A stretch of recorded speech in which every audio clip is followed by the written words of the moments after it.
area. And so maybe I should try to apply to Y Combinator or whatever. Like, and I started thinking about these ideas. So whatever gets you fired up, it doesn't have to be like some company or a startup. It could be anything, right? Maybe you want to publish a book or like do something creatively or whatever. Anyway,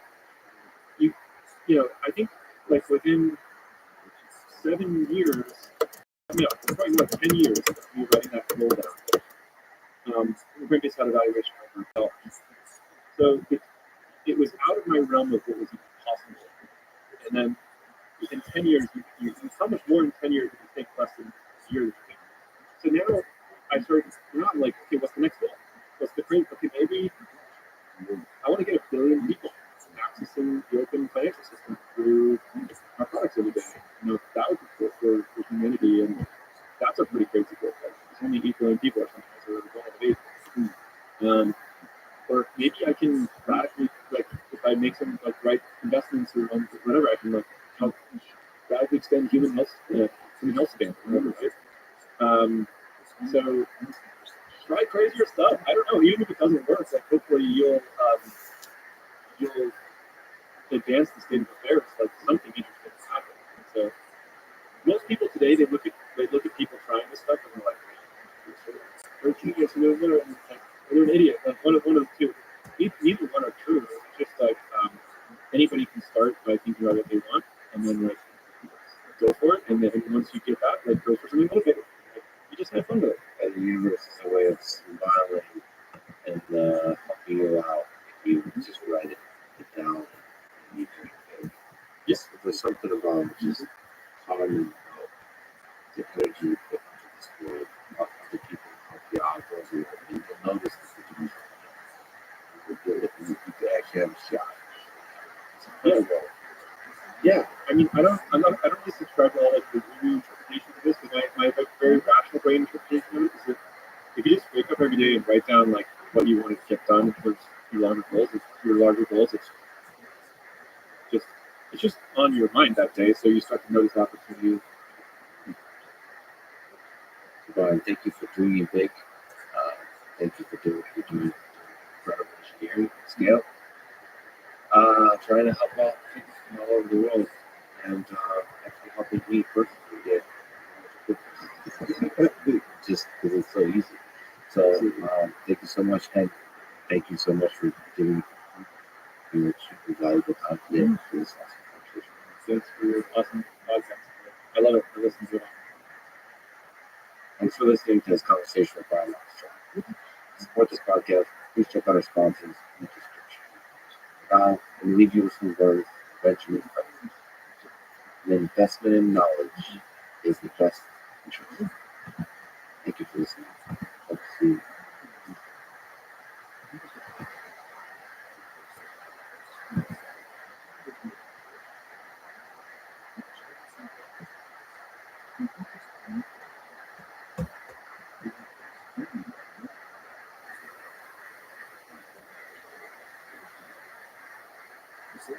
At which point is the neural network a being versus a tool? Following this conversation with Royale Vinales, second time in the podcast. Royale is the research director and deep learning lead at DeepMind, and one of the most brilliant thinkers and researchers in the history of artificial intelligence. This is the Let's Speak podcast. Supported. Please check out our sponsors in the description. Now, your friends, is Royale Vinales. You are one of the most brilliant researchers in the history of AI, looking across all kinds of modalities. Probably the one common it's always sequences and data. So we're talking about languages, images, even biology, games. So you're a good person to ask this. In your lifetime, you would be able to build an AI system that's able to replace me as the interviewer in this conversation in terms of ability to ask questions that are compelling to somebody listening, and then further questions coming to this. Will we be able to build a system that replaces you as the interviewee in order to create a compelling conversation? How far away are we? It's a good question. Partly I would say, do we want something? I really like powerful models, interacting with them, and thinking of them more closer to us. The question is, if you remove the human side of the conversation, is that an interesting? Is that an interesting artifact? And I would say probably not. I've seen, for instance, last time we spoke, last we were talking about StarCraft, and creating, agents that play games involves self-play, but ultimately, what people care about is how does this agent behave when the opposite side is human. So, without a doubt, we will probably be more empowered by AI. Maybe you can source some questions from an AI system. I mean, that even today, I would say it's quite plausible that with your creativity, you might actually find very interesting questions that you can filter with all this cherry picking sometimes in the field of language. And likewise, if I had now the tools on my side, I could say, look, you're asking this interesting question. From this answer, I like the words chosen by this particular system that created two words. Completely replacing it feels not exactly exciting to me. Although in my lifetime, I think given the trajectory, I think it's possible that perhaps there could be interesting, maybe self-play interviews that you suggested that would or sound quite interesting and probably would educate, or you could learn a topic to listen to one of these interviews at the basic level at least. So you said it doesn't seem exciting to you, but what if exciting is part of the objective function? It's optimal. So there's probably a huge amount of data of humans, if you look correctly, if you're communicating online, and there's probably ways to measure the degree of, they talk about engagement. So you can probably optimize the question that's most created an engaging conversation in the past. So actually, if you strictly use the word exciting, there is probably a way to create optimally exciting conversations that are involve AI systems, at least one side. Yeah, that makes sense. I think maybe looping back a bit to games and the game industry, when you design algorithms, you're thinking about winning as the objective, right, or the reward function. But in fact, when we discuss this with the creators of Starks in this case, I think what's exciting, fun, you could measure that and optimize it. That's probably why we video games or something interact or listen or look at cat videos or whatever on the internet. So it's true that modeling reward beyond the obvious reward functions we use to reinforcement learning is definitely very exciting. And again, there is some progress actually into a particular aspect of AI which is quite critical, which is, for instance, is a conversation or is the information truth, right? So you could start trying to evaluate these from excerpts from the internet, right? That has lots of information, and then if you can learn a function automated, ideally, so you can also optimize it more easily, then you could actually have conversations that optimize for non-obvious things such as excitement. So yeah, that's quite possible, and then I would say in that case, it would definitely plan an exercise what you need to have at least one side that is really driven by an excitement reward function. But obviously, there will be still quite a lot of humanity in the system, both from who's building the system, of course, and also ultimately we think of labeling for excitement. That those labels must come from us because it's hard to have a computational measure of excitement. As far as I understand, there's no such thing. Well, you mentioned truth also. I would actually venture to say that excitement is easier to label than truth, or is perhaps has lower consequences for failure. But there is perhaps the humanness that you mentioned. That's perhaps part of the thing that could be labeled. And that could mean an AI system that's doing dialogue, that's doing conversation, should be flawed. But that's the thing to optimize for, which is have inherent contradiction by design, have flaws by design. Maybe it also needs to have a strong sense of identity. So it has a backstory towards itself that it sticks with. It has memories, not in terms of how the system is designed, but it's able to tell stories about it's able to have mortality and fear of mortality on ways that it has an identity. And like if it says something stupid and gets canceled on Twitter, that's the end of that system. It's not that you get to rebrand yourself. That system that's it. To make it that high stakes nature of it, because like you can't say you're stupid now, but because you can cancel on Twitter, and there's stakes to that, and then I think part of the reason that makes it interesting. And then you have a perspective like you built up over time, and you stick with. People disagree with you, so holding that perspective strongly, holding some maybe a controversial, at least a strong opinion. All of those elements, it feels like it can be wrong because it feels like there's a lot of data contributing people having opinion. And then combine that with a metric of excitement, you can start to create something that, as opposed to trying to optimize for grammatical clarity and truthfulness, the factual consistency of the many sentences, you optimize for there's obviously data for truth. I wonder if there's a future where that's part.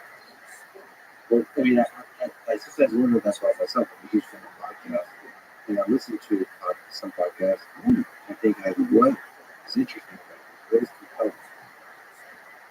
It's the same way you watch other games, like you said, play StarCraft, or have members constantly play chess. So I'm not a chess player, so it's still interesting to me. What is that? That's the stakes of it, maybe the end of the domination, a series of things. I don't know, there's some conversation, and I wonder how hard is that to replace, because ultimately all of that connects to the initial proposition of the test, whether an AI is intelligent or not, which I guess my question comes from a place of the spirit of that test. Yes, I actually recall I was just listening to our first podcast where we discussed Turing tests. So I would say from a neural network AI builder perspective, there's usually you try to map many of these interesting topics you discuss to benchmarks, and then also to actual architectures on how these systems are currently built, how they learn, what data they learn from, what are they learning, like we're talking about weights of a mathematical function, and then looking at the current state of the game, maybe what do we need leaps forward to get to the optimal stage of all these experiences, lifetime experience, years, work that currently barely we're seeing progress, just because what's happening today is you take all these human interactions, it's a large vast variety of human interactions online, and then you're distilling these sequences, right? Going back to my passion, like sequences of words, letters, images, sounds, more modalities here, display, and then you're trying to just learn a function that will be happy, that maximizes the likelihood of seeing all these through a neural network. Now, I think there's a few places where the way currently we train these models would clearly like to be able to develop potential communities. I'll tell you maybe a couple. One is the lifetime of an agent or a model. So you learn from this data offline, right? So you're just passively observing and maximizing these. It's almost like mountains, like a landscape of mountains, and then everywhere there's data that humans interacted in this way. You're trying to make that higher and then lower where there's no data. And then these models generally don't then experience themselves if they just are observers, right? They're passive observers of the data. And then we're putting them to generate data when we interact with them. But that's very limited. The experience they actually experience when they could maybe be optimizing or further optimizing the way we're not even doing that. So to be clear, again, mapping to AlphaGo, AlphaStar, we train the model, and when we deploy it to play against humans, or in this case, interact with humans, like with language models, they don't even keep training. Right? They're not learning in the sense of the weights that you learn from the data. They don't keep training. Now, Now, there's something a bit more, feels magical, but it's understandable if you're into neural net, which is, well, they might not learn in the strict sense of the words, the way it's changing, maybe that's nothing to how neurons connect and how we learn over our lifetime. But it's true that the context of the conversation that takes place when you talk to the systems, it's held in their working memory, right? It's almost like you start a computer, it has a hard drive, it has a lot of information, you have access to the internet, which has probably all the information. But there's also working memory where these agents, as we call them, start to build up. Now, these memories are limited. Right now, we're talking to the street about 2,000 words that we hold, and then beyond that, we start forgetting what we've seen. So you can see that there's some short-term coherence already, right? With what you said, it's a very interesting topic. Having sort of a mapping an agent to like have consistency. Then if you say, "Oh, what's your name?" It could remember that, but then it might forget beyond 2,000 words, which is not that long of context. You could think even of this podcast. Books are much longer. So technically speaking, there's a limitation there. Super exciting from people that work on deep learning to be working on. But I would say we lack maybe benchmarks and the technology to have this lifetime-like experience of memory that keeps building on. However, the way it learns offline is clearly very powerful, right? So you asked me 3 years ago, I would say, "Oh, we're very far." I think we've seen the power of this imitation again on the internet scale that has enabled this to feel like at least the knowledge, the basic knowledge about the world now is incorporated into the weights. But then this experience is lacking. And in fact, as I said, we don't even train them when we're talking to them, other than their working memory, of course, is affected. So that's the dynamic part, but they don't learn in the same way that you and I have learned, right? From basically when we were born and probably before. So lots of fascinating, interesting questions you asked there. I think the one I mentioned is this idea of memory and experience versus just kind of observe the world and learn its knowledge, which I think for that I would argue lots of recent advancements that make me very excited about the field.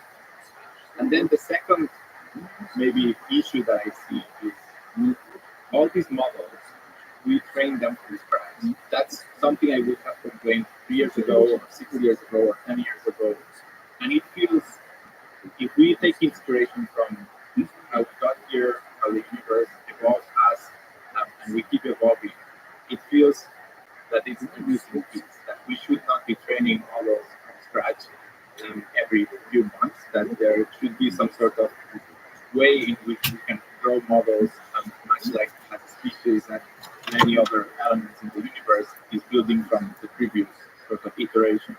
And that, from a just purely neural network perspective, even though we would like to make it work, it's proven very hard to not throw away the previous weights, right? This landscape we learn from the data and refresh it with a brand new set of weights, which even maybe a recent snapshot of this data set we train on, or even a new game program.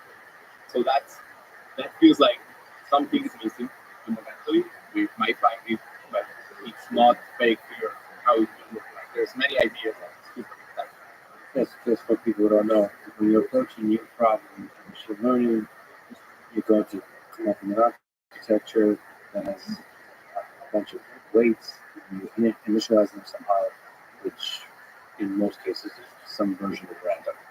So that's what we mean by starting from scratch, and it seems like it's a waste every time we solve the game of Go, chess, StarCraft, protein folding. Like, surely there's some way to reuse it as we grow this giant database of neural networks that have solved some of the toughest problems in the world. So some of that is methods, how to reuse weights, how to learn extract what's generalizable, or at least has a chance to be that throw away the other stuff. Maybe the neural network itself should be what how do you what ideas do you have for translation? Maybe stepping back, if we look at the field of machine learning, especially deep learning, right? At the core of deep learning, there's this beautiful idea that is a single algorithm which can solve any task, right? So it's been proven over and over with an increasing set of benchmarks and things that were thought impossible that are being tracked by this basic principle that is you take a neural network of uninitialized weight, so the blank computational brain, then you give it, in the case of supervised learning, a lot, ideally, of examples. Hey, here is what the input looks like, and the desired output should look like this. The classification is a very clear example. Images to maybe one of 1,000 categories. That's what ImageNet is like. But many, if not all problems can be mapped this way. And then there's a generic recipe, right, that you can use. And this recipe with very little change, and I think that's the core of deep learning research, right? That what is the recipe that is universal, that for any new given task, I'll be able to use without thinking, without having to work very hard on the problem instead. We have not found this recipe, but I think the field is excited to find less tweaks or tricks that people find when they work on important problems specific to those, and more of a general algorithm, right? So at an algorithmic level, I would say we have something general already, which is this formula of training a very powerful model on neural network on a lot of data. And in many cases, you need some specificity to the actual problem you're solving. Protein folding being such an important problem has some basic recipe that is learned from beyond before, right? Transformer models, graph neural networks, ideas coming from NLP, like something convert that is a kind of loss that you can place to have the model knowledge distillation is another technique, right? So this is the formula. We still have to find some particular things that were specific to our code, right? That's very important because protein building is such a high value problem that as humans we should solve it no matter if we need to be specific. And it's possible that some of this learning will apply then to the next iteration of this recipe that deep learners are about. But it is true that so far the recipe is what's common, but the weights you generally throw away, which feels very sad. Although maybe in the last, especially in the last 2-3 years, and when we last spoke, I mentioned this area of meta learning, which is the idea of learning to learn. That idea and some progress has been had, starting, I would say, mostly from GPT-3 on the language domain only, in which you could conceive a model that is trained once, and then this model is not narrow in that it only knows how to translate a pair of languages, or it only knows how to assign sentiment to a sentence. This actually, you could teach it by a prompting. This prompting is essentially just showing it a few more examples, almost like you show examples, input, output examples, algorithmically speaking to the process of creating this model. But now you're doing it through language, which is a very natural way for us to learn from one another. I tell you, hey, you should do this new task. I'll tell you a bit more. Then you ask me some questions, and now you know the task, right? You didn't need to retrain it from scratch. And we've seen these magical moments in this way to do few-shot prompting through language only. Then in the last 2 years, we've seen these expanded to beyond language, adding vision, adding actions, and games. Lots of progress to be had. But this is maybe, if you ask me, like, about how are we going to crack this problem? This is perhaps one way in which you have a single model. The problem of this model is it's hard to grow in weight or capacity, but the model itself is so powerful that you can teach it some tasks, right? In this way that I teach you, I could teach you a task if you were all a text-based task or a classification or vision style task. But it still feels like more breakthroughs should be had. But it's a great beginning, right? We have a good baseline. We have an idea that this maybe is the way we want to benchmark progress towards AGI. And I think in my view that's critical to always have a way to benchmark. The community is sort of converging to this overall, which is good to see. And then this is actually learning is how to make the models more powerful, how do you train them, how to grow them if they must grow, should they change their weights as you teach it fast or not. There's some interesting questions, many to be answered. Yeah, you open the door. Two bunch of questions I want to ask. First return to the relationships. You wrote, God is not the end, it's the beginning. And you wrote meow, emoji of cat. So first, two questions. First, can you explain the meow and the emoji? Second, can you explain what God is and how it works? Right. Indeed, I mean, thanks for reminding me. We're all exposing on Twitter and Permanently there. yes, permanently. One of the greatest AI researchers of all time, meow and cat emoji. Yes. There you go. Right. So Imagine like touring, tweeting, meow, all probably. right. So yeah, the tweet is important actually. I put thought on the tweets I put to people who are watching. So there's three sentences. Gatto's not the end. Gatto's the beginning. Meow, cat emoji. Which is the important one? The meow, not definitely that it is the beginning. I mean, I probably was just explaining a bit where the field is going, but let me tell you about Gato. So first, the name Gato comes from maybe a sequence of releases that we might have that name, like use animal names to name some other models that are based on this idea of large sequence models. Initially, their only language, but we expanded to other modalities. So we have Gopher, Chinchilla, these were language only, and then more recently we released Flamingo, which adds vision to the equation, and then Gato, which adds vision and then also actions in them, right? As we discussed, actually, actions, especially discrete actions like up, down, and right. I just told you the actions, but they're words, so you can kind of see how actions naturally map to sequence modeling of words, which these models are very powerful. So Gato was named after, I believe, I can only from memory, right? These things always happen with an amazing team of researchers. So before the release, we had a discussion about which animal would we pick, right? And I think because of the word in general aging, right? And this is probably quite unique to Gato. We kind of were playing with the GA words and then Gato runs cat. Yes. And Gato is obviously the Spanish version of Gato. I have nothing to do with the Gato. Oh, how do you spell this? How do you say Gato. Okay. Yeah. No, Okay, no, okay. no. I see. No, that makes sense. Okay, How do you say meow? Language? I think you say the same way, but you write it M-I-A. It's universal. Yeah. All right, so then how does it work?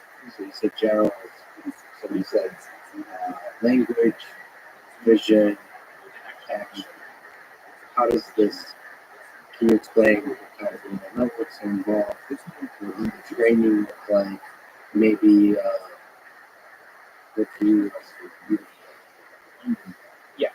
So maybe the basics of Gatsby are not that dissimilar from many words that come. So here is where the recipe hasn't changed too much. There is a former model that is just kind of recurrent neural network that essentially takes sequence of modalities, observations that could be words, could be vision, or could be actions, and then its own objective that you train it to do when you train it is to predict what the next anything means.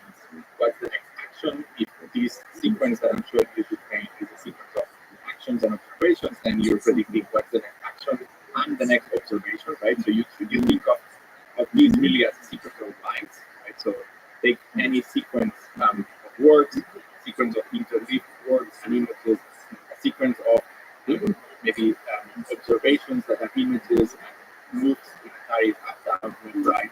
And these you just think of them as bytes, and you're modeling what's the next byte be like. And you might interpret that as an action and then play it in a game, or you could interpret it as a word and then write it down if you're chatting with the system. So Gato basically can be thought as inputs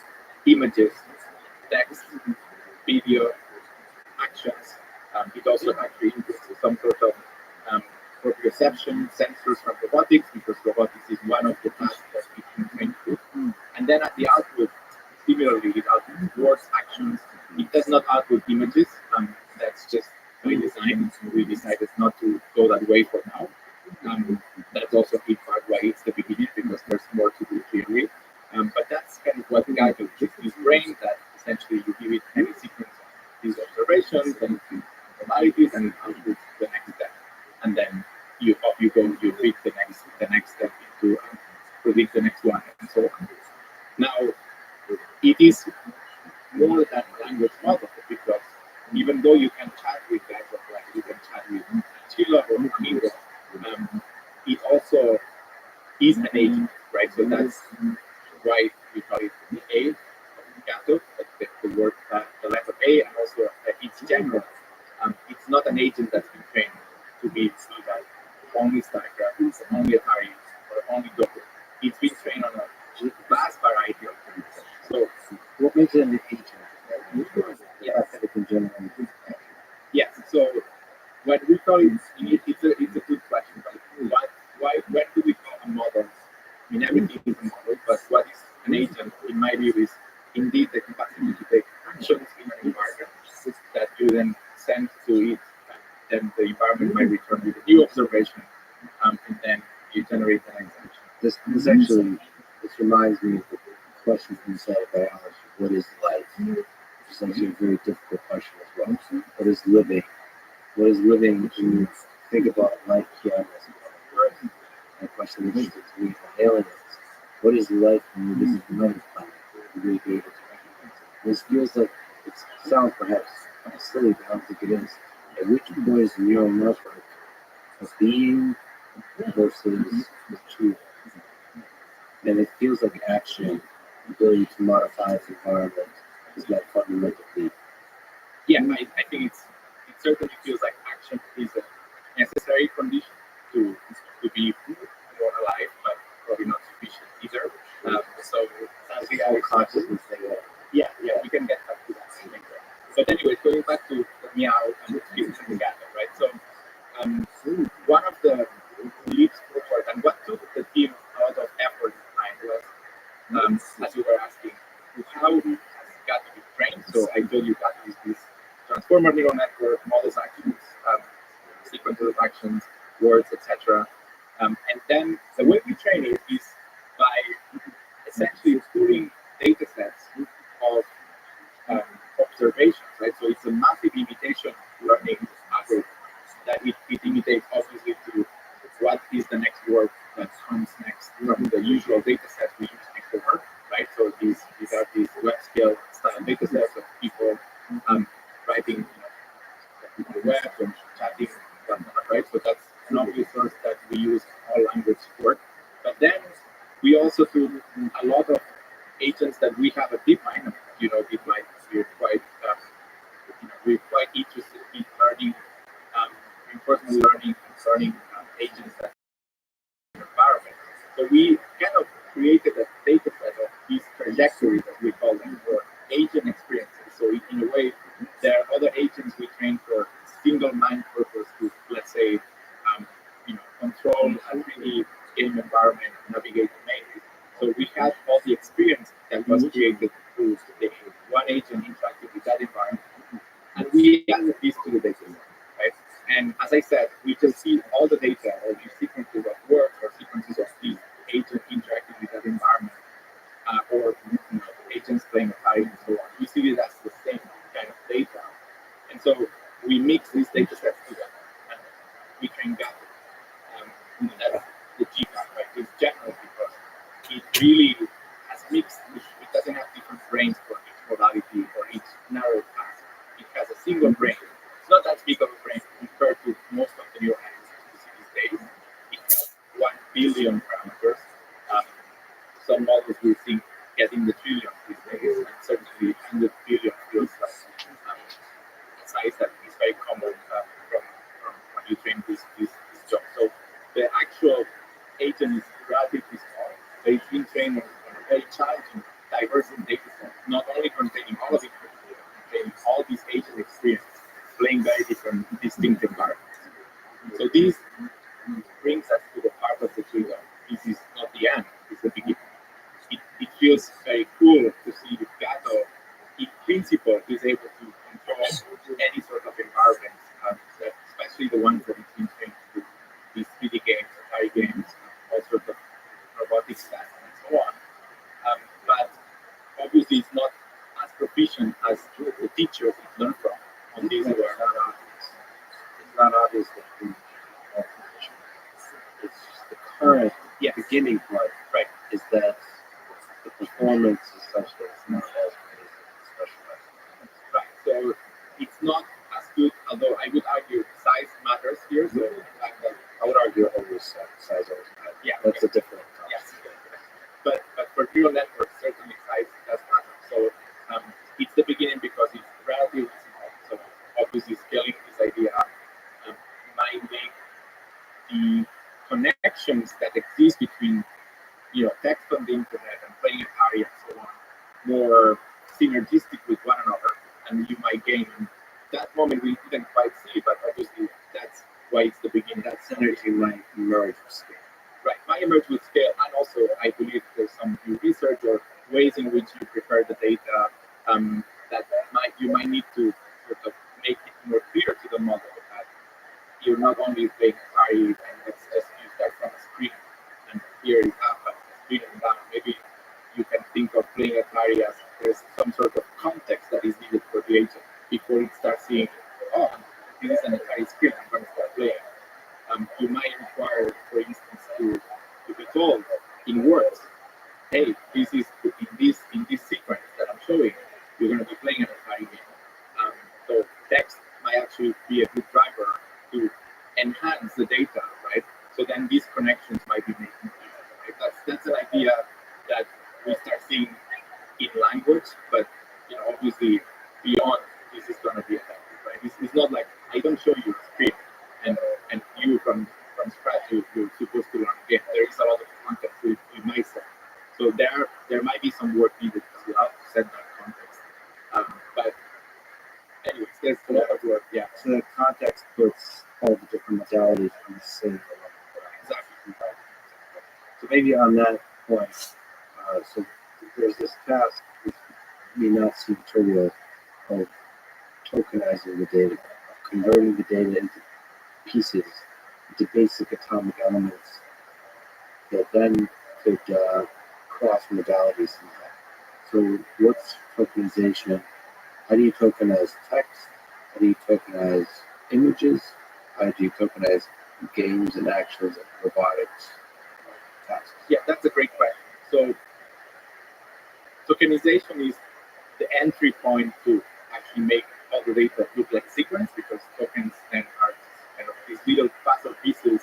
We break down anything into these puzzle pieces, and then we just model what's this puzzle look like, right? When you make it, lay down in a line of what you speak in a sequence. So in Gato, the text, there's a lot of work. You tokenize text usually by looking at commonly used substrings, right? So there's ing in English is a very common substring, so that becomes a token. There's quite well-studied problem of tokenizing text. Gato just used the standard techniques that have been developed from many years, even starting from n-gram models in the 1950s and so on. Just for context, how many tokens, like what order of magnitude, number of tokens is required for a word? Yeah. What are we talking? Yeah, for a word in English, right, and every language is very different. The current level of our granularity of tokenization generally means is maybe 2 to 5. I don't know the statistics exactly, but to give you an idea, we don't tokenize at the level of letters. That would probably be, like, I don't know what the average length of a word is in English, but that would be the minimum set of tokens you could use. Even in letters small. Yes. You can think of very, very common words like E, and that would be a single token. But very quickly you're talking 2, 3, 4 tokens. So you ever tried to tokenize emojis are actually just sequences of letters. So maybe to you, but to me, they mean so much more. yeah, you can render it, but you might, if you actually just this is a philosophical question. Is emojis an image, the way we do these things is they're actually mapped to small sequences of characters. So you can actually play with these models, input emojis, it will output emojis back, which is actually quite a fun exercise. And you probably can find other tweets about these out there. But yeah, so anyways, text, there's like, it's very clear how this is done. And then in Gato, what we did for images is we map images to essentially, we compress images, so to speak, to something that looks more like less like every pixel with every intensity. That would mean we have a very long sequence, right? Like if we're talking about 100 by 100 pixel images, that would make sequences far too long. So what was done there is you just use a technique that essentially compresses an image into maybe 16 by 16 patches of pixels, and then that is mapped, again, tokenized. You just essentially quantize this space into a special word that actually maps to this individual sequence of pixels. And then you put the pixels together in some raster order, and then that's how you get for him or in the image that you're But there's no semantic aspect to that. So you're doing some kind of, you don't need to understand anything about the image. Correct. No, you're only using this notion of compression. So you're trying to find common, it's like JPG or all these algorithms. It's actually very similar. At the tokenization lab, all we're doing is finding common patterns and then making sure in a lossy way we compress these images, even the statistics of the images that are contained in all the data we do. Although you could probably argue that JPEG does have some understanding of it. Like because visual information, maybe color, compression based crudely based on color does capture something important about an image. That's about its meaning, not just about some statistics. Yeah, I mean, JP, as I said, the algorithms look actually very similar to, they use this cosine transform in JPG. The approach we usually do it machine learning when we deal with images. We do this quantization step is a bit more data driven. So rather than have some sort of Fourier basis for how frequencies appear in the natural world, we actually just use the statistics of the images and then quantize them based on the statistics, much like you do in right? So common substrings are allocated a token, in images is very similar. But there's no connection. The token space, if you think of, like the tokens are an integer in the end of the day. So now, like we work on, maybe we have about, let's say, I don't know the exact numbers, but it's 10,000 tokens for text, right? Certainly more than characters, because we have groups of characters. So from 1 to 10,000, those are representing all of the language and the words we say. And then images occupy the next set of images. So they're completely independent, right? So from 10,001 to 20,000, those are the tokens that represent these other modality images. And that is an interesting aspect that makes it global. So what connects these concepts is the data, right? Once you have a data set, for instance, that captions images, that tells you, this is someone playing a frisbee on a green field. Now, the model will need to predict the tokens from the text, green field, to then the pixels, and that will start making the connections between the tokens. So these connections happen as the algorithm does. And then the last, if we think of these integers, the first few are, the next few are images in Kafka. We also allocated the highest order of integers to actions, right, which we discretize. And actions are very diverse, right? In Atari, there's, I don't know, 17 discrete actions.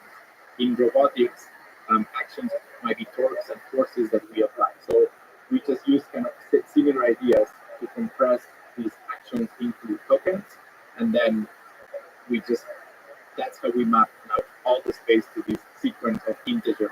But they occupy different space, and what connects them is then the learning output. That's where the magic happens. So the modalities are orthogonal to each other in token space. Right. So in the input, everything that you have extra tokens. Right. And then you're shoving all of that into one place. Yes, the transformer. that transformer. That transformer tries to look at this gigantic token space and tries to form some kind of representation, some kind of unique wisdom about all of these different modalities. How is that possible? If you were to sort of, like, put your psychoanalysis hat on and try to psychoanalyze this moment, is it schizophrenic? Does it try to, given these very few weights, represent multiple disjoint things and somehow have them not interfere with each other? Or is this a more building on joint strength? I mean, whatever is common to different modalities. Like, what, if you were to ask a question, is it schizophrenic or is it involve one mind? I mean, it is one mind, and it's actually the very simplest algorithm, which that's kind of in a way how it feels like the field hasn't changed since backpropagation and gradient descent was purpose for learning neural networks. So there is obviously details on the architecture. This has evolved. The current iteration is still the transformer, which is a powerful sequence modeling architecture. But then the goal of this, setting these weights to predict the data is essentially the same as basically I could describe. I mean, we described a few years ago AlphaStar language modeling, right? We take, let's say, an Atari game, we map it to a string of numbers that will all be probably image space and action space into this, and all we're gonna do is say, okay, given the numbers 10,001, 10,004, 10,005, the next number that comes is 20,006, which is in the action space, and you're just optimizing these weights via very simple gradients, like mathematical is almost the most boring algorithm you could imagine. We settle the weights so that given this particular instance, these weights are set to maximize the probability of having seen this particular sequence of integers for this particular game. And then the algorithm does this for many, many, many iterations, looking at different modalities, different games, right? That's the mixture of the data set we discussed. So in a way, it's a very simple algorithm. And the weights, right, they're all shared, right? So in terms of, is it focusing on one modality or not? The intermediate weights that are converting from this input of integers to the target integer you're predicting next, those weights certainly are common. And then the way the tokenization happens, there is a special place in the neural network, which is we map these integers, like number 10,001, to a vector of real numbers. Real numbers, we can optimize them with gradient descent, right? The functions we learn are actually surprisingly differentiable. That's why we use gradients. So this step is the only one that this orthogonality you mentioned applies. So mapping a certain token for text, for image, for actions. Each of these tokens gets its own little vector of real numbers that represents this. If you look at the field back many years ago, people were talking about word vectors or word embeddings. These are the same. We have word vectors or embeddings. We have image vector or embeddings and action vector. And the beauty here is that as you train this model, if you visualize these little vectors, it might be that they start aligning, even though they're independent parameters. There could be anything, but then it might be that you take the word gator or cat, which maybe is common enough that actually has its own token, and then you take pixels that have a cat, and you might start seeing that these vectors look like they align, right? So by learning from these vast amounts of data, the model is realizing the potential connections between these modalities. Now, I will say there will be another way, at least in part, to not have these different vectors for each different modality. For instance, when I tell you what actions in certain space, I'm defining actions by words, right?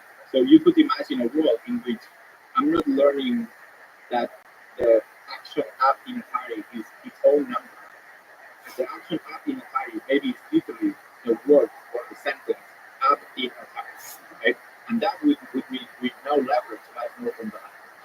This is not what we did here, but certainly it might make these connections much easier to learn and also to teach the model to correct its own actions and so on, right? So all these to say that Gato is indeed the beginning, that it is a radical idea to do this way, but there's probably a lot more to be done, and the results to be more impressive, not only through scale, but also through some new research that will come hopefully in the years to come. And just to elaborate quickly, you mean one possible next step or one of the paths that you might take next is doing the tokenization fundamentally is a kind of linguistic communication. So like you convert even images into language. So doing something like a crude semantic segmentation, trying to just assign a bunch of numbers to the image, it's like almost like a dumb entity explaining as much as it can about the image. And so you convert that into words, you convert games into words, and you provide the context and provide eventually getting to a point where everybody agrees with no Chomsky that language is actually at the core of it. Like it's the biggest layer of intelligence. You mentioned early on it's hard to grow. What did you mean by that? Because we're talking about scale might change. There might be, and we're talking about this too, like emerging. There's certain things about these neural networks that emerge. It's a certain performance you can see only at scale. And there's some kind of threshold of scale. So why is it hard to grow something like this Meow network? So the Meow network is not hard to grow if you retrain. What's hard is, well, we have now 1 billion parameters. We train them for a while. We spend some amount of work towards building these weights that are an amazing initial frame for doing this kind of task we care about. Could we reuse the weights and expand to a larger frame? And that is extraordinarily hard, but also exciting from a research perspective and a practical perspective for me, right? So there's this notion of modularity in software engineering, and we're starting to see some examples and work that leverages modularity. In fact, if we go back one step from Gato to a work that I would say trained much larger, much more capable network of Flamingo. Flamingo did not deal with actions, but it definitely dealt with images in an interesting way, kind of akin to what Gato did, but slightly different technique for tokenizing. But we don't need to go into that detail. But what Flamingo also did, which Gato didn't do, and that just happens because these projects, they're different. It's a bit of like the exploratory nature of research, which is great. The research behind this process is mostly money. Yes, exactly. And it has to be. We need to have creativity, and sometimes you need to protect pockets of people, researchers, and so on. But we need humans. Yes, and also in particular researchers, and maybe even further, DeepMind or other such labs. And then we have the neural networks. So it's modularity all the way. So the way that we did modularity very beautifully in Flamingo is we took Chinchilla, which is a language-only model, not an agent if we think of actions being necessary for agency. So we took Chinchilla, we took the weights of Chinchilla, and then we froze it. We said, these don't change. We trained them to be very good at predicting the next word. It's a very good language model, state of the art at the time you release it, etc., etc. We're going to add a capability to see. Right? We're going to add the ability to see to this language model. So we're going to attach small pieces of neural networks at the right places in the model. It's almost like injecting the network with some weights and some substructures in the ways in a good way, right? So you need the research to say what is effective, how do you add this capability without destroying others, etc. So we created a small subnetwork initialized not from random, but actually from self-supervised learning that model that understands vision in general. And then we took data sets that connect the two modalities, vision and language. And then we froze the main part, the largest portion of the network, which was chinchilla, that is 70 billion parameters. And then we added a few more parameters on top, trained from scratch, and then some others that were pre-trained with the capacity to see. It was not tokenization the way I described in Gato, but it's a similar idea. And then we trained the whole system. Parts of it were frozen, parts of it were new. And all of a sudden, we developed Flamingo, which is an amazing model that is essentially, describing it, is a chatbot where you can also upload images, start conversing about images, but it's also kind of a dialogue style chatbot. So the input is images and text, Yes. and the output is text. Exactly. And How many parameters? You said 70 billion. 70 billion. For chinchilla. Yeah, chinchilla is 70 billion, and then the ones we add on top, which kind of is almost like a way to override its little activations, so that when it sees vision, it does kind of the correct computation of what it's seeing, mapping it back to words, so to speak. That adds an extra 10 billion parameters, right? So it's total 80 billion, the largest one we released, and then you train it on a few data sets that contain vision and language. And once you interact with the model, you start seeing that you can upload an image and start sort of having a dialogue about the image, which is actually not something, it's very similar, I think, to what we saw in language learning, these prompting abilities that it has. You can teach it that it can make any vision task, right? It does things beyond the capabilities that, in theory, the data sets provided in themselves, but because it leverages a lot of the language knowledge acquired from chinchilla, it actually has this few-shot learning ability and these emerging abilities that we didn't even measure once we were developing the model, but once developed, then as you play with the interface, you can start seeing, wow, okay, yeah, it's cool. We can upload, I think one of the tweets talking about Twitter was this image from Obama that is placing a weight and somebody's kind of weighting themselves, and it's kind of a joke style image. And it's notable because I think Andrew Karpathy a few years ago said, no computer vision system can understand the subtlety of this joke in this image, all the things that go on. And so what we try to do, and it's very anecdotally, and this is not a proof that we solved this issue, but it just shows that you can upload now this image and start conversing with the model, trying to make out if it gets that there's a joke, because the person waiting themselves doesn't see that someone behind is making the weight higher, and so on and so forth. So it's a fascinating capability, and it comes from this key idea of modularity, where we took a frozen frame and we just added a new capability. So the question is, should we? So in a way, you can see even from DeepMind, we have Flamingo that is this all-round approach, and thus it leverages scale a bit more reasonably because we didn't need to retrain the system from scratch. And on the other hand, we had Gato, which used the same data set, but then it trained it from scratch. Right? So I guess big question for the community is, should we train from scratch, or should we embrace modularity? And this goes back to modularity as a way to grow, but reuse seems like natural, and it was very effective. So The next question is, if you go for the way of modularity, is there a systematic way of freezing weight, joining different modalities across, not just 2 or 3 or 4 networks, but hundreds of networks, all different kinds of places. Maybe open source network that looks at weather patterns, and you shove that in.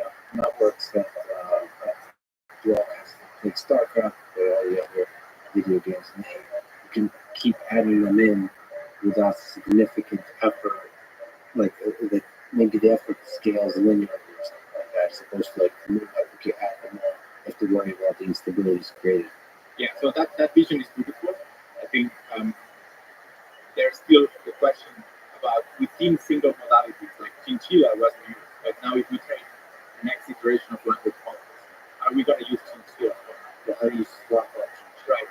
So there's still big questions, but that idea is actually really akin to software engineering, which we've not re-implemented libraries from scratch. We're reusing and then building ever more amazing things, including neural networks, with software that we reuse it. So I think this idea of modularity, I like it. I think it's here to stay, and that's also why I mentioned it's just the beginning, not the end. You mentioned meta learning. given this promise, God, can we try to redefine this term? It's almost akin to consciousness because it means different things to different people throughout the history of artificial intelligence. But what do you think meta learning is and looks like now in 5 years, 10 years? Will it look like a system like that at scale? What's your sense of what does meta learning look like? Do you think? Great. With all the wisdom we've learned. Yeah, great question. Maybe it's good to give another data point looking backwards rather than forward. So when we talk in 2019, meta learning meant something that has changed mostly through the revolution of GPT-3 and beyond. So what meta learning meant at the time was driven by what benchmarks people care about in meta learning, and the benchmarks were about a capability to learn about object identities. So it was very much overfitted to vision and object classification. And the part that was meta about that was that, oh, we're not just learning 1,000 categories that ImageNet tells us to learn. We're going to learn object categories that can be defined when we interact with them. So it's interesting to see the evolution, right? The way this started was we have a special language that was a data set, a small data set, and we prompted the model, say, hey, here is a new classification task. I'll give you one image and the name, which was an integer at the time of the image, and a different image, and so on. So you have a small prompt in the form of a data set, a machine learning data set. And then you got an assistant that predict or classify these objects that you just defined kind of on the fly. So fast forward, it was revealed that language models are visual learners. That's the title of the paper. It's a very good title. Sometimes titles are really good, so this one is really, really good because that's the point of GPT-3 that shows that look, sure we can focus on object classification, what meta learning means to the space of learning object categories. It goes beyond or before rather also omniglot before image and so on. So there's a few benchmarks. So now all of a sudden we have been unlocked from benchmarks, and through language we can define tasks, right? So we literally telling the model some logical task or little thing that we wanted to do. We prompt it much like we did before, but now we prompt it through natural language, and then not perfectly because these models have failure modes and that's fine, but these models then are now doing a new task, right? So they meta learn these new capabilities. Now, that's where we are now. Flamingo expanded this to visual and language, but it basically has the same abilities. You can teach it, for instance, an emergent property was that you can take pictures of numbers and then do arithmetic with the numbers just by teaching it. Oh, that's and when I show you 3 plus 6, I want you to output 9, and you show it a few examples, and now it does that. So it went way beyond this ImageNet sort of categorization of images that were a bit stuck maybe before this revelation moment that happened in 2000, I believe it was 19. But it was after we So that way it has solved meta learning. Yes, it expanded what it meant. So that's what you say. What does it mean? So it's the COVID term. But here is maybe now looking forward, looking at what's happening. Obviously the community with more modalities. What we can expect, and I would certainly hope to see the following. This is a pretty drastic hope, but in 5 years, maybe we chat again. And we have a system, right? A set of ways that we can teach it to play StarCraft. Maybe not at the level of us, but play StarCraft, a complex game. We teach it through interactions, to prompting. You can certainly prompt the system that what data shows to play some simple Atari games. So imagine if you start talking to a system, teaching it a new. Very cool. Did you have it? It was good. It was good. I slept for most of it, which is what I wanted to do. And now we just watched it in the podcast. Do you know who Lex Friedman is? Right? He is a MIT employee PhD who has gives podcasts on topics of politics, AI, robotics, chess, just pretty high level stuff. And I enjoy watching it. And then I'm also watching The Office. Do you like The Office? I've never seen The Office. You're missing out. That's why. Okay. What shows do you speak to?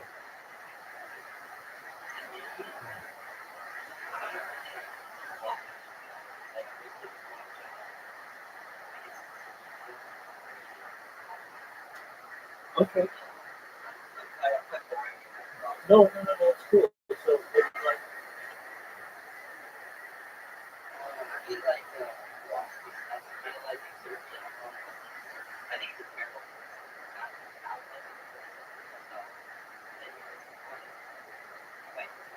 I mean, have a couple.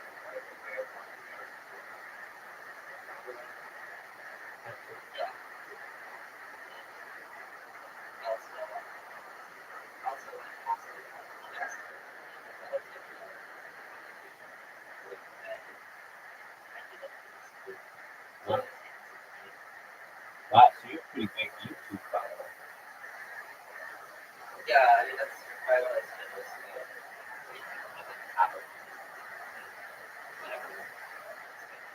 Hey, I do the same thing. Hey, and you said you like both.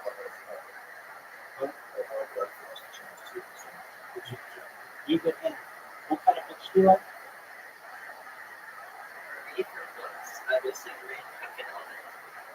Really?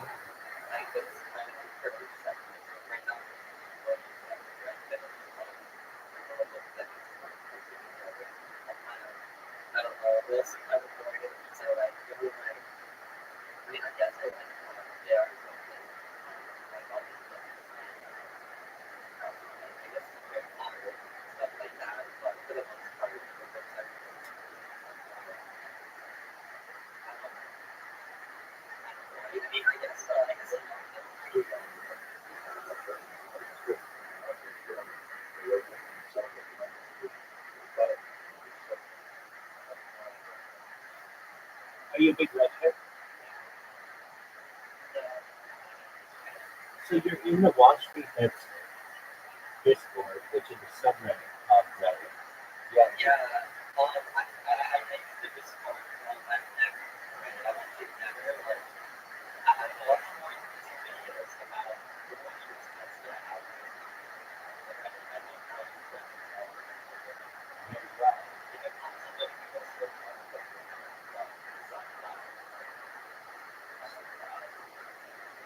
Certainly, it's an amazing website. It's basically a rich forum.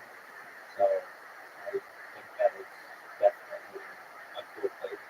No, I will say that their Discord is active. Sometimes the people can pretty in, but aside from that, I think that it's a nice little community. And yeah, so I think if you have the opportunity to check out just Reddit in general, like, then I understand it with you personally. Now, when it comes to Pokemon, what's your favorite Pokemon?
really annoyed me is like down they go back to the Shire, and that's what Saruman actually wanted, something all that stuff. Like that kind of stuff kind of switched all that up. But I don't know if you think of the high part of it. Did you happen to see the movie? Oh, and else, unfortunately, I watched it. It was so fun out. Yeah, wait, 100%, 100%. It was so long. But somebody made a fan cut of it that is very, very good and very accurate. But basically, they took the three movies that should have really just been one, perhaps, and cut it into one long movie. And I've seen that, and it turns out to be like an amazing, amazing movie that is not super boring. I remember I was in high school. I don't know, it was like senior year or something when Lord of the Rings came out. I forget which one. I remember people were vocalizing in the movie how long they felt that was. So when they got into The Hobbit, which doesn't have the context as the Lord of the Rings book, it's just incredible that they make that. I understand it's a cash grab. Hey, this is a very popular book that's making it into movies, but it was just very boring. And then just walking for most of it. It's like Yeah, nothing going on. yeah, leaving parts with a lot. Someone can do that.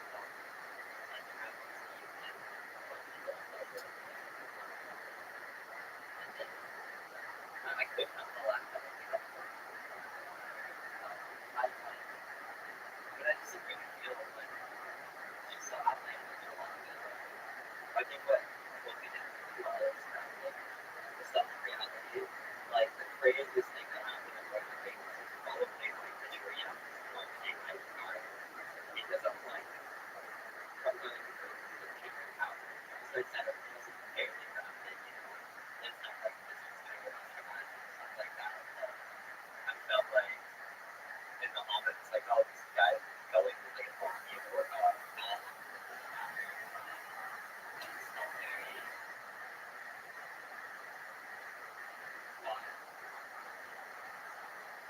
I got it. Now, the C.S. Lewis books that you mentioned, did you happen to see the movies and what were your thoughts on the characters?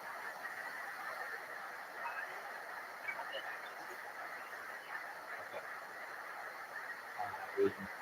But you read the book. Okay.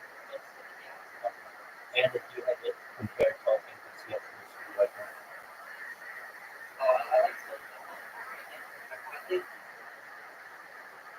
I'm in agreement with you.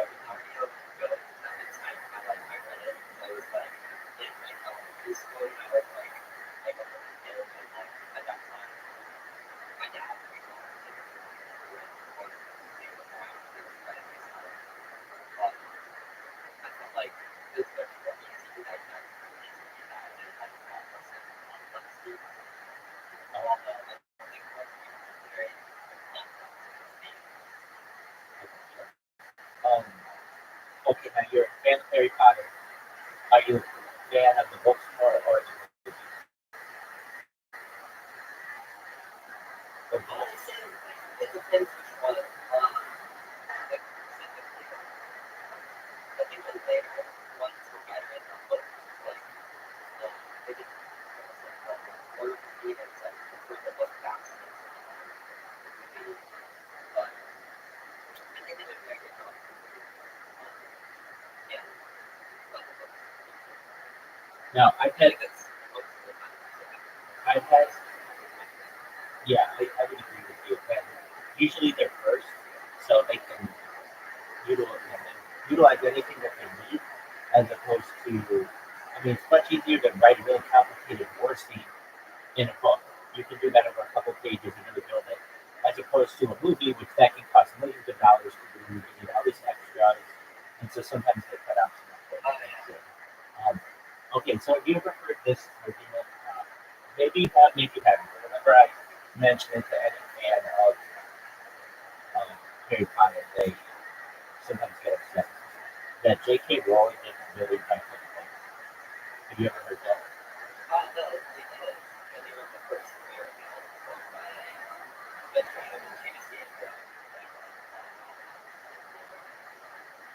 I didn't even the first three. I mean, I noticed the difference in style. Like the first three series are just everything. And I think as long as the glass are going to move to the first three, but the moves to the other ones. I don't know. Okay, yeah, I get it. So she basically wrote the trilogy, and you think that they had a ghostwriter like the what is it, four? Yeah. Really well. Well, I've heard she didn't even write the first three. I'm not saying that's true, but that basically they were all ghostwritten, and she was just a figure of everything. And whether that's true or not, I don't know. She knows pretty in depth about the character. I want to believe that she wrote that, but it's just again. Have you read any of her other books?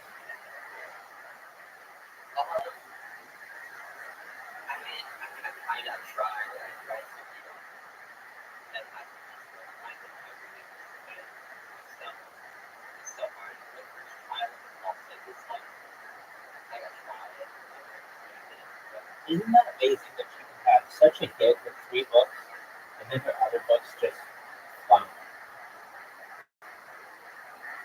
Yeah. I mean, I feel like the book succeeded mostly because of like time period and everything's and like just time alone.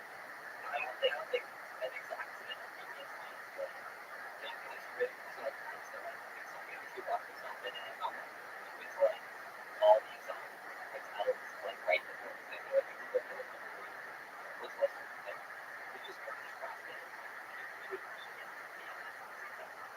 Those ones is gonna take a lot more rather than like maybe Wasn't she like a single mom at the time? Like, where'd she get all this money to be able to go to hotels and write books? I mean,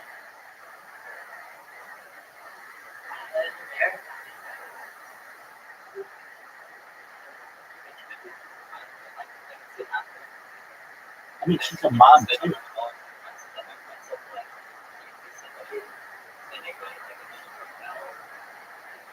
but she's a mom too, and this isn't female. I mean, these are actually hotels. I'm just right, exactly.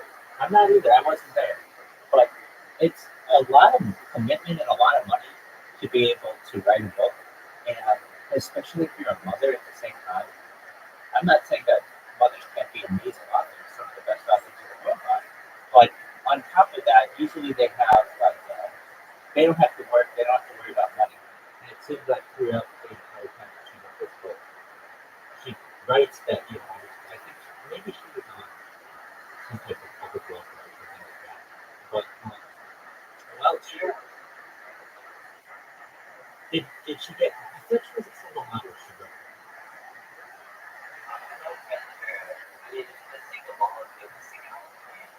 That could be. That certainly could be. I just wanted to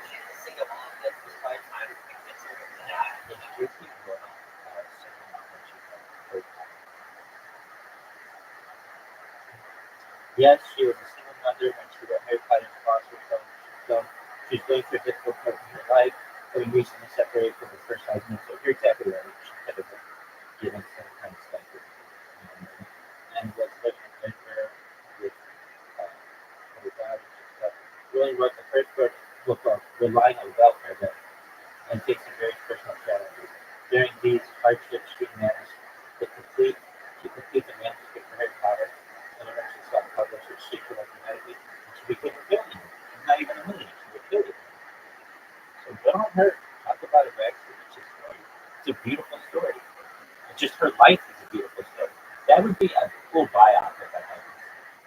I don't know if they've made a movie, but just basically her life, I think would be very interesting. Okay. Do you have a favorite Harry Potter book?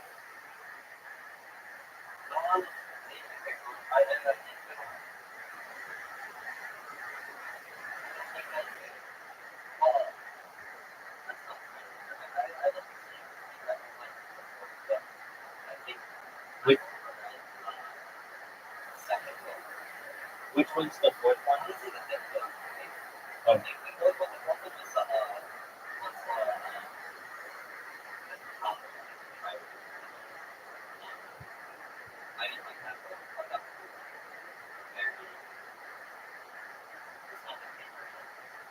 Okay, and then the fifth.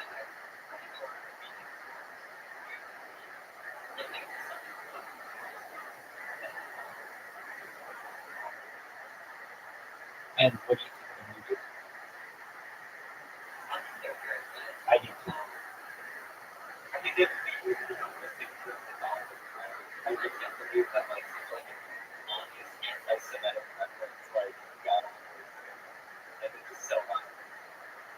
It's based on interpretation, certainly. I know that they play these movies in the winter, like constantly in Europe. They're not as big anymore in the United States. I mean, they're kind of like an archived part of our history. But man, it was a movement. Like just the books and then the movies, and it's one of those things where I think that it will echo for eternity, perhaps. You have Harry Potter fans from all generations bond over this book, much like Tolkien, much like you.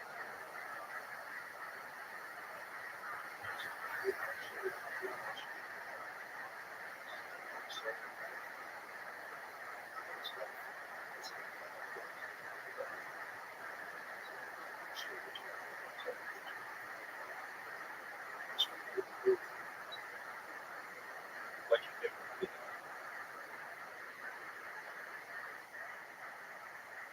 What's your favorite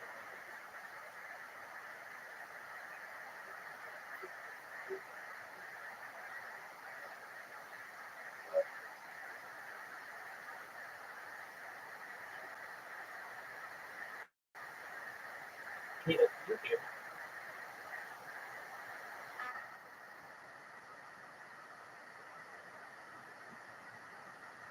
Kato?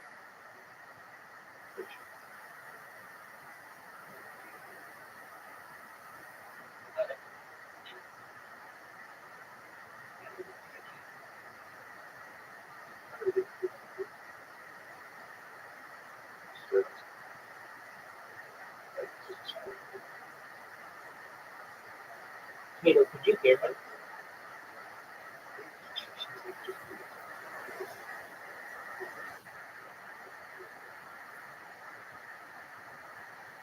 Kato, could you hear me?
really intelligent, like for all wrestlers, but this one's just so crazy, like all the IQ cells that they want.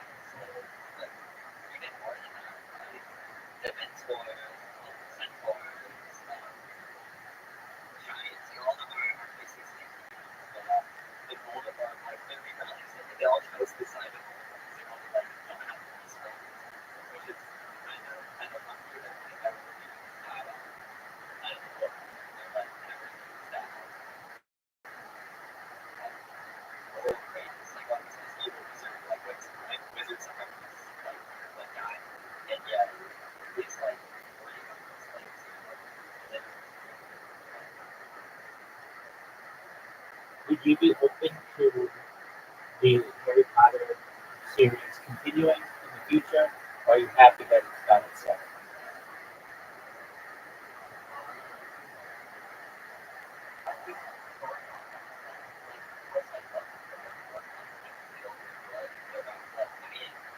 Right. But people would people people may have said that the Wizard of Oz would have that, but then they get written.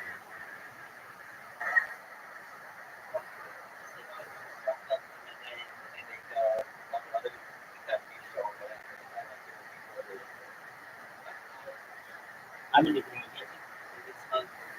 If it's done well, I also think time is important too. Not giving too much content away too quickly, giving new generations the opportunity to read it, fall in love with it, and then demand more. I think that's enough. I think that's what kind of happened with Wicked.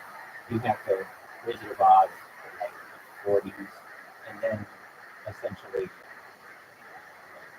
maybe 60 years of nothing before the musical kind of came out. So everybody knew the story and everybody was used to it. I feel like when you give people too much content, okay, very legitimate. Um, Essentially, if you give people too much content, though, you can overwhelm them, and then they feel like it's work. Now I have to watch this one, and I have to watch this one. And there's a whole TV series that I have to watch, etc., etc. And exactly, yeah. And there's even something I don't know. I was reading about. It's called. There's like a I don't know.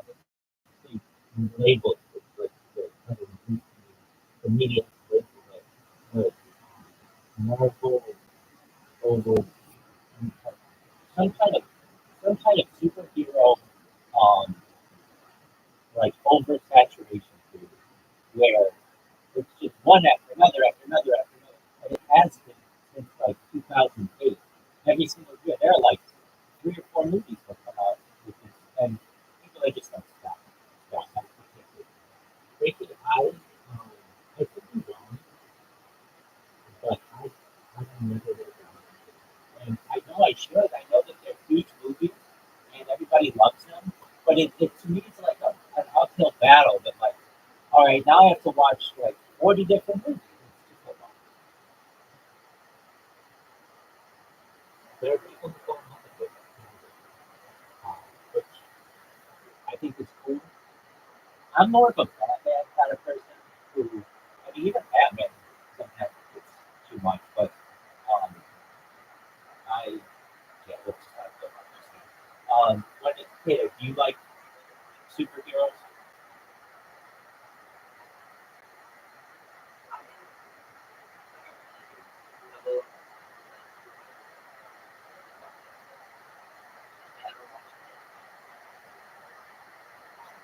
Yeah, I'm sure it's good. I'm sure it's good too. Yeah, I'm kind of the same way. Can't see one about you. Are you into those things?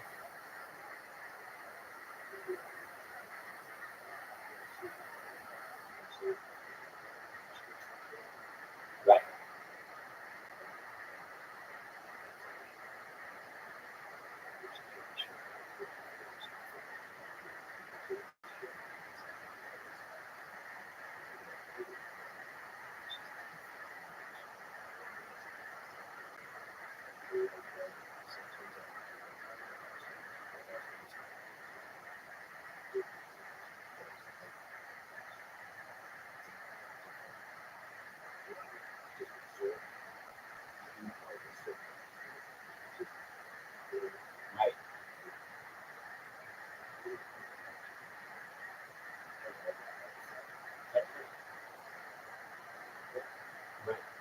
that's it. When Disney took over Star Wars and Marvel, it it became very commercialized to me, and I'm not someone who wants to go to movies 4 times a year just to watch superhero movies, just so I know what the story's doing. If anything, I feel like at some time in my life, I might just watch them all.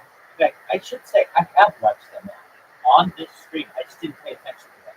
So at one time, I was archiving all the world movies, like the biggest movies of all time, and I would have like 6 going at once with like subtitles. And well, I feel it's important that if people were to watch this in the future, that they would be able to connect to any kind of media that we play. So I've watched every major motion picture, every major television series, listen to every major audiobooks and major podcast, as well as every major music album.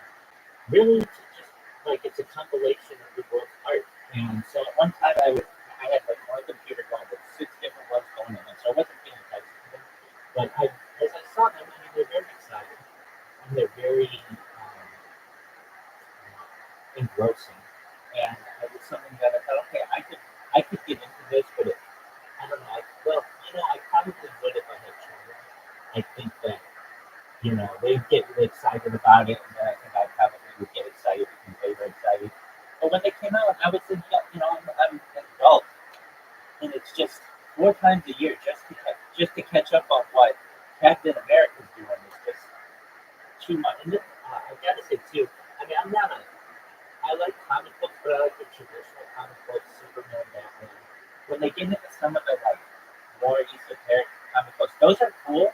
I think that there's a lot of benefit to showing those characters, but then they kind of they just become too much content at once for me, and then I gotta eventually take some time and watch them all. I just I don't like it feeling like work.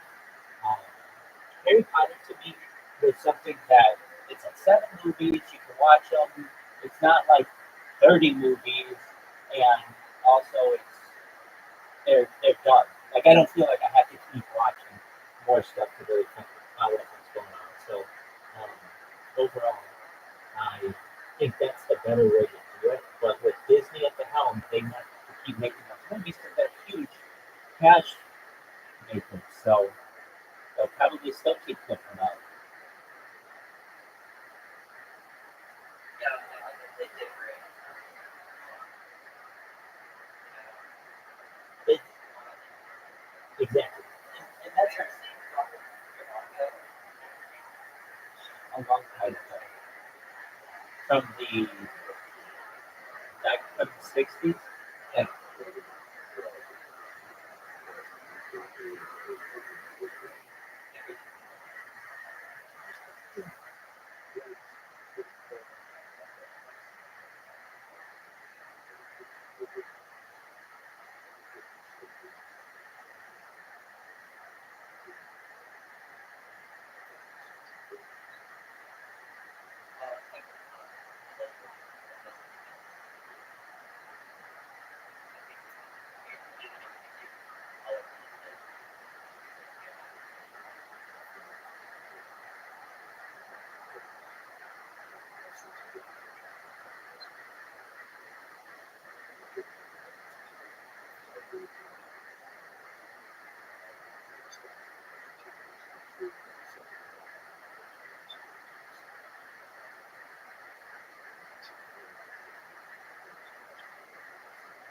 isn't that isn't that like a 1930s one?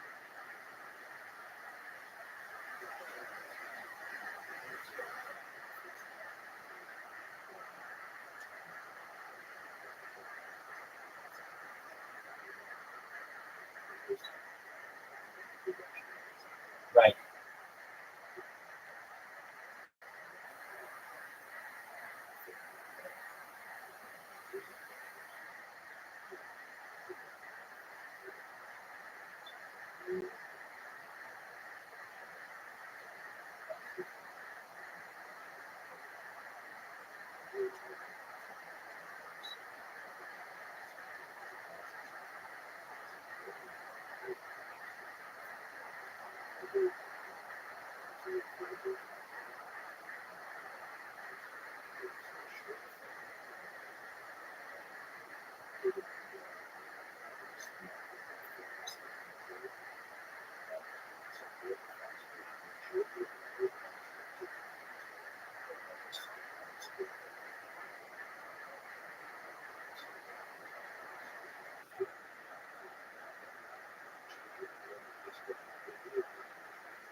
really well.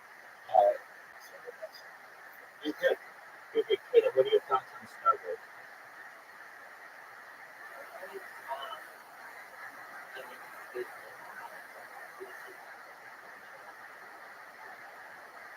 Okay. And what about Star Trek? I really enjoy Star Trek, and I think it's really cool. Like the original series, I've only seen one original series, and a little bit of the next generation. Yeah, I would agree. I would agree with those are the two best components probably overall fan appreciation. Um, when it comes to Star Wars, I kind of think that we move into the cash grab again with the Mandalorian. I honestly don't like being told I have to see something. Oh, it's the best. You have to see it. It's so amazing. And it's like, dog, if you tell me that, I don't want to see it. It's like almost something innate in me that just feels like if I like it, I'll enjoy it, I'll watch it.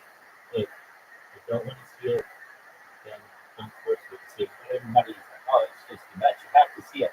And then I watch some of this stuff and I'll be like, I don't understand what's going on because I didn't watch 4 different movies like in between there. It's like, again, it becomes like work. It's an uphill climb to kind of get the whole story down. And I don't much appreciate that. That's why I like almost television series because you've got the whole thing generally. I mean, I shouldn't say that.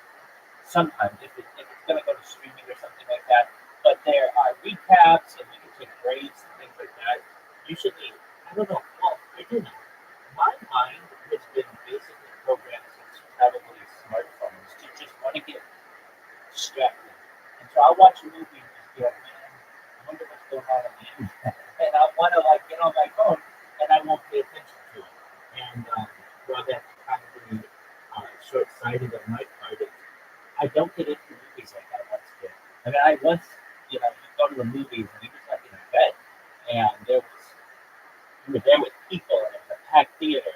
Now it's like they have to bend over backwards to get you to the movie.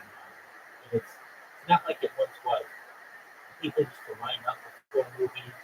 It used to be like a major event. And now it's like it's very expensive. And now it's almost like, okay, well, if you don't see it in the theater, it will be on a streaming platform in like a month. So just wait a month. When before it was like 6 months, between being in the theater and getting it on VHS. It was a long time. But now it's different the way that media works, I guess. And yeah, so that's why probably I like some TV shows more, but I should branch out a little bit. What is Kato? What is a series or a movie that you think is underappreciated that I should do?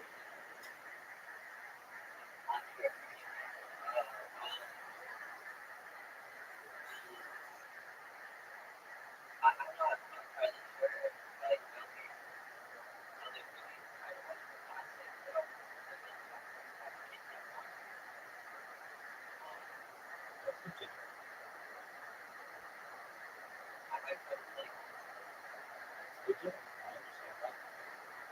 At least with television series now, I the same as the has been seen recently. I don't really watch too many. I don't watch any television really. Um, Not because I don't enjoy television, well, unless it's like streaming. But there's just something that you have to be somewhere at a certain time. It's almost a um, like I don't watch things online. I don't really necessarily have to anticipate something that I might be able to stream the next day on the platform, and so I have to be there at 8 o'clock on Thursday night to ensure that I'm ready to watch this film or television show or whatever it is. Um, and I understand what you're saying. You're like, hey, I kind of just watch what's big and get appreciation out of that. And understand there's so much content now that you can name things that are very good for you, but it's like the chances are it's just going to get lost in the sea of other content or other media. And especially with people's lives now, they're busy. People are very focused on themselves and everything that they have to do. That we just don't have this same kind of society where everything stops on Tuesday night because the show or Thursday night or whatever. The one big thing is sports. Kato, do you like sports? I'm so bored. I don't really sports to say. I mean, I enjoy it. I enjoy the aspect of coaching.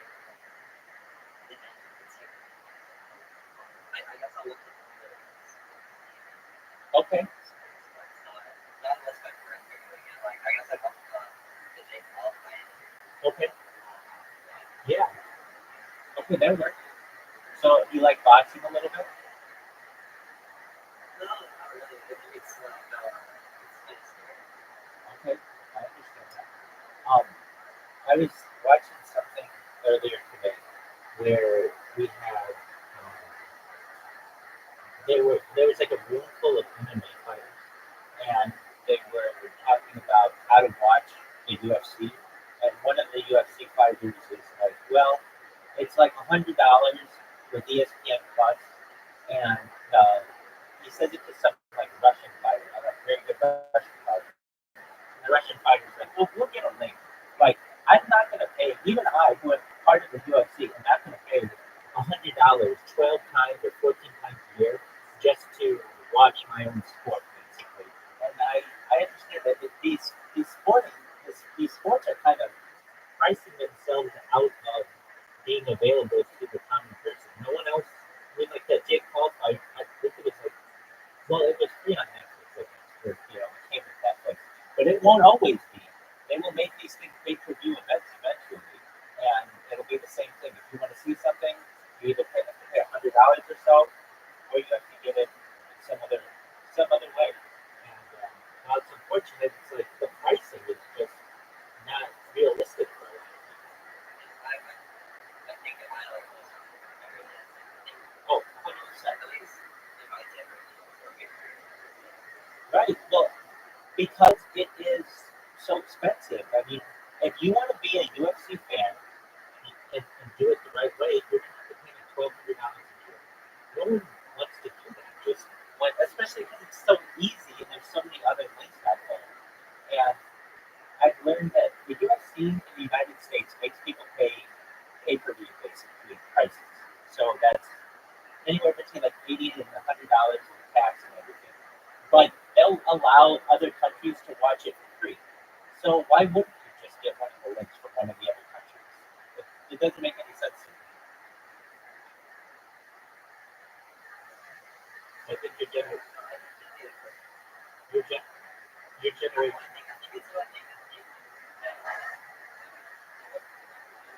Exactly.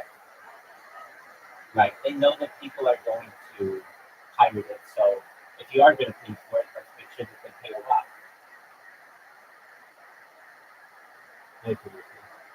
But the fighters aren't getting the money, which is unfortunate. And generally, now a fight like Mike Tyson, Jake Paul, that's another weird one where how it was written, how the contract was written, like they got paid based on how long they fought, and if they fought to the end, they got the most amount of money. Why wouldn't you say to the other guy, hey, if we want to both make as much money as possible, just don't knock me out. I will knock you out. We dance around for 7 rounds or whatever, and it's over. That may be collusion, but I could see it. I mean, that's just how people are. That's what you would do. Yeah, they did, and nobody got knocked out. Exactly, and a lot of people called them out for it to say, "Hey, why wouldn't you do what I just described? Just in any fight, if you are going to be paid $2 million if you knock the guy out in the first round, or $4 million if you guys make it to the end, why wouldn't you just behind the scenes just be like, hey, Don't knock me out. I won't knock you out. We'll dance around and we'll call it good. And we'll both make double the.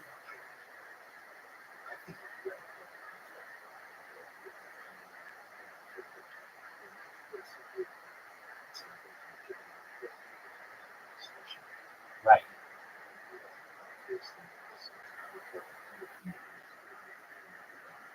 right, 100%.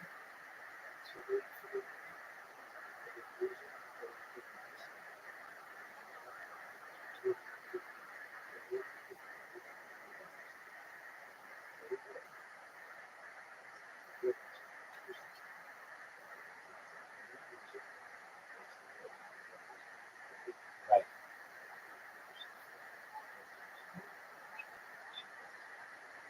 Now, here's an interesting one. I'm almost certain that you did this, but you can. Shout out to you. Who's the reigning heavyweight champion in the world? Exactly. Yeah. Who is the boxing? Like, this used to be like like everybody would know it. It was like you're the best athlete in the world, basically. And now no one can name it. Like, um, so it's Alexander Usyk who he just he just fought on December 21st, and no one knew about this fight. I mean, I know they did. I know there are some people who did, but the just marketing of boxing isn't really what it is for the UFC or anything else. So, like, it's just interesting to me that boxing was the the greatest sport at one time in the world, and now it's like you don't even know who the heavyweight champion is, and this guy apparently. Right now, wait. Now that's different. That's UFC, and it's marketed much better. And yeah, John Jones, he he's an incredible fighter, and like, but he's just marketed. Exactly.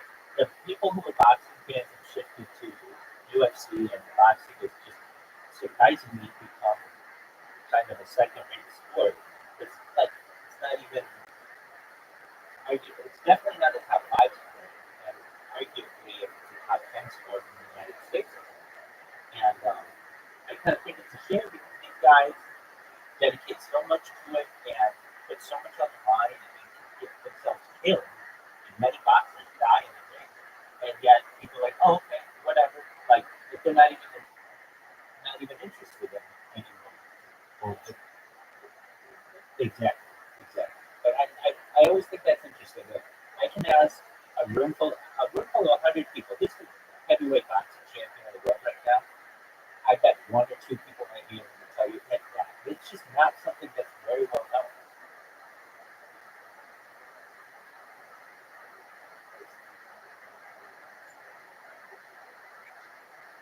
Right, right,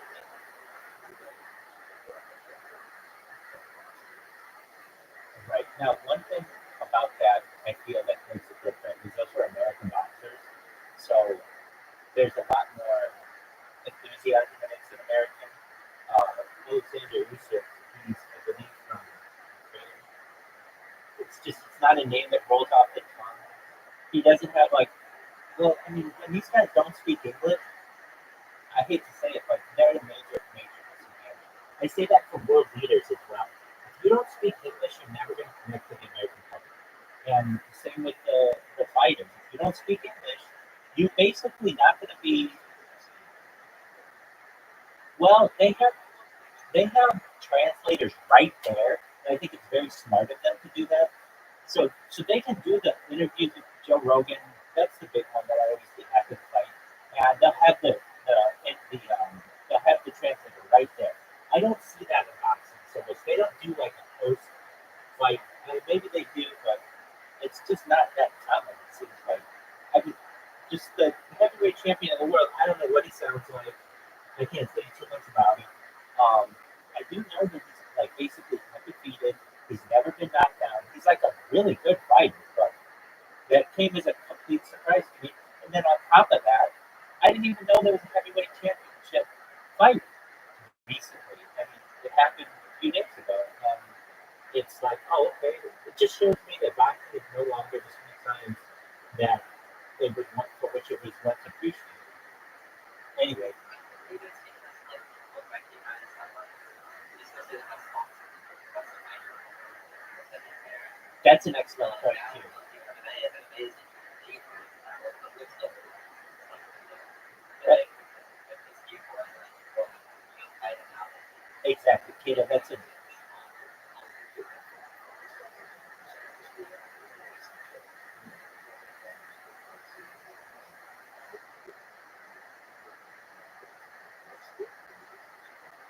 it's an excellent point to both of you, and it's become more of a celebrity event as well.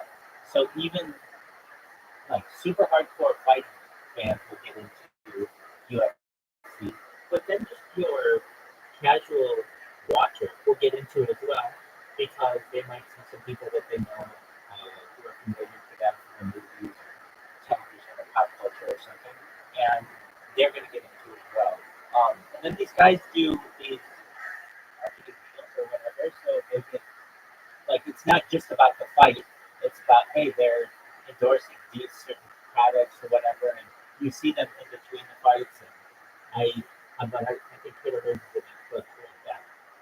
Before we didn't have a way to say like who's the best fighter in the world. It's just always boxing, and boxing isn't very realistic. It's realistic, but it's not realistic as to how a street fight goes.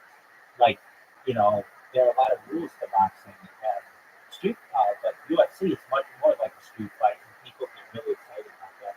There are a couple of rules I've heard proposed, and I think they would make UFC a lot better. Those would be, you know, like if you have a guy on the ground and the bell rings for the end of the round, you both get to stand up and go to your corners, and then you start back and you start standing.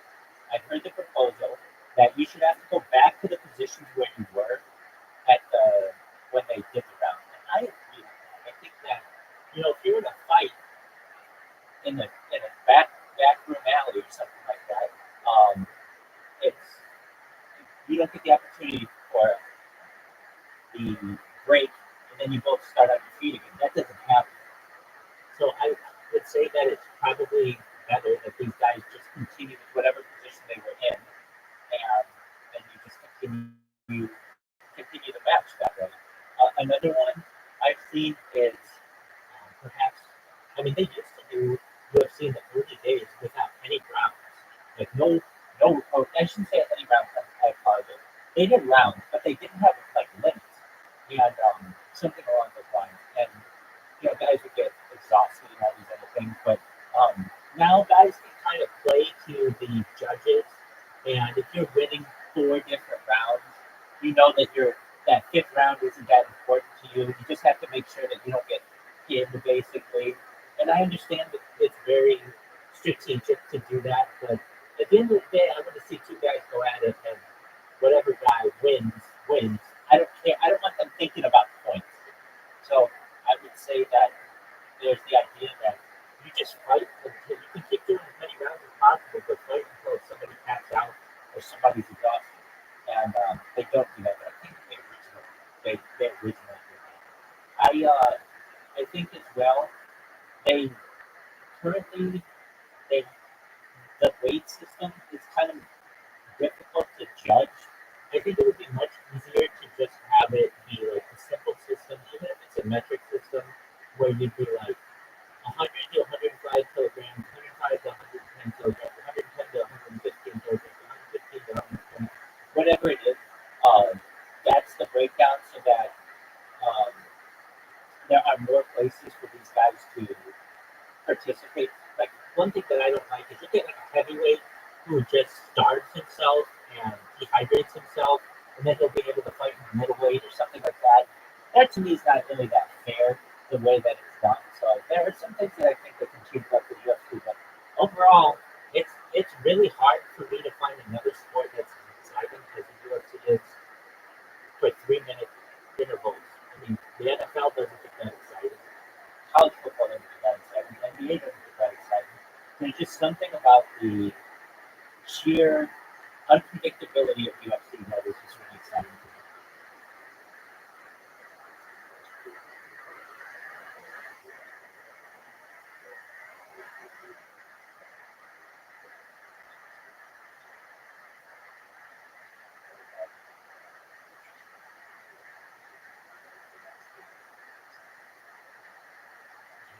It is.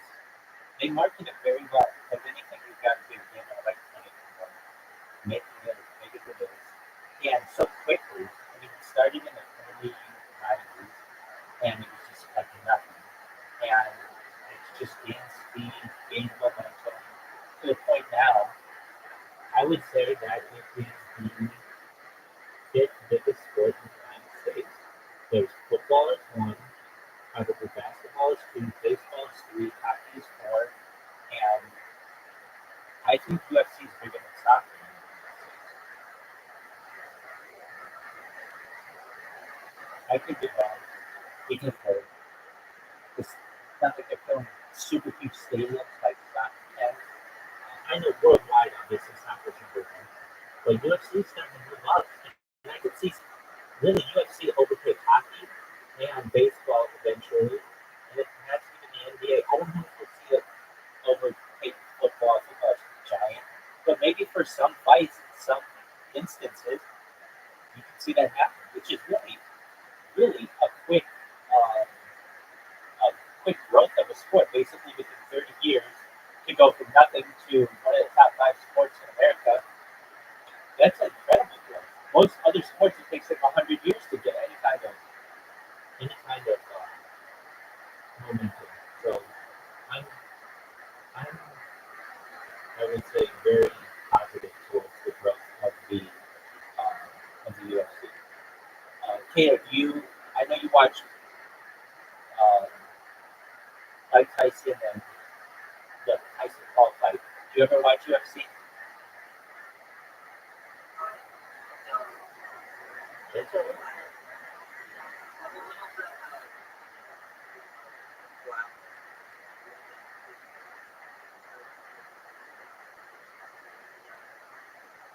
That's all right. Whatever floats your boat.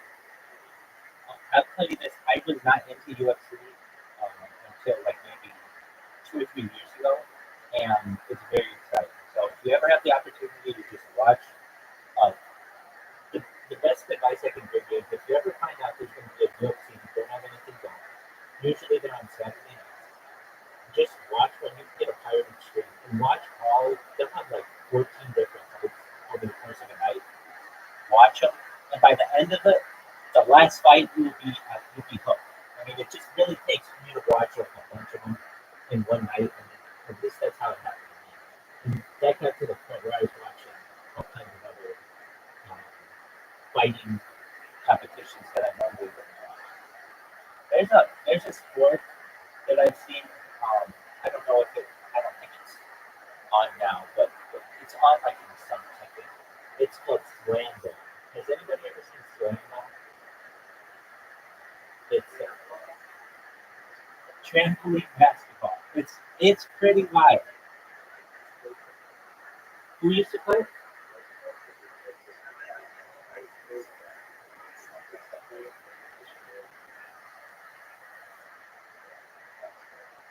Cornhole.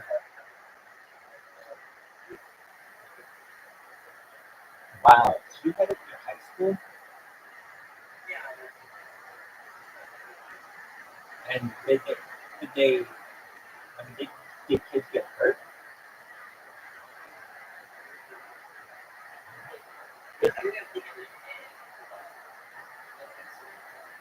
Yeah, you're talking about the one on the beach. You're talking. I know you're exactly. I know what you're talking about. That one on the beach. It was on Shark Tank. It's very popular. It's very easy to play with a little mini trampoline. No, this is a big trampoline. It's basically basketball with trampoline, and it's wild.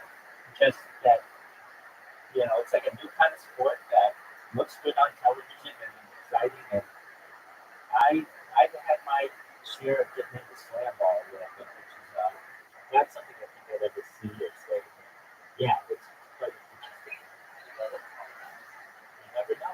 hey, people might have said the same with the UFC.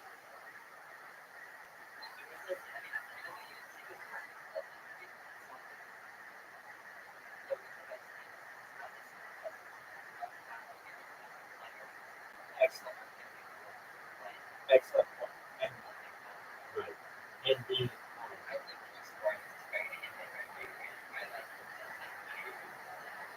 I agree with you. Now, you were saying you watch these sports. Is that only online, or do you watch them on television as well?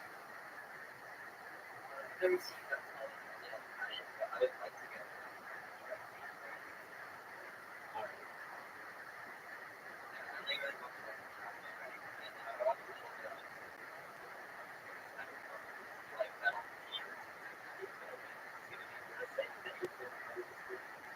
There you go. They used to have. Okay, so I have seen. They used to have, like, in the very early days of these sports on. Well, it used to be called. I think they changed it to like G4 or something like that. Was the name of the channel? Yeah, and so they would have like big tournaments, and I thought that's the way that these. Pardon me? Yeah, I thought that was going to be the way that esports were going to go, but it basically had just died on major television. It's only available on. Uh, that's exactly right. Yeah, and they used to have the video game awards and stuff, and I always thought that, like, okay, this is the channel that's going to have like nightly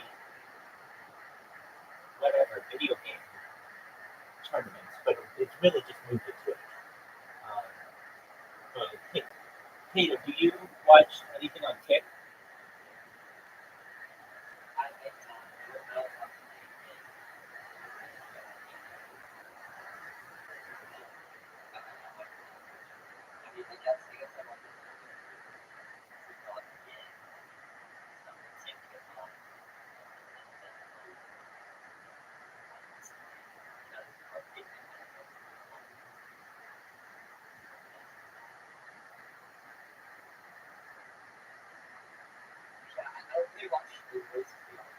That's okay.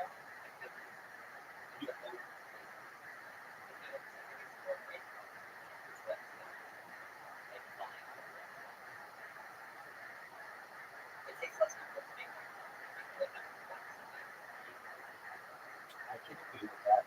I I think that most of ways where you'll get someone who perhaps is a controversial streamer and they get kicked off and that brings attention to the platform and then more and more I see it. But then eventually that that wavers and then it's back to just trying to you get like shock value out of what you do, or perhaps get people to perhaps get people to watch your stream for maybe around things like you become a troll or you become a someone who just likes to get reactions out of people, and then it can I think have a dirty like a spiral into perhaps not the best places. But um, I would say that if you get the right things on like YouTube, you can make YouTube your entire all the content you ever needed is on YouTube. So I think what you're doing is probably the smart thing to do. It's free. You use a pop-up blocker and ad blocker. Okay, excellent. So then you don't have to deal with basically any kind of commercial, and it's just 100% content. You can't do it.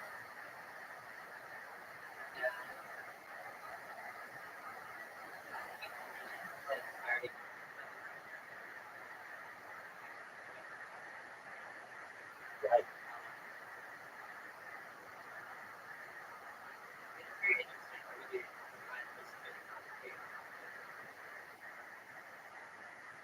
I'm agreeing with you. But these, well, so I watch a lot of kick creators because they are it's an up and coming platform and I'm able to spam it very efficiently. So I see a lot of the people. Oh yeah, great question. I'm in a Telegram with a cryptocurrency. We're talking about Harry Potter earlier. It's called Harry Potter Obama Sonic Community. It's worth $300 billion. And the, there was a member of the Telegram who was like, Rabbi, you gotta get on Kick. You gotta start watching Kick. And so, like, when it first started, I was like, okay, I'll take a look at it. And I created an account and I started streaming on it. And I didn't get that much. But one thing that I thought was really interesting was if you ever go to the Kick website, it says Kick Beta, BETA. Usually, like software's in beta, it's not ready for the full rollout. So I was kind of like, well, I mean, I'll wait for it when it has its full rollout. Little would I know, 2 years later, it's still in beta. And so someone from a cryptocurrency told me about it, and I started streaming on it. And then um, then I stopped streaming on it. Then earlier this year, I started streaming on it again, and I got a little bit of attention on there. I made it on the front page a few times, and I had like over 1,000 organic followers, and that's cool. But my thing is the archiving of the footage, and so that's why Twitch and Kick are not that important to me because after like 30 days, you no longer have access to your bots or your video. That's why I like YouTube because I'm creating an archive of or like a time capsule, a timeline of human history. I want people able to watch this 5 years from now, 10 years from now, and with the current systems that are set up with Twitch and Kick, they don't have that. So it wasn't as appealing to me. So what I ended up doing was sacrificing my Kick accounts, and then I created a robot, or like 4 of them, that will just spam everybody on Kick 24 hours a day. So I had people tell me, even though you don't stream on Kick, you're arguably the most well-known person, which is, whatever. But yeah, so if you ever watch Kick, you'll see my spam bots are out on the making people aware of what I do, and to the point where some of the creators normally would ban me, but they let me spam them now because the more people that you have typing in your chat, the more money they get. So in my own way, I actually make them a little bit of money every time I post in my chat. But yeah, that's how I heard about Kick. How did you hear about Kick?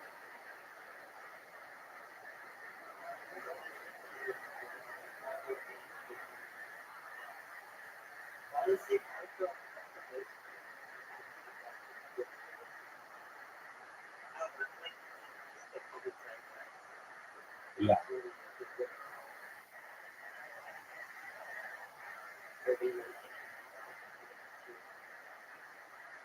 Twitch. You're 100% right. Well, I would say I had to give it an award for the social media platform of the year. It's seen a huge amount of growth over the course of 1 year.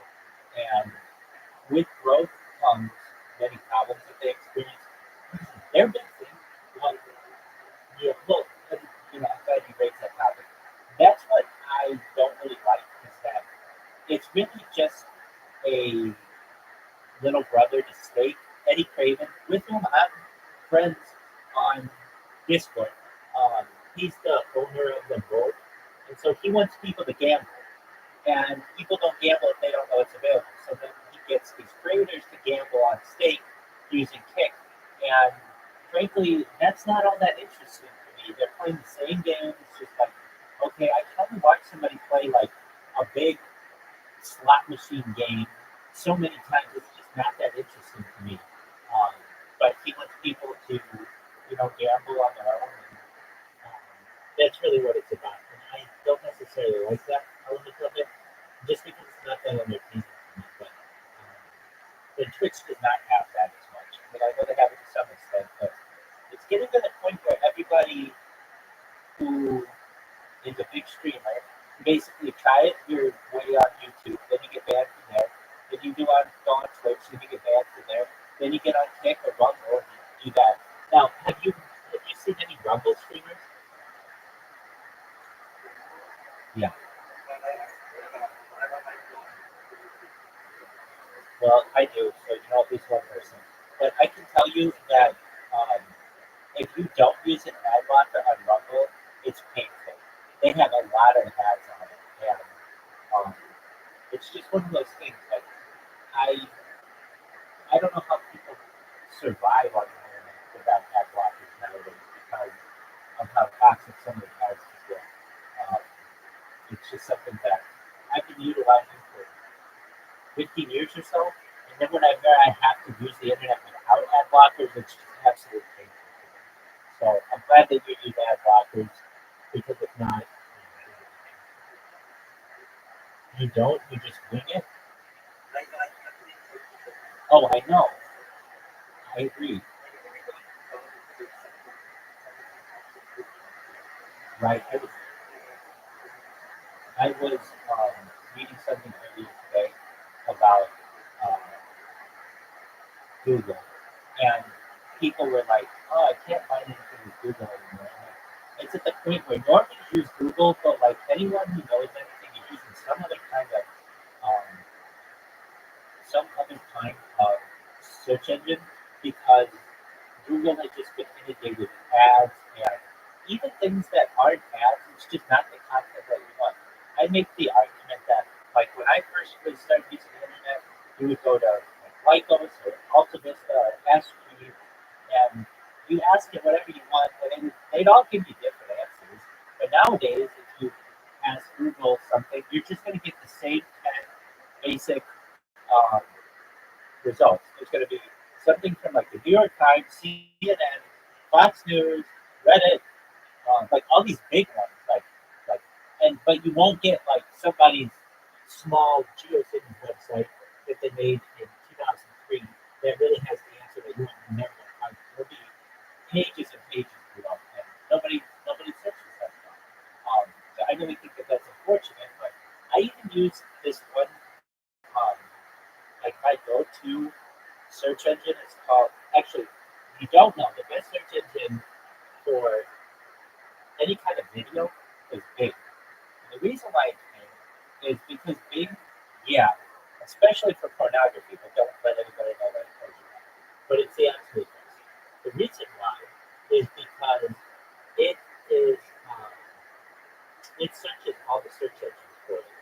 So if you go to Bing and you put in whatever you want, you make sure Safe Search is off, it will scour the entire internet and give you the best results of the search engines, as opposed to Google, which does not do that.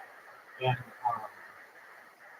then when I'm trying to find like documents or like just more things that I know aren't very mainstream, I will go to a search engine known as Dogpile, which has been around for like 25 years, but it still uses the old Google algorithm for finding things. It hasn't been, so to speak, overtaken by this mass media push of all of these mainstream articles.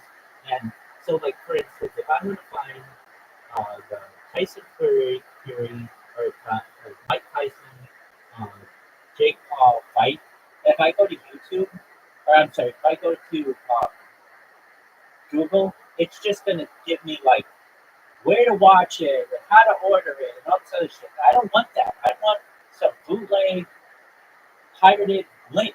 And if I go to Dogpile, I can find it just about any time, especially the movies and stuff. If you type, like, let's say you want to watch Gladiator 2, you just type into Dogpile, watch Gladiator 2 online free. And, like, the first link is just one of those Russian links from wherever, and it allows you to get whatever you want. That's kind of become my strategy, and it works much better than just scouring Google. Because a lot of times Google just removes those links and you never find them. Do you use Brave?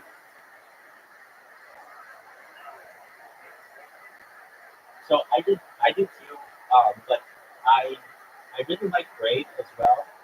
Just give them a little plug because it has built-in ad blockers generally, so you can just like, let's say you don't have the ability to download uBlock Origin or any kind of other ad blocker, you can just go to Brave and it's already installed in it, and not have to worry about getting hacked. So that's another way that somehow for that.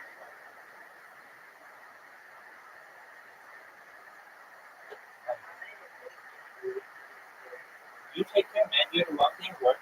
You should know. I really appreciate you coming back in, and just know that you're always welcome here. So hopefully we'll see you soon. Okay, Caleb? Take care, my man. Be right back. A new game, showing it examples of, in this particular game, this user did something good. Maybe the system can even play and ask you questions. Say, hey, I played this game. I just played this game. Did I do it well? Can you teach me more? So 5, maybe to 10 years, these capabilities or what meta learning means will be much more interactive, much more rich, and to domains that we were specialized in. Okay? So you see the difference, right? We build AlphaStar specialized to play StarCraft. The algorithms were general, but the weights were specialized. And what we're hoping is that we can teach a network to play games, to play any game, just using games as an example, through interacting with it, teaching it, uploading the Wikipedia page of StarCraft. Like, this is in the horizon. And obviously, there are details that need to be built and research need to be done. But that's how I see meta learning evolve, which is going to be beyond prompting. It's going to be a bit more interactive. It's going to, the system might tell us to give it feedback after it maybe makes mistakes or it loses a game. But it's nonetheless very exciting, because if you think about this way, the benchmarks are already there. We just repurpose the benchmarks, right? So in a way, I like to map the space of what maybe AGI means, to say, okay, we went 101% performance in Go, in chess, in StarCraft. The next iteration might be 20% performance across quote unquote all tasks, right? And even if it's not as good, it's fine. We have ways to also measure progress, because we have those special agents, specialized agents, and so on. So this is, to me, very exciting. And these next iteration models are definitely hinting at that direction of progress, which hopefully we can have. There are obviously some things that could go wrong in terms of we might not have the tools, maybe transformers are not enough, and there's some breakthroughs to come, which makes the field more exciting to people like me as well, of course. But that's, if you ask me 5 to 10 years, you might see these models that start to look more like weights that are already trained, and then it's more about teaching or make they meta learn what you're trying to induce in terms of tasks and so on. Well beyond the simple now tasks we're starting to see emerge, like small arithmetic tasks and so on. So a few questions. Yes. Fascinating. So that kind of teaching, interactive, not just beyond prompting, interacting with the neural network, that's different than the training process. It's different than the optimization of a differentiable function. This is already trained, and now you're teaching. It's almost like the brain, the neurons already set with the connections. On top of that, you're now using that infrastructure to build up further knowledge. Okay, so that's a really interesting distinction. It's actually not obvious from a software engineering perspective, but there's a line to be drawn. Because you always think for neural network to learn, it has to be retrained, trained and retrained. And maybe, and prompting is a way of teaching the neural network to work with context about what the heck you're trying to do. So you can maybe expand this prompting capability by Yeah, by the way, this is not, if you look at way back, at different ways to tackle even classification tasks. So this comes from long-standing literature in machine learning. What I'm suggesting could sound to some like a bit like nearest neighbor. So nearest neighbor is almost the simplest algorithm that you can that does not require learning. So it has this interesting, like, you don't need to compute gradients. And what nearest neighbor does is you quote unquote have a a data set or uploads a data set. And then all you need to do is a way to measure distance between points. And then to classify a new point, you're just simply computing what's the closest point in this massive amount of data, and that's my answer. So you can think of prompting in a way as you're uploading not just simple points and the metric is not the distance between the images or something simple, it's something that you compute that's much more advanced. But in a way, it's very similar, right? You simply are uploading some knowledge to this pre-trained system in nearest neighbor. Maybe the metric is learned or not, but you don't need to further train it. And then now you immediately get the classifier out of this, right? Now it's just an evolution of that concept, very classical concept in machine learning, which is just learning through what's the closest point, closest by some distance, and that's it. It's an evolution of that. And I will say how I saw meta learning when we worked on a few ideas in 2016 was precisely through the lens of nearest neighbor, which is very common in computer vision community. Right? There's a very active area of research about how do you compute the distance between two images, but if you have a good distance metric, you also have a good classifier, right? All I'm saying is now these distances and the points are not just images, they're like words or sequences of words and images and actions that teach you something new, but it might be that technique-wise, those come back. And I will say that it's not necessarily true that you might not ever train the weight a bit further. Some aspect of meta learning, some techniques in meta learning do actually do a bit of fine tuning. Right? They train the weights a little bit when they get a new task. So, as I call the how or how we're going to achieve this, as a deep learner, I'm very skeptic. We can try a few things, whether it's a bit of training, adding a few parameters, thinking of these as nearest neighbor, or just simply thinking of there's a sequence of words, it's a prefix, and that's the new classifier. We'll see, right? There's the beauty of research, but what's important is that is a good goal in itself that I see as very worthwhile pursuit for the next stages of not only meta learning. I think this is basically what's exciting about machine learning, period, to me. Well, the interactive aspect of that is also very interesting. Yeah. The interactive virtually as the interactive. Yeah. So it helps you pull out the classifier from this giant. Okay. Is this the way you go in 5, 10 plus years from any task? So from many tasks to any task. So what does that mean? What does it mean to be actually trained on? At which point is the network kind of not?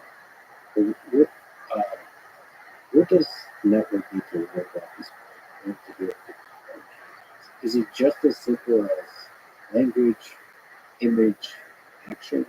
Or do you need some set of representative images? Like if you only see land images, then you know anything about underwater. Is that some fundamentally different? Those are open questions, I would say. I mean, the way you could maybe further your example, right? If all you see is land images, but you're reading all about land and water worlds, but in books, right, images, would that be enough? I mean, good question. We don't know, but I guess maybe you can join us if you want in our quest to find this. That's precisely yes, that's precisely. I mean, the beauty of research and that's the research business we're in, I guess, is to figure this out and ask the right questions and then iterate with the whole community, publishing like findings and so on. But yeah, this is a question. It's not the only question, but it's certainly, as you asked, is on my mind constantly, right? And so we'll need to wait for maybe let's say 5 years. Let's hope it's not 10 to see what are the answers. Some people will largely believe in supervised or self-supervised learning of single modalities and then crossing them. Some people might think end-to-end learning is the answer, modularity is maybe the answer. So we don't know, but we're just definitely excited to find out. But it feels like this is the right time and we're at the beginning of this. Yeah. Because we're finally ready to do this general big models and agents.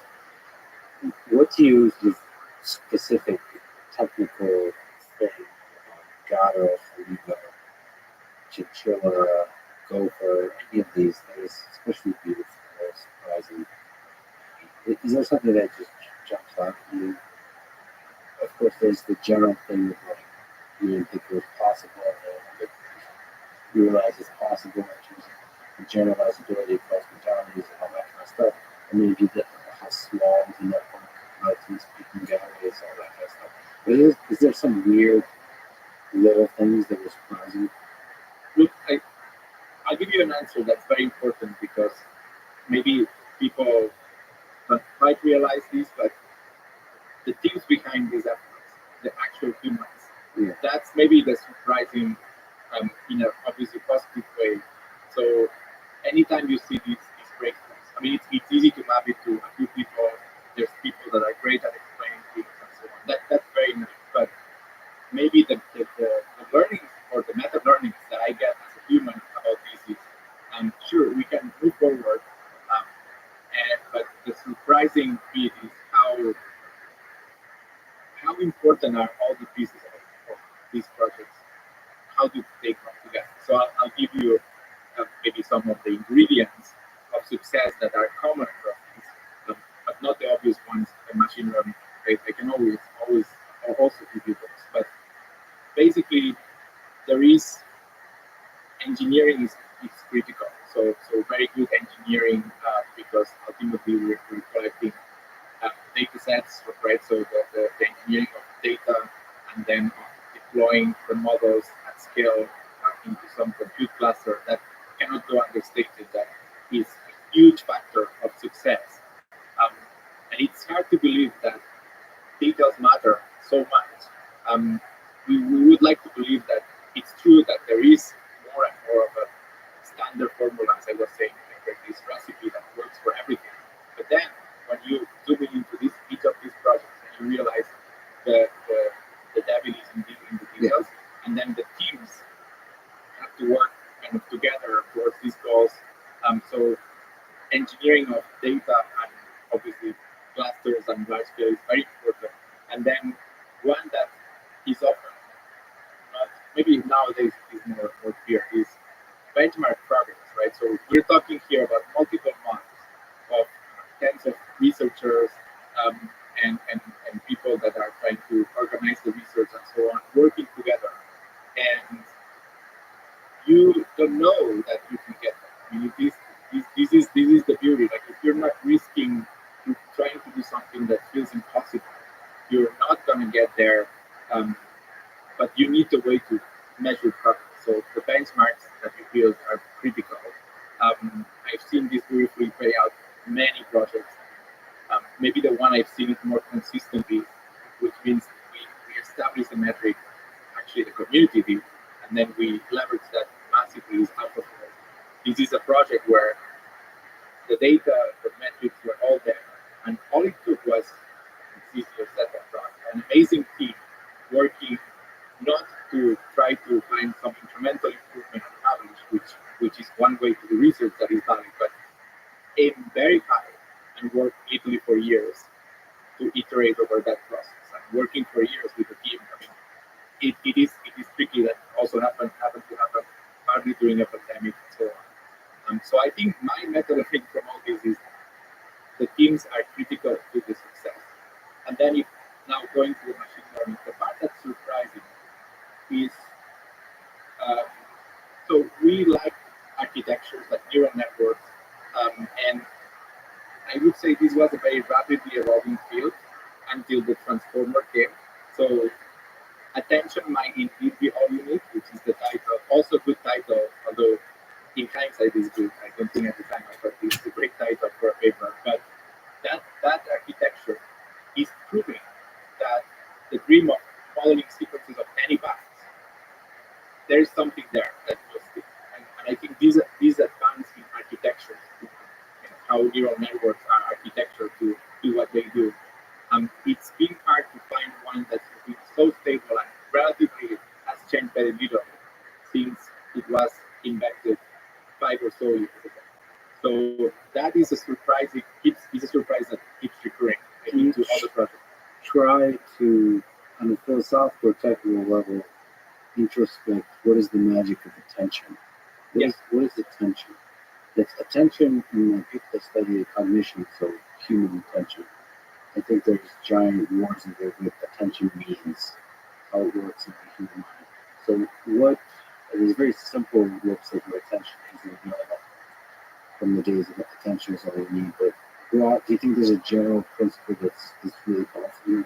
Yeah, so a distinction between transformers and LSTMs, which were what came before, and there was a transitional period where you could use both. In fact, when we talked about AlphaStar, we used transformers and LSTMs. So it was still the beginning of transformers. They were very powerful, but LSTMs were still also very powerful sequence models. So the power of the transformer is that it has built in what we call an inductive bias of attention that makes the model, when you think of a sequence of integers, right, like we discussed this before, right, this is a sequence of words. When you have to do very hard tasks over these words, this could be, we're going to translate a whole paragraph, or we're going to predict the next paragraph even 10 paragraphs before. There's some loose intuition from how we do it as a human that is very nicely mimicked and like replicated, structurally speaking, in the transformer, which is this idea of you're looking for something, right? So you're sort of, when you just read a piece of text, now you're thinking what comes next. You might want to relook at the text or look it from scratch. It literally is because there's no recurrence. You're just thinking what comes next, and it's almost hypothesis driven, right? So if I'm thinking the next word that I'll write is cat or dog, okay? The way the transformer works, almost philosophically, is it has these two hypotheses. Is it going to be cat or is it going to be dog? And then it says, okay, if it's cat, I'm going to look for certain words, not necessarily cat, although cat is an obvious word you would look in the past to see whether it makes more sense to us with cat or dog. And then it does some very deep computation over the words and beyond, right? So it combines the words, but it has the query, as we call it, that is cat. And then similarly for dog, right? And so it's a very computational way to think about it. Look, if I'm thinking deeply about text, I need to go back to look at all of the text, attend over it. But it's not just attention. Like what is guiding the attention? That was the key insight from an earlier paper. Is not how far away is it? I mean, how far away is it? What did I just write about? That's critical. But what you wrote about 10 pages ago might also be critical. So you're looking not positional, but context-wise, right? And transformers have this beautiful way to query for a certain content and pull it out in a compressed way, so then you can make it more informed. I mean, that's one way to explain transformers. But I think it's a very powerful inductive bias. There might be some details that might change over time, but I think that is what makes transformers so much more powerful than the recurrent networks that were more recency bias based, which obviously works in some cases, but it has major flaws. Transformer itself has flaws, and I think the main challenge is these prompts that we were talking about. They can be 1,000 words long, but if I'm teaching you Star Trek, I'll have to show you videos. I'll have to point you to full Wikipedia articles about the game. We'll have to interact probably as you play. You'll ask me questions. The context required for us to achieve me being a good teacher to you on the game, as you would want to do it with a model. Well, I think goes well beyond the current capabilities.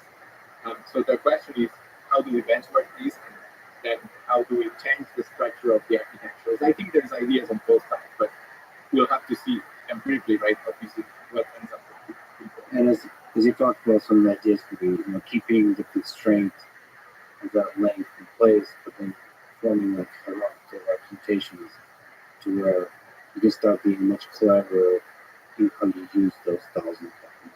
Indeed. Yeah, that's really interesting. But it also is possible that this attentional mechanism where you basically you don't have a recency bias, but you look more generally. You make it learnable. The mechanism in which way you look back into the past, you make that learnable. It's also possible to be beginning with that. Because with that, you might become smarter and smarter in the way you query the past.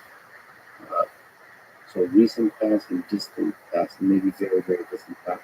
So almost like the attention mechanism will have to improve and evolve as good as the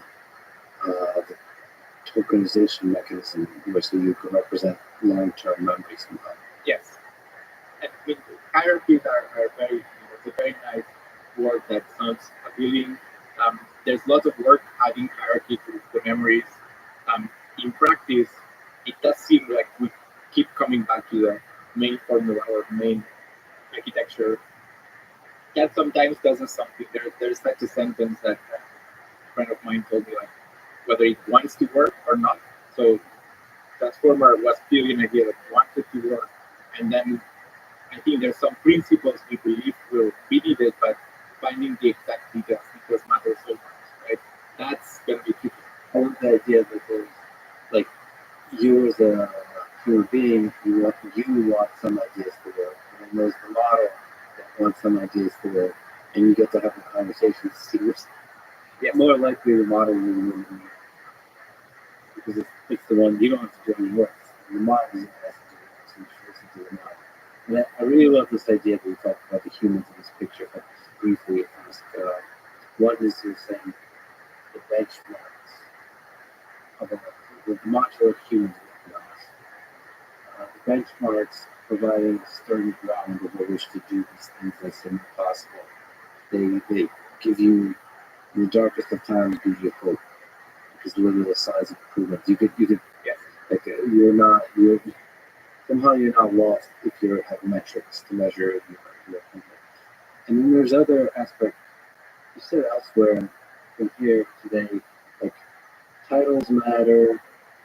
I wonder how much humans matter in the evolution of evidence, meaning individual humans. Something about their interactions, something about their ideas, how much they change the direction of this. Like if you change the humans in this picture, like is it that the model is sitting there and it wants some idea to work, or is it the humans, or maybe the model is providing 20 ideas to work, depending on the humans pick, they're going to be able to hear some of those ideas. In all because you're now directing all the deep learning, you get to track a lot of projects, a lot of learning researchers. How much variability is created by the humans? Zero. Yeah, I mean, I do believe humans matter a lot. Yeah, I don't know why you don't just come to Discord in the beginning. Jude's coming.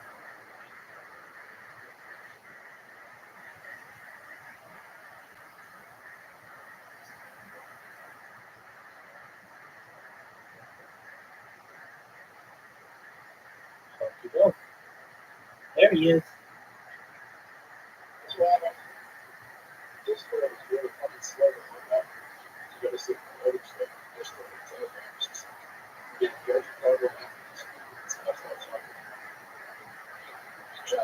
Hey man, I get you. I figured it was something like that. Alright. Just one moment.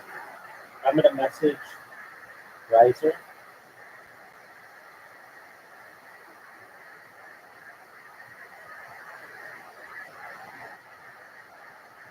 Dude. Really?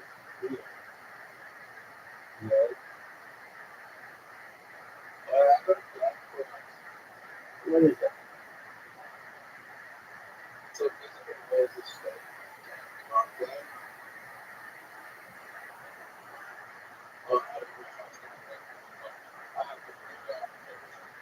Yeah. That sounds absolutely cool. Mini golf does not. I'm gonna beat you 5 games in a row in mini golf, and then I'm gonna beat you in Uno, perhaps, and then you're gonna love it. You ready? Alright, dude.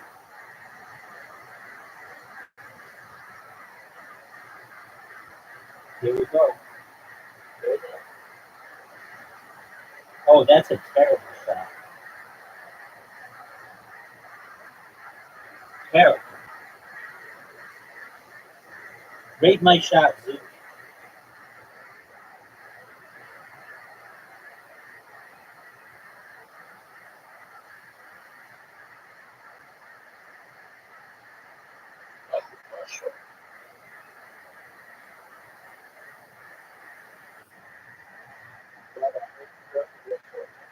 I do.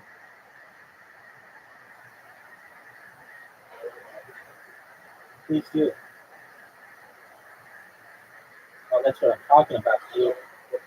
That's what I'm talking about, Zoo.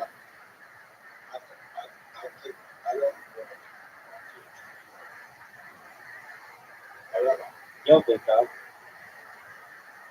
Don't hit my ball. Don't hit my ball.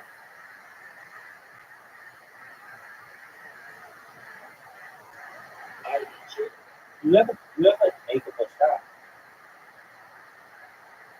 Oh, I hit that fucking thing. You have a chance to take the lead.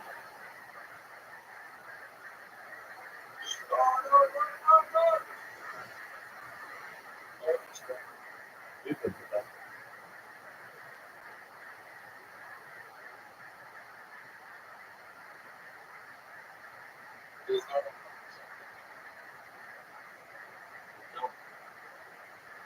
All right. Here we go.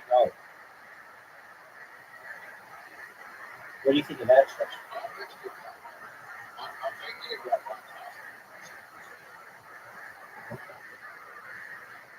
What do you think of my shot?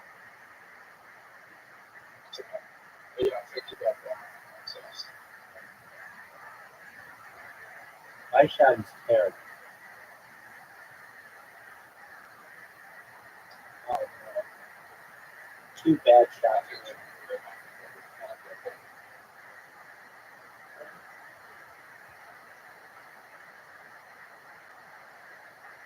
Oh, that's a really good shot. Almost perfect, dude.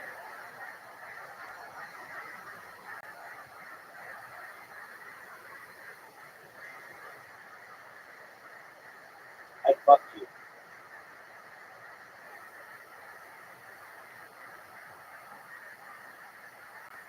Look at this shot. I don't know what you're doing.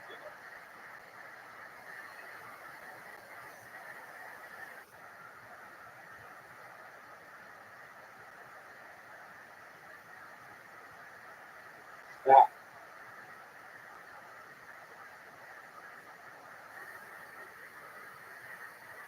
Oh, this.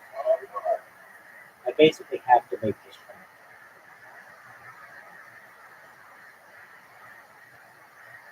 Oh, wow, did I fuck you? I fucked you twice on this one.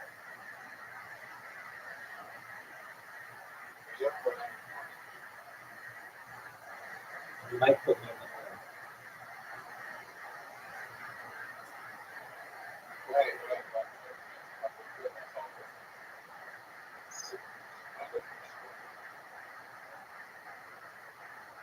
You just put me in the hole. Just gave me the win.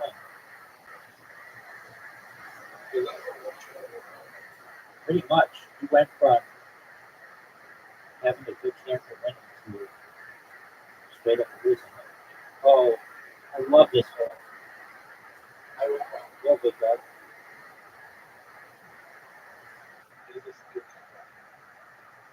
Let's see it. Here's the thing about it. You're fucked.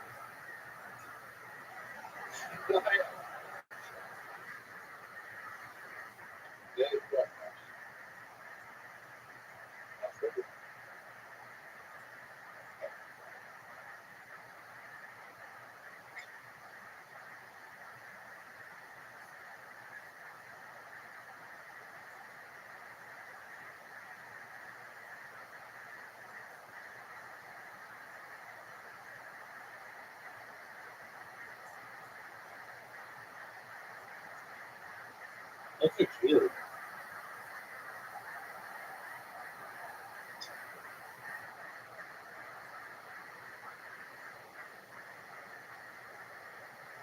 Thanks, big dog. I appreciate that. That's really good.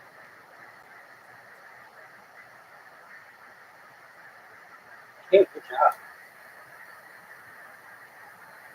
You got your first. Yes.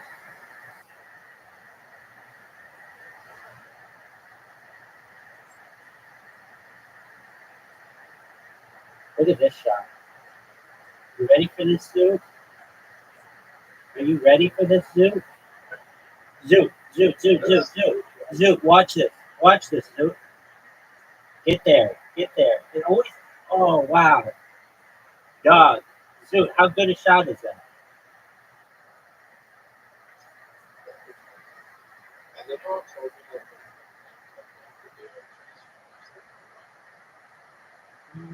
I can see how somebody would pick that. But no, I see them as somewhat related. I mean, Rabbi just means teacher, and transhumanism is just the ability to perhaps transcend death. So, someone who teaches and wants to live forever is essentially a transhuman rabbi. Hey, there wasn't that tree that allows you to go and take a shortcut. I like how you're figuring out all the little, oh wow, all the secret spots.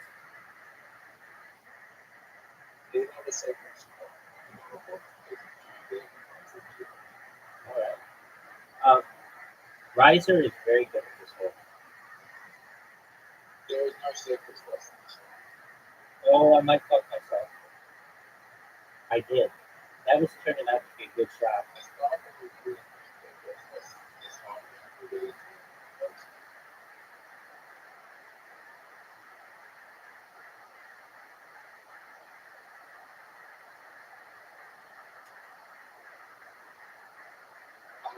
What do you think of this shot? Yeah, too bad it was my second shot, but I'll take it. You can perhaps do better. You can perhaps do better. There you go. Perfect, man. Perfect shot, dude.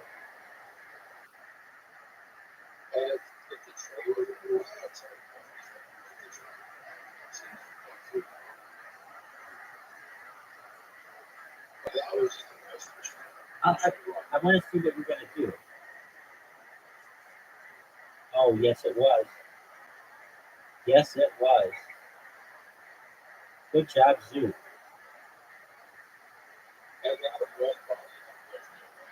Yep. Yep. I don't know what you mean. There we go. Rabbi, up one game to none. That's exactly what I wanted. All right, Zoo, you're up.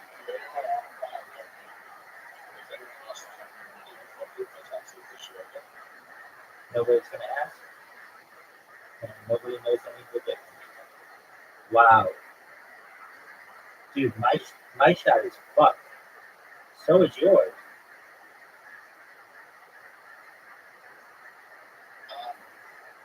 Look at this shot. Dude, did you just see that shot? Did you see that shot? Did you see my shot?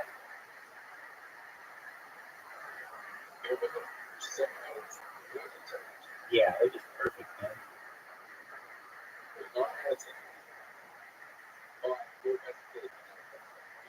Let's see it. Zoot's down one.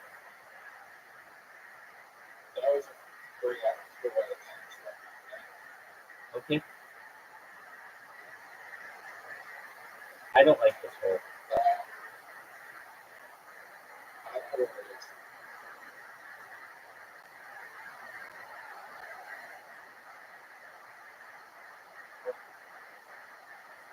Is that what you thought it was?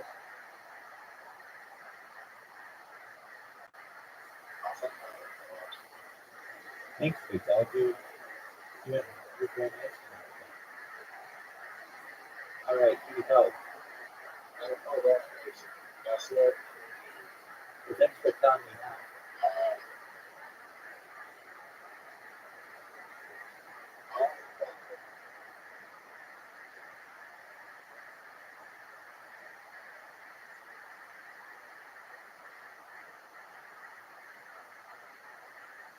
It looks like it's in the barn. It might not be though.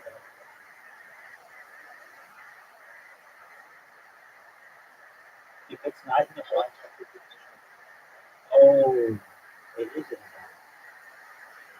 You have a really long shot, but you can make it. Hit the, oh, what a beautiful shot, too. Bravo on that.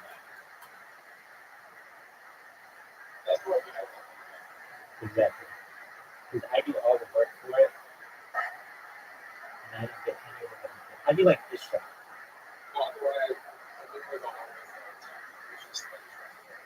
Sure you do. Sure you do. What do you think of my drive?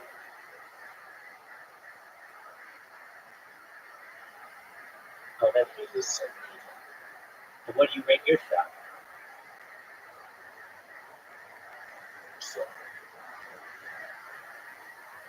Oh boy, did I fuck up, Sue.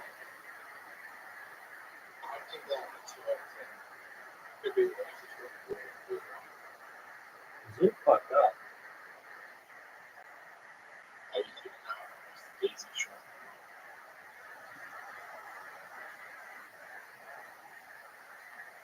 Did you see that I barely missed that?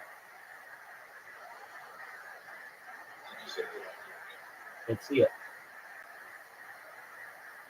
Oh, Zoo takes the lead.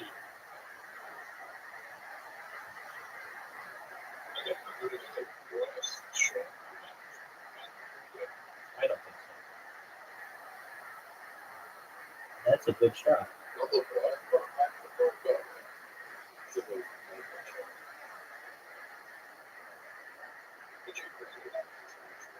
I think it's pretty good.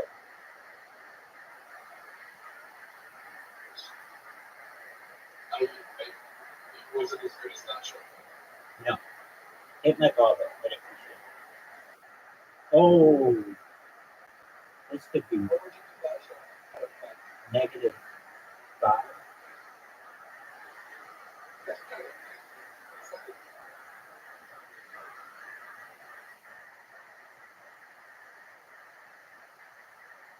Interesting that I didn't go for it.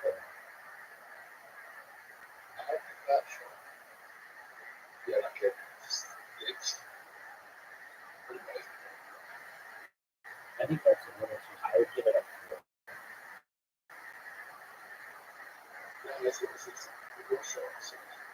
That's what I think.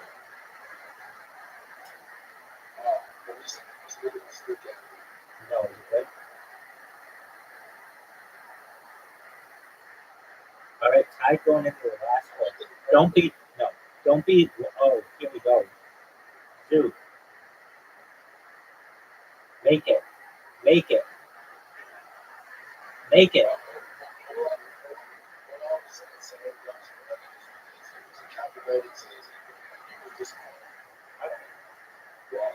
Here you go. You can win with this.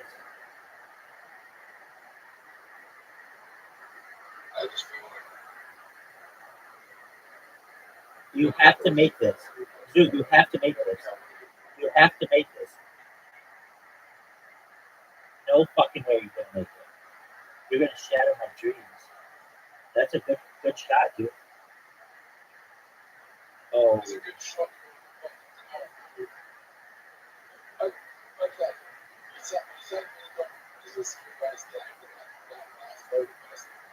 No, you still had to have a good setup from the beginning. I do say that it's still missed. Don't hit the trees. Leave all the trees for me.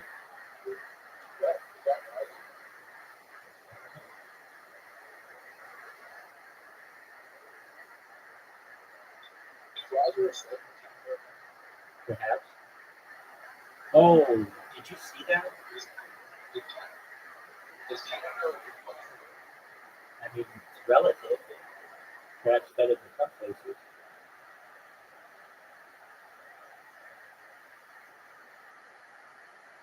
It's like warm, or it's like cold Australia, and Australia's like warm Canada.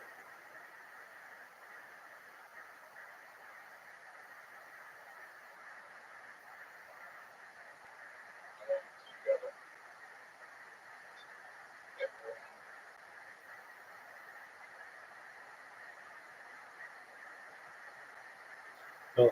Taking the lead right off the bat, dude. Here we go. I'm not very good at this one.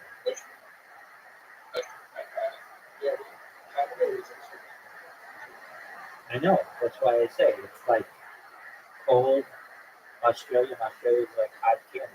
You're both just pawns of the British Empire.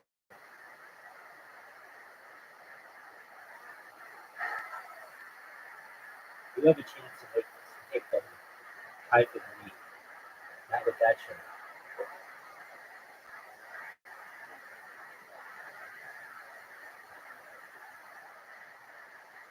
Wow. How did you miss it? I think a 2-0 lead. Do you like this hole? Be the perfect shot. Oh, it almost was.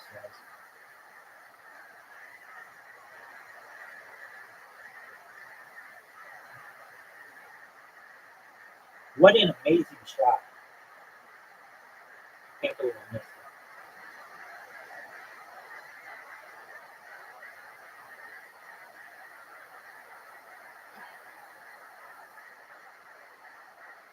it. Dude, great shot.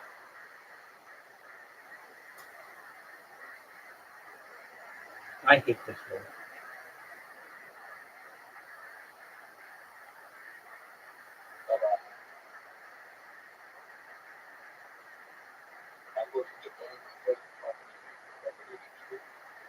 Congratulations, big dog.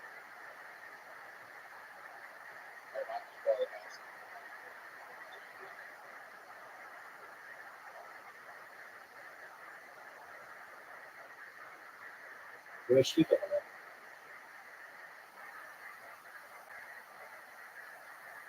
Great shot.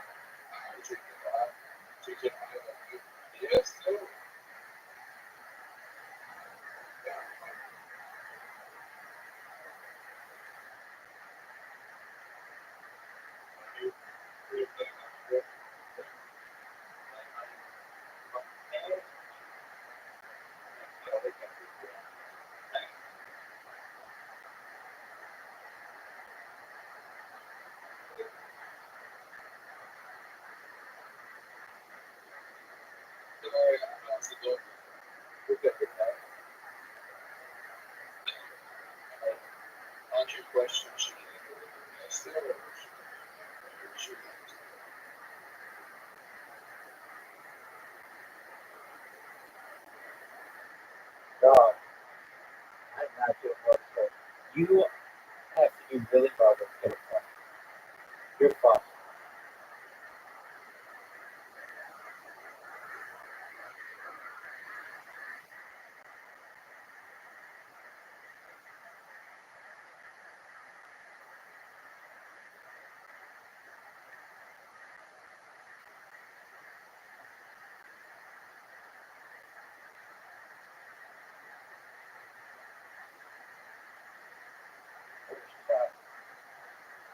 Make it. You have to make it to get a point. Or else I win the match. And that puts me up 3-0.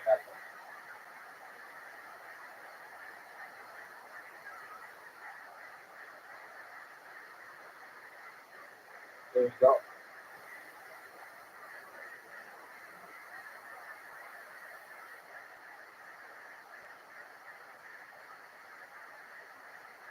Look at this shot. What do you think of that shot?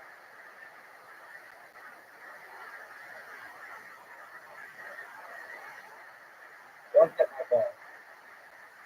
Oh, perfect shot. Dude. Perfect shot. And you hit my ball.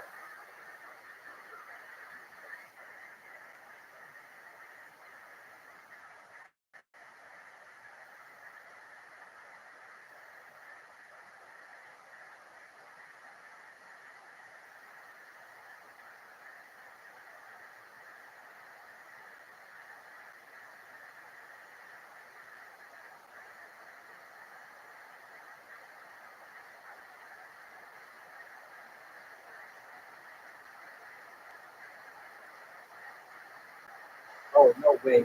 This is going to be a beautiful shot. There you go. You got fucked. Dude, you got fucked.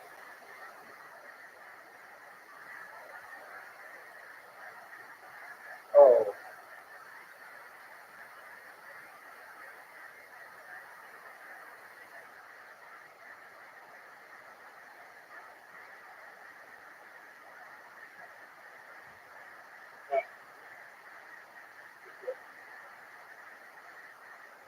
all right. I think that makes 3 wins. 4 wins in a row. Is it 3 or 4 wins in a row? Right. 3 in a row. Thank you. 3 wins in a row. I said I was going to get 5. Okay, I'm ready for it. Just get any of them. That's true. That's true. You got distracted. I'll give you that.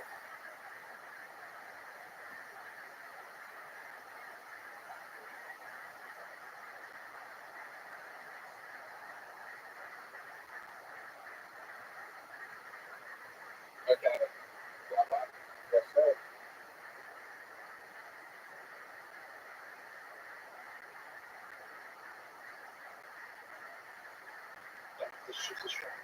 That's very good, dude. That's a very good shot.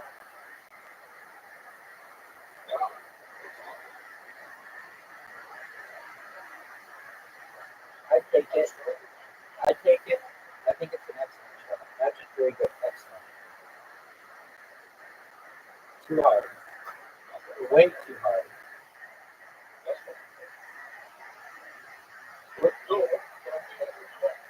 No, make it.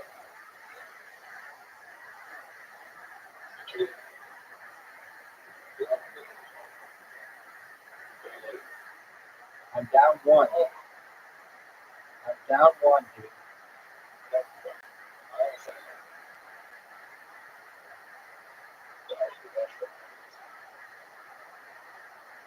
Thanks, good guy.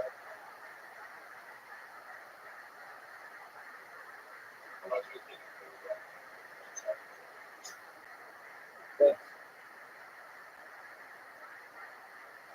All right, here we go. Watch this shot. Look how amazing. Get in the hole. How was that shot, dude? Yes. Yes, we do. Are you fucking serious?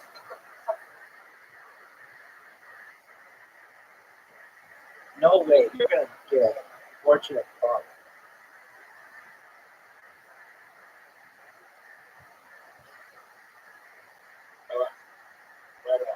Yes, sir.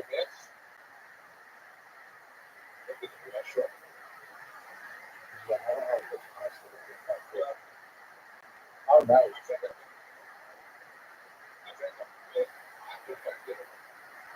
I think this one's impossible.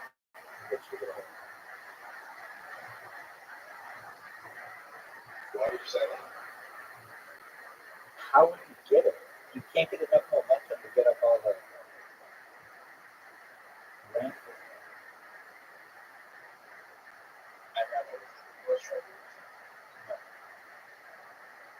How'd you like that? How'd you like the efficiency of that?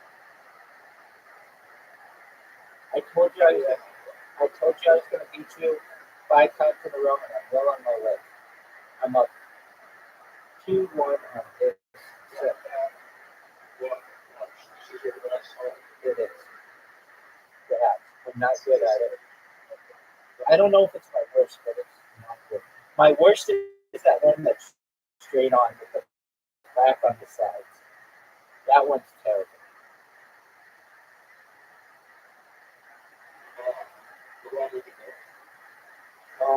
No. There's like black on the sides, and you have to hit it like perfectly at 100% straight, or else you're going to go to the side. Either side. There's like, maybe they just did the bottom. That's it. I was really surprised. I thought there'd be a bunch of nice ones.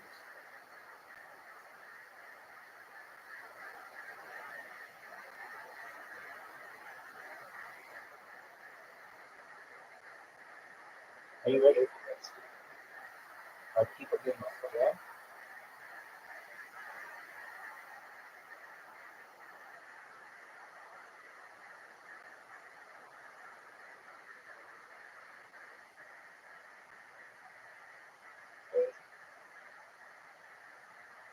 Look at this shot. Come on.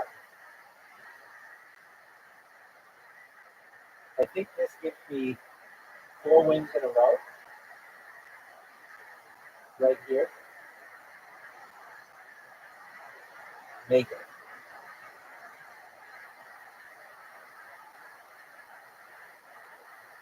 I'm guaranteed 4 wins in a row. That's how it is. I hate this one.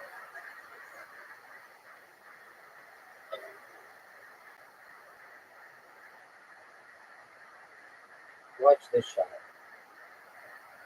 Not good at all.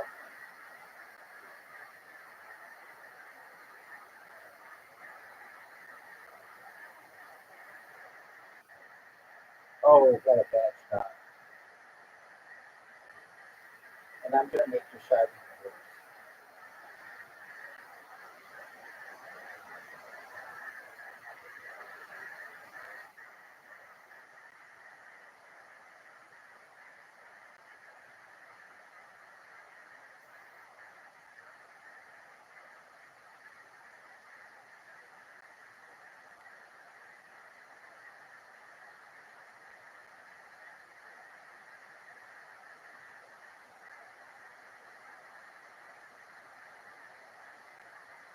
Watch this shot.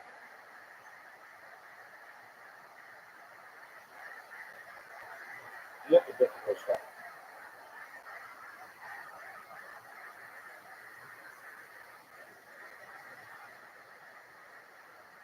Look at this. Look how beautiful the shot.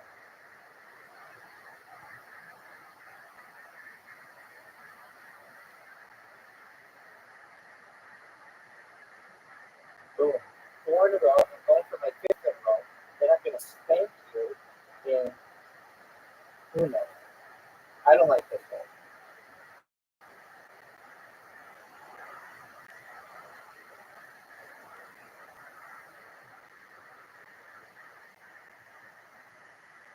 That's a good shot, I think.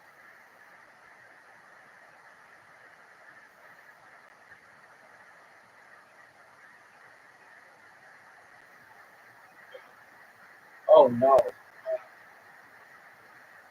Dude, that is terrible.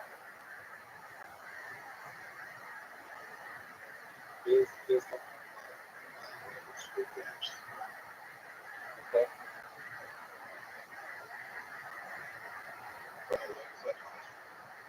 Okay. Well, you did really well there. Okay. Here you go.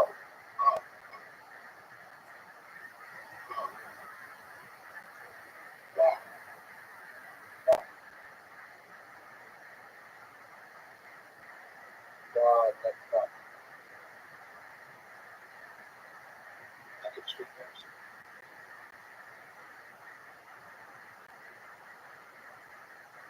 Why is it called Squid Game?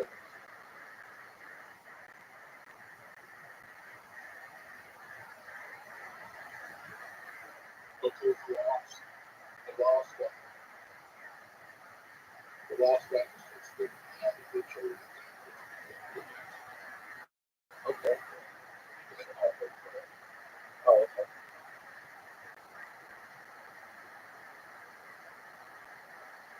Oh, this is bad. Stop right there.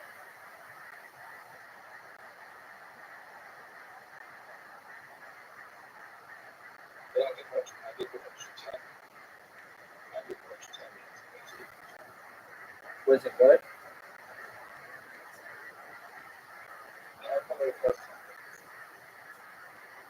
Dude, I'm going to be down 2 games to none.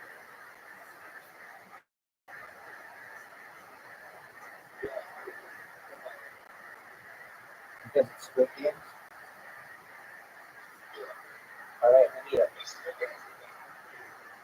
Okay, I like that. Oh, that's a good shot. Too short though. I need this to be really good. Oh, that's even worse. It looks like you're gonna win.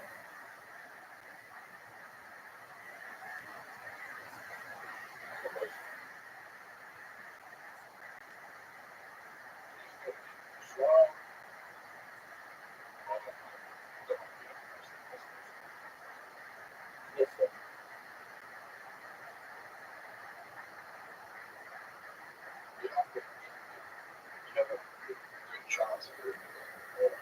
No, you won your Squid Games.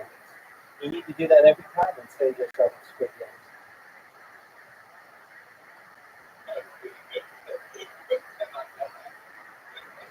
No, you just keep winning. Water bomb. Water bomb. Oh no.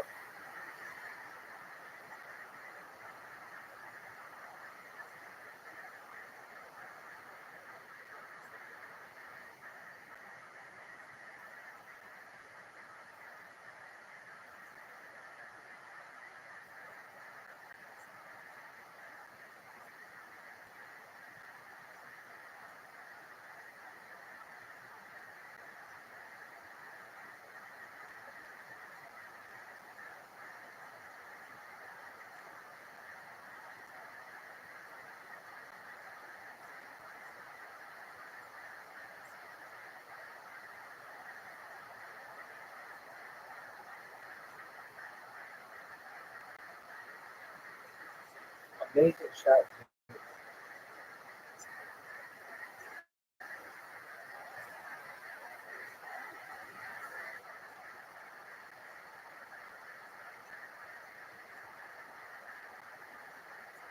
So you did an amazing shot.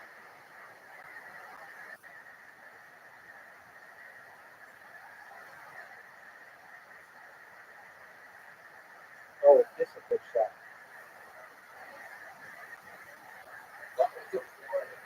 God, that was a 10 out of 10. Couldn't have made it any better.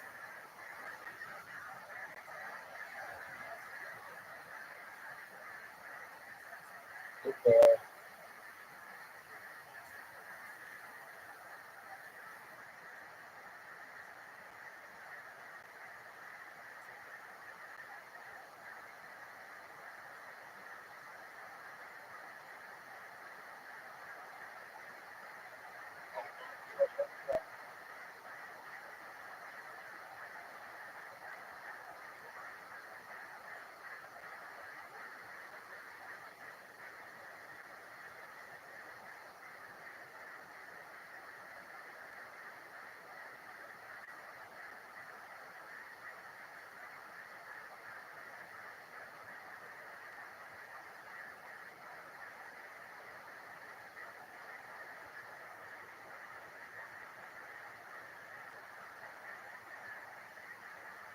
There you go, Sue. I'll be right back. I'm going to use the restroom. Then we'll play it.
All right, you ready for some Uno?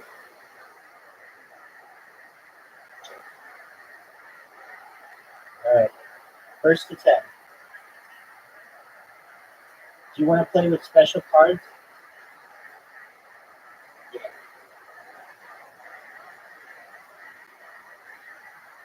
I still don't know what these things do.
One game to nothing.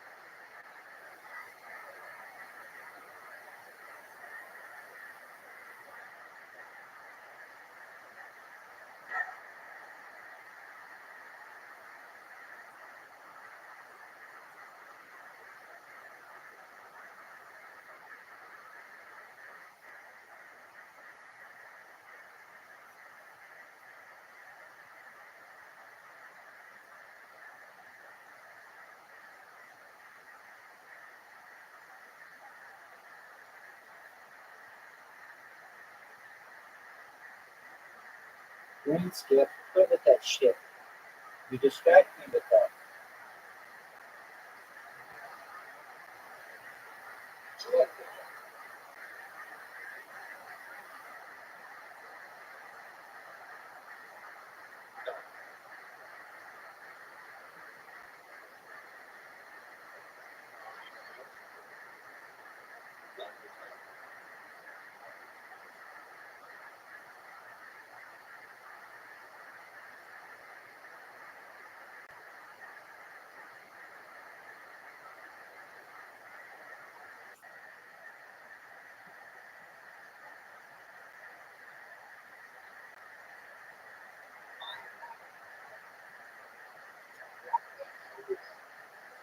I don't know what to add weapons.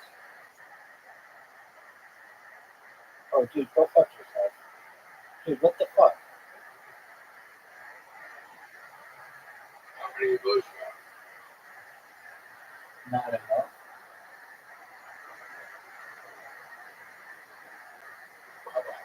Go, big dog.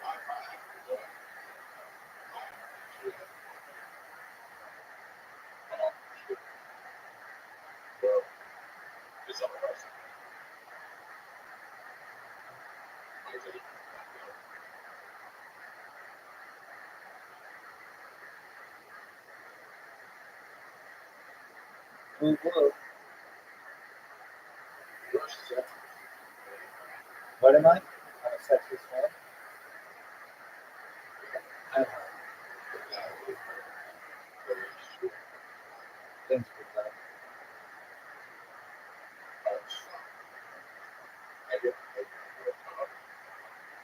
I'm fucked. X-ray. X-ray. I'm fucked. I'm fucked. Fuck that.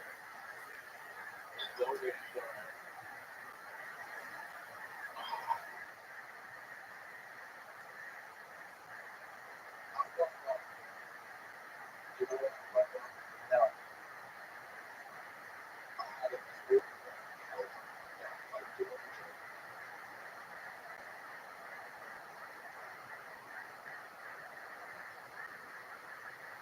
I don't know what this card does.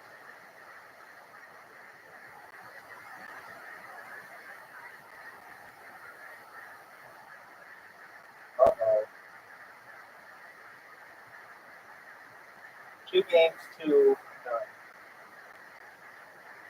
How'd you like that, Brad?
No.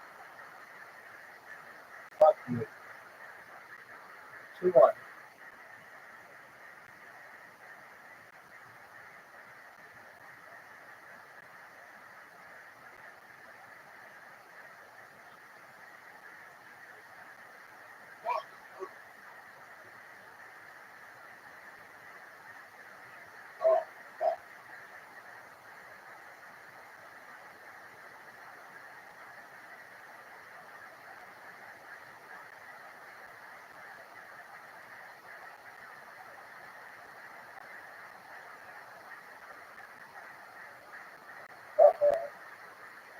That's a big loss.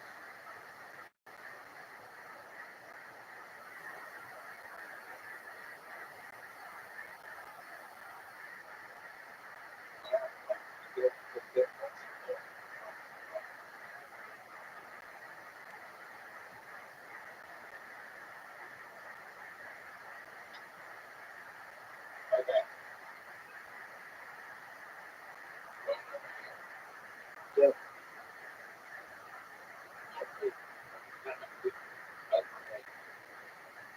3 games to 1. 3 games to 1.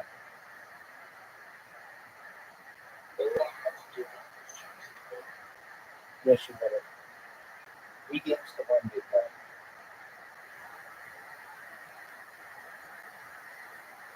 Time is ticking. You have 8 cards. What are you gonna do?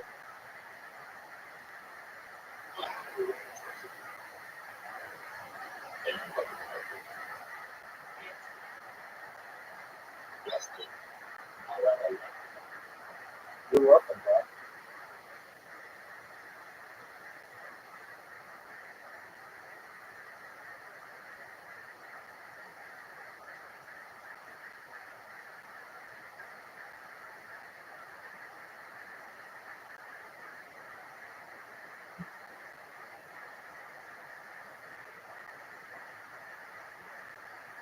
Oh, fuck you, dude.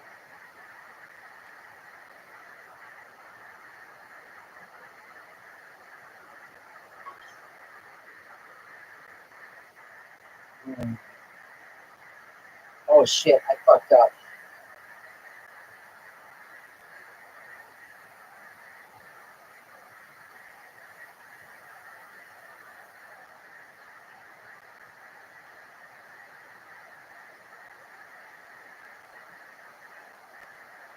Four games to 1. Sure.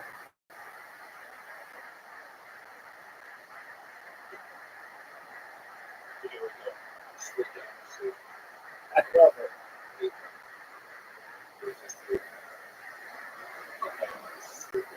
All right, 4 games to 1. You better.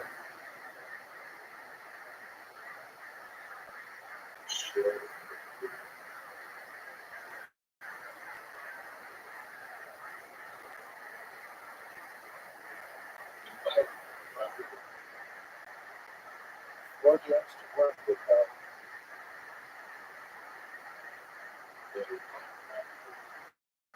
Yes, I am. You're destroying. 4-2. He's playing like it's Squid Games.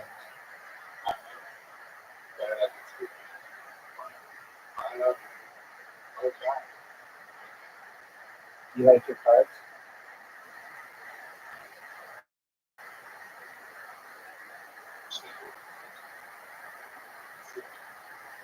You're gonna run out of stock. On what? Like what?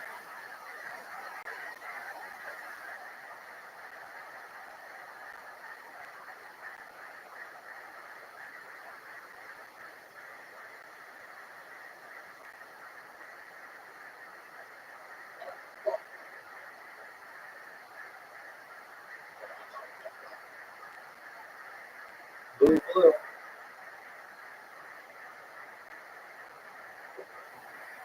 the fuck is that?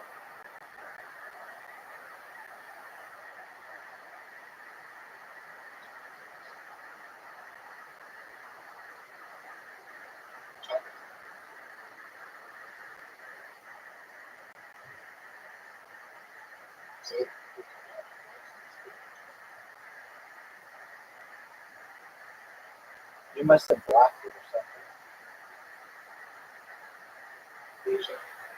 I didn't get a chance to see what the cards were. And I played an X-ray. So you must have an X-ray or something.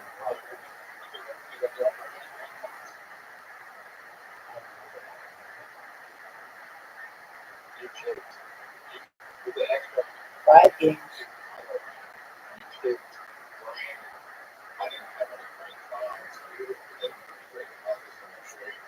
Oh, does it pick green the color and change the color of what's playing?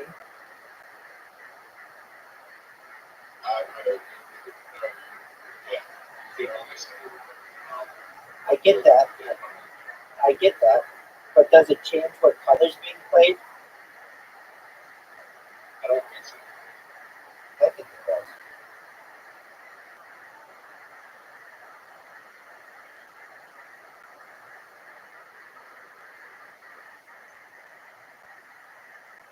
You know it's 5 games to 2. 5 games to 2. All right, Mr. Squid.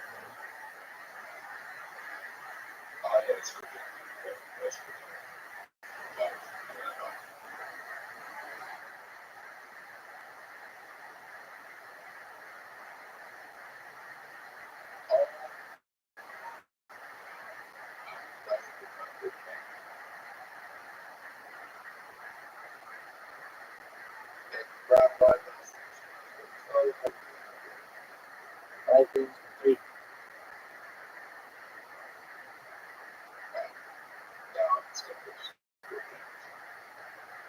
You're playing like it's Squid Games.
Yeah, but that.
Good game.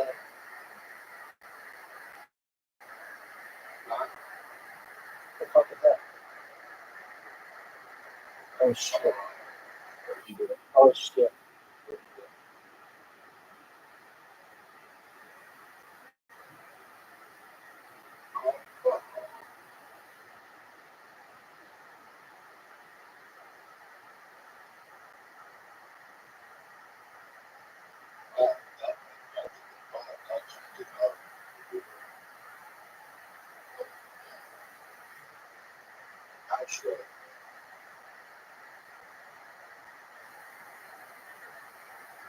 Hey, Rabbi. Yo, big dog.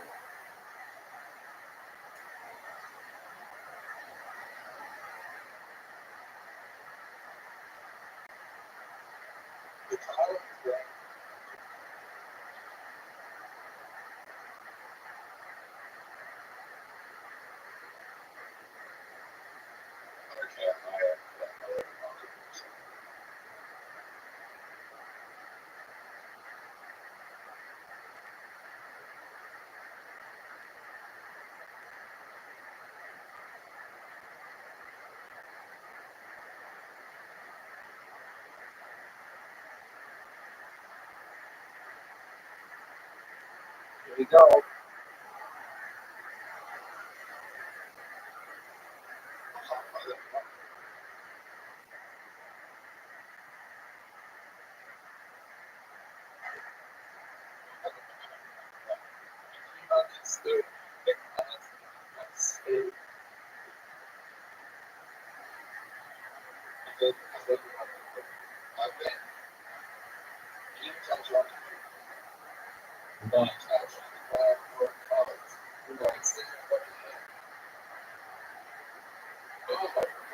How you like that, B?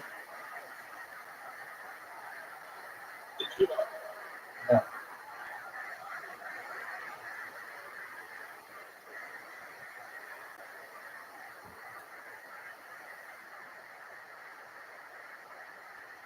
Blue.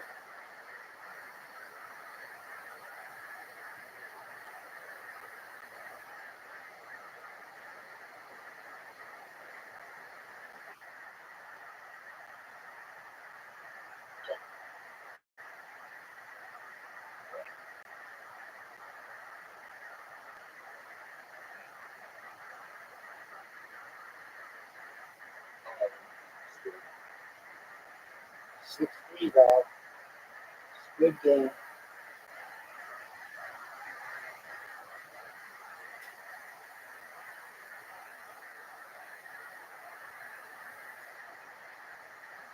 I'm gonna change the cards.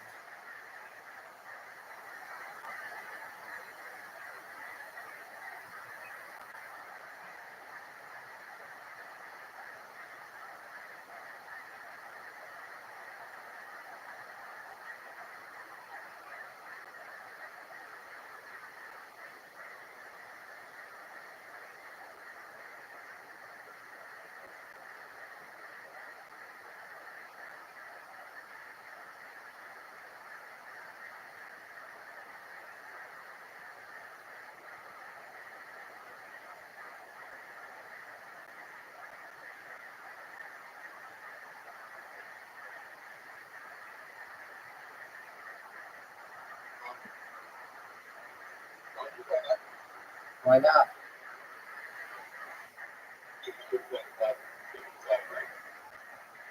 Wow, you can see what I got.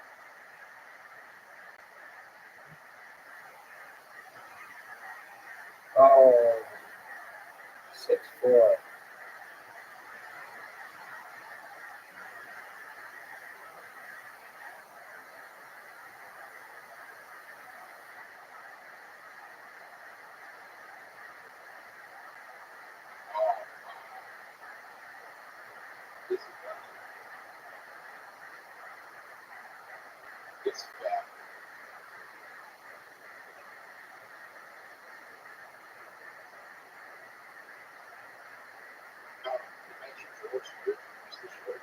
I think so. I think it blocks.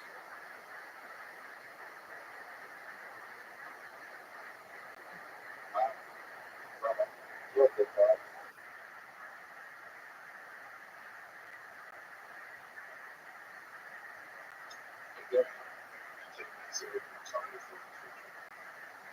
The Bruce Springsteen biopic. Is that what Yeah, it comes out in 2025.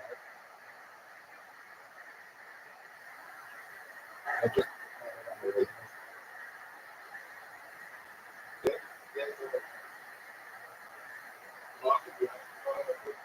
Oh, that one too.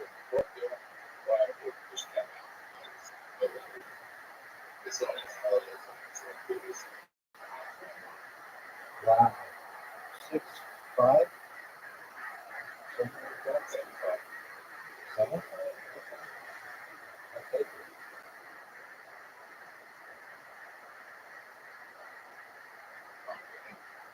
No. Yeah. I don't think it's 6'5". You're not beating it. You're not beating it. I'm winning if anything. It's 6'5".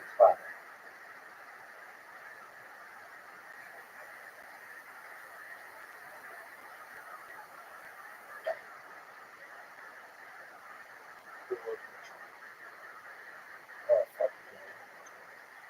Fuck you, man.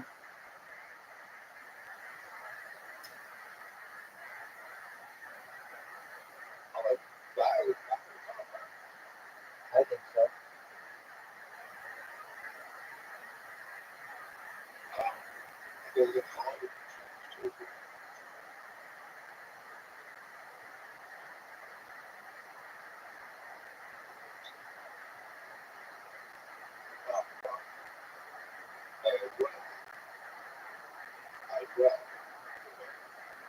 I try to be the best person I can be every day.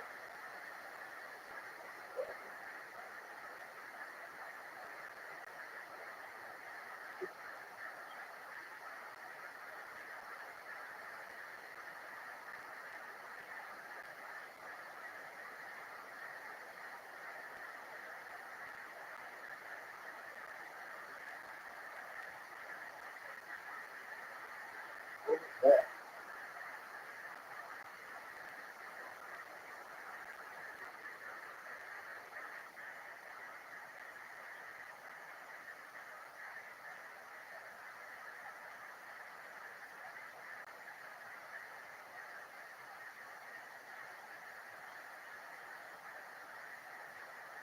X-ray. You picked yellow.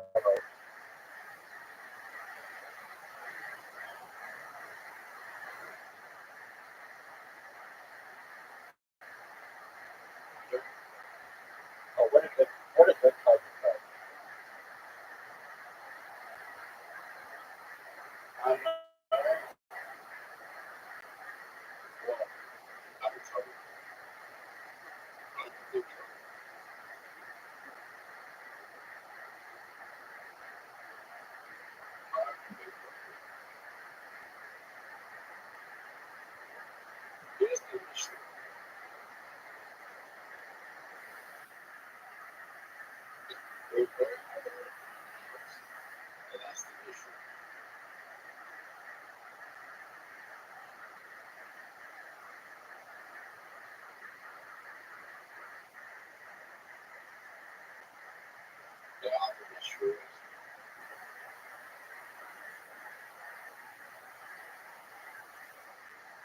Oh, 6-6. Good game.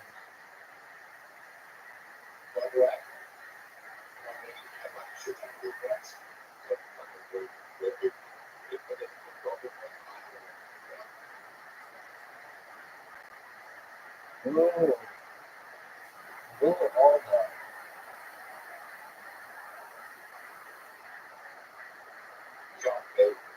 Oh, dog, what are you doing? I have so many cards now. Here.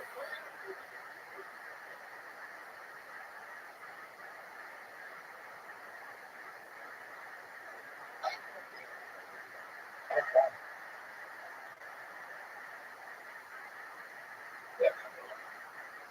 One down. 6-6. Or 7-6. You have to read 7-6. Squid game.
8-6.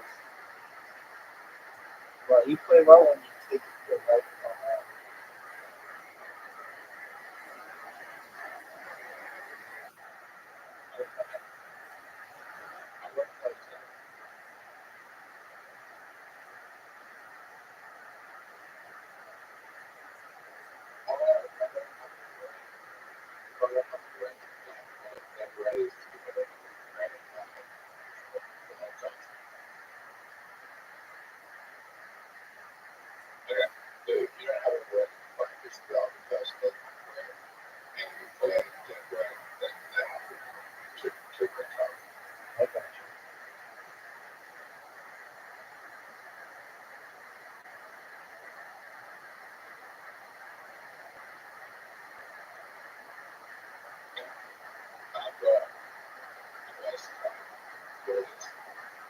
Dude, I don't think the X-ray. I think the X-ray just shows you like one part.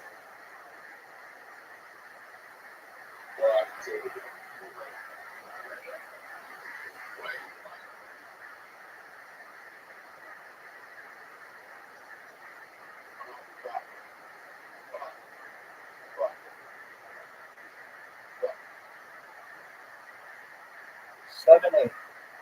Zip speed.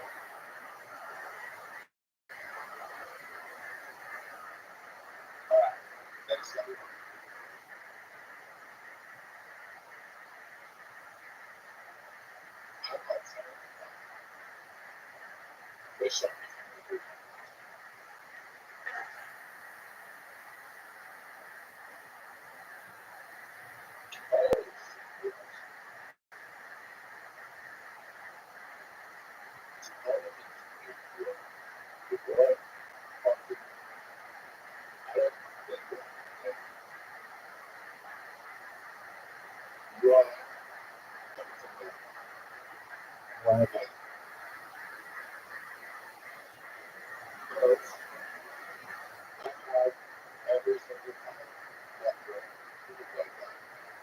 Oh, fuck you, dude. You fuck.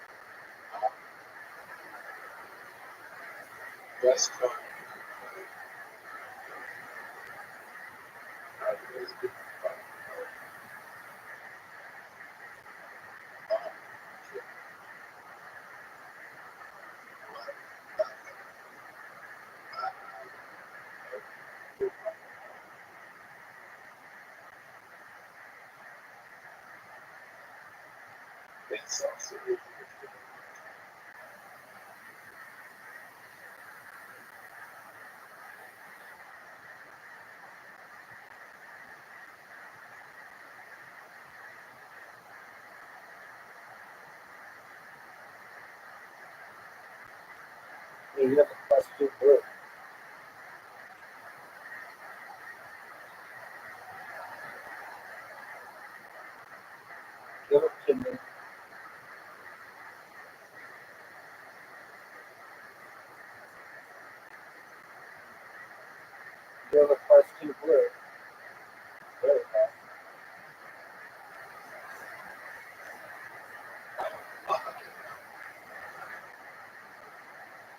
Are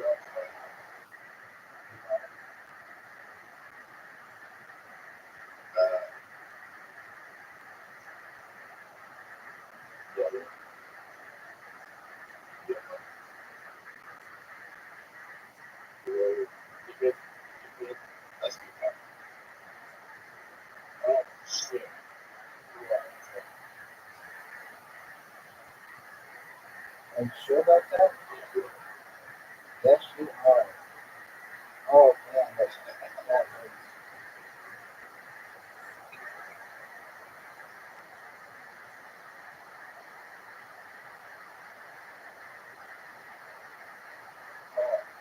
Yes, yes, yes, yes. Thank you, God. Welcome to the God.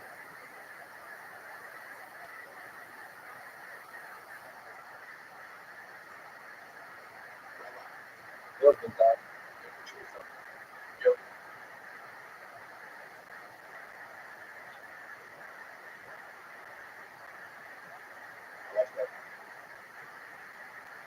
Don't have a word.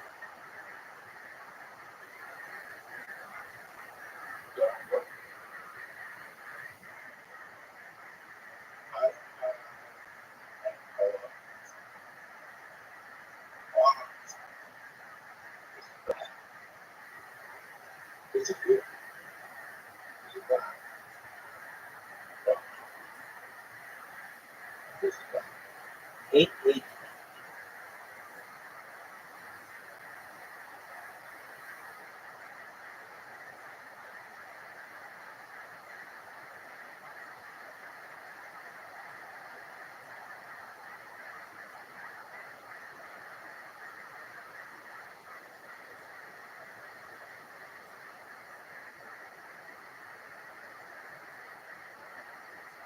Here we go. All right, here we go.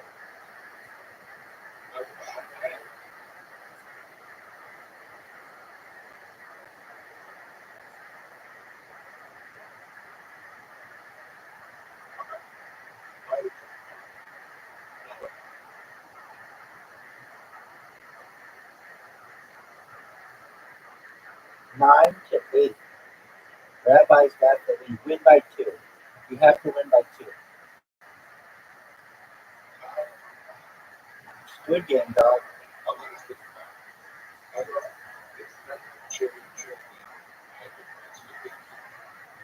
Okay.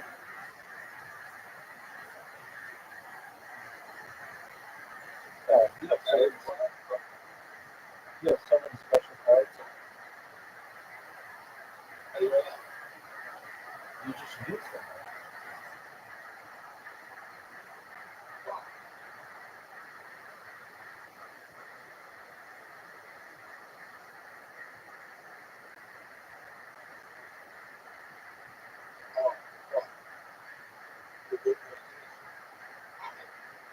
Thanks, big dog.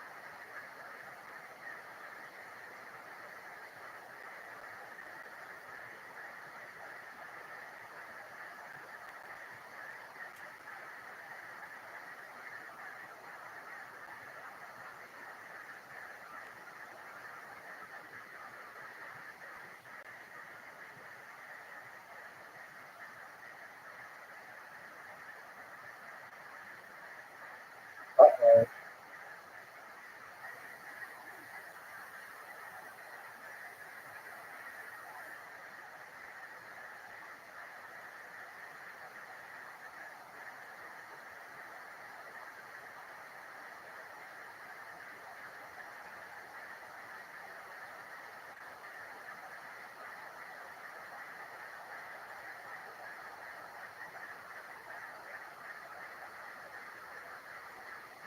What are you going to do, big dog? You're one card away from getting Squid Game. You are one card away from getting Squid Game. 2 cards. 4 cards.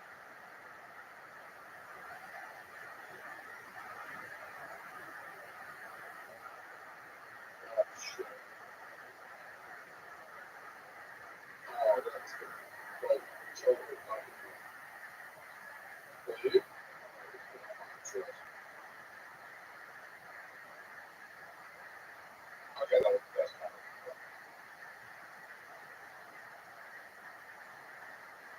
crap. Yes, I did.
Squid Game. You just got Squid Game. Fuck you. How did you do that?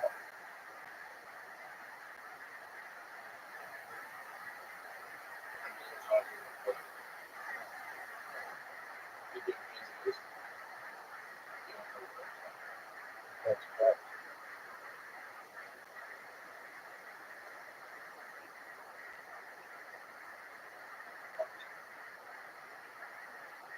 Try another card, son.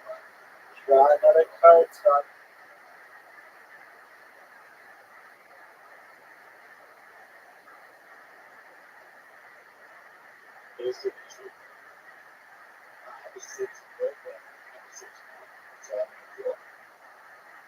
Scott who?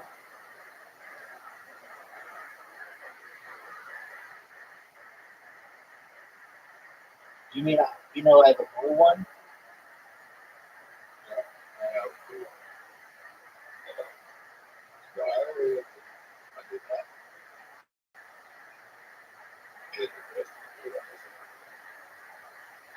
That was good.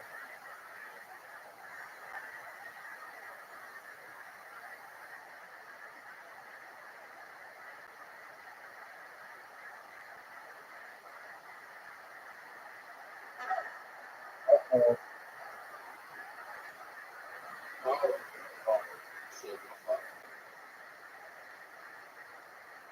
Green.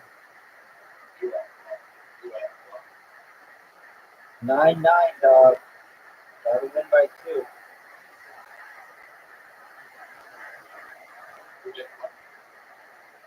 9-9.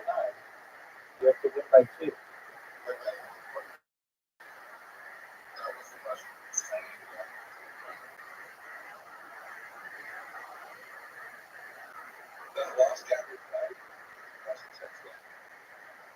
I don't know how you survived it.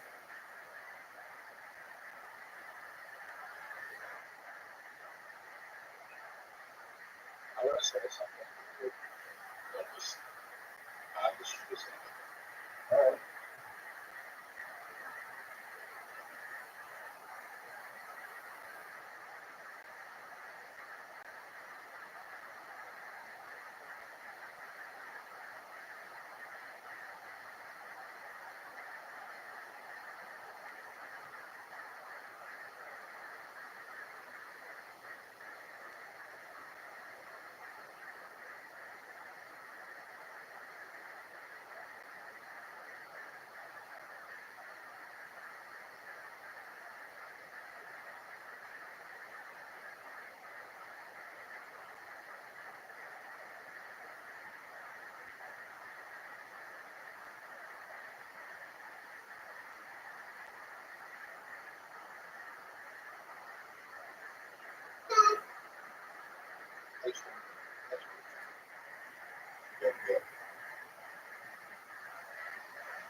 Wow.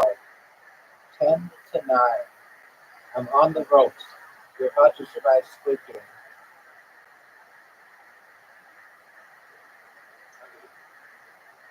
No. You have to win by 2. I keep saying you have to win by 2. You can't just win 2-3 or 9-10. You have to win 9-11 or 10-12 or something. You have to win by 2.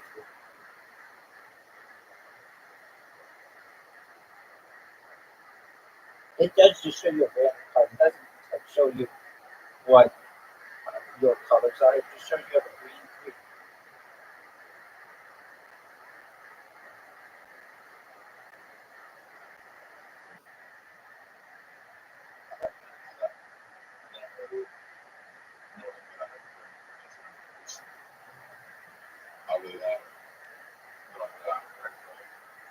So,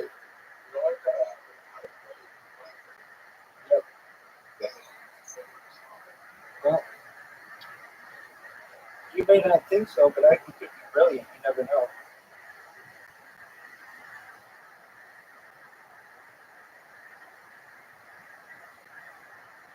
I'm gonna fuck you.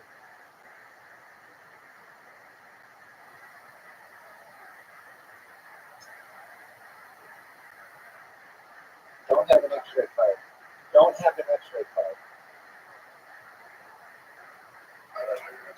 10-9, 10-10. How'd you like that? It's 10-10.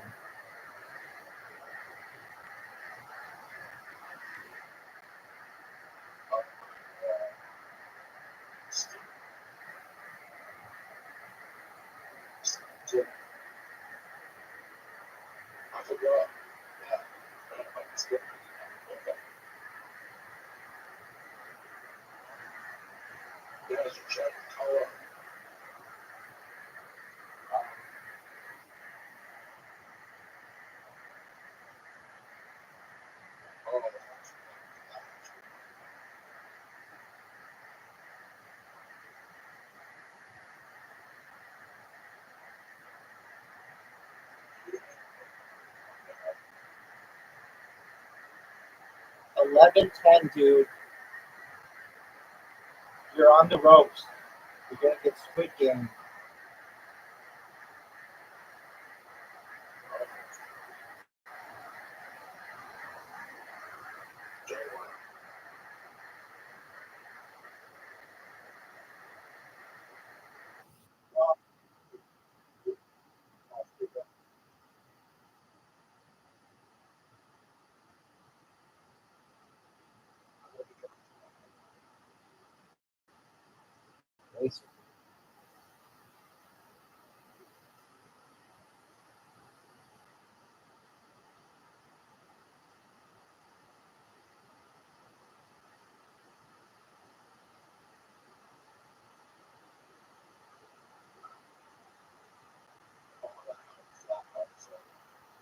Can you see I have a blue too?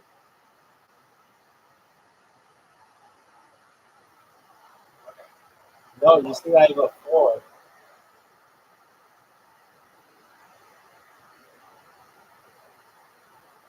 I'm telling you all my secrets. What's the issue?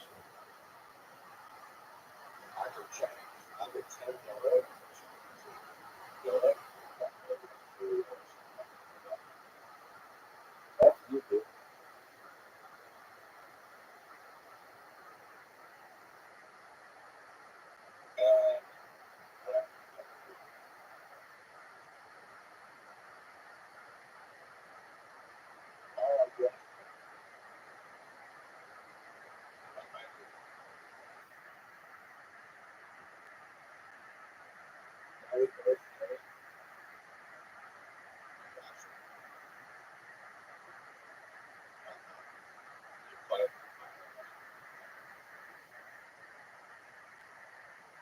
Oh, 11-11.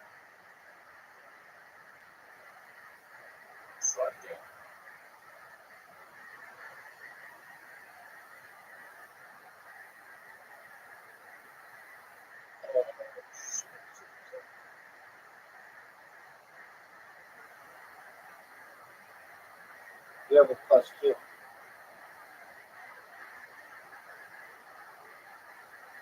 Yeah.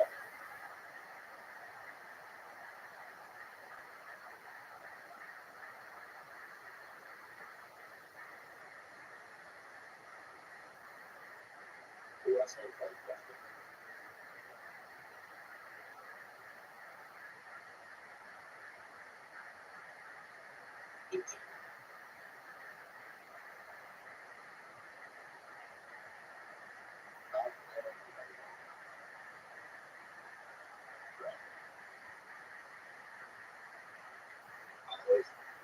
you're plus 2. 12, 11. How do you like that? 12, 11.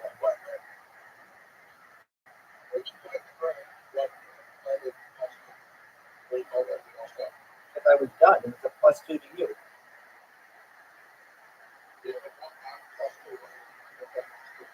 That's a good question because I'm out of cards. That's a good question. Though.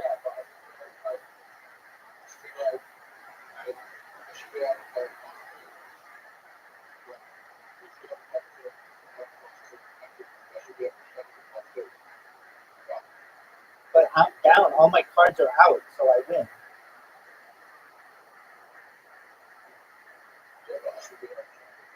I get what you're saying. It makes sense, but it makes sense the other way. It's 12, 11.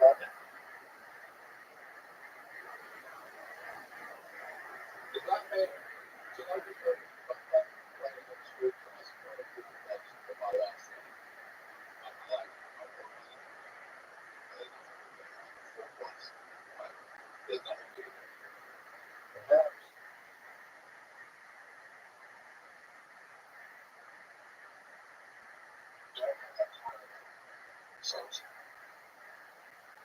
Perhaps.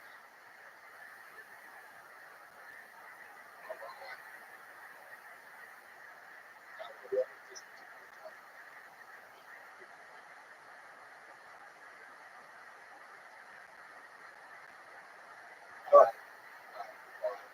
well, you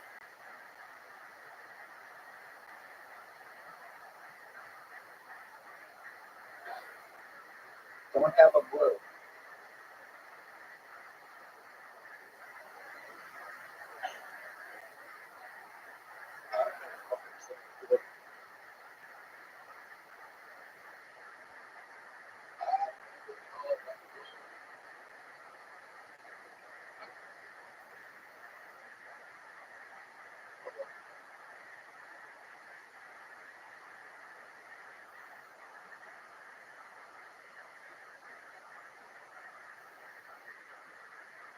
Game over. 13 to 11. You are a very tough candidate, but you lose the Squid Game.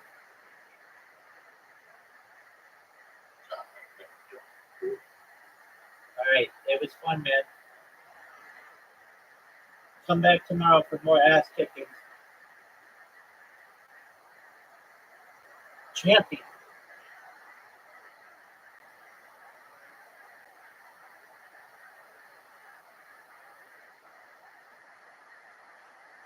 Champion. Champion. Winner of everything.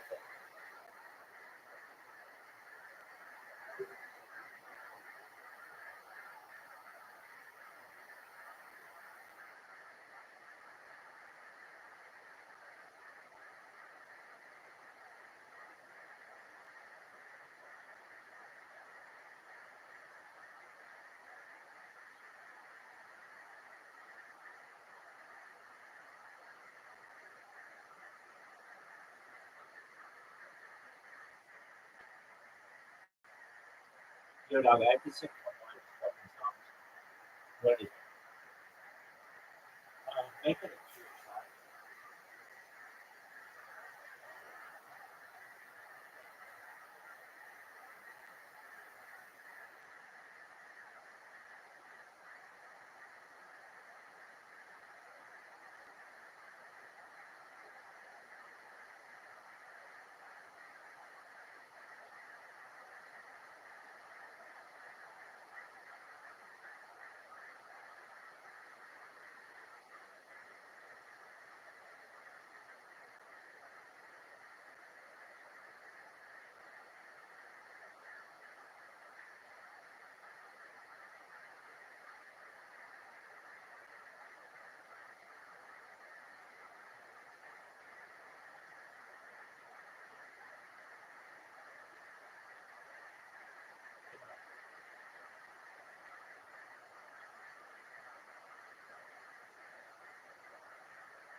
We go something like you go last time about that, like segment, and then we go last time.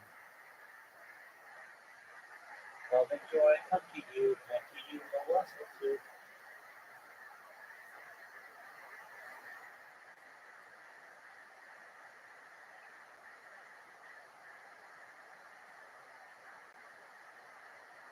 We go adopting, marketing, right? Or the festival, or otherwise, just like gather around the kids, and all the things for the person that we want to share and enjoy with the oh, we're doing on table, spinning on the floor, like the menorah, and swinging on the floor. Because we get the song people that celebrate, gather all time, let's rejoice and pray. In the sing of God with us, we make our Torah. Stories of our people stretching back through time and endless time. We'll sing the song of freedom and America sing of how our faith has rested with all that we can do. Cradle, cradle, cradle, spinning on the floor. Let's light the menorah and sing it. Blessing the come home, we will serve and pray. Together, all together, let's rejoice and pray. Anyway, let's do it. Make it sex and stuff.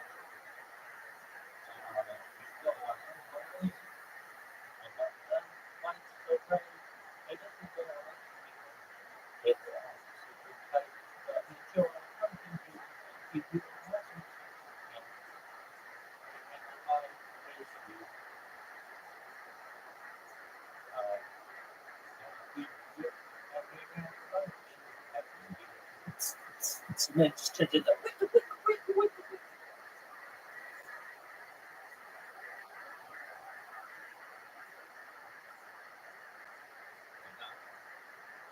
shit. Hey, Lucy, quit being a douche. How about that?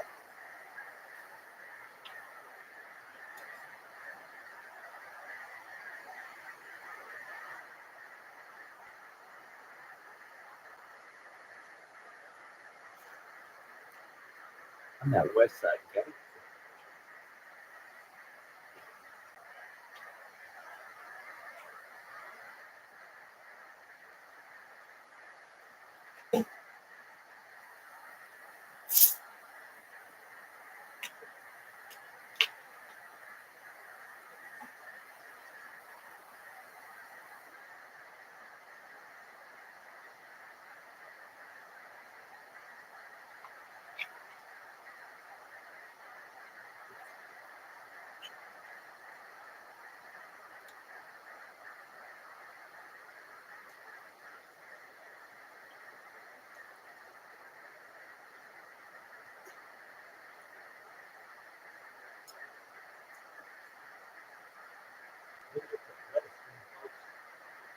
Not folks Norm here.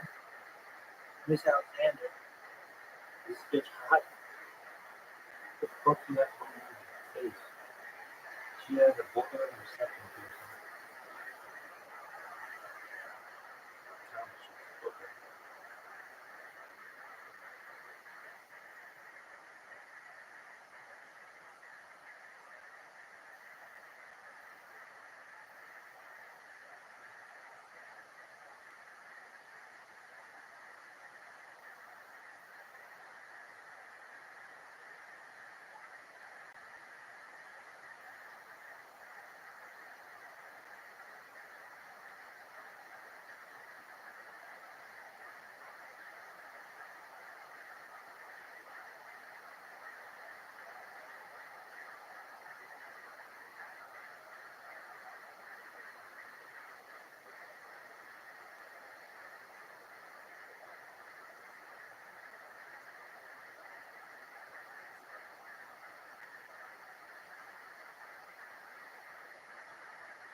Bruno.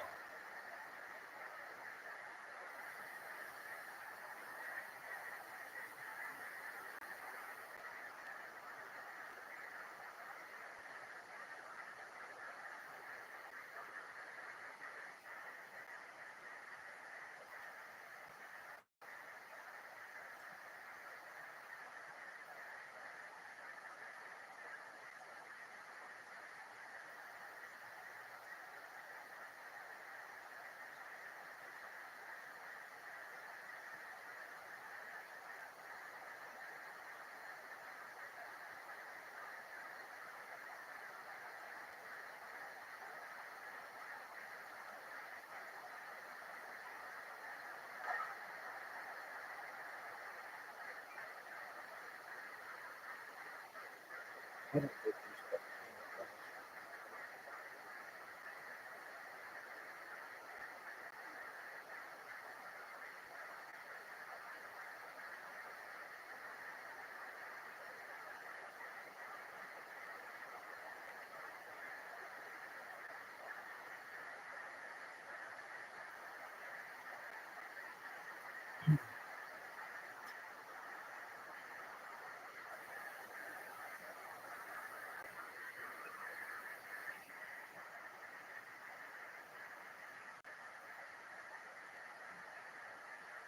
What is this question?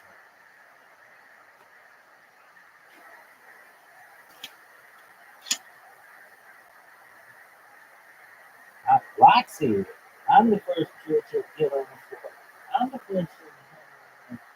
I'm Roxy. Roxy. I'm back in the game already because I'm Roxy. This is the worst fucking thing of all time. Worst fucking stream.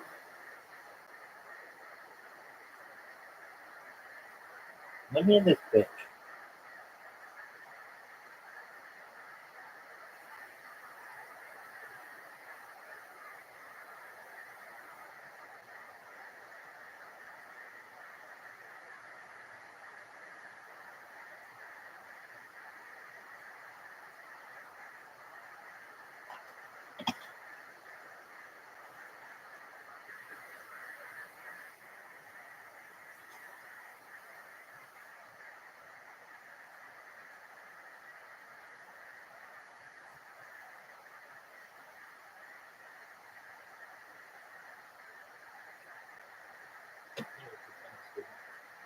One person. Here you go.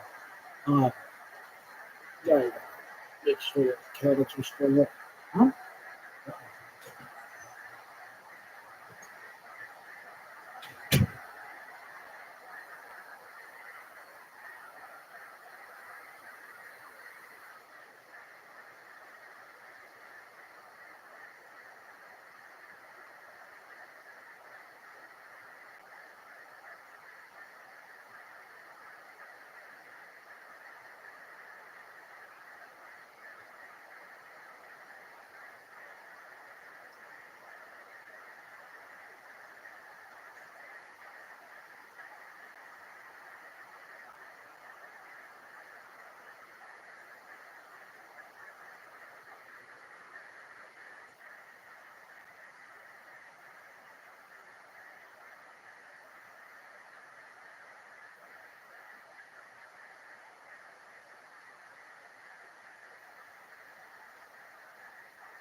Pussy. Why, dog? Why you gotta do me like that?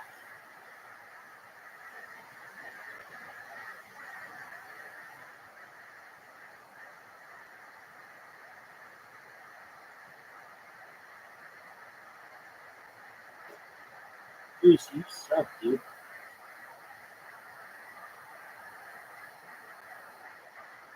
It's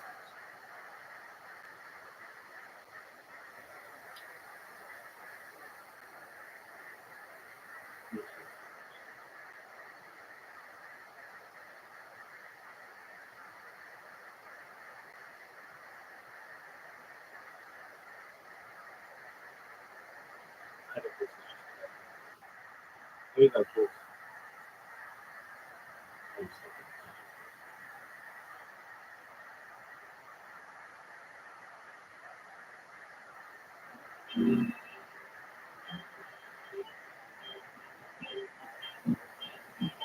Out of all the rabbis, you know you're the mastermind. Run, run, Rabbi, the shul is not far behind. Run, run, Rabbi, you gotta make it to shul. Tell him to hurry, we need your wisdom, you're so cool. Run, run, Rabbi, gotta do some merry-go-round. Said Rabbi to a boy child, what you gonna see today? All I want for Hanukkah is a dreidel to play. And then went away, Rabbi spinning through the sky. Run, run, Rabbi, you got to make it to shul. Tell them all to hurry, we need your wisdom, you're so cool. Run, run, Rabbi, guiding us like a merry-go-round.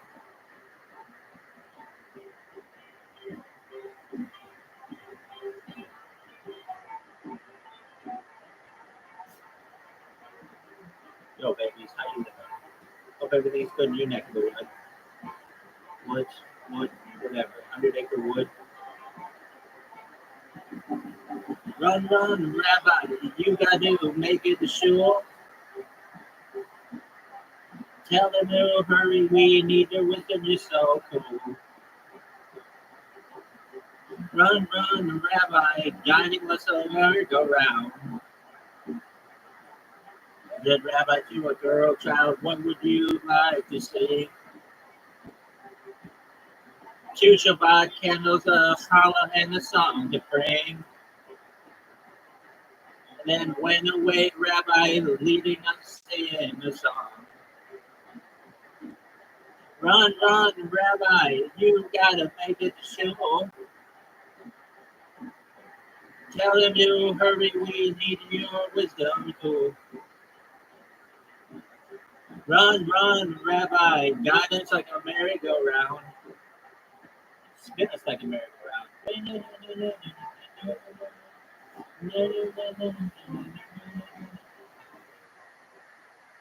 All right, kids. James from Godfather. Yeah, Aretha Franklin is the music, babe. What? Why not? Oh, that was really great. How about you sing the lessons?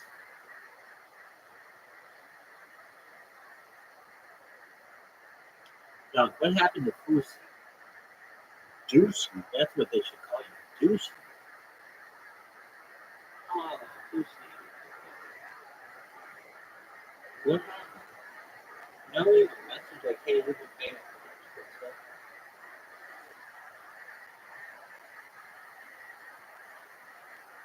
Oh, that makes sense. Come here, Gator. If you stop, leave it at two. Those people look like a band. Who's cool? James Ross is cool. Lobster is cool. I have lobster. I'm the first fish to get in the I hate from the pit over here because I'm lobster.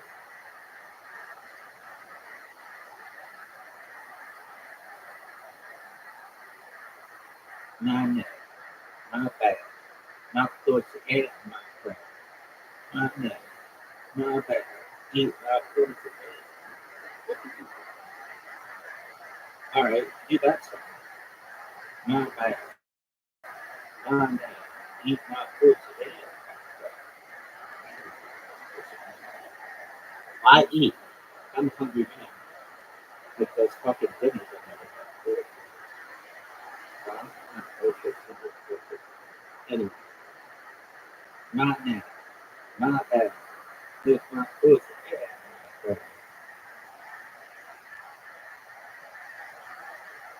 My neck, my back, with my foot. What's the song? Of my neck.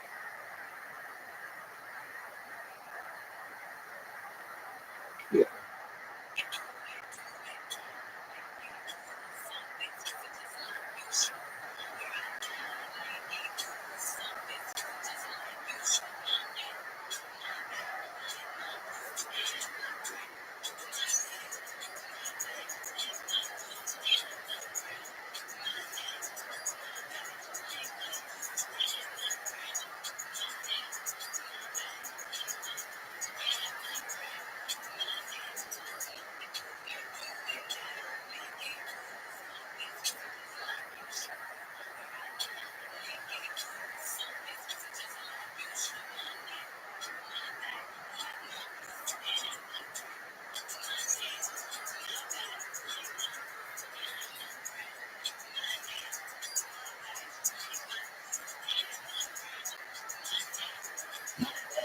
With my foot.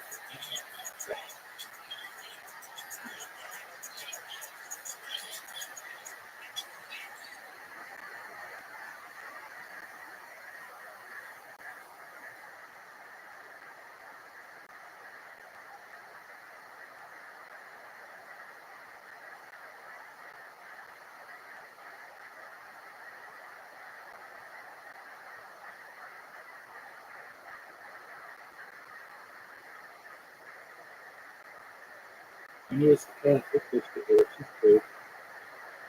Very cool.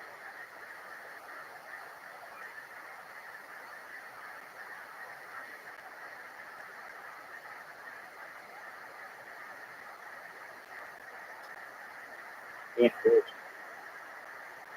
Okay. Great. You can get it, girl. You can go with it. Thanks for not kicking me out of this fucking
thing. Damn, bitch.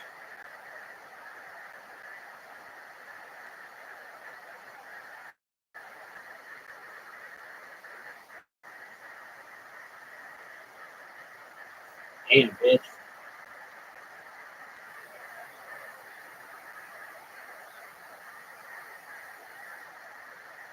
You're a bitch. You better take a break.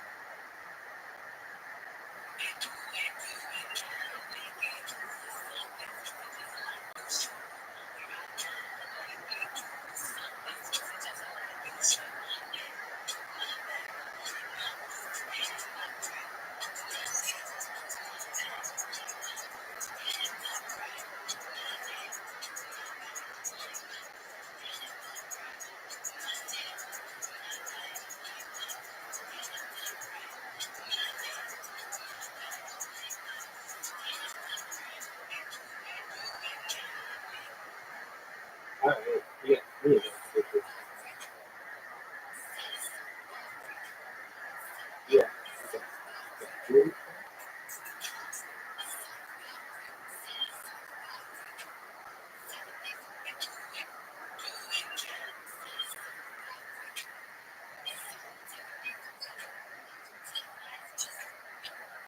Right, 15.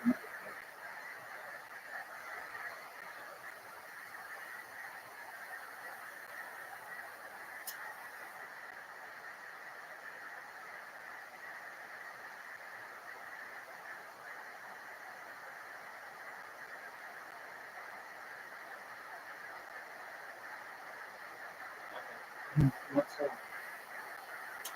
I like milkshakes. So.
Just fucking potato chips.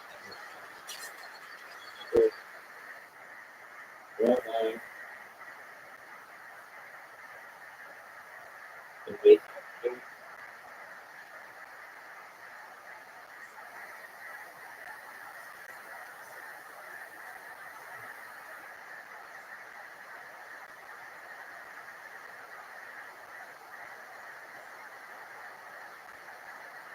Here.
I was doing great. Either you, Willie, he's okay.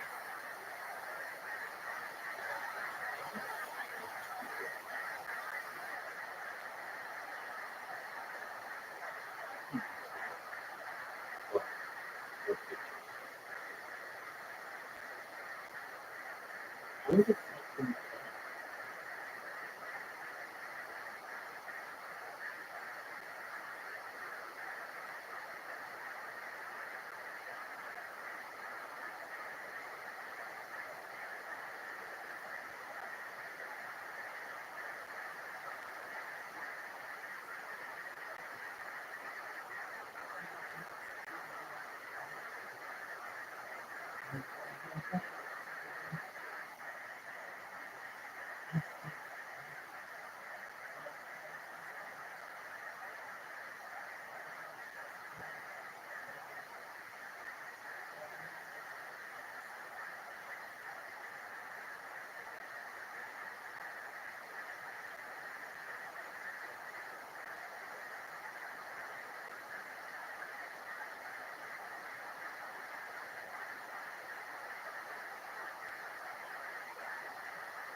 This is the worst. Damn, bitch.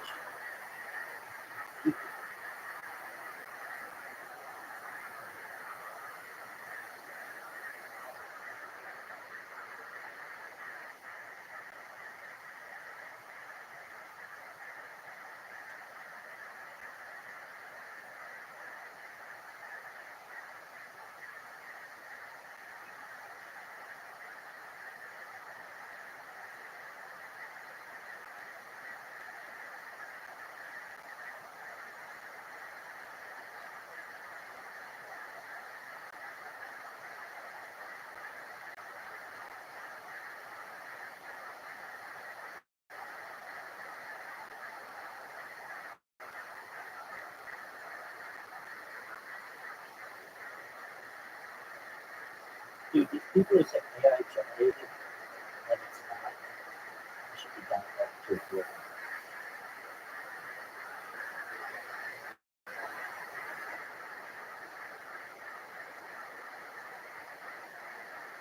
Which would be super good. Super.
Bruce, you suck juice.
This is athleticism. It's really unprecedented. Where's that tequila fucking disco? Let me approach. Brucey, being a juicy.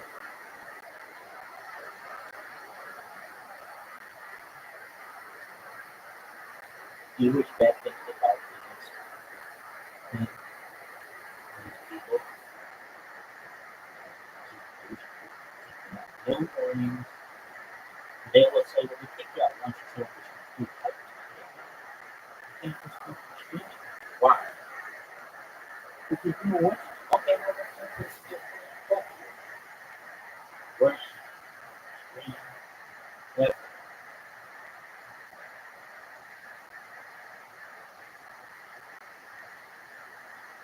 it's going to take me forever to find these people.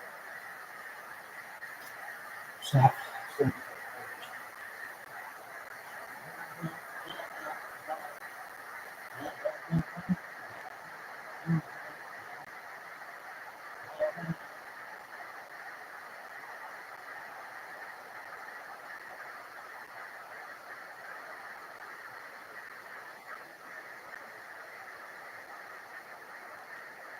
there it is.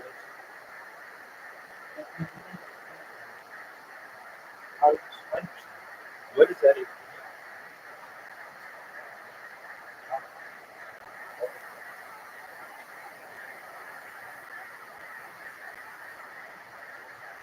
Let me know. 8 seconds shot clock, 7 seconds shot clock, 6 seconds on the shot clock, 5 seconds on the shot clock, 4 seconds on the shot clock, 3 seconds on the shot clock, 2 seconds on the shot clock. I want to say seconds on the fucking shot clock.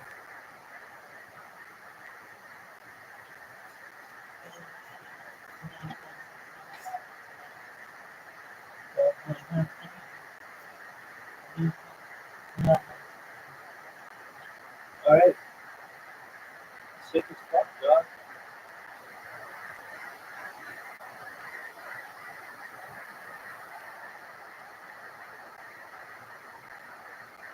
This shit, dog.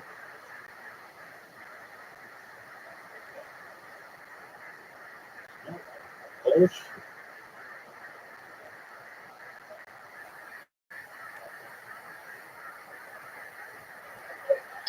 Dude, I love this guy. His skills are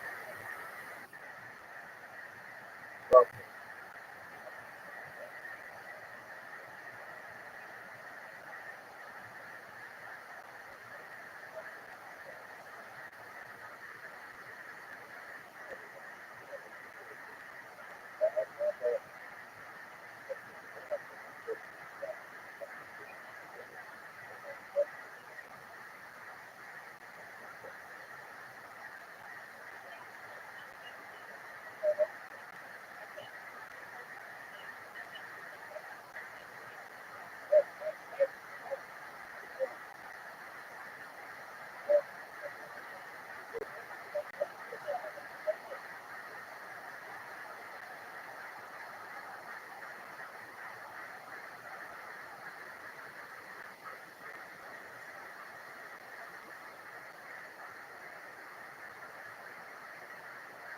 the fuck is going on here?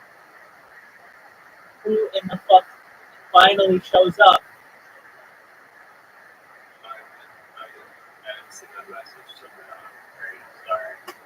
Alright. Contact Zoo. Get his ass in here. It's too late for me. It's already 3 a.m. Alright, big dog. Well, in the future, have your phone, take a rubber band, stick your phone next to you, put the rubber band around your head, and then whenever it vibrates, you'll know. Oh, Rabbi's contact.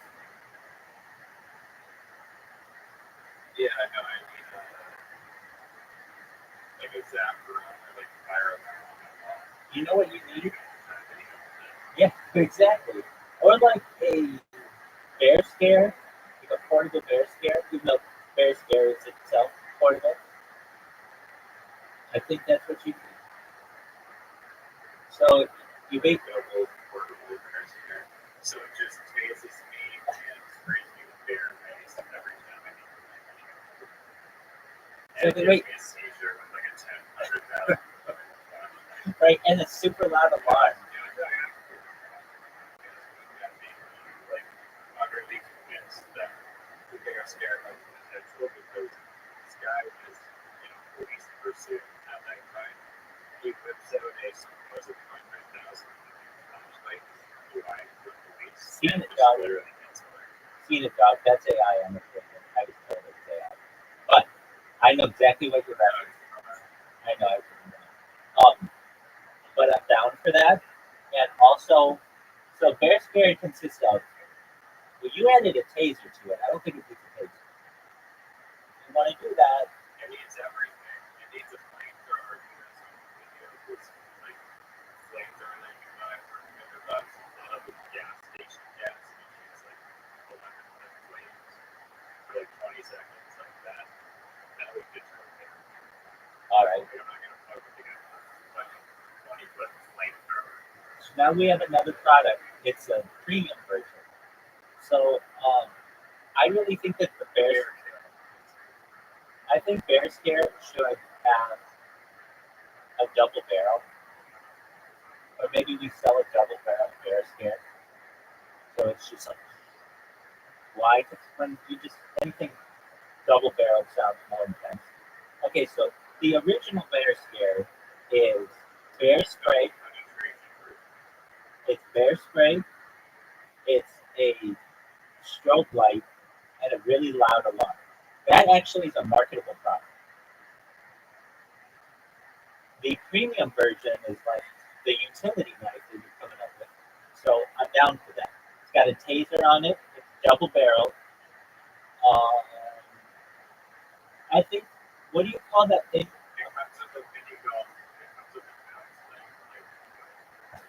While using it, I think it's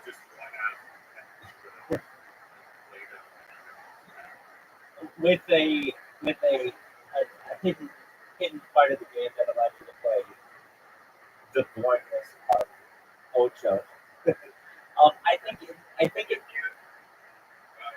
I think it.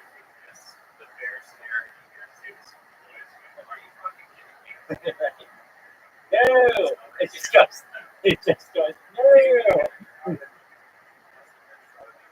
no. Are you ready for this? No. I think that was good, but this is better. What about a bayonet?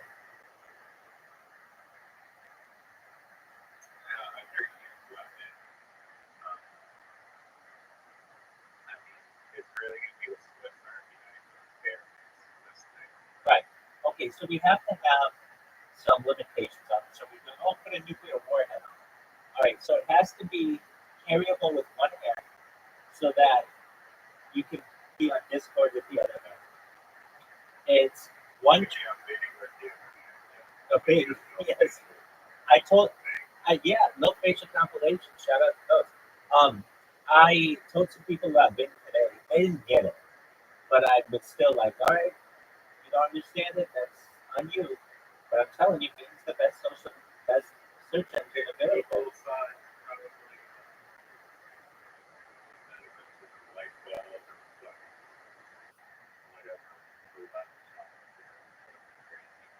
Right, exactly. Nobody sees the potential.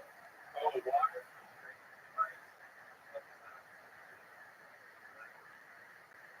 Wait, you're going to put a water filtration? You're putting a water filtration device on the bear scale?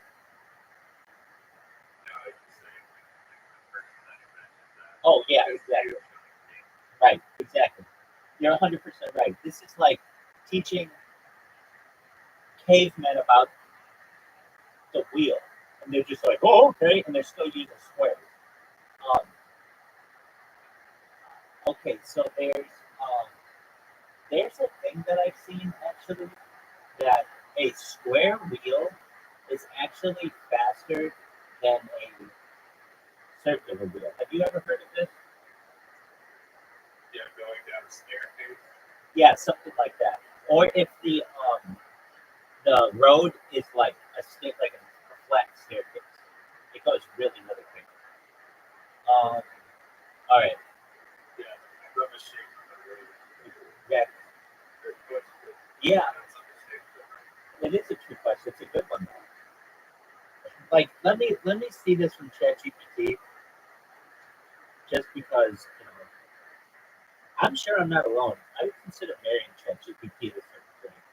All right, right now we're just You right. can be the first person Oh, I'm sure there. I read about people every day who like it a lot more than I do.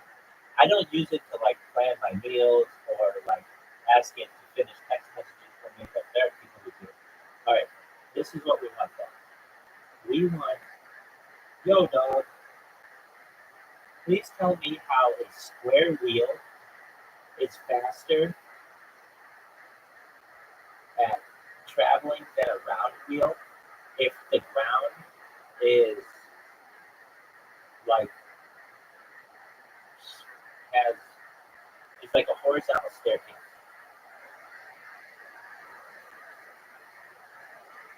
Yo, that's a cool thought experiment. So if the ground is like a horizontal staircase, meaning that the series of steps or flat platforms that are offset vertically, then a square wheel could technically travel faster than a round wheel, depending on some specific conditions. Here's why. Flat steps and corners. Imagine the steps on the ground are spaced just right to match the length and the frontage of the square wheel. Every time the wheel rolls over one of those steps, it lands flat on the next step, eventually moving forward more efficiently than a round wheel, which would have to transition smoothly over the steps and lose energy in the process. Reduce impact from irregularities, energy transfer. So yeah, that works.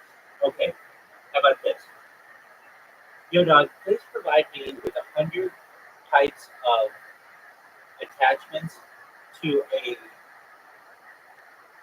bear anti-bear attack device. Things like a bayonet and a an alarm, like a really loud alarm, and a strobe light, and then of course like a taser, and then the spray from the bear spray. Please name 100 of these in a list. You don't have to go into detail, just name them one for 100, please.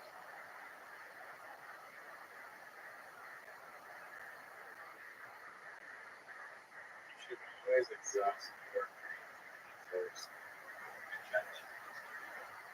Okay, what else you want to put on it? It violates their policy. No, it doesn't violate your policy. It's fine. Just do it. And then it does it. Dude, there are a ton of these. All right, do you want to hear the new ones or no?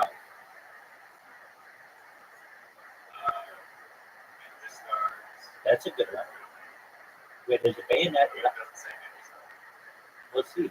A bayonet, a loud alarm, strobe light, taser, bear spray, smoke grenade, okay, flashbang, a net gun, mace, pepper spray, a laser pointer. I like that actually for the original one, like where you can know that like if this thing's attacking you, you can hit it in the face or in the mouth or something, or in the shoulders. That's a good attachment. I agree. Sonic repellent, which is like a big alarm. A flashlight, which I guess that's like the strobe light. We had talked about this. that it could be a flashlight or a strobe light. You just change it. Okay, a siren, a flash flood trigger, I don't know, grappling hook, no. Tripwire, no. Spring-loaded blade, I don't want to hurt it, but okay. Tranquilizer dart, that's probably the best thing, is a tranquilizer. A bear-proof shield, I don't really know how that's going to work. Okay. A tanglefoot bomb, I don't know what that is. A wire cutter, bear deterrent whistle, sticky foam, I think that, but again, just put a rape whistle on, just for whatever reason. A horn, water cannons, infrared camera, a motion sensor, a bear decoy, an armored plate, an underwater speaker in case you're getting attacked, near the river's edge. A gas mask for the bear. A gas mask. What song would we do? George Michael's. Yeah, definitely. Careless Whisper. A heat signature disruptor. Actually, I think it's a pretty good idea to have an infrared camera. The premium version, because like you walk your dog and it's night sometimes and you can't tell what's going on in the wood. Sure. I mean, wouldn't that be a heat signature disruptor? Well, heat signature camera as well. Infrared. Well, there could be infrared, there could be FLIR, there could be night vision. I think we need all of them. I mean, it seems like you want like night vision dog with your bear walking dog at night and looking through. I don't know how to integrate that into like the shotgun that you wear around your back. I think an infrared camera is better than a night vision camera for this. Because a night vision camera, you still have to focus on what every object is. An infrared camera, you'll just see that there's like a big red thing there and you just kill it. Or don't kill it. The key to this is not to kill a bear.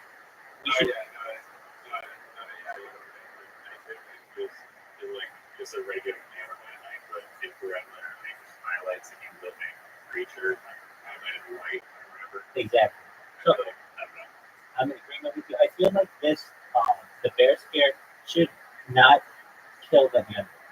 It should not harm it permanently either. So, electromagnetic pulse, no. Spike trap, no. Collapsible baton. Wasn't that what we discussed? For the defense, there's like some electronic pulse that like makes ants go away. Yeah. Yeah. They're large enough. But like you have to have like massive snake grip or something. Yeah. What if not for reason to make the ultrasonic waves? Oh, okay. You could do that. That's not that hard. It could be like a backpack speaker. Okay. A collapsible baton, which, okay, I guess that could work. A rope ladder, no. Deterrent flares. Nah, Rope ladder? yeah, I mean, it's just name it. It's just Crazy stuff.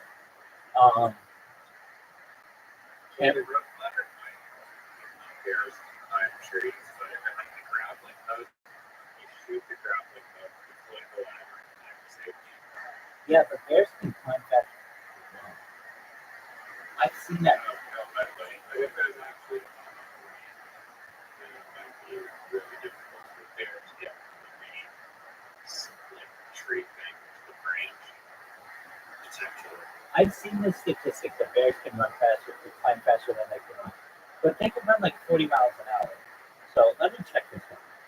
Yo, dog, what's up with the statistic that a bear can climb a tree faster than it can run? Is that true? If not, where did that become popular?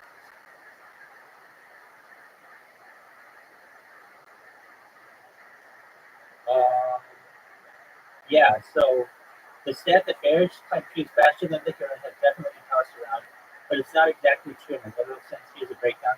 Climbing versus running. Bears can climb trees quickly, but not faster than they can run quickly. Over flat ground. Most bears, like black bears, can run up to 30 miles an hour on the ground, while it comes to climbing, they're pretty fast, but it's like 10 to 15 miles per hour. However, climbing ability of running can sometimes get confused in how it's presented. Bears will often climb trees as a way to escape danger. How the misconception spread, origin, I mean, it's just okay. Okay. We got deterrent flares. I think that could work, but it could also cause a big fire, so maybe not that. Camouflage having a smoke screen. I think that could work. But it could a bubble wrap dispenser. I don't know why you'd have to package something in the middle of an attack, but no. An anti-gravity device. I mean, of course, I'm going to wolf repellent in case the bear and the wolf team up together. Bear repellent set. That's probably the best thing you can use is bear repellent set. A loudspeaker system, bear fencing, animal tracking chip, net launcher, spike shield, taser dart launcher, acoustic weapon, solar powered charger. I'd be about that. I think that's a good thing. A GPS tracker, motion activated camera, that'd be good. A bear proof cage, a pepper bomb, sleep gas dispenser, jetpack, ultraviolet light, practical flashlight with stun gun, personal shield generator. Well, why don't we just use that? A personal shield generator. A cryo freeze bomb. Bear repelling drones. Thumper, which is a ground vibrator. I got thought of that one. A stun net, anti-bear. Yeah, exactly. That's what it said. It said person.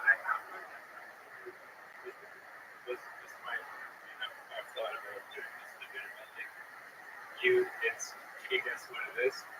It's bear food. So you take a salmon with you, and there's a bear there. Yeah, the juiciest salmon ever.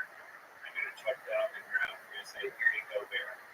Go eat that salmon, and it's gonna go, and it's gonna be, oh, thanks for giving me salmon. I'm not gonna kill you. Just give me salmon. I don't. No, I don't think that's right. Because then you're gonna smell like salmon. And then it's just gonna come back to you. Not necessarily. It could be some bag that just explodes with like salmon. I don't know touch the bag, but no. Perfect. Like a little salmon bomb. Right. A smoke emitter, electric fence, shockwave generator, dart pistol, which I think is probably the best thing. Recoil induced propellant that's rocket power. How about that? And well, keep in mind, the goal of the original Bear Scare is $19.99. You got to sell this thing for $19.99. That's the magic number for yes. Yeah, I know. So basically, we just need regular bear spray with an air horn and a strobe light. That's all you need. Like a big old screen. That one. Okay.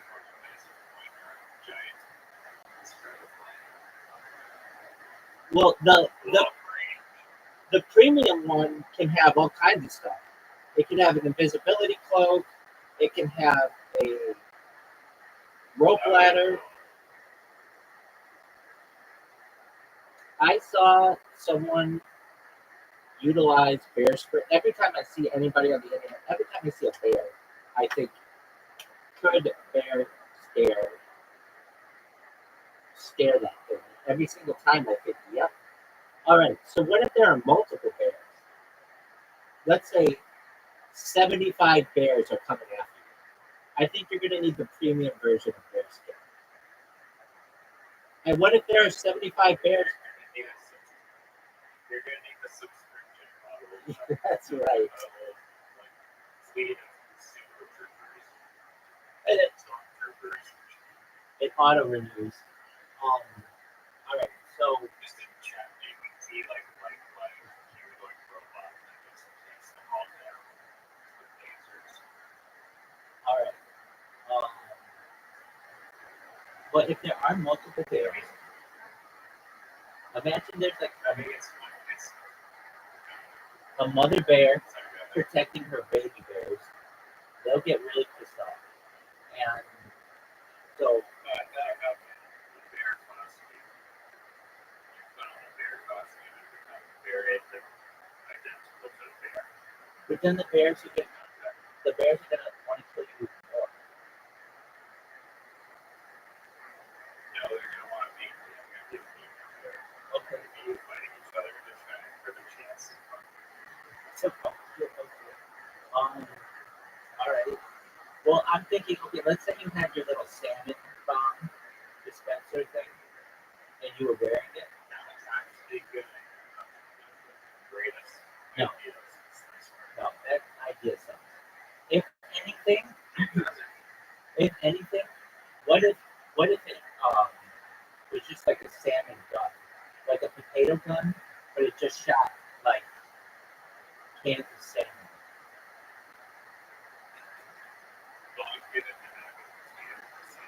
No, it's not cans. It would just be like it would remove the can, but it just shot can. I don't want like just you just load in these little bags of salmon and then they explode and you're like it obviously reeks like salmon and they go get the food. Just be on stomachs. It's not dead fish. Some ladies with pH balance in your bed will disagree. Some ladies with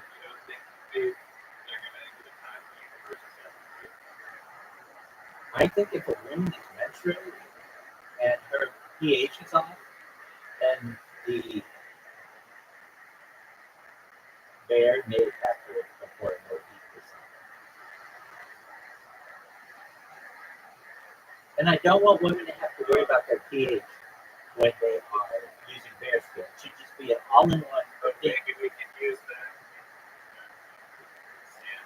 to get the menstrual juices and put them in a bag with the salmon.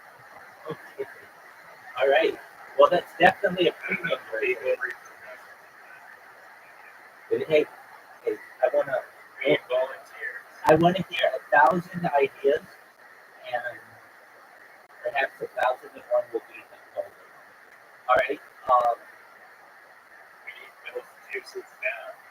That works. I mean, that might perhaps attract this rabbi. I might be putting her in the grocery aisle or something. Okay. So, are we going to have barbed wire involved at any point in this?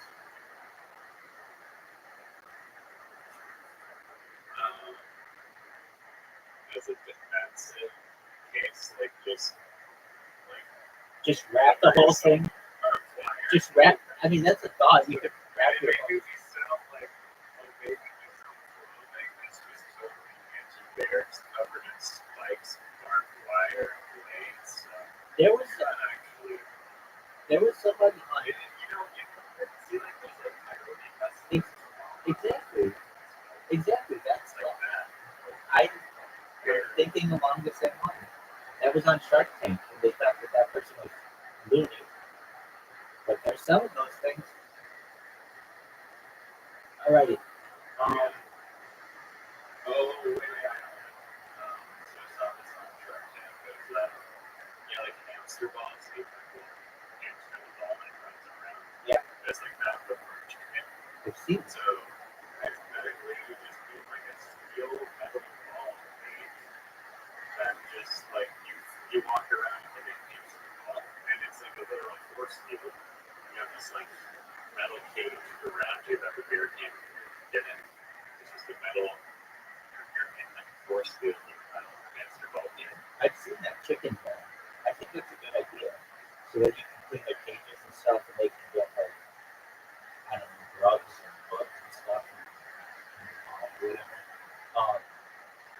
All right. I think that the 19. That's more of a human. It's a human defense mechanism. But that's the point. It's like you know, even the bears are that one stop giant hamster ball. I think that we got to get this original bears healthcare for $19.99. If you buy 2 or more, and it needs free shipping too. It's got to be like very marketable on SEO. It must be. I don't know how we'll get pricing down. We'll probably have to work with the students at the University of Vancouver. Maybe see if they want to help to manufacture them. And I'm sure they've got connections. So we'll be able to use our networking skills with the entire student population of the University of Vancouver. Did you see that Elon Musk and Donald Trump want to annex Canada? Yeah, that's not good. Yeah. Not amazing. Yeah. I wouldn't even want it. I wouldn't even want it. Canada got their own history and people and traditions. And it just, I'm not saying it wouldn't work. I think that just clearly wants to oil probably resources. Yeah, actually, when it comes to natural It's resources, not like he wants it here. We want our free healthcare, and we can work together with them. Like that's a single country. But just put their free companies trying to hold us hostage. That's there. So I will do that with you. all right. What about with Bear Scale? I'm telling you, the 1999 spray, light, and alarm would work.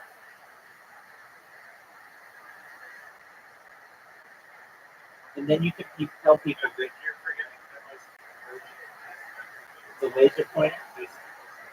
No, it shoots. distance capability. I think it should shoot gel, so it is long distance. The gel is long distance. Yeah. So gel fires further than spray, and also it stays concentrated, so that it hits whatever you're at what you're pointing at, as opposed to just spraying all over. That works. Yeah, I mean, they use it for. I mean, I bought some. I've used it for like when I go running, but I know that it's used for like in case of self defense. Basically, the gel works better than the spray. And then the other thing is the spray sometimes blows back onto you and causes you pain and can blind you, but the gel does not. It fires in a line. Now I understand though, actually, maybe you need a little bit of both. So maybe it's gel and spray. So the gel goes really far, and the spray just creates a cloud in case, for one reason or another, the gel isn't able to stop it. I mean, the gel, I don't know how good that's going to be on fur, but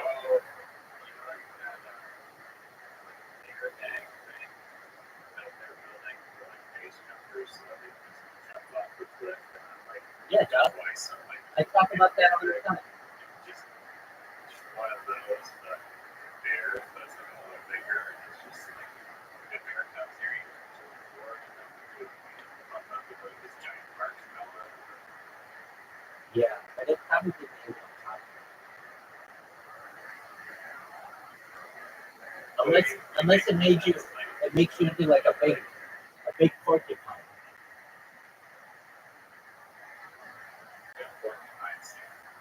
I like, but it'd be really expensive. Those things are like thousands of dollars, and they're not reusable. So like once you use it, you're done. You gotta buy another one.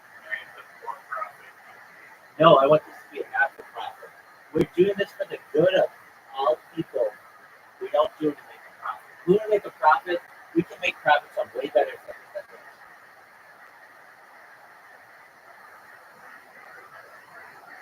I imagine a day, absolutely. We would just get into high finance and cryptocurrency, those kinds of things. In the meantime, this is a pet project, like the University of Vancouver, that we do for the good of British Columbia and anywhere that there are bears. So perhaps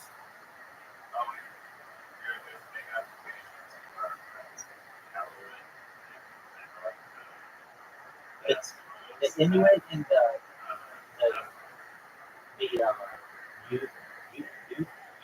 you pick people. They automatically get in. They have polar bears, which are like way more aggressive than regular bears, like 20 times more aggressive than regular Right. So bears. so we should just give these things to those people, and then if their kids ever survive,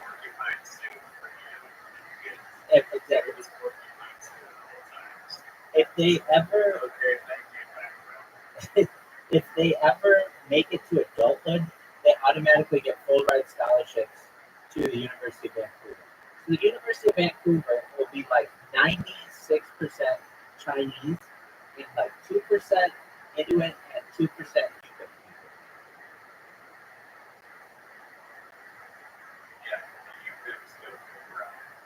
So do the Inuit people, 100%. We'll actually pay them to come to school. We want to make sure that the Inuit people and the Yupik people are very. Oh, hold on. But unless there are any newfies who want education, then they can travel cross country and they get educated for free as well because they're so smart.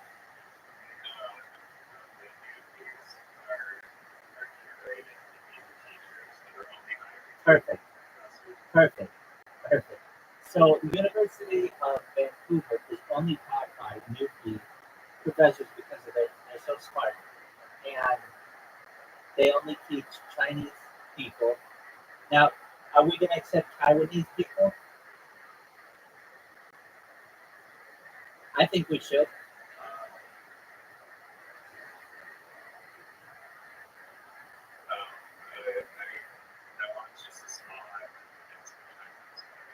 Yeah. All right. And they're like the original Chinese people. So I feel like they should.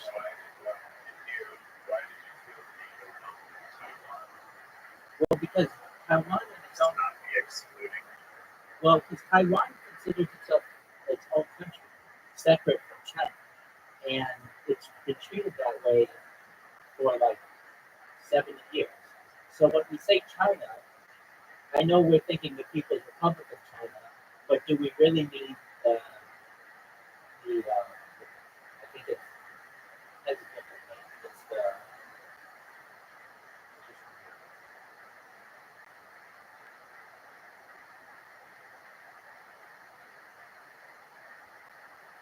what's the name of Taiwan? Like China is the People's Republic of China. What is Taiwan?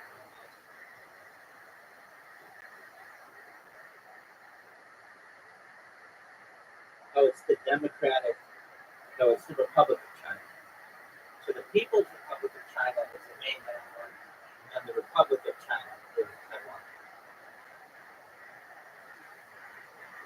So I didn't know if we were including those people, so we are. I feel that that's important. And where's the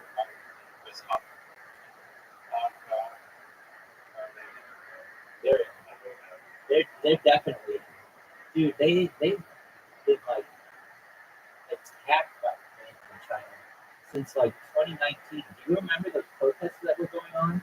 They've just been absolute silence.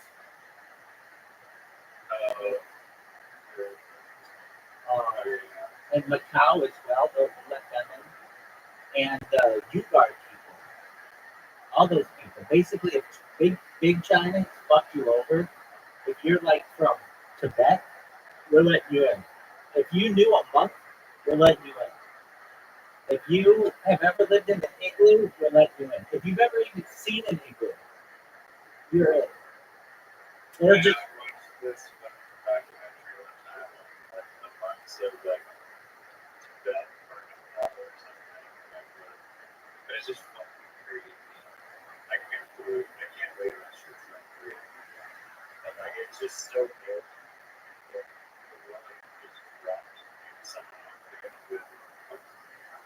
Like, probably it like looks like another point. It looks like another planet at some point. Have you ever seen the highest elevation? Well, that's going to be difficult. Um, the highest elevation airport in the world is located in like Kathmandu, Nepal, and it's just north of there or something. And the way that planes have to come in, it's like the super straight, super um, steep angle. They also have to take off at a super steep angle, and there are all kinds of crashes that happen there. It's a very, very dangerous. Um, it's a very dangerous airport.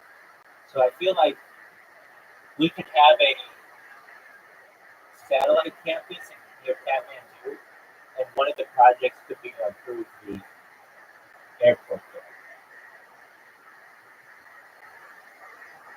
That is not an idea. Dog, We just need to clear it out of the event. Should be doable. that's Short tunnels through the event. I agree. Nothing on TNT can't fix. Well, We can use that mountain. We can use the TNT mountains to kind of like burn land and rocks to the other side. we don't want to do that. We don't want to do that. We want to use nuclear war. Basically, it's a nuclear powered screw that just tunnels through nothing.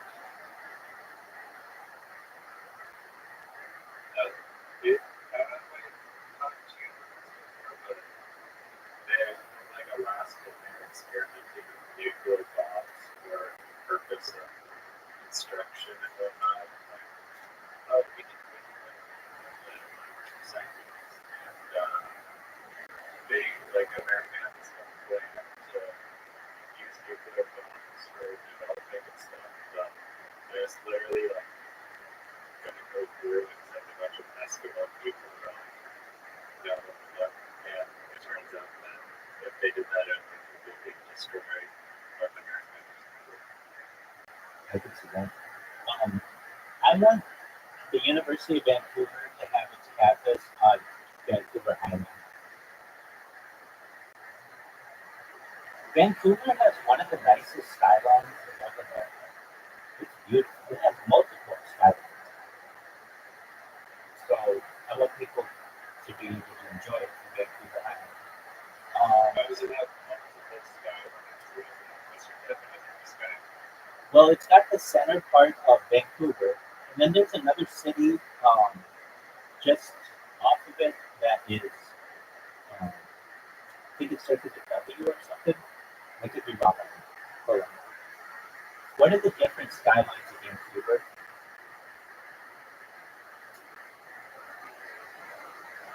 Vancouver is with downtown Vancouver, and then there's a West End. Yeah, that's the W. Okay, West End and Coal Harbor, and then there's the Falls Creeks, the skyline. There's South Vancouver and Richmond. Mountain View and Waterview. Waterview is the one I think I was thinking. I thought it started with W. The Burnaby skyline, it's a distinct skyline. Just I think Burnaby as well. I mean, I'm in the skyline subreddit, and whenever they show Vancouver, you have to be specific on which one they're referencing. I think they have a bunch of them. It's a beautiful city. Interesting. It's a very unique city. I thought it was skyline. It's like skyline of Toronto. It's like the downtown of Toronto, all the buildings, and that includes the single skyline. Is like every angle around 360 degrees up on a clump of towers. That is generally how But it here's something. So Vancouver has a multiple Yes. clumps of buildings that qualify as different skylines. is. So does Manhattan.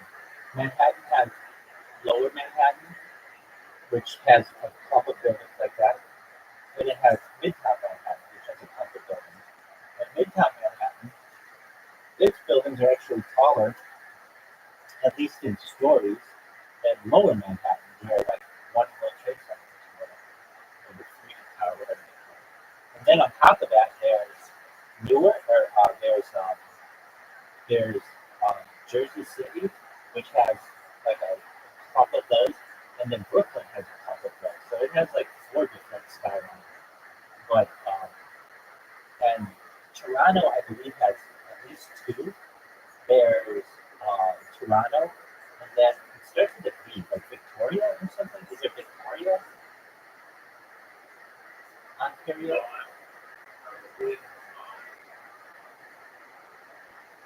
Yo, dog.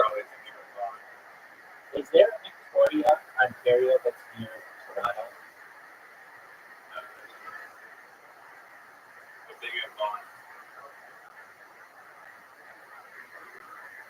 Oh, that's very true. Yeah, wow. Yeah, probably. But I don't think it's not. What are the major suburbs around Toronto?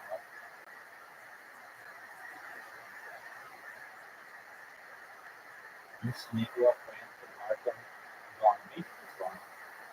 Have you heard of Old Thornhill Village?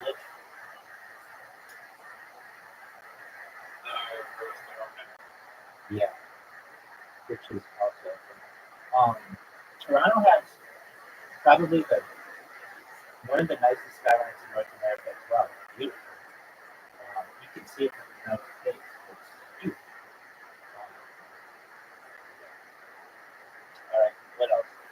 Okay, back to Bears. It's my goal that every Canadian should get a bear scare card. There's this thing the British have, which I really wish the United States would do as well, where when you're born, let's look this one up. Yo, dog, what's that baby kit that you get if you're born in England?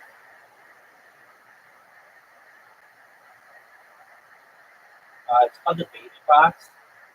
So it's basically like the baby box initiative. It has baby clothes, bedding, swaddle blankets, baby wipes and diapers, toys for the baby, feeding accessories, and books for early development.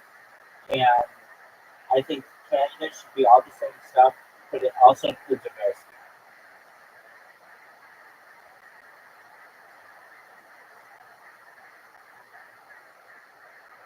So the one for babies. yeah, so it's got to be child proof.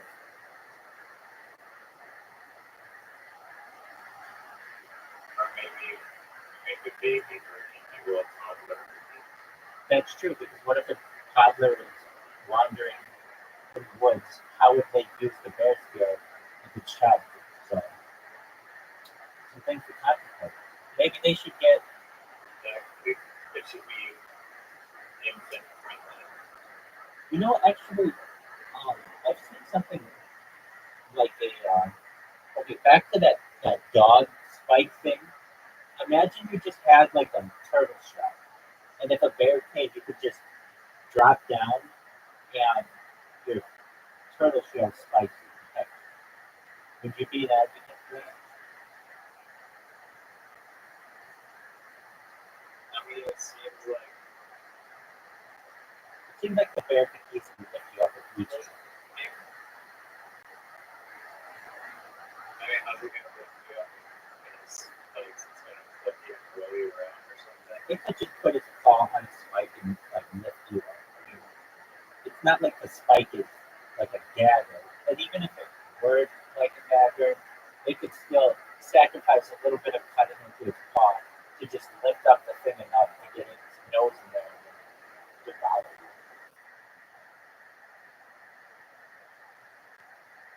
Yeah.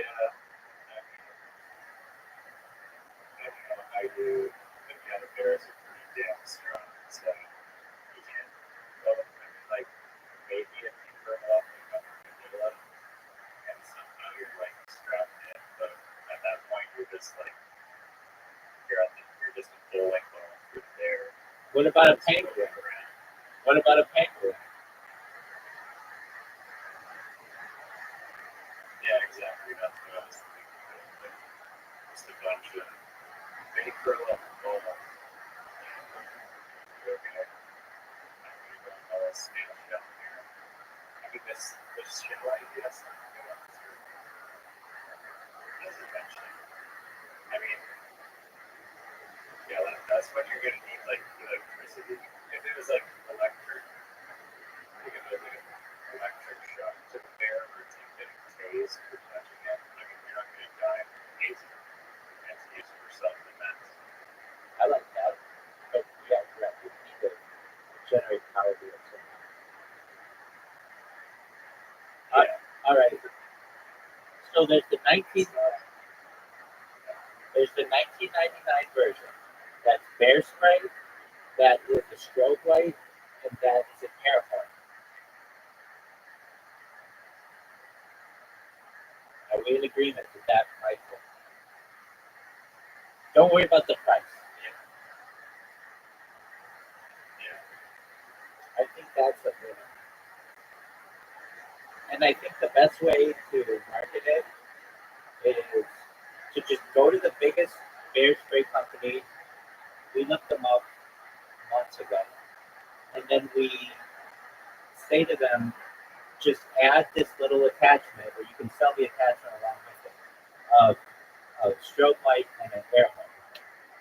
And when you pull the trigger on the bear spray, it automatically sends off an air horn and a strobe light.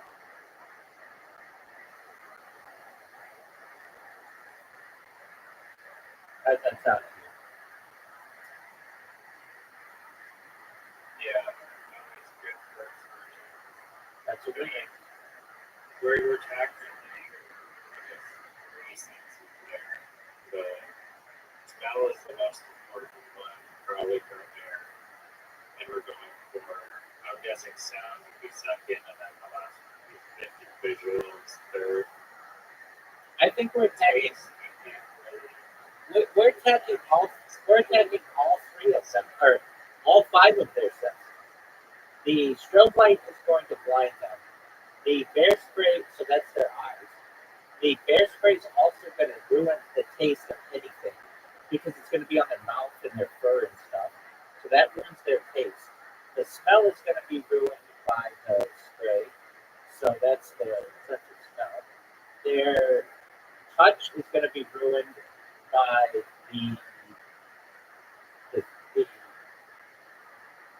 the spray because it's like hot. And then the sound is from the air horn. And I guess the strobe light would mess with their eyes as well. So basically, all five senses are going to be destroyed by it. Yet, not I permanent. think that you're going to the bear spray impacting the taste and touch. Incorrect. I think maybe Incorrect. like a minor degree, but Yo, dog, does bear spray affect the taste of a bear? Like when it smells, the spray doesn't mess with its nose and its tongue and basically make anything taste like pepper spray?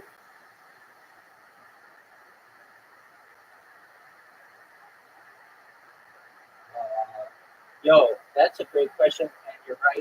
Thinking that bear spray can mess with the bear senses, but it doesn't exactly taste like pepper spray in the way you're imagining. How bear spray affects bears? Olfactory impact sense of smell. When a bear encounters bear spray, the first thing that it affects is the sense of smell. Bear spray is made of capsaicin, the same compound that makes chili peppers hot, and related capsaicin. These compounds irritate a bear's nose and cause intense discomfort, sensory overload. Bear spray causes a burning, stinging sensation in a bear's nose and eyes. It's not necessarily about taste as much as an overwhelming sense of smell and causing discomfort. Does it affect the taste? The main impact is the bear's nose and eyes. But since bears rely heavily on their sense of smell to taste, they essentially taste by smell. The spray could throw off their ability to fully experience experience flavors. If a bear were trying to eat something after being sprayed, its sense of taste might be diminished or altered. The bear's strongest reaction would be avoiding the sprayed area due to the intense discomfort to the nose and eyes. So it does seem like a lot of Okay. Okay. What about the touch? I'm asking if deploying like a salmon as a decoy would be a good idea to help you escape, and if the bear would choose to go to the salmon versus pursuing you.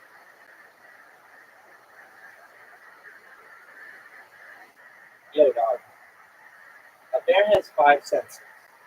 Imagine we created a product called Bear Scare that was a strobe light, an air horn, and bear spray. Talk about how this device would affect all 5 of the bear's senses.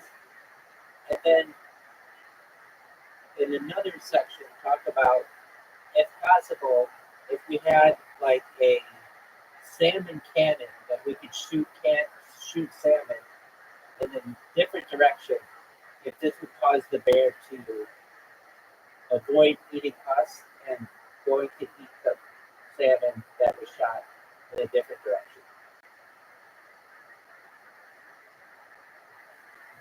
Yo, that's some next level bear deterrent thinking. Let's break this down with the bear scare and then the salmon cannon. Bear scare, how it affects the bear's 5 senses. Sight. Strobe light. Bears, like humans, have good vision, especially low light. The strobe light would disorient a bear, causing confusion and likely forcing it to retreat. The rapid flashes of light would make it harder for the bear to focus on you as a potential or any potential threat, creating a visual disturbance that would cause the bear to flee in search of stability and safety. Hearing. Air horn. Bears have an excellent sense of hearing, so an air horn would likely cause painful auditory distress rather than that. Smell. Olfaction. Bear spray. Bear spray primarily affects the bear's sense of smell. Okay. Taste. Bear spray wouldn't directly affect their taste buds. Their sense of taste would be linked to their sense of smell. So when a bear is hit with a spray, it's likely to have difficulty tasting. Touch.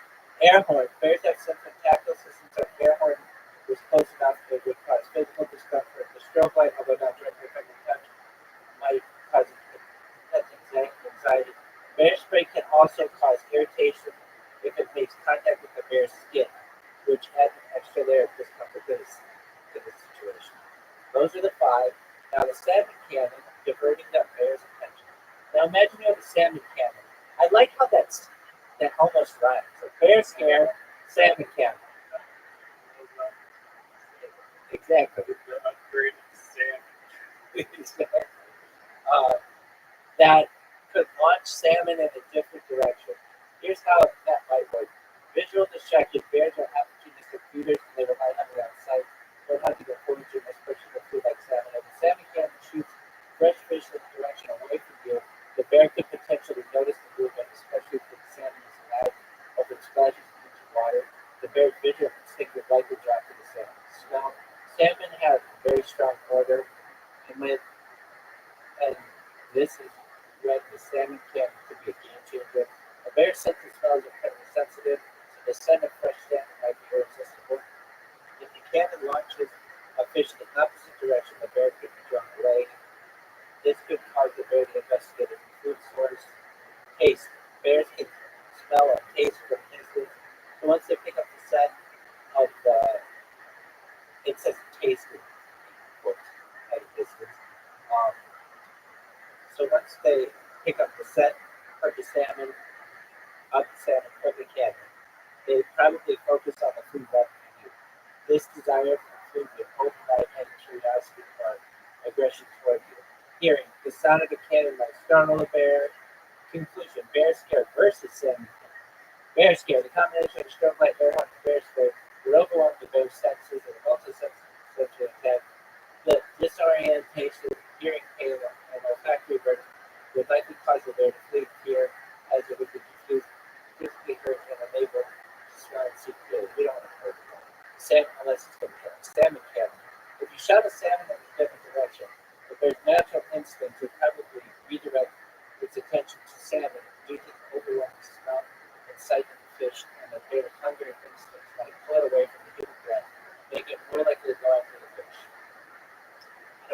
throw the salmon can, you can distract the bear long enough to allow you to escape and avoid conflict while bear spin is a more immediate defensive strategy to get the bear to back off if things go south. Both methods are about taking advantage of the bear's senses and using its natural instincts to stay safe. ChatGPT is so fucking smart. Yeah, now I think boundaries. I mean, it confirmed that you're going back like getting kind of the same again. Is there currently a patent available on the salmon can? Salmon can we're talking about is actually a real invention, and it has been patented. The salmon cannon, oh yeah, I knew it. I knew I didn't make this up. It's known as a fish transfer system. Was developed by a company called a fish transfer system. I've seen this before. Like when you have to get salmon up a dam or something, they go in this like tube and it shoots them out. I knew I didn't make that up. It was developed by Independent Travel Solutions, and the patent for the system under the name. But that's how Right, exactly. It's a pneumatic tube. So we would just have to get the name. Okay. And then, is there a patent on the Bear Scare, which is an all-in-one device that utilizes an air horn, strobe light, and bear spray? Great question.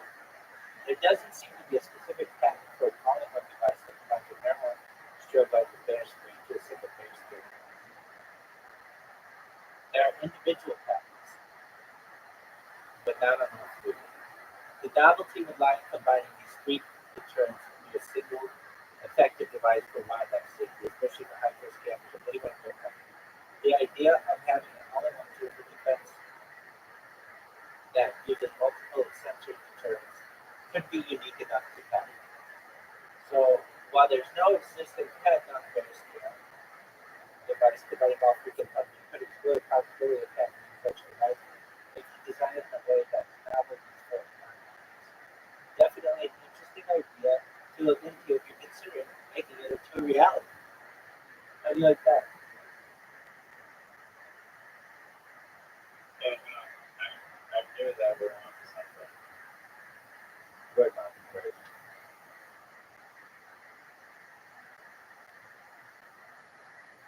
Now we just have to give them away in the baby boxes so that Canadians.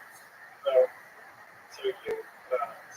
you previously did not think that my salmon can attachment would work, but from the sounds of the man, to be override their brains, basically. No, I still don't think it'll work. I still don't think it'll work.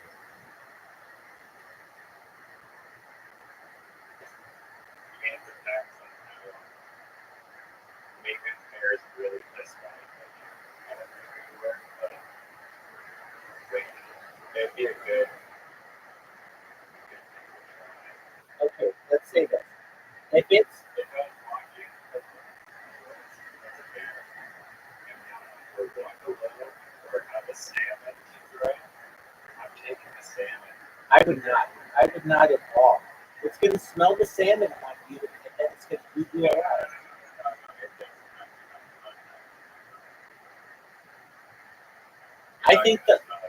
I think the less that you smell like salmon, and I know you think that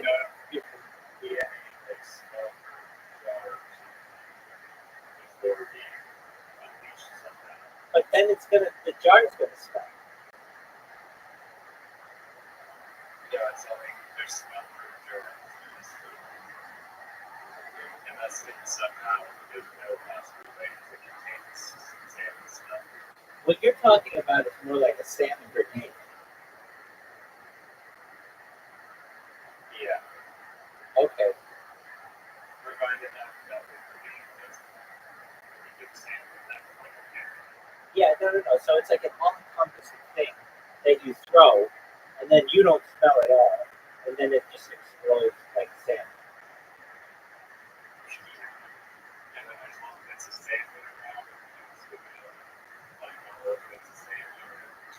sit for a good 3-5 minutes when you get away. I would rather have bear scare. I think the guy agrees with that. But if you had nothing else, then that seems like it would work. Have you ever seen a real salmon cannon at work?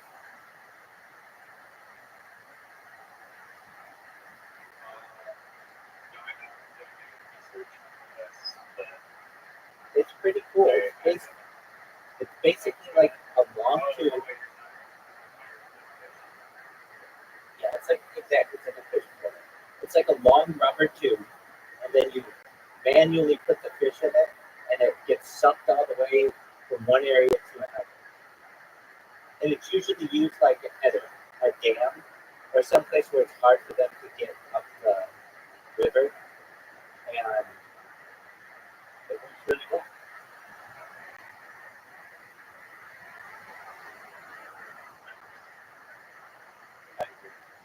Any other ways that you can talk about? Are you guys like a project? It's like the radar system, or like a hardcore heat sensor. Towards you, you can avoid them. Perhaps using LiDAR or LiDAR, which is like allows you to see what's going on the surface without any trees around. That would probably work really well. I don't think you need ground penetrating radar because it's not like they're going to be underground. Probably, I think the most effective thing is just a tranquilizer dart. Just like if it comes at you, you shoot it like a gun, but it doesn't kill it. It's going to be tough to. I mean, they already start that. Pretty sure in America, you can buy like a shotgun, like whatever gun you want, basically. But did you not buy tranquilizer darts, or are they legal? Let's look this up.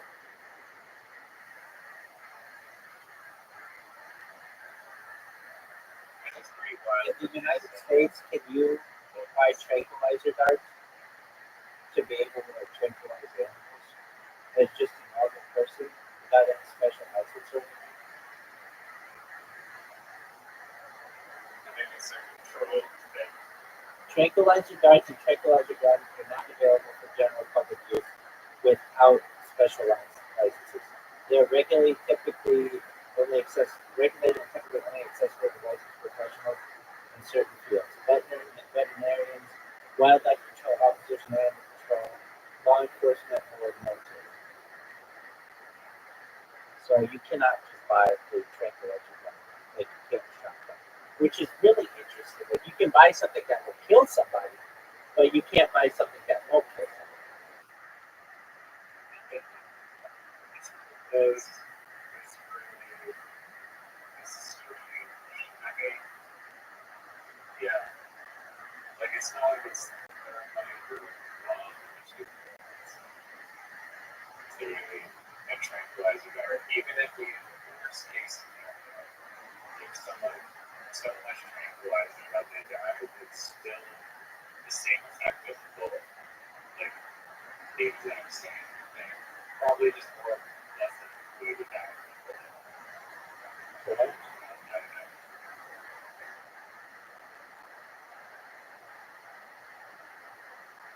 I would rather, if a bear were coming at me, I would rather have a bear scare than anything else. Probably.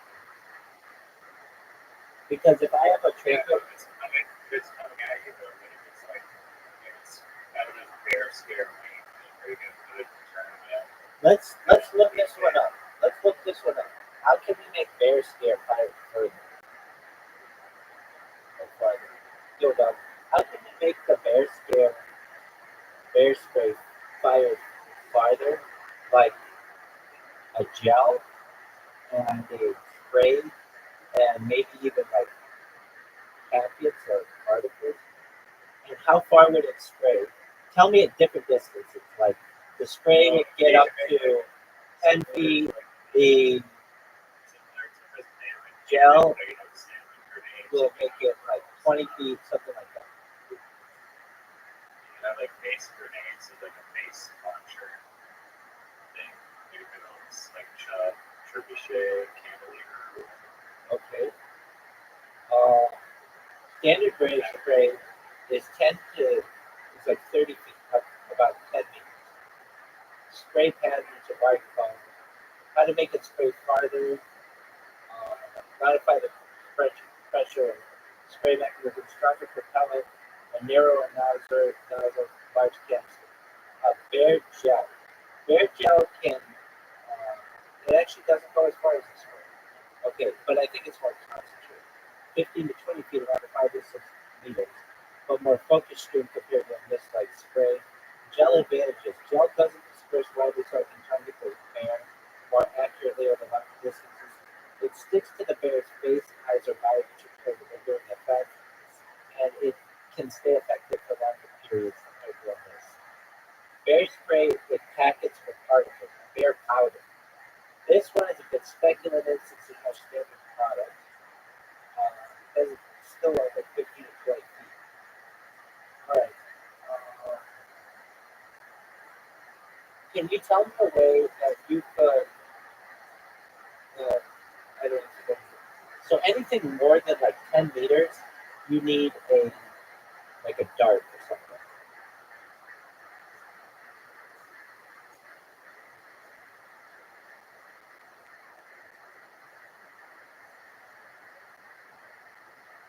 How do you like that?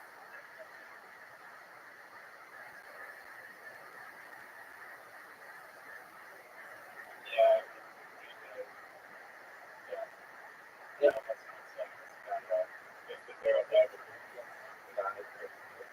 It's the probably have a range limit unless we make it into like a rocket launcher. Pretty premium type plan. You get the rocket launcher. And you know how many Canadian lives we're going to save with this per year? Basically, 1 or 2 per year.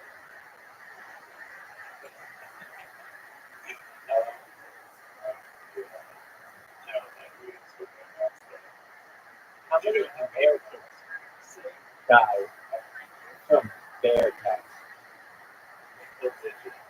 Low single digits. Perhaps more than 0.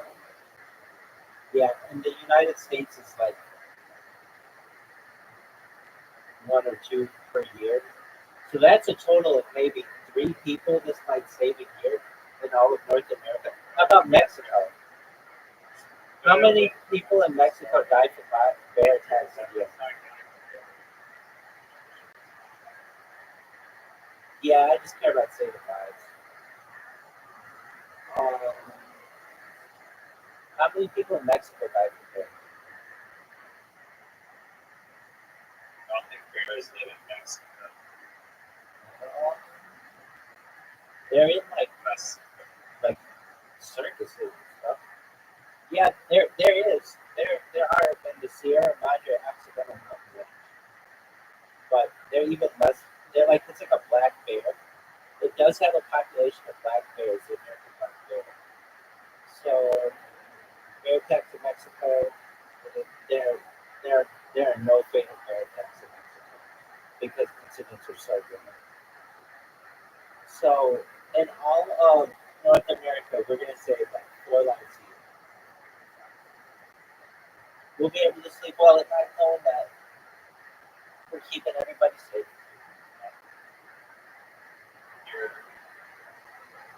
Yeah. Bill, all that publicity. It's going to be on the front page of every newspaper. It's going to be the biggest influencer back media sensation since the Teletubbies, since the Furby, since Tickle Me Elmo. It's going to be done. We're going to say Since the Pepper. the Pet Rock. Absolutely. I love it. The Backstreet Boys. It'll be bigger than the Backstreet Boys. It'll be the Backstreet it'll be bigger than the Bears thing is. It'll be bigger than the every bear. It'll be the biggest thing since Bears. In fact, Have you seen the documentary I mentioned before? Of the Canadian guy that built that his like mission is to build a bear, like a grizzly proof suit, a bear suit. Have you seen that documentary? yeah, well, I don't know. I know of this guy, and I've seen like things about him. I don't know if I've seen an entire documentary on it, but yeah, I've seen him use it, or like he like jumps down a hill or something, and he's got all this armor on him. Is that what you're talking about? Yeah, we'll have to watch the documentary. Yeah, it's an amazing documentary. It's just so insane. It's one of the best documentaries of all time. Did you ever see Werner Herzog's Bear Man or whatever? That guy gets eaten alive on the camera.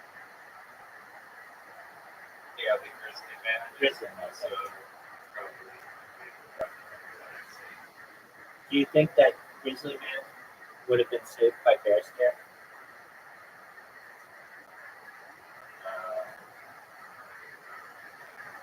I don't have to my guy specifically, but it seemed like very He was wild. hippie-ish. Yeah. He probably cares like The mother of his bears. by the bears. Like, that guy was just certified. It's hard to say who gets it, or I feel like he like he's like a gambler that on Main Street with Kansas. Excellent. Excellent. I mean, if he actually used the bear scare before, I'm not sure if he was that person. Right. He's kind of someone that seems like he'd rather have it used on him than anybody else. Or any Yeah. bear. I mean, I watched this. I listened to the podcast of this guy who did hunting guides to people in Alaska, and he was saying, I mean, he would be taking them on fishing trips to the bush in Alaska, and there was like a time where, for whatever reason, people that he was government paying them to take them on fishing trips, they were or they had grizzly bears, whatever, coming too close, so he just like shot it to death with like a whatever some gun. I didn't think that was very cool. It's like you're in their land, just going into their territory. It's just not a cool thing to do. So maybe that guy, maybe we can actually prevent bear deaths from people. It should be a good problem. Over about that, I think probably the easiest way to do that. It's really, I think, with vibrations. There's a way. I like learned about this with like people who with like deer. There's like something you can put on your car that sends out like a low. It's not even makes a sound. It doesn't even make a sound. That a low audible sound, and it scares deer. And so, if like you're driving in a vehicle and a deer pops out, it'll move out of the way, or it won't even get in the way because it only runs on the wavelength that deer can hear. Oh, we can call it deer here.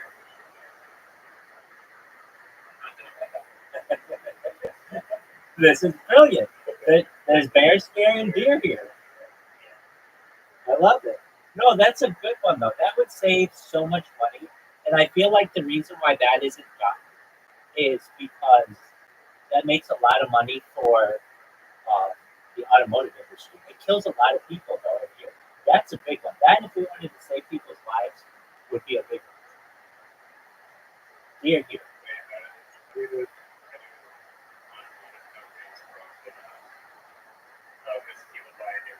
Yeah, basically, if you hit a deer with your car, you're going to tow it. So it means that it's new cars that have to be bought. Does it work for moose too? We'll have to get one for this, but I think we could. Or elk? Just a moment. Yo, those like wireless transmitters that people put on the front of their car, does that work for deer, moose, elk, all that stuff? Or does it just work for deer?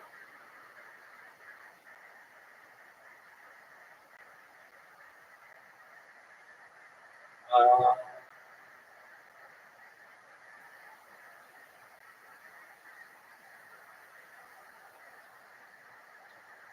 okay. It's a high frequency. The wireless transmitters you're talking about are like with animal detection systems and wildlife warning devices designed to prevent animal vehicle collisions, particularly with animals like deer, moose, elk, and other large wildlife. These systems typically work by emitting a high frequency sound or signal from the device mounted to the front of the car, which is intended to alert animals of approaching vehicle. The idea is that the sound, often outside the range of human hearing, but audible to animals, will warn them of the car's presence and give them a chance to move away from the road. So the majority of these devices are designed with deer in mind, especially because deer are the most common animals involved in collisions with vehicles in North America. Deer are more likely to be affected by ultrasonic sounds. So there's some help. These animals have similar hearing ranges to deer, so they devices also work. Yeah, the effectiveness of them is debated, but I really think that they work, and the automotive industry does not want you to know. Yo, Doug, how many cars are totaled per year in North America from deer?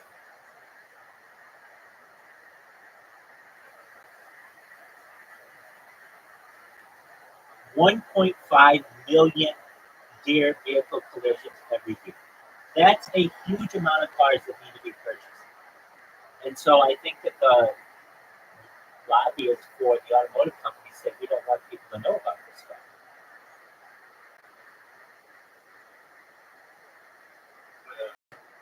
Makes sense, I guess. Is there anyone selling this already? Yeah, I've seen them.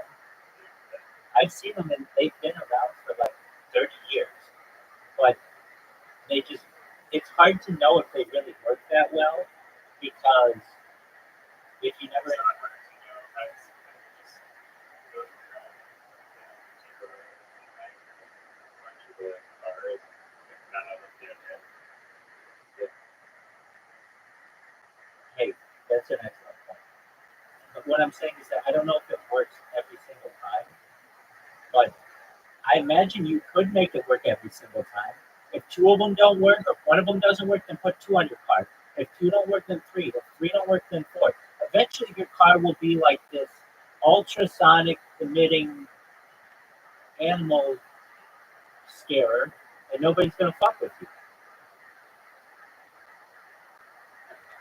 But think about it: 1.5 million total cars a year, or basically, for just deer.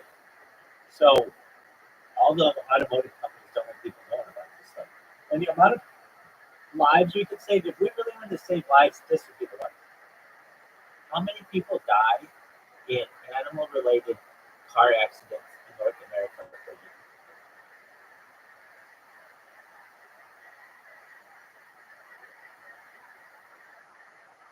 200 to 300 people.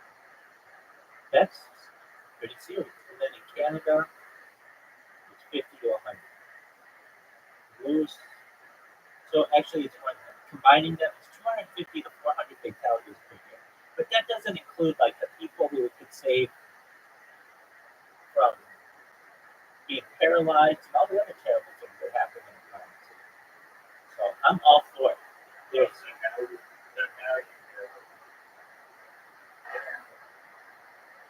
well, because we're only saving like 4 people there, but we're saving at least 100 times more with deer here. No, you're talking about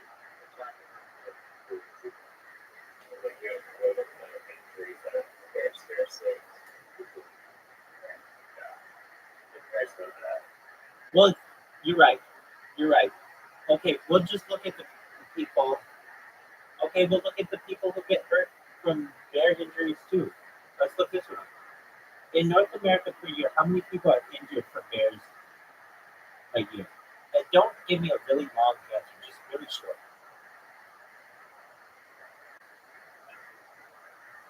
50 to 100 people are injured by bears each year. How many people are injured in vehicle crashes involving animals per year? And again, just keep it simple.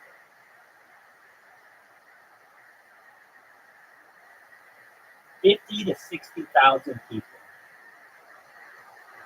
That's a lot. Well, yeah, because the deer here is going to make sure that nothing gets in the way. Yeah, I gotta go to sleep this. I'll be back. I know it is. All right, big dog. Excellent. So there's bear scare and deer here. I love it. Salmon camp. Take care, big dog. Nice. The very least at the Love it.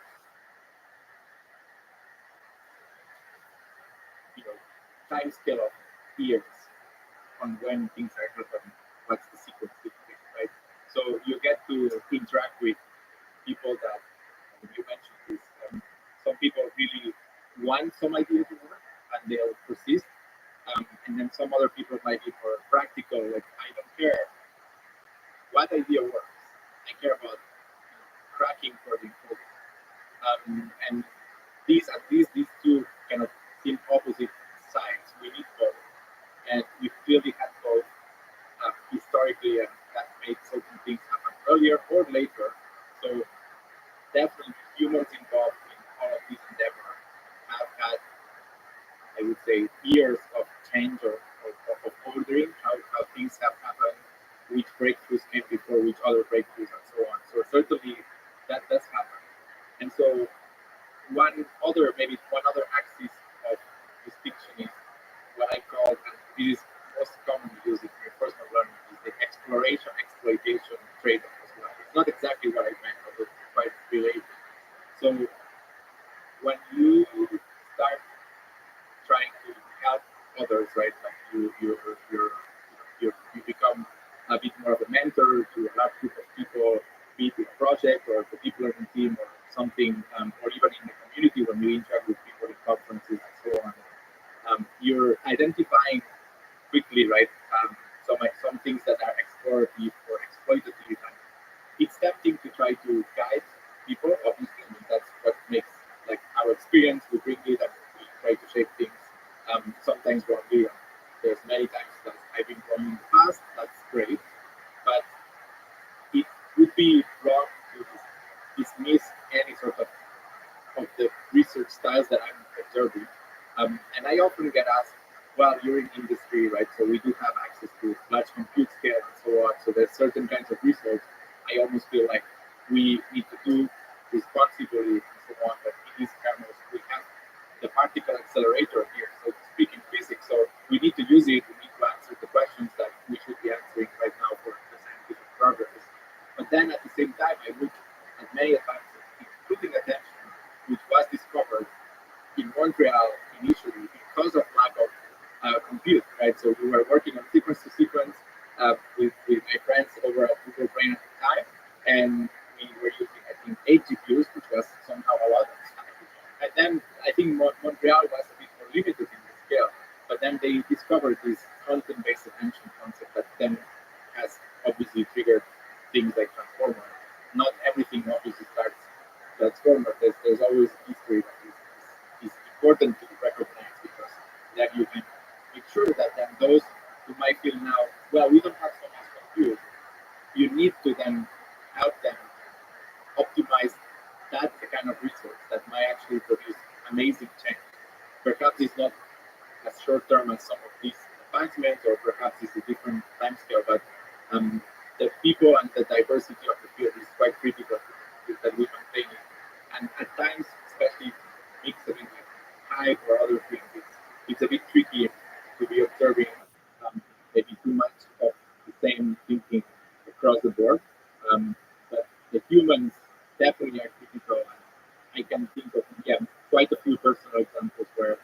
also someone told me something that had a huge effect to some idea, and then that's why I'm saying at least in terms of years, probably something to happen. Yes, that's Like, right. It's also fascinating how constraints and how are essential for innovation. And the other thing you mentioned about engineering, I have a sneaky suspicion. Maybe I over, and I love this engineering. So I have a sneaky suspicion that all the genius, a large percentage of the genius is in tiny details. So I think we like to think our genius, the genius is in the big ideas. I have a sneaky suspicion that, like, because I've seen the genius of details, of engineering details, make the night and day difference. And I wonder if those kind of have a ripple effect over time. So that too, so that's sort of from an engineering perspective, but sometimes that quiet innovation of the level of the individual engineer, maybe at a small scale of two engineers, that scales. Because we're working on computers that scale across large groups, that one engineering decision could lead to ripple effects. Yes. It's interesting to think about. Yeah, I mean, engineering, there's also kind of a historical, it might be a bit random, because if you think of the history of how, especially deep learning and neural networks, it feels like a bit random because GPUs happen to be there at the right time for different purposes, like to play video games. So even the engineering that goes into the hardware, and it might have a time, the time frame might be very different. The GPUs were developed throughout many years, but we didn't even start looking at that, right? So even at that level, right, there's that revolution, so to speak, the reports are like we'll see when they stop, right? But in terms of thinking of why is this happening, right? That when I try to categorize it in sort of things that might not be so obvious, clearly there's a hardware revolution we are surfing thanks to that. Data centers as well. Data centers are where, like, I mean, Google, for instance, obviously they're serving Google, but there's also now, thanks to that we have built such amazing data centers, we can train these models. Software is an important one. If I look at the state of how I had to implement things, to implement my ideas, how I discarded ideas because they were yeah, clearly the times have changed, and thankfully we are in a much better software position as well. And then, I mean, obviously there's research that happens at scale, more people enter the field, that's great to see, but it's almost enabled by these other things. And last but not least is also data, right? Curating data sets, labeling data sets, these benchmarks we think about, maybe we'll want to have all the benchmarks in one system, but still very valuable that someone put the thought and time and the vision to build certain benchmarks. We've seen progress thanks to, but we're going to repurpose them. That's the beauty of Atari is like we solved it, but we use it in gaps. So it was critical. And I'm sure there's still a lot more to do thanks to that amazing benchmark that someone took the time to put, even though at the time maybe you have to think what's the next iteration of architecture. That's what maybe the field recognizes, but we need to, that's another thing we need to balance in terms of the humans behind. We need to recognize all these aspects because they're all critical. We tend to think of the genius, the scientists, that's the one. I'm glad I know you have a strong engineering faculty. So, but also on the date, level of change, just brought an engineering comment, ultimately could be the greatest benchmarks for most of them. Andre Kapazi, who you mentioned, has recently been talking a lot of trash about ImageNet, which he has the right to do because of how critical he is about how essential he is to the development and success of deep learning around ImageNet. He was saying that that's actually that benchmark is pretty backwards because, I mean, especially in his context on Tesla Autopilot, if looking at real world behavior system, it's there's something fundamentally missing about ImageNet that doesn't capture the real worldness of things. And we need to have the data set benchmarks that have the unpredictability, the edge cases, whatever the heck it is that makes the real world so difficult to operate in. We need to have benchmarks with that. So, just to think about the impact of imaging as a benchmark. And that really puts a lot of emphasis on the importance of the benchmark, both to internally DeepMind and as a community. So one is within how do I create a benchmark for me to mark and make progress, and how do I make benchmark for the community to mark and push progress. You have this amazing paper you co-authored, survey paper called Emergent Abilities of Large Language Models. It has, again, the philosophy here that I'd like to ask you about. What's the intuition about the phenomenon of transforming everything else? Is there a magic threshold beyond which we start to see certain performance?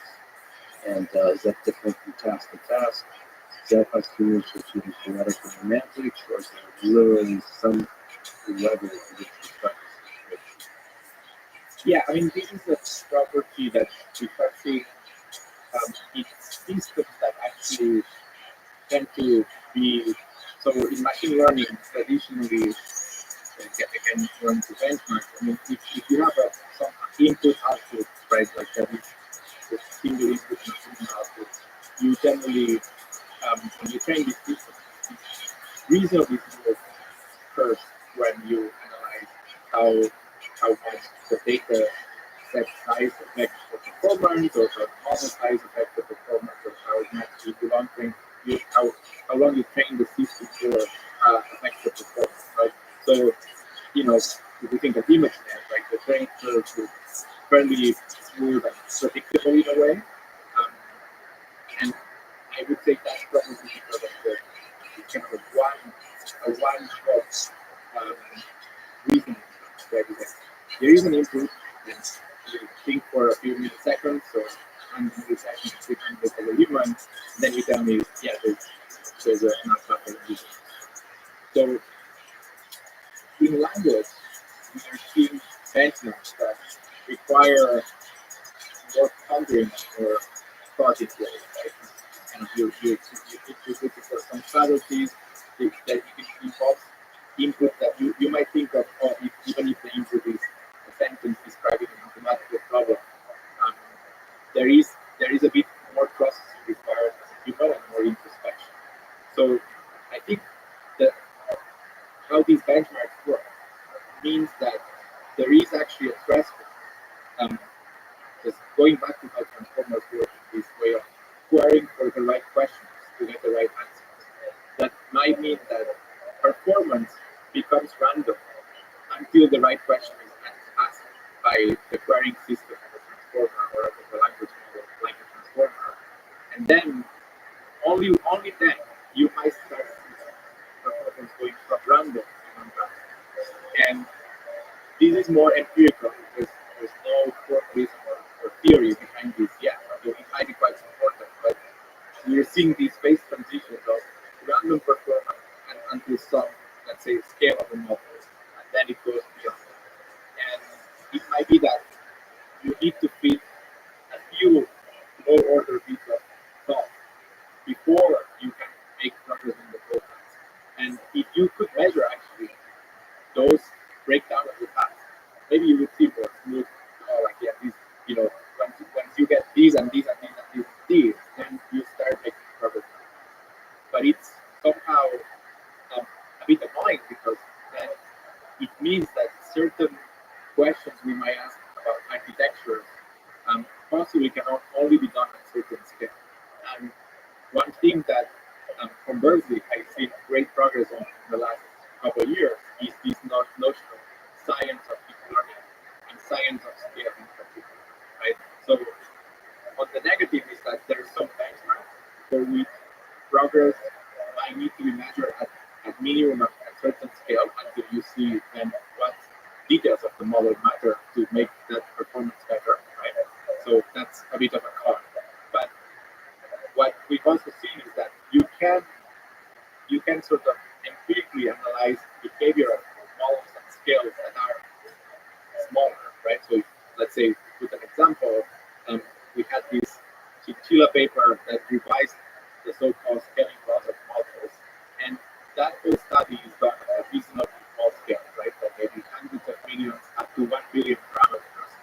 And then the cool thing is that you create some laws, right? Some laws, like some trends, right? You extract trends from data that you see, okay, like it looks like the amount of data required to train a 10x larger model.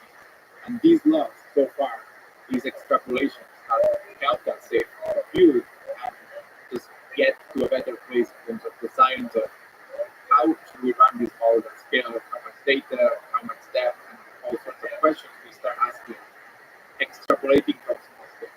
But then these emergencies, sadly, like not everything can be extrapolated from scale, depending on the benchmark, and maybe the harder benchmarks are not so good for extracting these laws. But we have a variety of benchmarks. So I wonder to which degree the threshold, the phase shift scale is a function of the benchmark. So some of the science of scale might be engineering benchmarks where that threshold is low. Sort of taking a main benchmark and reducing it somehow. But the essential difficulties left with the scale in which the emergence influences work is for the science aspect of it versus the actual real world aspect. Yeah, so luckily we have quite a few benchmarks, some of which are simpler, or maybe they're more like, I think people might call this systems 1 versus systems 2 style. So I think what we're not seeing, luckily, is that extrapolations from maybe slightly smooth or simpler benchmarks are translating to the harder ones. But that is not to say that these extrapolations will hit its limits. And when it does, then how much we scale or how we scale will sadly be a bit suboptimal until we find better laws, right? And these laws, again, are very empirical laws. They're not like physical laws of models, although I wish there would be better theory about these things as well. But so far, I would say empirical theory, as I call it, is way ahead than actual theory of machine learning. Let me ask you almost for fun. So this is not a reality as a deep mind person, anything to do with deep mind, Google, just as a human being. And looking at these news of a Google engineer claim that I guess the land under the water was sentient. Or I still need to look into details of this, but sort of making an official report and the claim that he believes there's evidence that this system has achieved sentience. And I think this is a really interesting case, human level, psychological level, technical machine learning level, like how language models transform our world, and also just philosophical level, developing AI systems in the human world. So, what do you find interesting? What's your take on all this as a machine learning engineer, researcher, and Yeah, I mean, a few reactions, quite a few actually. have you ever briefly thought, is this thing sentient? Right. So never, absolutely. Like even like AlphaStar when Sadly though, I think sadly I have not. I think the current any of the current models, although very useful and very good, I think we're quite far from that. And there's kind of a converse side story. So one of my passions is about science in general, and I feel like I'm a bit of like a failed scientist. That's why I came to machine learning, because you always feel, and you start seeing this, that machine learning is maybe the science that can help other sciences. As we've seen, right? When it's such a powerful tool. So thanks to that angle, right? That okay, I love science, I love astronomy and biology, but I'm not an expert, and I decided, well, I think I can do better at these computers.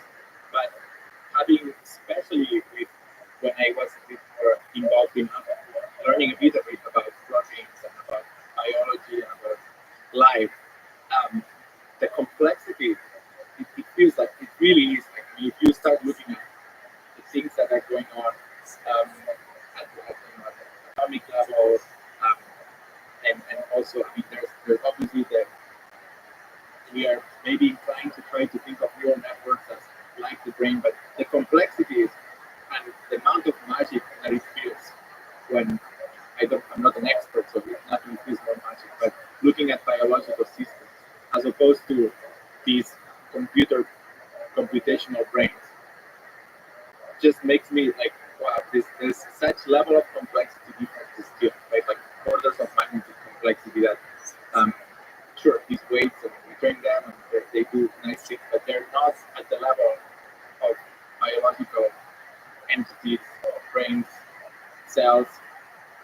It just feels like it's just not possible to achieve the same level of complexity, behavior, and so that my belief when I talk to other beings is certainly shaped by this amazement of biology that maybe because I know too much, I don't know about machine learning, but I certainly feel it's very far fetched and far in the future to be calling or to be thinking, well, this mathematical function that is differential or is in fact sentient. And so there's something on that one that's very interesting. So you know enough about machines and enough about biology to know that there's many orders of magnitude of difference and complexity. But How are you you? know how much complex. So the interesting question for human beings that are interacting with the system. Welcome. We're watching the Lex Friedman podcast. Enjoy, my friend. I've seen people, probably including myself, that fall in love with things complexity. yeah, so And so maybe the complexity is one part of the picture, but maybe that's not a necessary. It's not a necessary condition for sentience or perception or emulation of sentience. right. So I guess the other side of this is that's how I feel personally. You asked me about this, Yes. right? Now it's very interesting to see how other humans feel about things. Right? This we are like again like I'm not as amazed about things that I feel are this is not as magical as this other thing because of maybe how I got to learn about it and how I see the curve of it was smooth because I've seen the progress of language models since Shannon in the 50s and actually looking at that I'm still we're not that fast progress, right? I mean, what we were thinking at the time, like almost 100 years ago, is not that dissimilar to what we're doing now. But at the same time, yeah, obviously others, my experience, right, like the personal experience, I think no one should, I think no one should tell others how they should feel. I mean, the feelings are very important person, right? So how others might feel about the models and so on. That's one part of the story that's important to understand for me personally as a researcher. And then when I maybe disagree or I don't understand or see that, yeah, maybe this is not something I think right now is reasonable, knowing all that I know, one of the other things, and perhaps partly why it's great to be talking to you and reaching out to the world about machine learning is, hey, let's demystify a bit the magic, try to see a bit more of the math and the fact that literally to create these models, if we had the right software, if we create 10 lines of code, and then just dump off the internet. So versus like that, the complexity of the creation of humans from their inception, right? And also the complexity of evolution of the whole universe to where we are. That is feels orders of magnitude more complex and fascinating. So I think, yeah, maybe part of the only thing I'm thinking about trying to tell you, yeah, like explaining a bit of the magic. There's a bit of magic. It's good to be involved, obviously, with what you do at work, and I'm certainly fascinated and surprised quite often as well. But I think, hopefully, as experts in biology, hopefully will tell me this is not as magic, and I'm happy to learn that through interactions with the larger community, we can also have a certain level of education that in practice also will matter because I mean, one question is how you feel about this, but then the other very important is you starting to interact with these products and so on. It's good to understand a bit what's going on, what's not going on, and what's safe, what's not safe. Right? Otherwise, the technology will not be used properly for good, which is obviously the goal of all of us. So let me then ask the next question. Do you think in order to solve intelligence or to replace the Lex bot that does interviews, as we started this conversation with, do you think the system needs to be sentient? Do you think needs to achieve something like consciousness? Or do you think about what consciousness is in the human mind that could be instructive for creating AI? Yeah, honestly, I think probably not to the degree of intelligence that there's this brain that can learn, can be extremely useful, can challenge you, can teach you, conversely, you can teach it to do things. I'm not sure it's necessary, personally speaking, but if consciousness or any other biological or evolutionary lesson can be repurposed to then influence our next set of algorithms, that is a great way to actually make progress, right? And the same way I try to explain transformers a bit how it feels we operate when we look at text specifically. These insights are very important, right? So there's a distinction between details of how the brain might be doing computation. I think my understanding is, sure, there's neurons and there's some resemblance to neural networks, but we don't quite understand enough of the brain in detail, right, to be able to replicate it. But then, more, if you zoom out a bit, how we then, our thought process, how memory works, maybe even how evolution got us here, what's exploration, exploitation, all these, how these things happen. I think these clearly can improve algorithmic level research, and I've seen some examples of these being quite useful to then guide the research, even if it might be for wrong reasons, right? So I think biology and what we know about ourselves can help a whole lot to build essentially what we call AGI, which is this general, the real data, right? The last step of the chain, hopefully. But consciousness in particular, I don't myself at least think too hard about how to add that to the system. But maybe my understanding is also very personal about what it means, right? I think is even that in itself is a long debate that I know people have often, and maybe I should learn more about this. Yeah, and I noticed the magic often on a personal level, especially with physical systems like robots.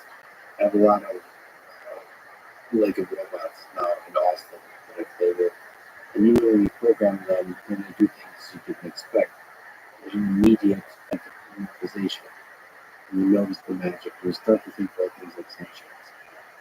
That has to do more with effective communication and less with this kind of dramatic It seems like a useful part of communication.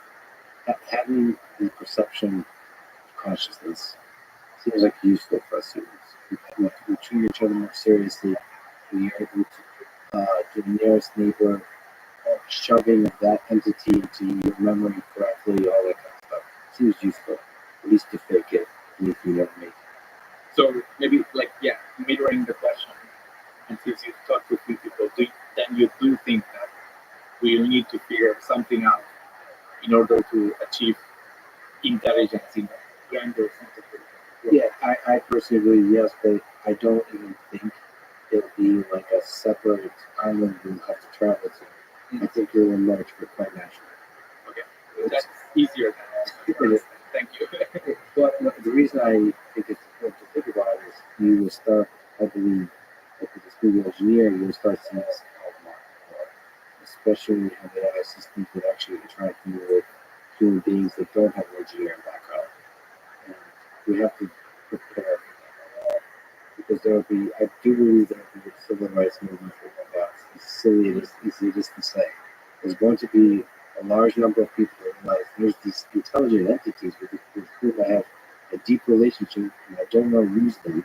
They've come to be a part of my life. They mean a lot. They have a name, they have a story, they have a memory. And we start to ask questions about ourselves. Well, this thing sure seems like it's capable of suffering because it tells all these stories and stuff. It doesn't want to die and all those kinds of things. And we have to start to ask ourselves questions. What is the difference between being and this thing? When you engineer, I believe from an engineering perspective, like a deep mind or anybody that builds systems, there might be laws in the future where you're not allowed to engineer systems with displays of sentience. Unless the explicitly designed to be that, unless it's a pet. Like if you have a system that's just doing customer support, you're legally not allowed to display sentient. But we'll start to like ask ourselves that question, and then so then that's going to be part of the software engineering process. Which features do we have in communication sentience? But it's important to start thinking about that stuff, especially how much it captivates public attention. Yeah, so absolutely. It's definitely a topic that is important to think about. And I think in a way, we see not every movie is equally on point with certain things, but certainly science fiction in this sense at least has prepared society to start thinking about such certain topics that even if it's too early to talk about, as long as we are like reasonable, it's certainly gonna prepare us for both the research to come and how to. I mean, there's many important challenges and topics that come with building an intelligent system, many of which you just mentioned, right? So I think we're never gonna be fully ready unless we talk about these.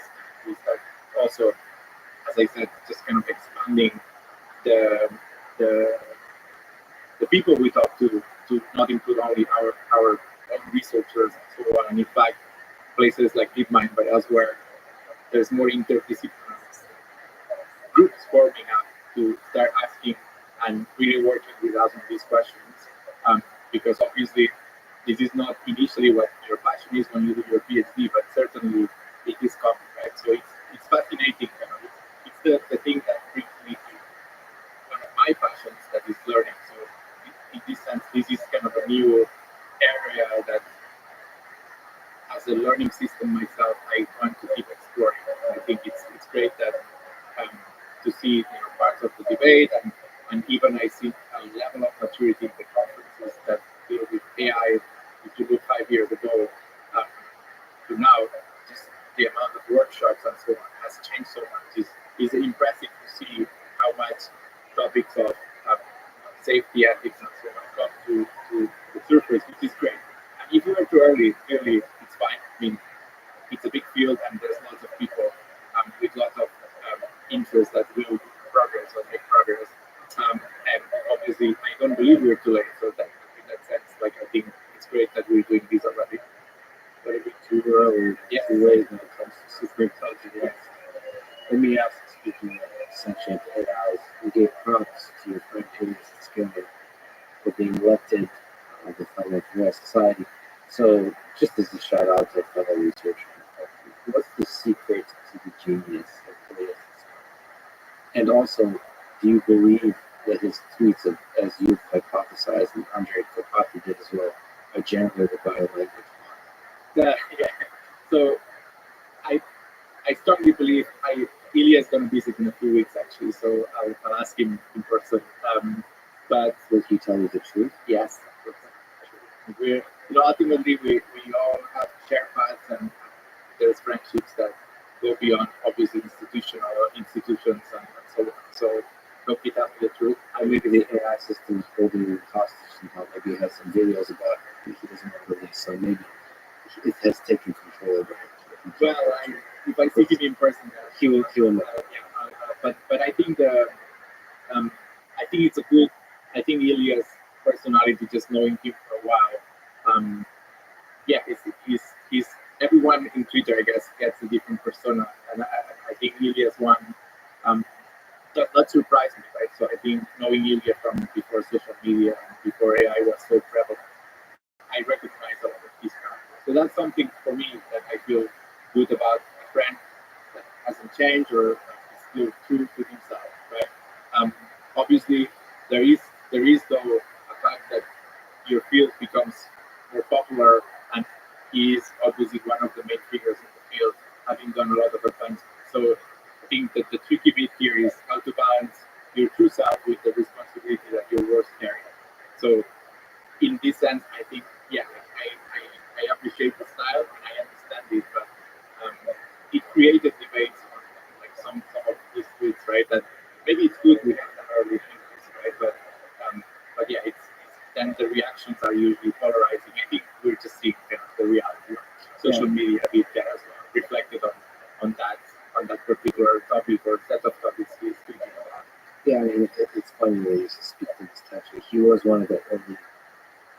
seminal figures in the field of deep learning, so there's a responsibility with that. But he's also, from having interacted with him quite a bit, he's just a brilliant thinker about ideas.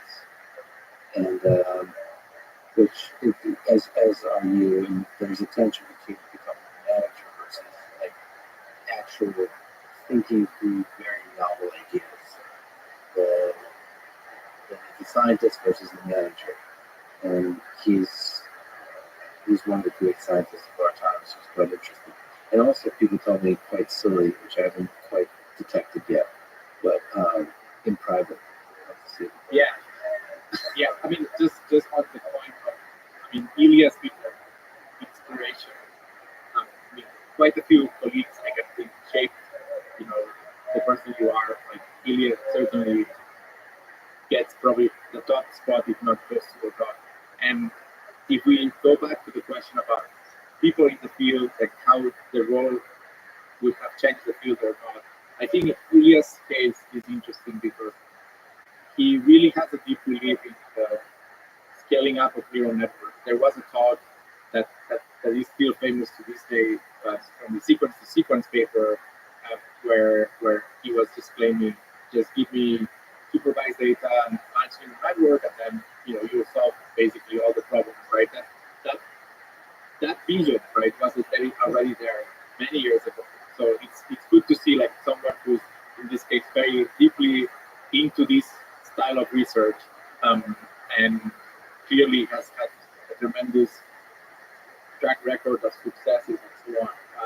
The funny bit about that talk is that we rehearsed the talk in 2004, and the original version of that talk would have been even more controversial. So maybe I'm the only person that has seen the unfiltered version of it. Maybe when the time comes, maybe we should revisit some of the skip slides from the talk from Ilya. But I really think the deep belief in some certain style of research pays off, right?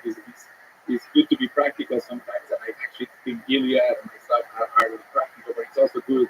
There's some sort of long-term belief and trajectory. Obviously, there's a bit of luck involved, but it might be that that's the right path. Then you're clearly ahead and hugely influential to the field, as he has been. Do you agree with that intuition that maybe was written about by Rich Sutton, the bit of lesson, but the biggest lesson that can be read from so many years of AI research is that general methods that leverage computation are ultimately the most effective. Do you think that intuition is ultimately correct? General methods that leverage computation, allowing the scaling of computation to do a lot of the work. And so the basic task of us humans is to design methods that are more and more general versus more and more specific to the tasks. I certainly think this actually mimics a bit of the deep learning research, almost like philosophy, that on the one hand we want to be data agnostic, we don't want to pre-process data sets, we want to see the bytes, right, like the true data as it is, and then learn everything on top. So very much agree with that. And I think scaling up feels at the very least, again, necessary for building incredible complex systems. It's possibly not sufficient, barring that we need a couple of breakthroughs. I think Rich Sutton mentioned search being part of the equation of scale and search. I think search, I've seen it, that's been more mixed in my experience. So from that lesson in particular, search is a bit more tricky because it is very appealing to search in domains like Go, where you have a clear reward function that you can then discard some search traces. But then in some other tasks, it's not very clear how you would do that.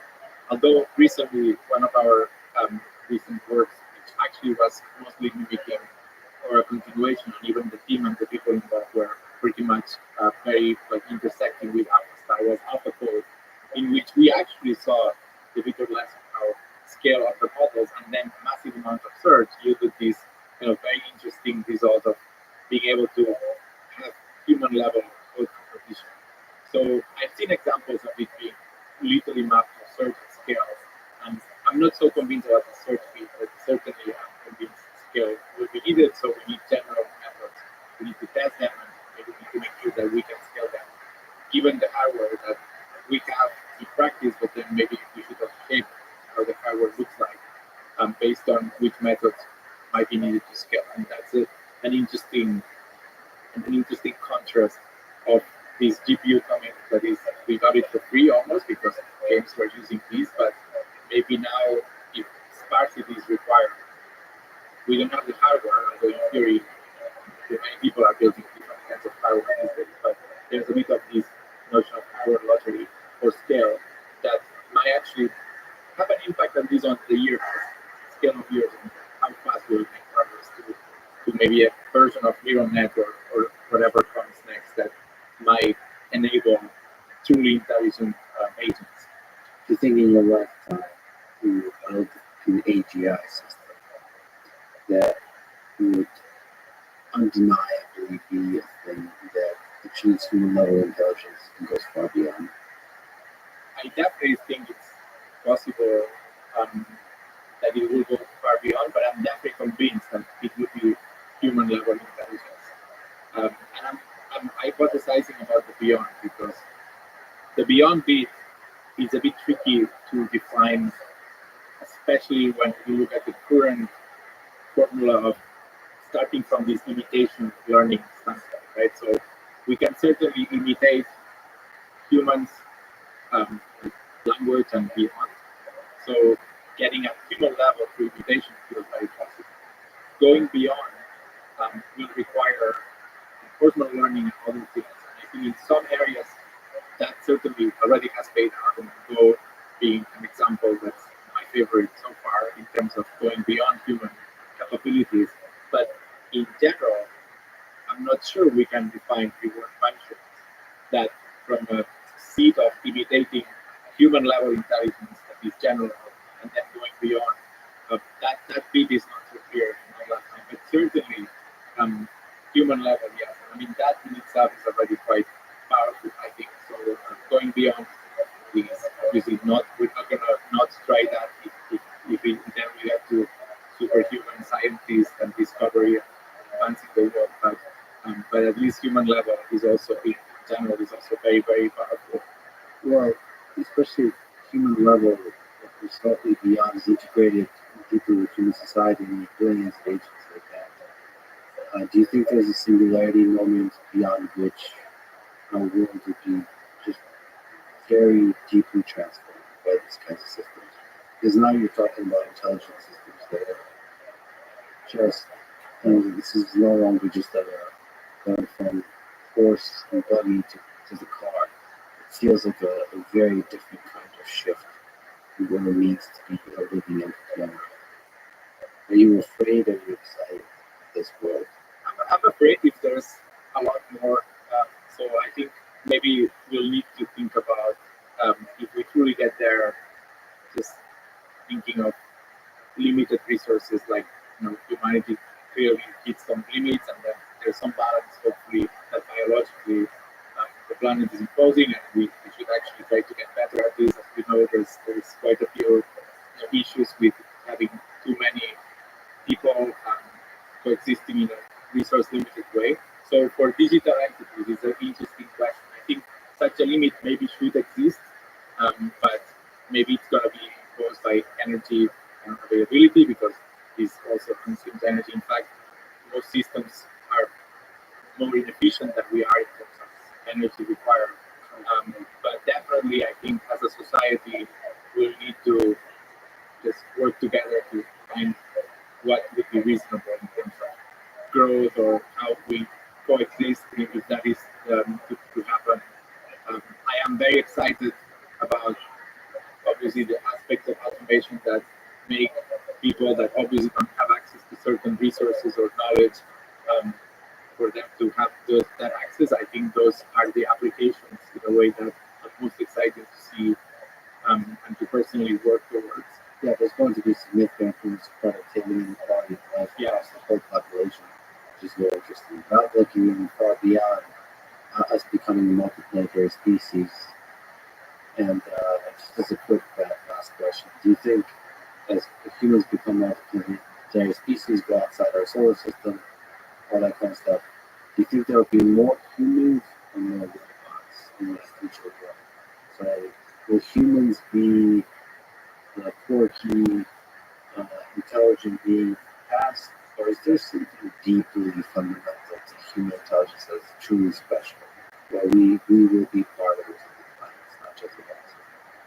I think we all are excited to build AGI to empower or make us more powerful as human species. Not to say there might be some hybridization, and this is obviously speculation, but there are companies also trying to, the same way medicine is making us better. Maybe there are other things that are yet to happen in that. But if the ratio is not at most 1 to 1, I would not be happy. So I would hope that we are part of the equation, but maybe there's maybe a 1 to 1 ratio feels like possible and constructive and so on, but it would not be good to have a misbalance, at least from my core beliefs and the why I'm doing what I'm doing when I go to work and I research what I research. Well, this is how I know you're human. This is how you pass the Turing test. And you are one of the special humans. It's a huge honor that you would talk with me, and I hope we get the chance to speak again, maybe once before the singularity, once after, and see how our view of the world changes. Thank you again for talking today. Thank you for the amazing work you do. You're a shining example of research and people.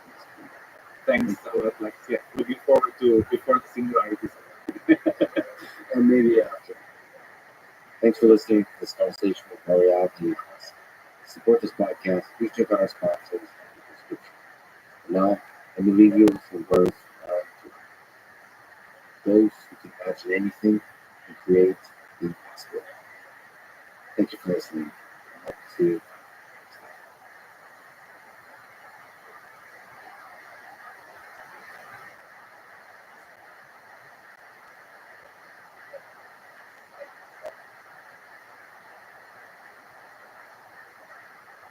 There's no reason to think that the ocean ends just beyond the horizon. And likewise, there's no reason to think that the aftermath of our Big Bang ends just at the moment that we can see. Indeed, there are quite strong arguments that we can't really go down any further. And many even go on so much further that all combinatorials are replicated. There's another set of people like us sitting in a room like this. Following this conversation with is Emeritus Professor of Cosmology and Astrophysics at Cambridge University and co-founder of the Center for the Study of Existential Risk. This is the Let's Weekend podcast. To support it, please check out our sponsors in the description.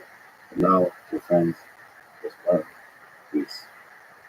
In your 2020 Scientific American article, you write that, quote, today we know the universe is far bigger and stranger than anyone expected. So, what do you think are the strangest, maybe the most beautiful, maybe even the most terrifying things lurking out there in the cosmos? Well, of course, that's not looking for any detailed understanding of the remote parts of the universe. But, of course, what we've learned in the last few decades is really two things. First, we've understood that the universe had an origin.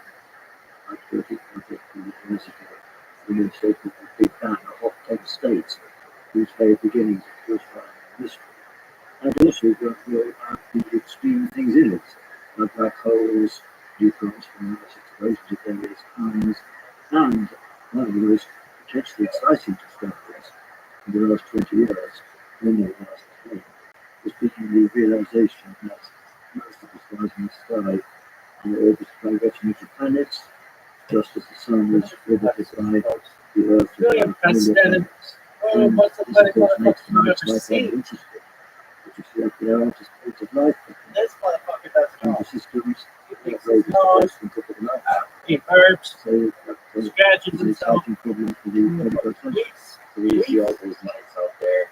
We really get all the planetary world. Did I mention how athletic this motherfucker is? Thumb cracks and toe cracks, ankle cracks. Living organisms, life Did I forms. mention he gets his know how it is. We know that things whatever are that we you know meet that the people things are during the smallpox era, of like the late but we don't know it's 18th century. usually not from India.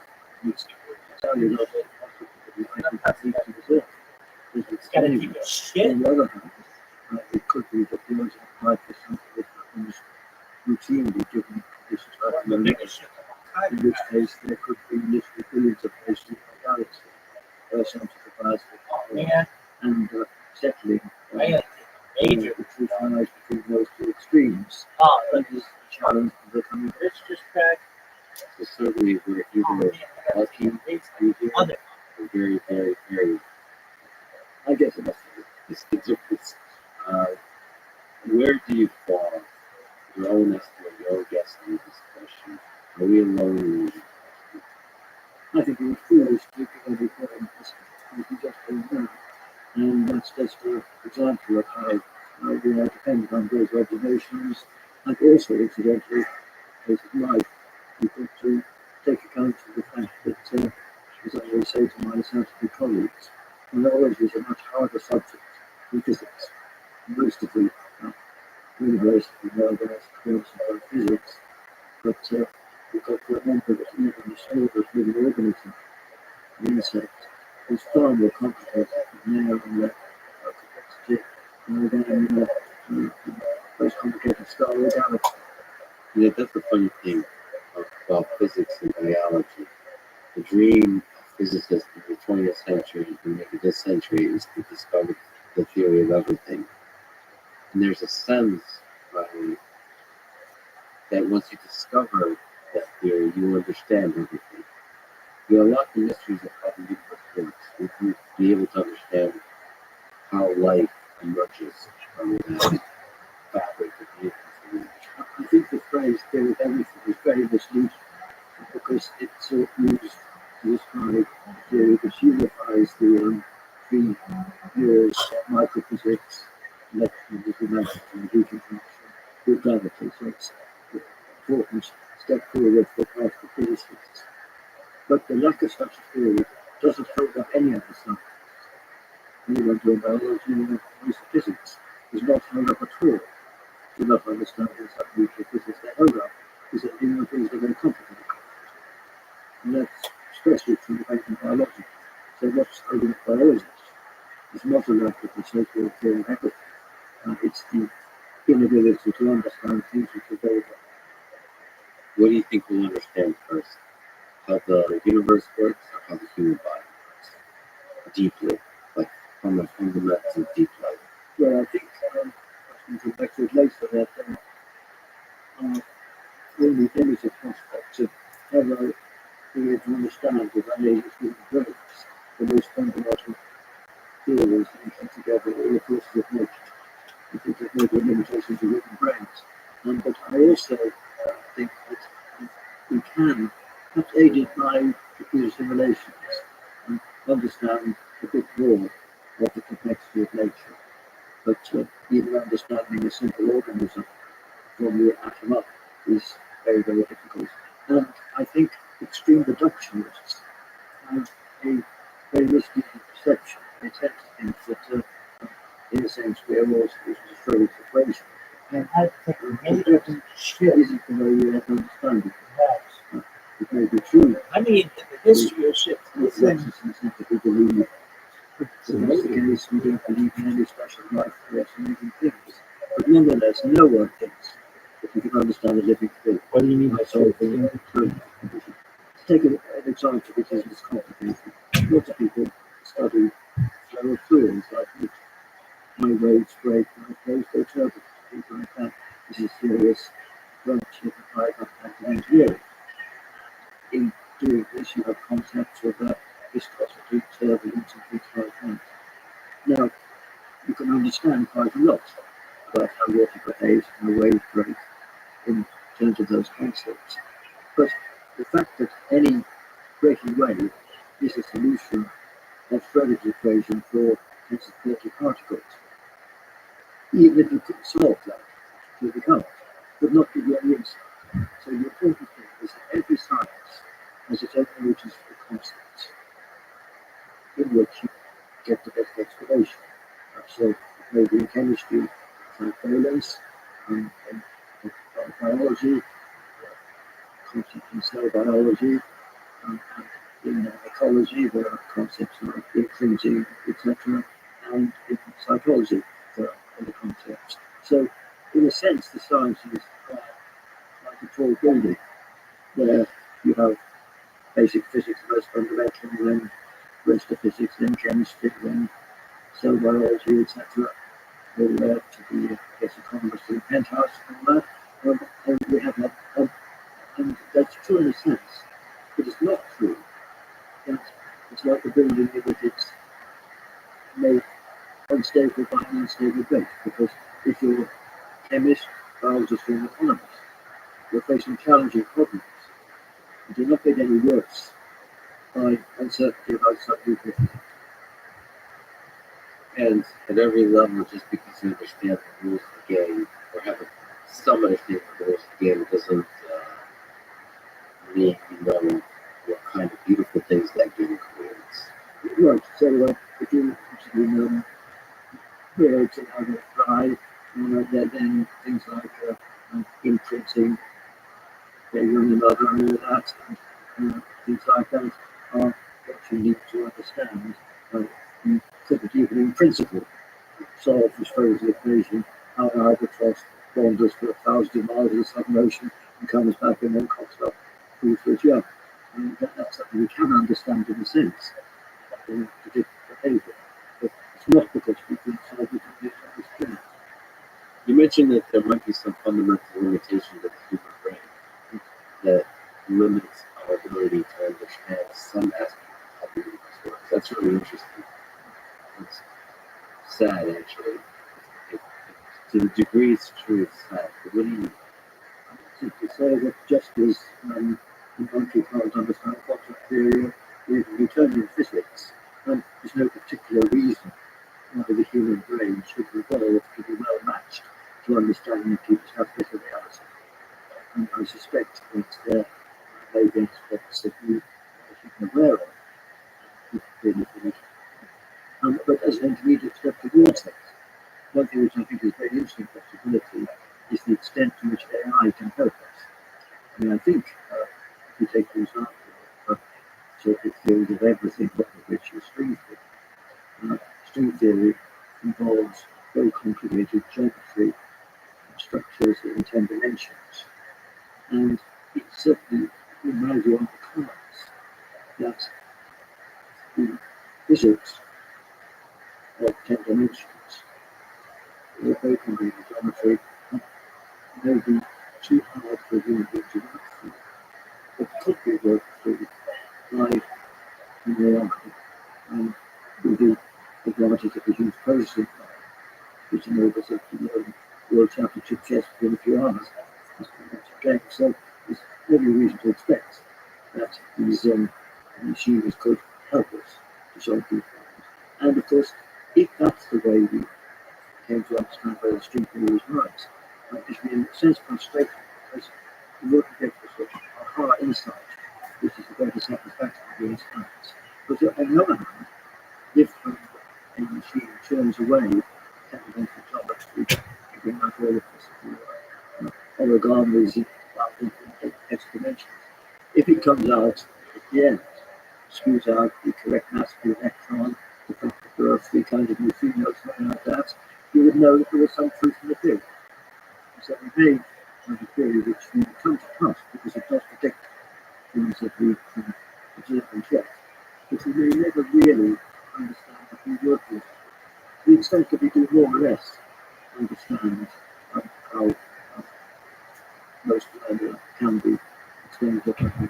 Because you get a quantum theory, many people will say, understanding the there's still some mystery, I don't quite understand how it works. But there could be deeper mysteries when we get to these unified theories, where there's a big gap between what a computer can print out for us at the end and what we can actually grasp and think through in our head. Yeah, it's interesting that the idea that there could be things a computer can tell us that is true. And maybe it can even help us understand why it's true a little bit. But ultimately, it's still a long journey to really deeply understand orientation of our brain. We could try to speak up to it in different ways, given our limitations. Have you gotten a chance to spend the day deep dive into academics on this? His big dream is to apply AI to the questions of science, certainly to the questions of physics. If you got a chance to try it, Yes, well, I know quite well. I remember, I'm sure you would think I remember the first time I met him, he said that he was like me, he wants to understand the universe. But he thought the best thing to do was to try to develop AI, and then with the help of AI, you stand more chance of understanding the universe. Yeah, and I think he's a good writing about that. And of course, very familiar with the way his computers may go and chase. He's already made contributions to science through understanding protein coding better than his tuber chemists. So already he's on a path to show ways in which computers have the power to learn and do things by having computer analysing all the samples in a short time to do better than humans.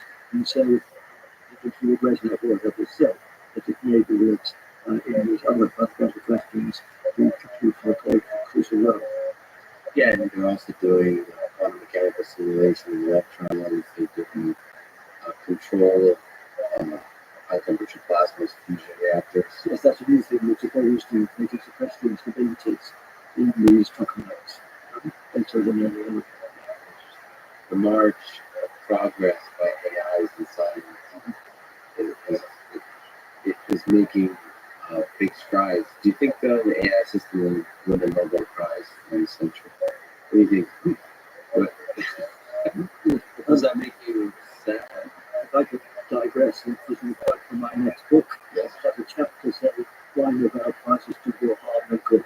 Yes. And so I've got to have something, but I think Nobel Prizes are making damage to set groups where science is done. Of course, if you ask who or what deserves the credit for any science, it's Nobel often has an idea, a team of people who work at the experiment, etc. And of course, it's the quality of the equipment, which is crucial, and certainly in the subject I do, it's one of the huge advantages we've had come not from us being more intelligent than Aristotle was, but to us having far, far better data than half the telescope on the ground in space. And also, incidentally, it benefits hugely in time from computer simulations, because if you are subatomic physicist, then of course you crush together the particles of the big accelerators so that I can observe, see what happens. But I can't crush together two galaxies with stars and see what happens. But in the virtual world of the computer, you can do simulations like that. And the power computers as such, these simulations can yield phenomena and insights which we wouldn't have guessed beforehand. And the way we can do that making progress and try to understand some of these phenomena, why galaxies have the size and shape they do, and all that is because we can do simulations and treating different initial conditions and seeing which gives the best picture of what we actually observe. And so that's the way in which we've made progress in using computers. And incidentally, we also now we can finance data, because one thinks of astronomy futuristically about the days of false objects.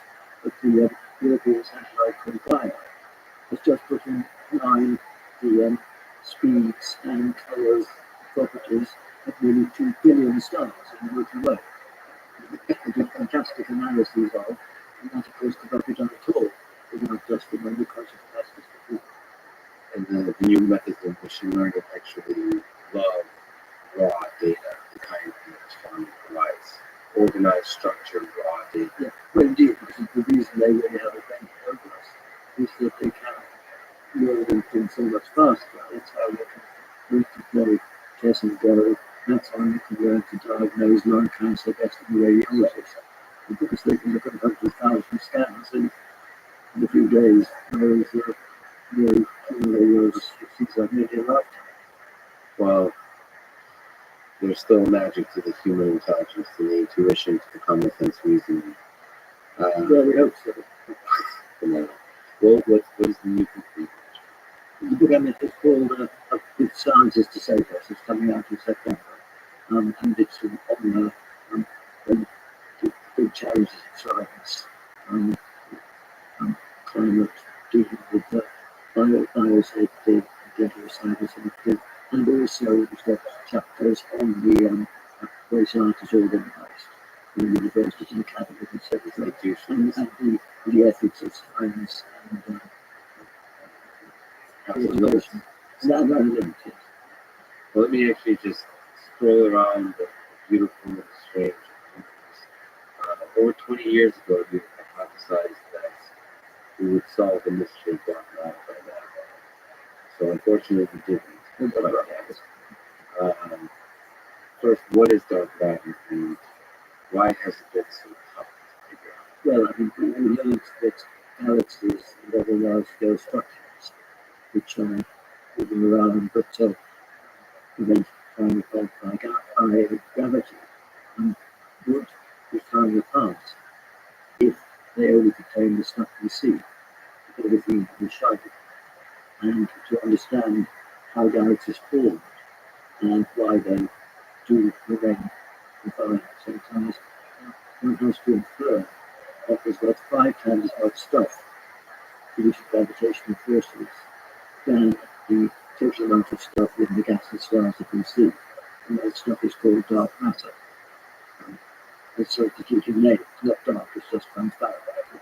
And the most likely interpretation is that it's a swarm of microscopic particles that have no electric charge and very small crossings for hitting each other and hitting anything else. So they swarm around and you can get the connection. And when we do computer simulations of how galaxies form and evolve, and how they merge from the Big Bang, then we get a nice consistent picture if we put in 5 times as much mass in the form of these mysterious dark particles. And, for instance, if you go to entropy, they're non-interacting particles, then if you think they're a gas, with a chocolate.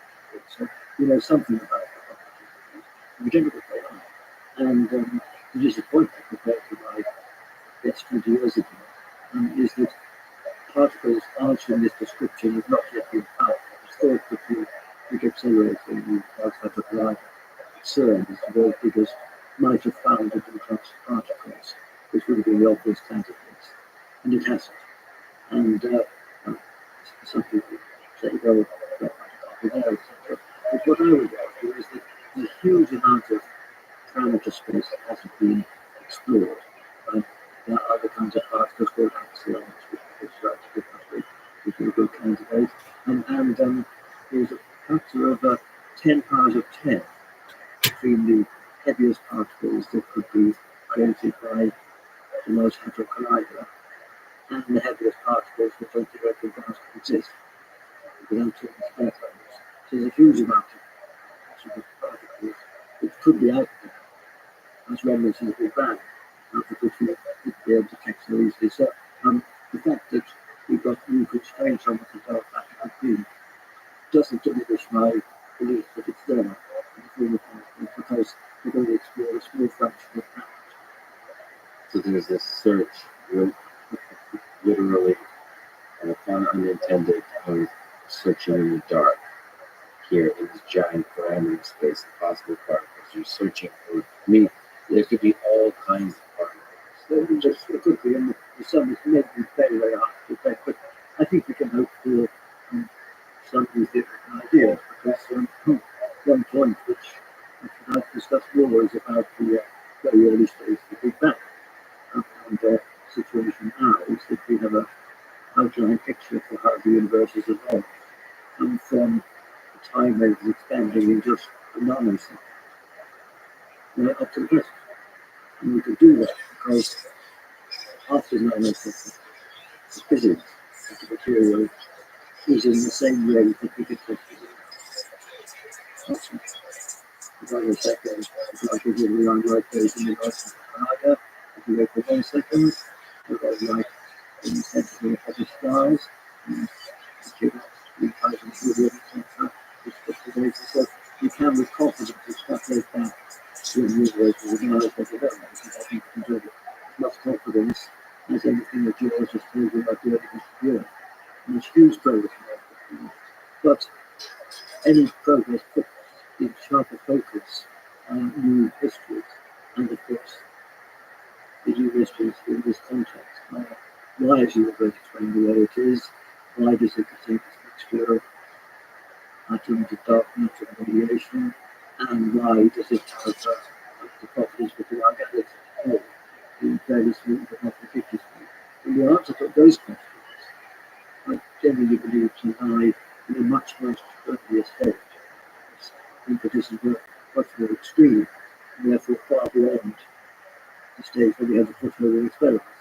And the theoretical say we don't have a fitting theory, we just have ideas, until we have something like string theory and some other clues to the ultra universe, that's going to remain speculative. So there's a big gap. But to say the gap is, if we take the observed universe, and the light years, then when the universe is a nanosecond old, that would be squeezed down to the size of our solar system, compressed into that volume.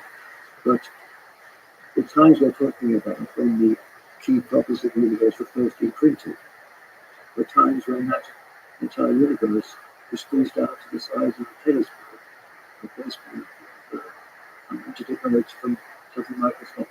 So it's a huge extrapolation, and it's not surprising that things are so far experimental range of detectability are still groping for ideas. I mean, you think first theory will reach into that place, and then experiment will perhaps one day catch up. Well, I think it's, in a sense, it's a combination. I think what we hope for is that would be a theory which applies to the early universe, but which also has consequences which we could test in our present-day universe, like discovering mind-tree does exist or things like that. And that's the thing which imagine we may perhaps need with AI to help us to calculate this. But I think the hope would be that we will have a theory which applies onto the very, very extreme universe, which gains credibility and gains confidence, because it also manages to account for otherwise unexplained features the way it's created in standard model of particle physics, whether it's not up to certain numbers. So it will pay So we're dancing between physics and philosophy a little bit, but what do you think happened before? So this feels like something about the reach of science. It's hard to criticize because science develops as a function of balance. And the way my programs coming to focus that could be impossible before. You can think of my own career. When I was a student, the evidence for the Big Bang was pretty weak. Now it's extremely strong. But we are now thinking about the reason why the universe is the way it is. So I would put all these things we just mentioned in the category of speculative science. And I don't see a bifurcation between that and philosophy. But of course, to answer your question, if we do want to understand the universe, then we've got to realise that it may involve even more counterintuitive concepts than quantum theory does, because it's a condition even further away from everyday world than quantum theory is. Our brains have evolved and haven't changed much since our ancestors roamed the African savannah and looked at the everyday world. It's rather amazing that we've been able to make some sense of the quantum light of the world and the cosmos, but there may be some things which are beyond us, and certainly as we apply those things that we don't yet understand at all. And of course, one concept we might have to jettison is the idea of 3 dimensions of space and time just ticking away. There are lots of ideas, and I think Stephen Hawking had an idea of talking about what's happened before the Big Bang. It's like asking what happens if you go north from the North Pole. It somehow falls off. That's just one idea. I don't like that idea, but that's a possibility. And so we just don't know what the very beginning of Big Bang, where there are many Big Bangs rather than one, etc. And those are issues which we may be able to get some foothold on from new theory, but even there, we won't be able to correctly test it. Because I think it's a heresy to think you have to be able to test every prediction of the theory, everything Cool. Gangsters love my blog. take seriously what Einstein's theory says about the other side of black holes, even though we can't observe it, because that theory has been vindicated in many other places. Technology, black holes, gravitational waves, and all those things. Likewise, if we had a theory which explains some things, like the universe about Big Bang, then we would take seriously the inference that we predicted many different things, even though we can't predict the other ones. So, for example, you can take seriously a prediction, which is the consequence of a theory that you believe on other grounds. You don't need to be able to detect the Big Bang in order to take it seriously. It may not be a proof, but it's a good indication that this is the direction where the truth lies. Yeah, if the theory is then complex. Where do you sense? Do you think there's other universes besides our own?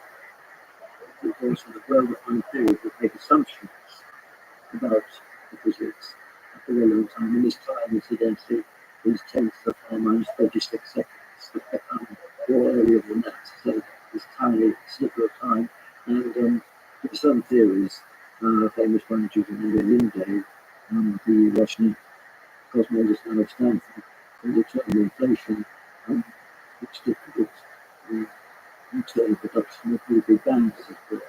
And that's based on specific assumptions about physics. But those assumptions, of course, are just hypotheses which aren't vindicated. But there are other theories which only confirm Big Bang. So I think we should be open-minded and not dogmatic about these options until we do understand what in physics. But there are these different scenarios, very different ideas about this. But I think all of them have the feature that physical reality is a lot more extensive than what we see for our attention. Even the most conservative scholars would say that, because we can see out one telescope to a sort of horizon, which is about, depending on how you measure it, 15 billion light years away or something like that. But that horizon of observations is no more physical reality than the horizon around you or in the ocean.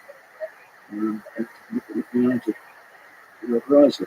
There's no reason to think that the ocean is just beyond the horizon. And likewise, there's no reason to think that the aftermath of our Big Bang ends just at the moment that we can see. Indeed, there are quite strong arguments that it probably goes on further. And may even go on so much further that all combinatorials are replicated. With another set of people like us sitting like this. Every massive combination. That's not logically possible.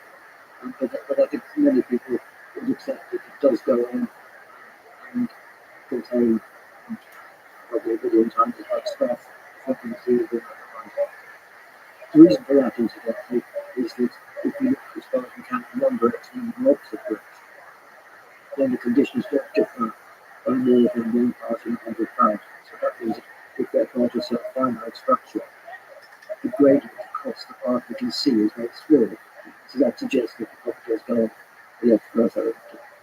That's estimates say it must go on at least 20 times further. Is that exciting or terrifying to you? Just the span wide, everything that lies due down the horizon. That example doesn't even come to Earth, so it goes really far. And on top of that, just take your metaphor further on the ocean. Yeah. While we're on top of this ocean, not only can we not see beyond the horizon, we also don't know much about the depth of the ocean. nor the actual mechanism of observation is in our head. No, it could have been absolutely. But I think even, even the solar system is pretty vast by human standards. And so I don't think the perception of this utterly vast cosmos need have any deeper impact on us than just realizing that we are very small on the scale of the external world. Yeah, it's humbling. It's humbling. Depending where your ego is, it's humbling. Well, if it's not they are humble indeed, it can make a difference. Most of us are really good, that's good. Well, there's a more general question, of course, about whether the human race as such is something which is very special, or if on the other hand, it's just one of many such species elsewhere in the universe who indeed existing at different times in our universe. For me, it feels almost obvious that the universe should be perhaps dead. Just the vastness of space. And it just feels wrong to think of Earth as somehow special. Sure as heck doesn't think that's special. The more we learn, the less special it seems. Well, I don't agree with that as far as life is concerned, because remember that we don't understand our life we have here on Earth. We don't understand, although we know that evolution is simply complex life, we don't understand what caused the transition from complex chemistry and the first replicating, metabolizing entity we call life. That's a mystery, and serious thesis about games are now thinking about it, but we don't know. So we therefore can't say, was it a rare fluke which would not have happened anywhere else, or was it something which involves a process that would have happened in any other planet where conditions were like they were on the Earth? So we can't say that. I think that many of us really do guess probably some kind of life exists elsewhere. But even if you accept that, there are many contingencies go from simple life to as a day life. Some biologists like Stephen Jay Gould thought that if you rewound evolution, you'd end up with something quite different. Maybe not an intelligent species. So the contingencies in evolution may militate against the emergence of intelligence, even if life gets started. So I think these are still particularly important. And that's why it's such an exciting time now that we are starting to get to this. I mentioned the fact that the origin of life is a question we're very able to understand, and serious people are working on. It's just to put in a sort of two difficult box. I don't know if it's working. They didn't know how to tackle it, but it's not like that. And that's partly because of clever experiments, but I think most importantly because we are aware that we can look for life in other places in our solar system, and of course in the exoplanets around our stars. And within 10 or 20 years, I think two things will be really, really important. We might, with the next big telescope, be able to image some of the Earth-like planets around the stars. Image. Yeah, well, actually, if we caveat that, it would take 50 years to get horizontal. But try to detect the light. So now, of course, these exoplanets are detected by their effect on the parent star. They either cause Rothschild waves to dim slightly and towards a different under it, so we see the dips, or that gravitational pull makes it start to ovulate. So most of the 5,000 plus in the horizon, they didn't find it directly how they affect those two ways. You can still do a pretty good job of estimating size, all those kinds of size things. and the size and the mass. But detecting the actual light from these exoplanets hasn't really been done yet. Detecting the light is very bright big planets. So maybe like James Webb telescope. Well, James Webb may do this, but even better would be European ground-based telescope called the Extremely Large Telescope, which has a 39-meter diameter book, 39-meter exact reference to glass, and that will collect enough light from one of these exoplanets, another nearby star, and to be able to separate out its light on that of the star, which is a millimeter brighter, and get the spectrum of the planet and see if it's got oxygen or chlorophyll things in it. And so that would be fun.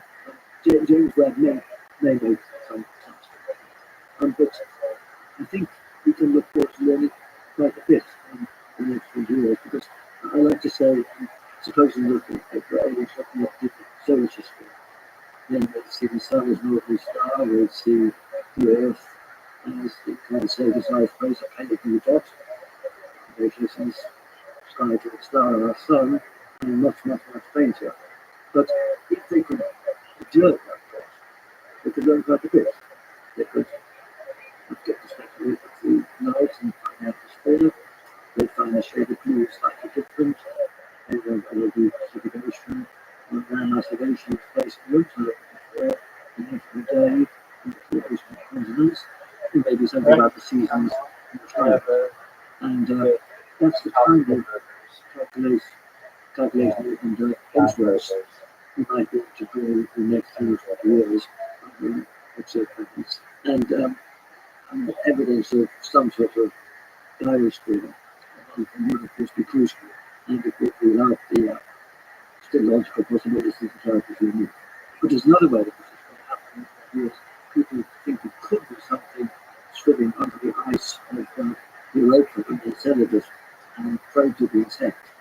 So we're going to go under the ice to detect the spray coming out to see if there's evidence for organics in that.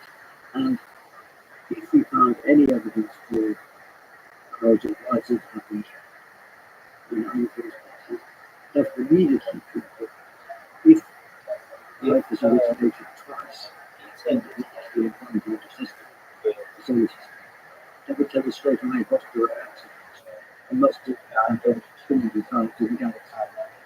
At the moment, we can't rule out it, and incidentally, if we found life on Mars, that would still be ambiguous, because people have realised that there's early life that got from Mars to Earth or vice versa, a meteorite. So if you found life on Mars, then some skeptics could still say it was a single origin. But I think Europa is far enough. it's far enough away. Yes, so that's why that would be especially. It's always the skeptics. They're ruin a good party, but we need them, of course. We need them at the party. We need some skeptics at the party. It's so exciting to find life on one of the moons. It means that could just be any kind of vegetation of life. And the question of the aliens of science fiction is a different matter. Intelligent aliens. Yeah, but if you have a good indication that there's life outside the solar system, that means life.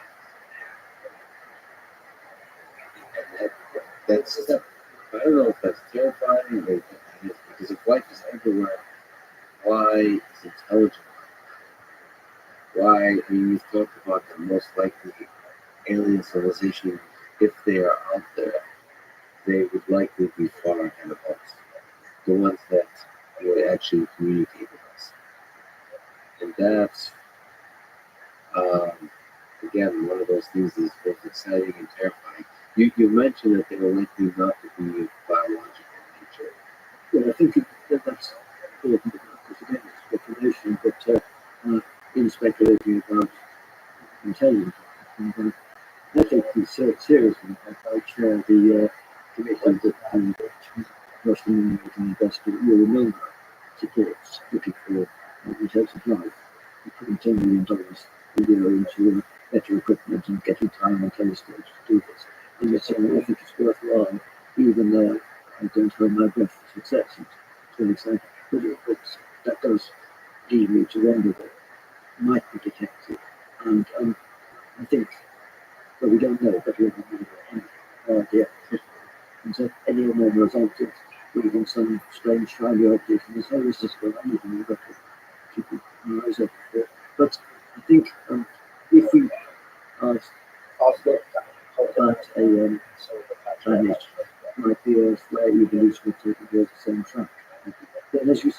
was thinking of this. If it lag behind, and of course it would have to the but it may have had a head start. It may have 25 years of start. But then what we see, it's taken nearly 4 billion years for the first chance. We now got this technological civilization which could make itself detectable to any alien eye, aliens out there.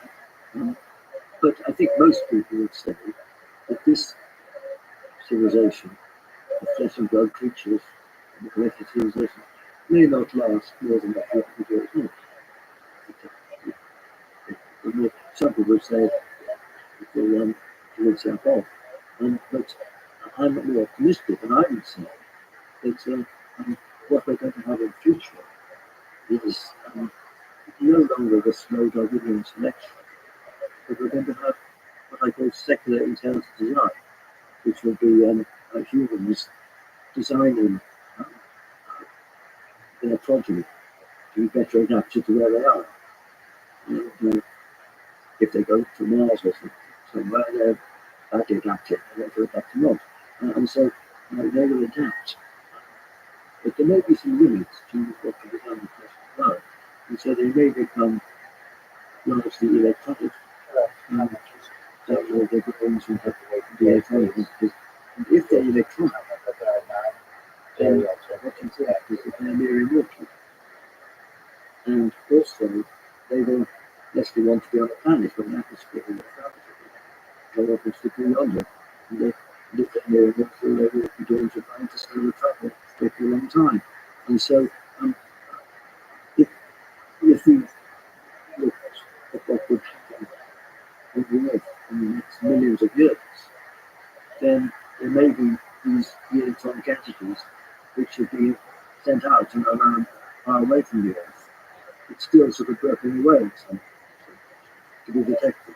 And so this therefore leads me to think that if there was another planet which is like the Earth, or the ahead of us, it wouldn't be synchronized, we wouldn't see a flesh and blood civilization, but we would see these electronic protocols. And then there's raises another question, because there's the famous argument against there being lots of aliens out there, which is that they would come in for us and eat us up, like that, and that's a common argument. So it's fairly easy to be first to say. I think there's a escape clause to that, because these entities would be selected for about secular design by the predecessor and someone else.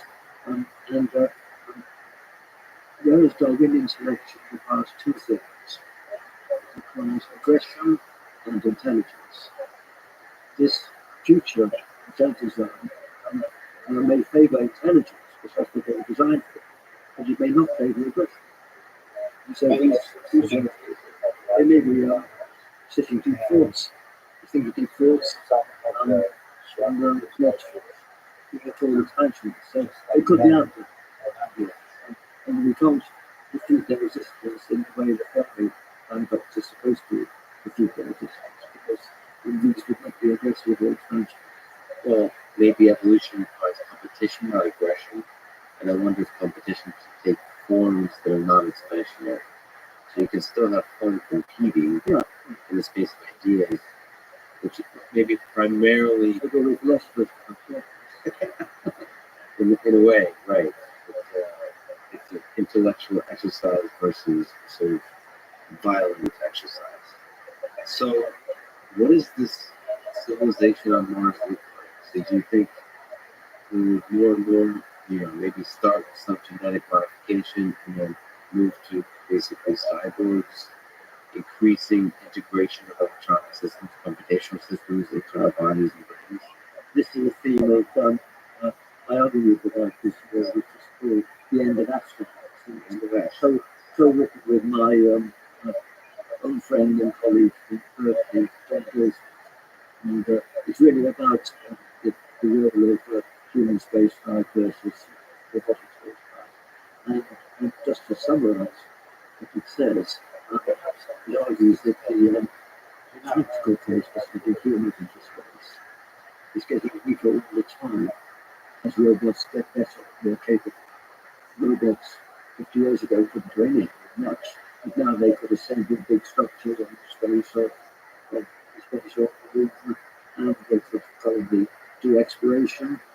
But just ones on Mars can't actually do a geology, but due to AI we'll be able to do a geology, but already they can dig on Mars.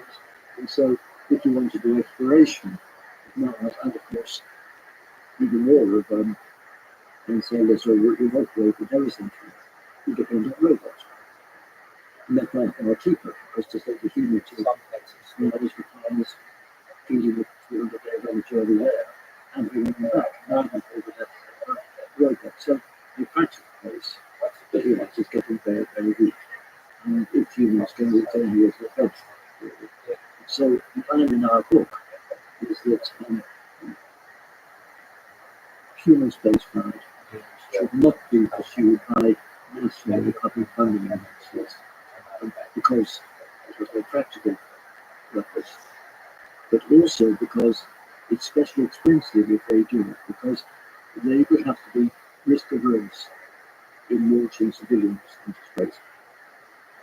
I can illustrate that by noting that the shuttle was launched 145 times, and it had two spectacular failures, which each killed 7 people in the crew. And it had been mistakenly presented as safe. Mr. Williams, Mr. Williams' school teacher children with a big muscle trauma, and they tried to make it safe as good. But if we launch into space, just the kind of people are prepared to accept that sort of risk, and because test pilots and people who are hang gliding, pilots, etc., are prepared to accept a 2% risk at least of a challenge, then of course you would more cheap. And that's why I think human spaceflight should be left to billionaires and their sponsors, because then the taxpayers aren't paid and they can launch simply those people who are prepared to accept high risks. Space adventure, not space tourism. And you should cheer them on. And as regards where they would go, then no, I thought that I suspect can't be done quite cheaply. But go to Mars, which is very, very expensive and dangerous for people. The only people who would go would be these adventurers made on one-way trip, like some of the government explorers and Magellan and people like that. And we would cheer them on. And I expect and I very much hope that by the end of the century, there will be a small community of such people on Mars, living very uncomfortably, far less comfortably the South Pole of the ocean with the waters, but they will be there, and they don't have a return ticket to get ready. Incidentally, I think it's a dangerous delusion to think, as Elon Musk has said, that we could have mass emigration from the Earth to Mars to escape the Earth's problems. It's a dangerous delusion because it's far easier to deal with climate change on Earth than to terraform Mars to make it properly habitable to humans. And so there's no plan to people or the rest of those people. But for these crazy adventurers, and then imagine that they would be trying to live on Mars as great pioneers, and by the end of the century, then there will be huge advances compared to the present in two things. Firstly, in understanding genetics, so as to genetically redesign your Rothschild. And secondly, to use cyborg techniques to implant some in our brain or to think about downloading. And those techniques will hopefully be regulated on a computational and ethical grounds, and of course work is well adapted to the Earth, so we don't have the incentive to do these things people are able to. So our argument is that it will be those basic pioneers on Mars using all these scientific advances which we can control here, particularly regulators, they will transition it to a new post-human species. And so, if they do that, if they transition into something which is electronic, eventually, but maybe sort of limits the capacity of flesh and blood brains anyway, then those electronic entities may not be able to stay on the planet. So they'll be the precursors of the future evolution of life and intelligence coming from the Earth. And of course, it's one point which perhaps astronomers are more aware of, and most people are aware of it from the outcome of 400 years of evolution. Most of them, nonetheless, probably think that these humans are somehow the culmination, the top of the tree.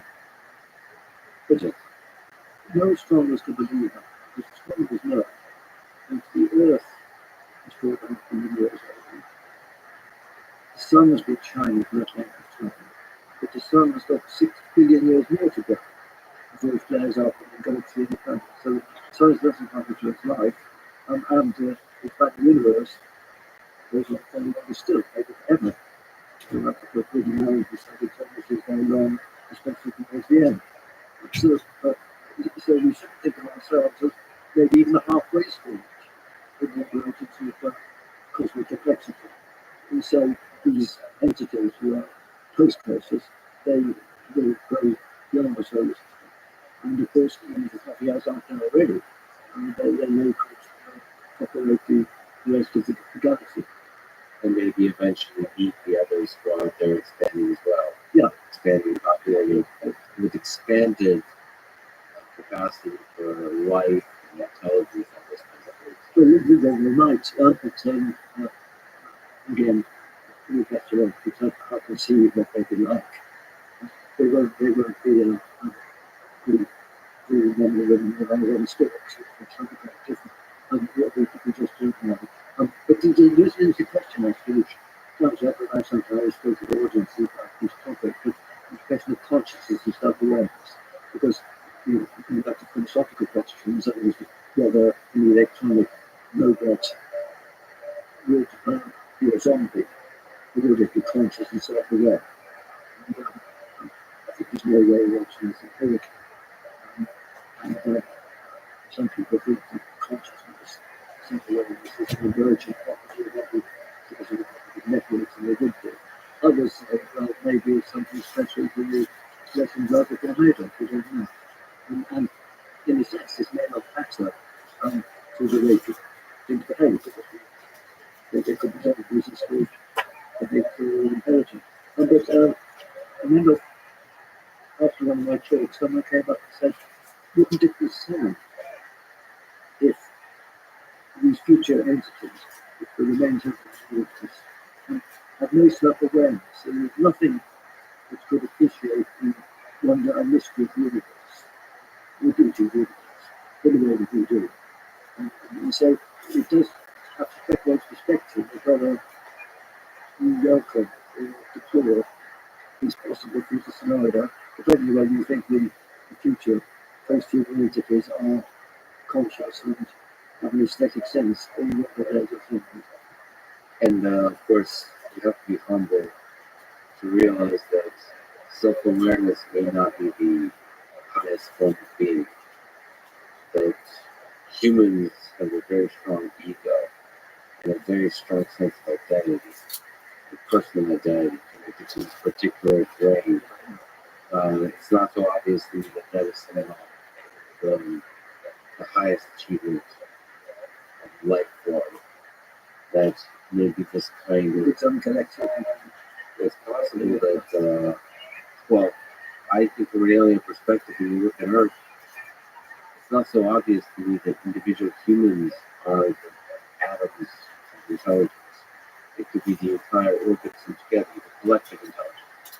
And so we humans think of ourselves as individuals. We dress up, we wear ties and suits, and we give each other prizes. But in reality, the intelligence, the things we create that are beautiful, emerges from our interaction with each other. And that may be what intelligence is. idea of jumping from one person to another over generations. If we have experiences where we can appreciate beauty in the individual us, and somebody may not have those skills. Yeah, or I may have a very different, we have a very black and white, harsh description of zombie, philosophical zombie. That could be just a very different way to experience. And in terms of the explorers that colonized Mars, there's several things I want to mention. One, it's just at a high level, to me, that's one of the most inspiring things we do, is reach out into the unknown. That's in the space of ideas, in the space of science, but also the explorers. And that inspires people here on Earth. Or, it did in the, going to the moon and going out to space in the 20th century, that inspired a generation of scientists. I think that also could be used to inspire a generation of new scientists in the 21st century by reaching out to those marks. So in that sense, I think what Elon Musk and others are doing is actually quite inspiring. I agree. It's not a recreational thing. It actually has a deep humanitarian purpose of really inspiring them. And then on the other one, to push back on your thought, I don't think Elon says we want to escape Earth's problems. It's more that we should allocate some small percentage of resources to have a back. Because you yourself have spoken about and written about all of the ways we clever humans could destroy us. And I'm not sure, it does seem, when you look at the long of human history, it seems almost obvious that we need to become a multi-planetary species over a period, if we are to survive many centuries. It seems that as we get clever and clever in the ways we can destroy ourselves, Earth is going to become less and less safe. So in that sense, this is one of the things, people talk about climate change, and then we need to respond to climate change, and that's a long-term investment we need to make. But it's not really long-term, it's kind of decades. I think what Elon is doing is really long-term investment. We should be working on multi-planetary colonization now if we were to have it ready in 5 centuries. And so taking those early steps, and then also there's something that happens when you go to the unknown and do this really different thing. You discover something very new. You discover something about robotics or materials engineering or nutrition or neuroscience or human relationships, political systems that actually work well to discover all those things. And so it's worthy effort to go out there and try to become disciples. Yeah, I agree with that. I think the different point I'd make is that this is going to be very expensive if it's done in a risk-averse way. And that's why I think we should be grateful to the billionaires if they're going to sort of foster these opportunities for thrill-seeking risk takers from the community above. Yeah. By the way, I should pick back on the billionaires. This sometimes we make transitions to a billionaire. It's not a billionaire, it's a company versus government, because governments are billionaires and trillionaires. Yeah, It's not the wealth, it's the capitalist imperative.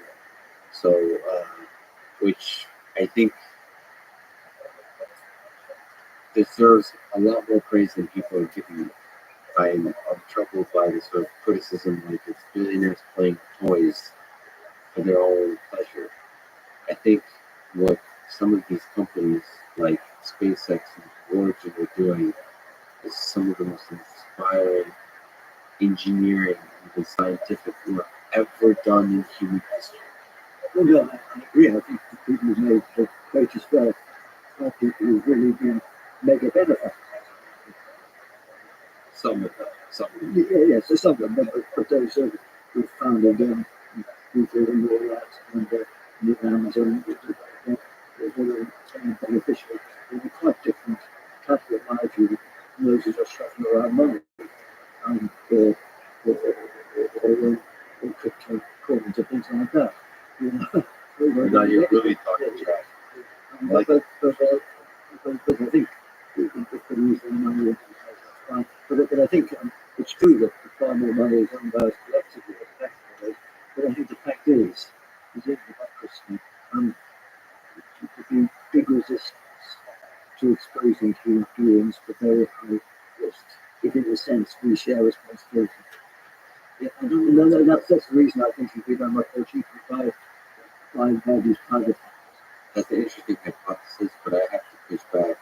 I don't know if it's obvious why NASA spends so much money and takes such a long time to develop the things it was doing. So before Elon Musk came along, because I would love to live in a world where government actually uses taxpayer money to get some of the best engineers and scientists in the world and actually work across them.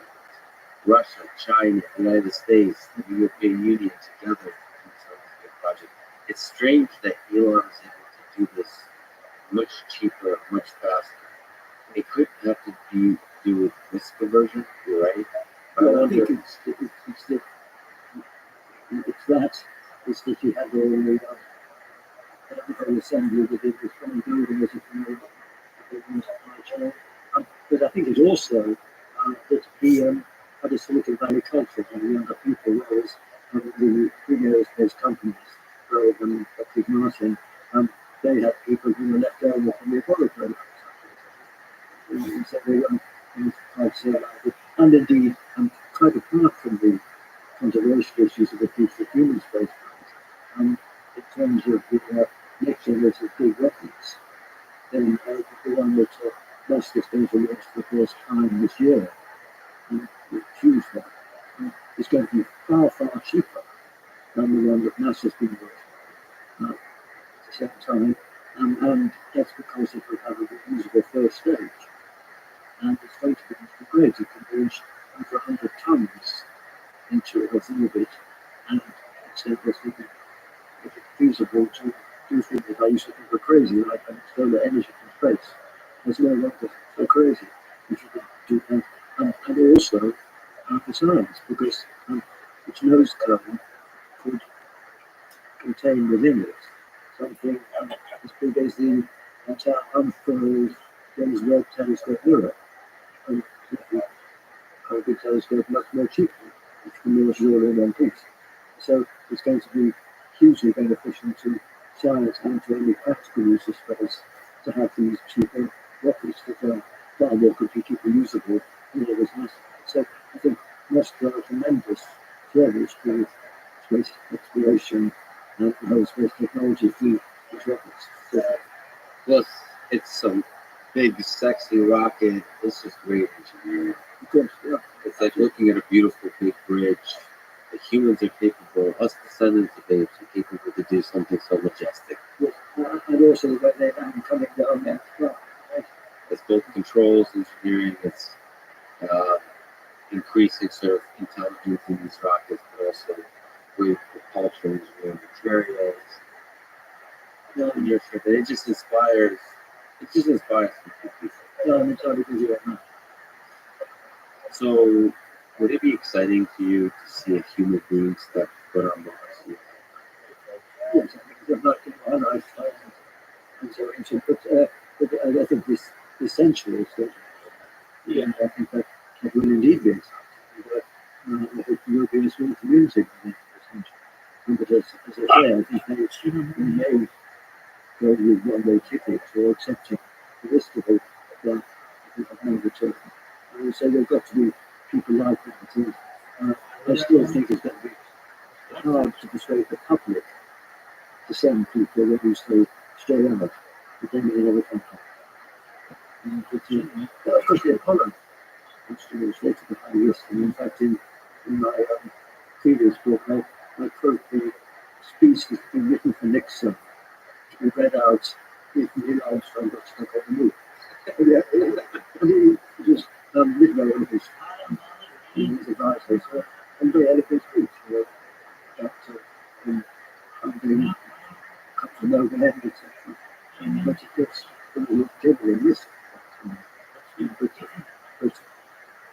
that may have been accepted, but clearly the crashes of the shuttle were not acceptable to the American public, even when they were told that this was only a 2% risk given that's in the military.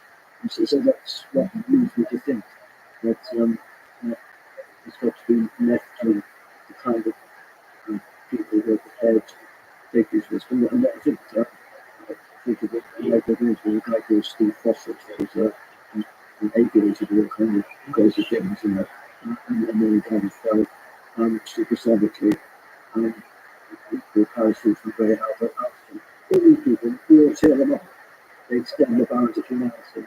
But I don't think the public would be so happy to fund it. I mean, I disagree with that. I think if we change the You think so? I think there's a lot of people, because the public is happy to fund folks in other domains that take full giant risks. First of all, military, for example. So individually, obviously, yes. I think this is in the name of science, especially if it's sold correctly. I share would go up there. I would take a 40% chance risk like that for something that's. I might want to be even older than I am now. But then I would go. I guess what I'm trying to communicate is there's a lot of people on Earth that's nice feature, and I'm sure there's going to be a significant percentage or some percentage of people that are. They take on the risk for the adventure. So I particularly love that risk of adventure and taking the these lives. And just the ripple effect it has across the generation, especially among the young lives, perhaps immeasurable. But you're thinking that sending humans should be something to do less and less, sending humans in space. But it should be primarily for the work of space exploration should be done primarily by. Well, I think it might be probably done by cheap this, and I never think it's sending humans to sending this or over. Because we have much better robots, because let's take an example. You see pictures of the moons of Saturn and the picture of Pluto and the comets taken from the series spent 30 years going around Saturn, this moon, or something. And those are all based on 1990s technology. And if you think of how smartphones have advanced in 20 years since then, just think how much better one could do instrumenting some very small code and pretend dozens of them to explore the outer planets. So that's the way to do that, because no one should be consuming that. But I would have the same argument for Mars. And if you want to assemble big structures like integrated things like media telescope on the far side of the moon, so it's away from the Earth's background artificial. And that could be done by sending robots with people. So on the moon and on Mars, I think everything that's useful can be done by machines much more cheaply than humans. Do you know the movie 2001: A Space Odyssey? Of course, yes. I was too young to have seen that when it came out. Yeah. I've never seen it when it came out. You saw it when it came out. Yeah, 50 years ago. 60, when was it? 60, It was, in the 60s. yeah, it was right. And It's fantastic. it's still probably, for me, the greatest AI movie. Yes, I agree. One of the great space movies. So, well, let me ask you a philosophical question. Since we're talking about robots exploring space, do you think HAL 9000 is good or bad? So, for people who haven't watched, this computer system makes a decision to basically prioritize the mission that the ship is on over the humans that are part of the mission. Do you think HAL is good or evil? Well, probably in that context, it was probably good, but I think you're raising what is, of course, very much active issue in everyday life. Without the extent to which we should entrust any important decision to a machine. There again, I'm very worried because if you are recommended for an operation or lost to be parole from prison or even denied credit by your bank, you feel you should be entitled to an explanation. It's not enough to be told that the machine has more reliable record than the whole of humans are making these decisions. You think you should be given reasons you can understand. And that's why I think the present societal trend to take away the human and leave us with the hands of decisions that we're trying to contest. That is a very dangerous one. I think we've got to be very careful of the extent to which AI, this can handle us information, actually makes the decision for our own result. And I think we can use them as a supplement. Let's take the case of urology and cancer. It's true that the radiologist has a scene of many x-rays of cancer lungs with the machine. So the machine can certainly help, but you want the human to make the final decision. And I think that's true in most of these instances. But if you take a bit of short-term concerns with robotics, I think the big worry, of course, is the effect it has on people's self-respect in their labour market. And I think my solution would be that we should raise the tax more heavily the big international conglomerates which use the robots and use that tax to fund decently paid, dignified posts of the kind where people should be important. Not all carers for old people, teaching assistants for young, gardeners in public parks, things like that. And if the people who are now working in mind-numbing jobs in Amazon warehouses or in telephone call centres are automated, but those same people are given jobs with a bigger human business, and then that's a plus-plus situation. And so that's where I think that we should benefit from these technologies and take over the mind-numbing jobs and we use machines to make them more efficient, but enable the people so displaced to do jobs where you do want to do them. Most people, when they're old, the rich people have had a choice. They want to be carers. They may want robots to help with some things, and bed plans and things like that, but they would do that for other people. And certainly in this country, it was in America, the care of old people is completely inadequate. It gives us more human beings who are cope with everyday life and looking after them when they're sick. And so that seems to be the way in which the money raised in taxing these big companies should be deployed.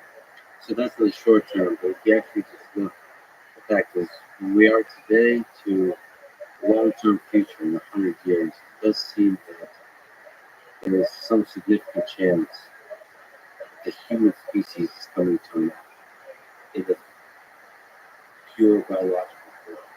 There's going to be greater and greater integration with genetic modification of cyborg type of creatures.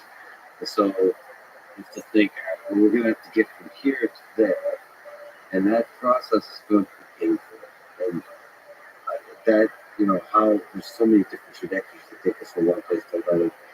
It does seem that we need to deeply respect humanness and humanity, basic human rights, human welfare, like happiness, and all that kind of. No, absolutely, and that's why I think we ought to try and slow down the application of these deep enhancement techniques and cyber techniques for humans. For just that reason, I think that's why I was a leader for people on Mars. But then true. But it's just that reason. I tend to, But they are very poorly adapted to where they are. That's why they do modification, where we are adapted to the Earth. So we need these modifications. We're happy to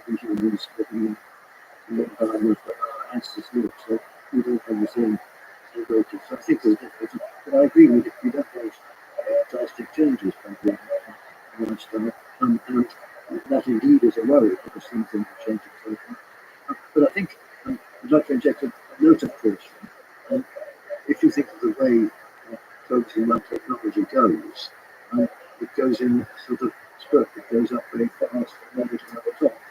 Let me give you some examples. The one we've had already was using spacecraft to try and the Apollo program. It's only 12 years after Sputnik 1. I was alive then, and I thought it was going to be 10 or 20 years further.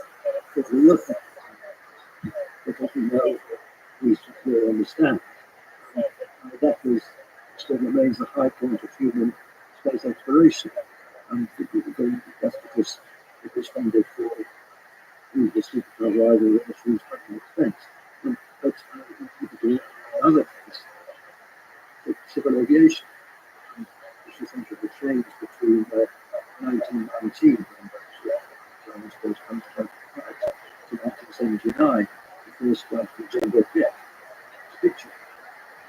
More than 50 years since 1969, and we still have Jumbo Jets doing the same. So that's the example of something which developed fast.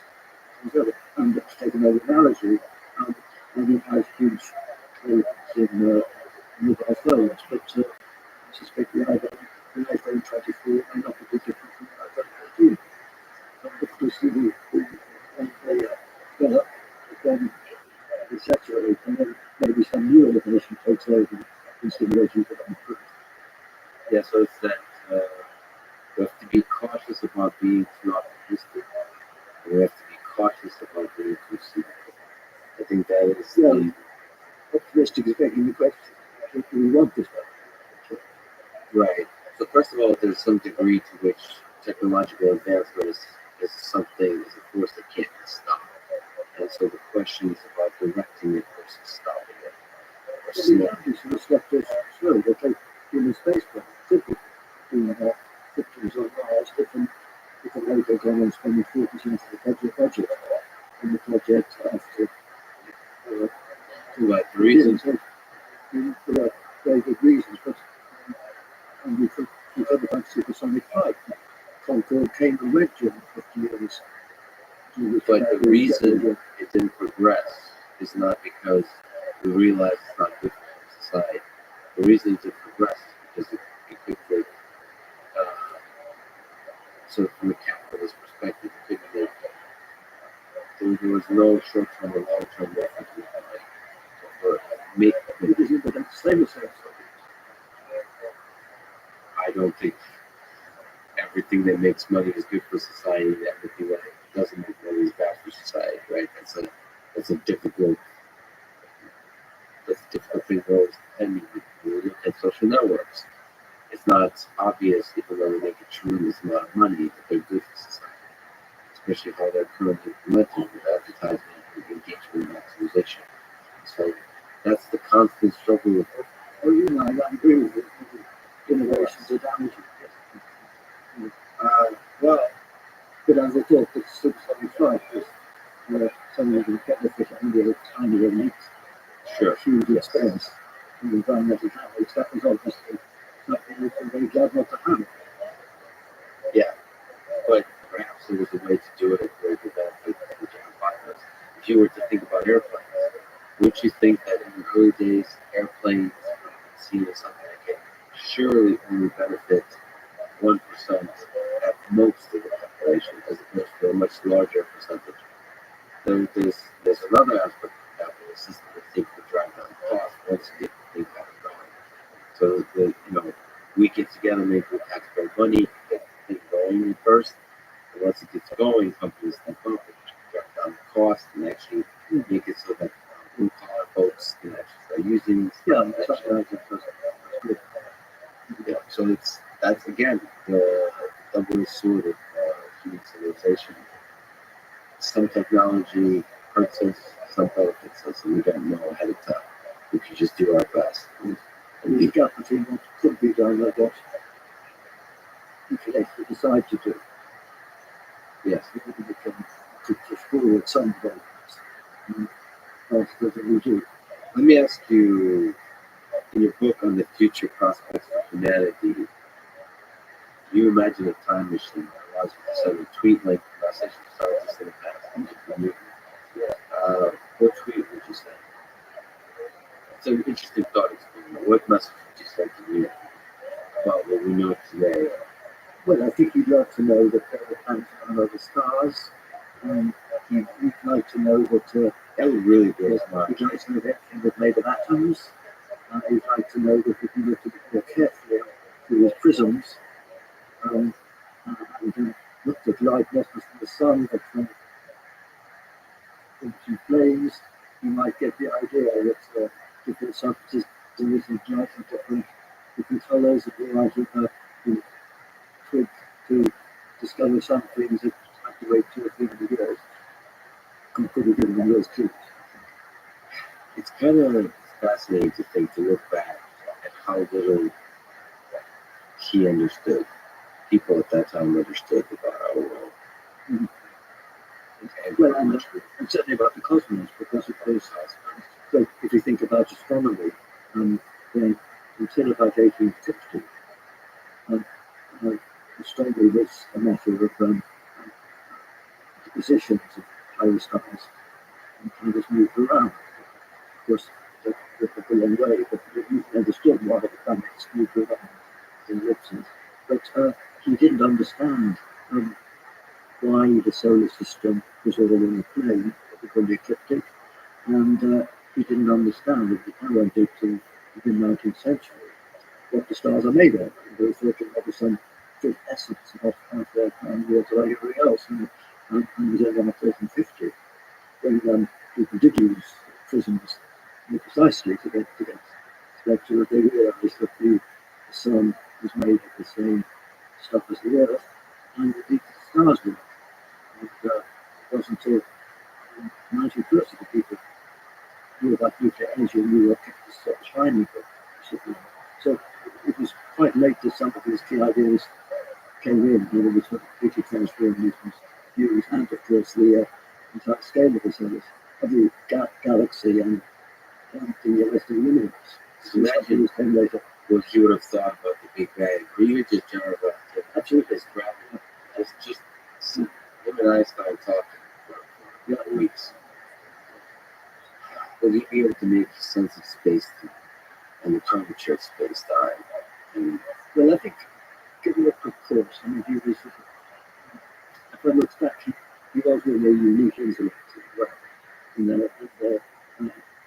He said that he thought better than everyone else by thinking on things continually, thinking very deep thoughts.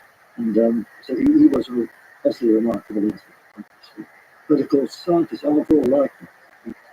And he's interesting about this particular argument for scientists is the variety of mindsets and mental styles they have. Well, just to contrast, you and Darwin. Darwin said, and he's very correct, that he thought he just had as much sort of common sense as the average lawyer. And that's probably true, because his ability was to sort of calculate those things cheaply. That's a quite different kind of thinking from what was involved in the someone doing a I think in the 20th century, the coolest, well, there's the theory, but from an astronomy perspective, black holes is one of the most fascinating entities that have been, through theory and through experiments, that we learned. Obviously, I agree, it's an amazing story, but well, of course, what's interesting is Einstein's reaction, because, of course, although, as you know, he knows that this is the most remarkable prediction of Einstein's theory, he never took it seriously and believed it. Although it was a consequence of a series of his equations with some discovered just in Europe still, Rothschild. He never took it seriously, not others did. And of course, well, this is something I believe in, like finding evidence for black holes. That's come in the last 15 years, and so now there's compelling evidence that they exist. It's the rents of stars, the consequences of galaxies, and then we understand That's going on. We have ideas, vague how they form. And of course, gravitational waves have been detected. That's an amazing piece of technology. LIGO is one of the most incredible engineering efforts Yes, of all time. and that's an example where the engineers deserve the most credit because the decision, as they say, it's like measuring the thickness of a hair at the distance about this much orbit. Yeah, it's incredible. 10 minus 21. So maybe actually if we step back, what are black holes? What do we humans understand about black holes? What's still unknown? Einstein's theory, extended by people like Roger Penrose, tells us that black holes are, in a sense, rather simple things, basically, because they are solution of Einstein's equations. And the thing that was shown in the 1960s by Roger Penrose in particular, and a few other people, was that a black hole, when it forms and settles down, is defined just by two particles, its mass and its spin. So that's a very standardized optics, which amazing with downfalls of that can be so big and can work in the solar system. And so that's the situation for a deformed black hole. The way they form, obviously, is very messy and complicated. And one of the things that I've worked on a lot is what the phenomena are, which are best attributed to black holes and what they lead to them. And Would you explain to that? So what are the different phenomena? So let's talk about it. This okay, well, so yes, okay. Well, I think one thing that only became understood really in 1950, I suppose, that was how stars form differently depending on how heavy they are. Because the sun burns hydrogen, the helium, and then they just run out of that, just got to the fuel. And people are going to take water to that time. And the big stars burn up their fuel very quickly, and very interesting was when they turn hydrogen to helium. The energy is even hotter, so they can fuse helium into carbon and go up the periodic table, and then eventually explode in crisis and not blow out that process material, which, as a digression, is crucially important because all the atoms inside the body were synthesized inside the star. The star that lived and died more than 5 billion years ago, the last roses of form. And so we each have inside us atoms made in thousands of different stars all over the Milky Way. It's an amazing idea. My physicist Fred Hoyle, in 1946, was the first person to suggest that idea, and that's been given out as well. Yeah. And so that's how massive stars explode. And we leave behind something which is very exotic at two times. One possibly is the neutron star. These were first discovered in 1916. Yeah. And these are stars a bit heavier than the sun, which are compressed with amazing densities. The whole mass, more than the sun's mass, is something like 10 miles across. So, total depth, exotic physics. And they've been studied in immense detail. And they've been in laboratories because the good thing about astronomy when what out is to use the fact that the cosmos provides us with a lab that we far more extreme conditions that we can ever simulate to learn what's the basic physics. And that's been true here. So with the black holes, that's even more true. That's the biggest stars. And when they collapse, they leave something behind the center which is too big to be a stable light to fall down becomes a black hole. And we know that there are lots of black holes weighing about 10 or up to 50 times as much as the sun, which are the remnants of the stars. They were detected those 50 years ago when the black hole was orbiting around another star and grabbing material from the other star which swirled into it. It gave us X-rays, and the X-ray discoveries found these objects orbiting around an ordinary star. And the bit of X-ray radiation very intensely, varying on a very small time scale, so something very small and dense is given you a picture. Those are those. But then the other thing what's realizing that there's a different class of monster black holes in the sense of galaxies. And these are what's called the quasars, which is something the sense of the galaxy. That is the fuel that outshines Just all calm down. Calm down. everything that's No, light no. and study in the galaxy. Giant beam. Yeah, I mean, in many cases, it's to do with Is that's got to be the most epic thing in the universe produces? so it's a debate on what's most epic, but the quasars may be the greatest, but they are not they've done mystery for a long time. And they're one of the things I worked on. But even though they're so bright, it's still a mystery. And But I would say you can only see them. they're less of a mystery now. Basically. How crazy is this?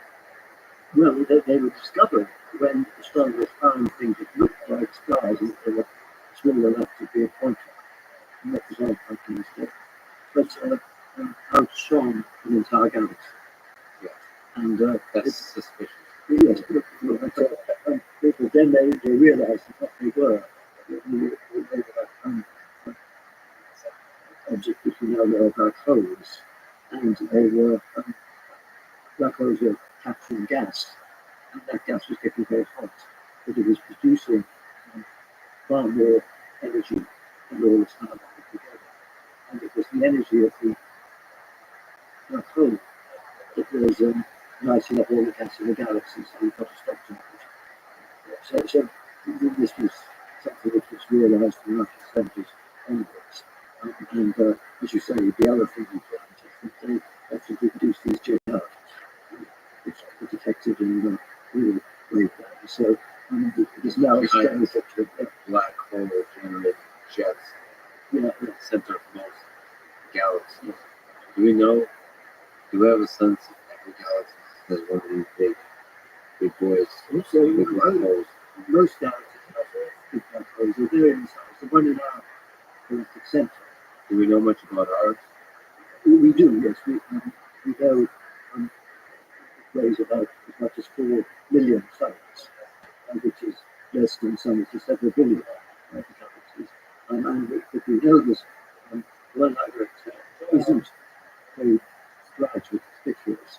And that's because not what is called interest of the black holes isolated. It doesn't label it. Then we call it radium sees gas swirling into it. So irradiating the thing it's murdering, or consuming, however you put it. Yeah, that's right. So it's thought that our galaxy may have been quite bright at some time in the past. But now, that's when the black hole field will be. But now it's not capturing very much gas. So it's rather effective, but really detected indirectly by fairly weak radiation. And so, with regards to your question, is that we suspect that most galaxies have a black hole. So that means at some stage in their lives, even in more stages, they went through a phase of being like a quasar. That black hole captured gas and became very, very bright. But for the rest of their lives, the black hole was fairly present because there's not much gas falling into it. And so this universe of ours is sprinkled with a bunch of galaxies and giant black holes. It's like very large number of stars orbiting these black holes and planets orbiting. Likely, it seems like planets orbiting almost every one of those stars. And just this beautiful universe we're talking about. So what happens when galaxies collide? When these two big black holes collide? Is it Well, what would happen is, well, I mean, I should say that it's going to happen near us one day. After 4 billion years, it's the Andromeda galaxy, which is the biggest galaxy near to us, which is 3 billion light years away. It's the biggest galaxy. It's like a rather light on Milky Way. And that's it falling towards us because it goes to going place to gentle Earth. And that will collide galaxy in about 4 billion years. But it'd be Maybe it'll be less a collision and more of a dance because it'll be like a swirling So situation. the swirling, but eventually to be emerged and to go through each other and emerge. In fact, they're not moving to be made through the simulations, and you can go through. And then there's a black hole in terms of the galaxy, the black holes will settle towards the center. Then they will orbit around each other, and then they will eventually merge. That is a big burst of gravitation, a very big burst. That an alien civilization or black hole like detector will be able to detect. Yes, but in fact, if we can detect things with the lower frequencies that we say typically detected by LIGO, so there's basically going to which can detect is in about some of them cycles per hour, rather than about 100 cycles per second. So you actually detect it.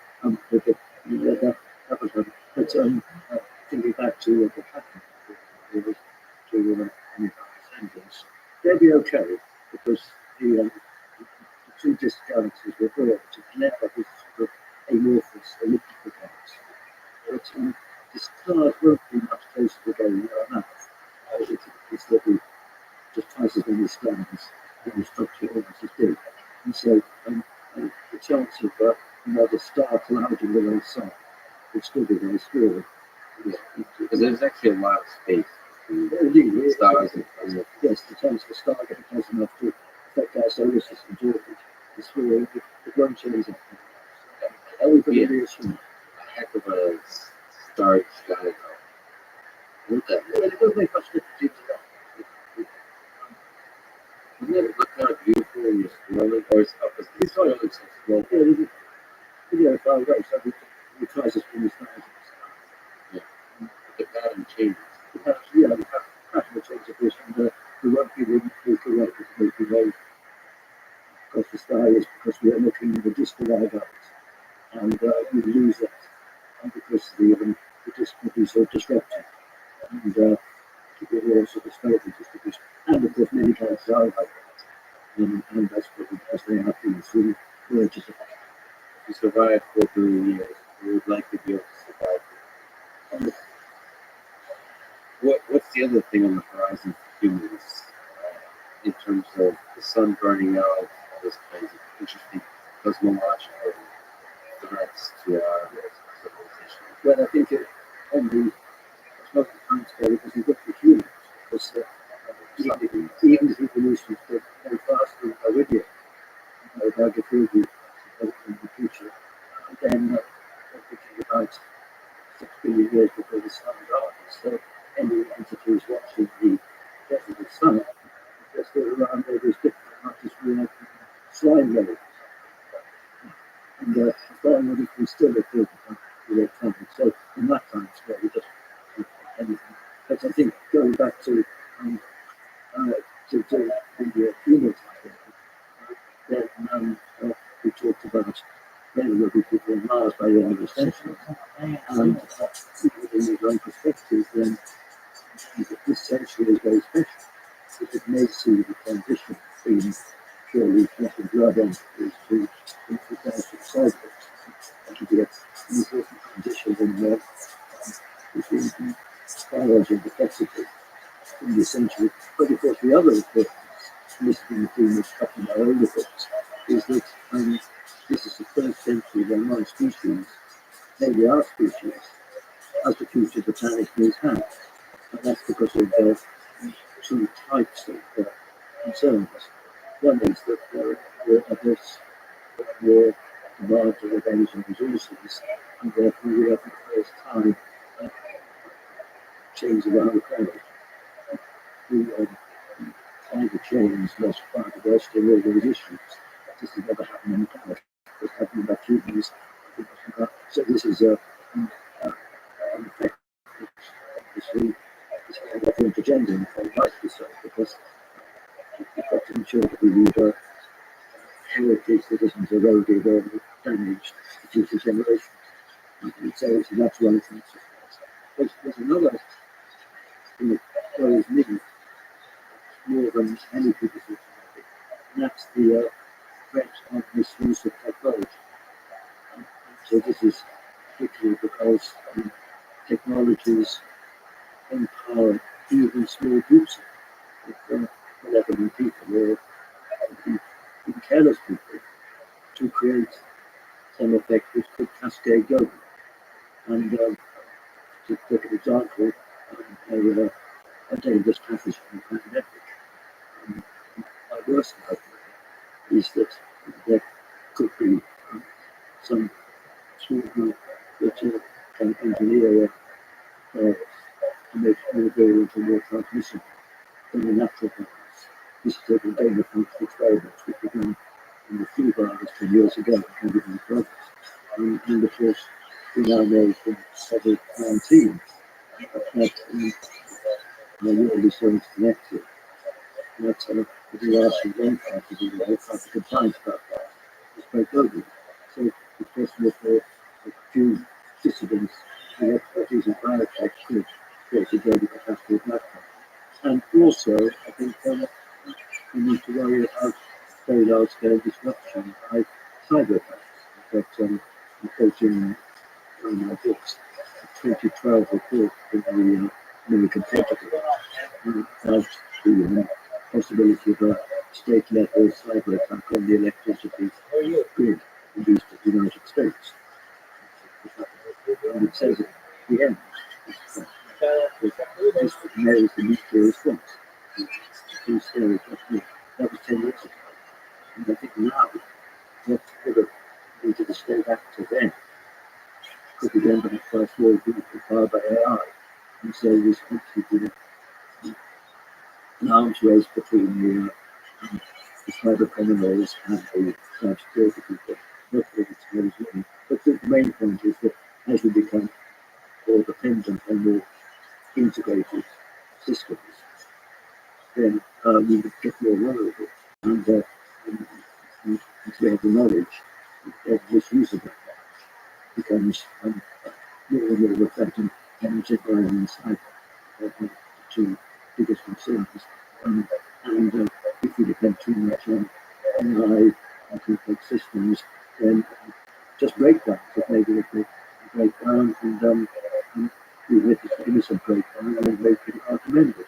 And just think how much worse the pandemic would have been if we lost the internet in the because we have it more than ever for communication and everything else and the internet. So we do all that.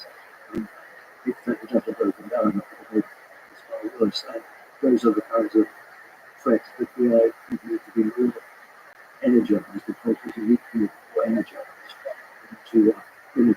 And as I've been doing last year, including Parliament, is sort of a two-stage committee to think more on better preparedness for extreme technological risks, things like that. So there are big concerns in my mind that we've got to make sure that we can benefit from these advances at safety, because the safety will be higher and the benefits will get great as well.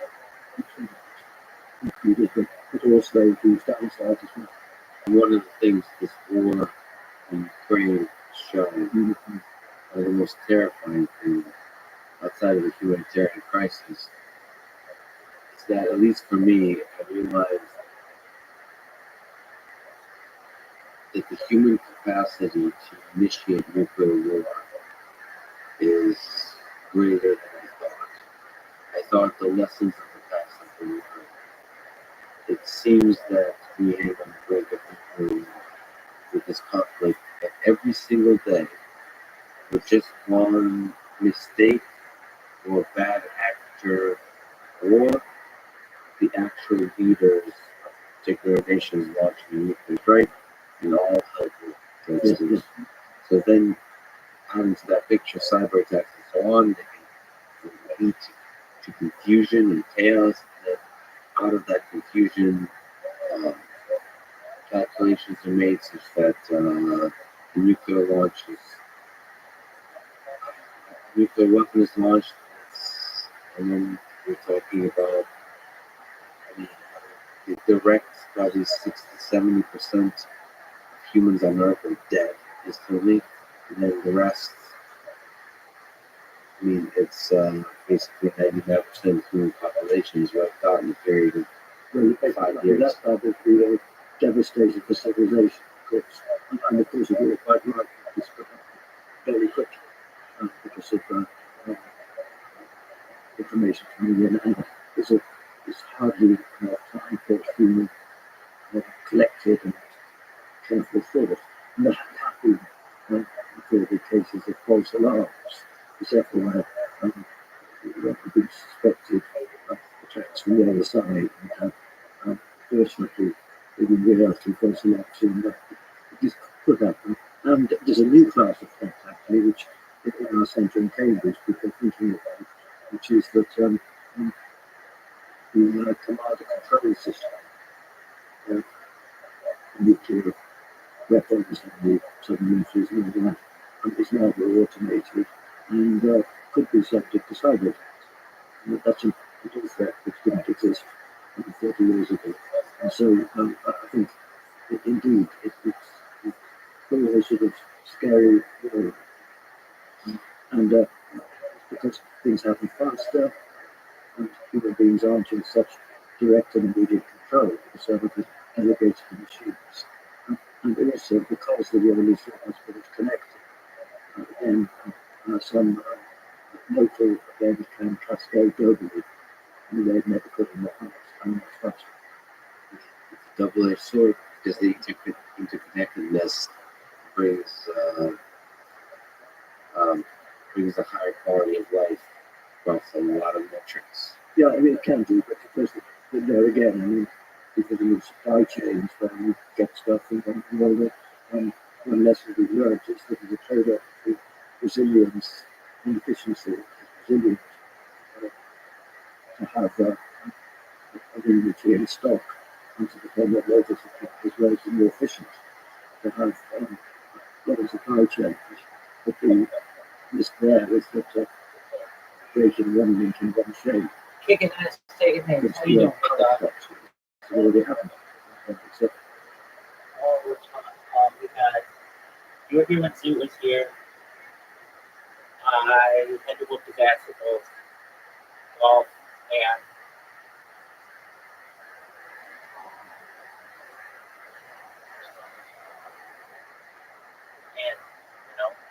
then my man, oh, what is his name?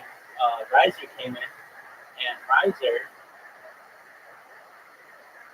was here for a few hours, just from chilling up the hill. How was your sleep? So you slept hard?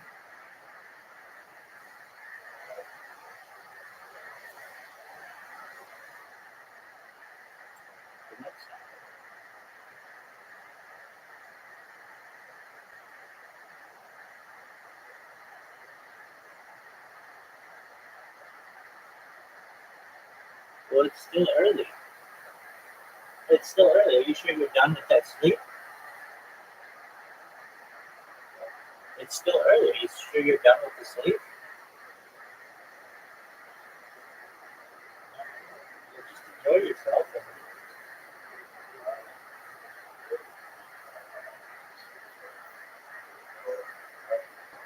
You were snoring like a mole. That's okay.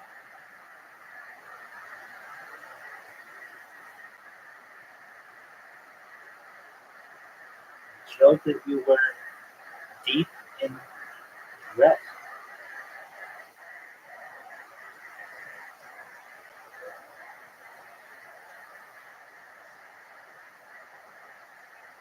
That's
there was a trade-off.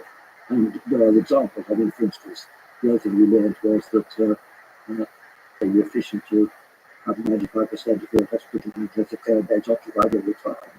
It's a big replacement for it. Whereas if you go to Germany still, they always keep 20% of them free for emergency is really a sensible precaution. And so I think we probably learned a lot of lessons from COVID-19. They would include rebalancing the trade-off between resilience and efficiency.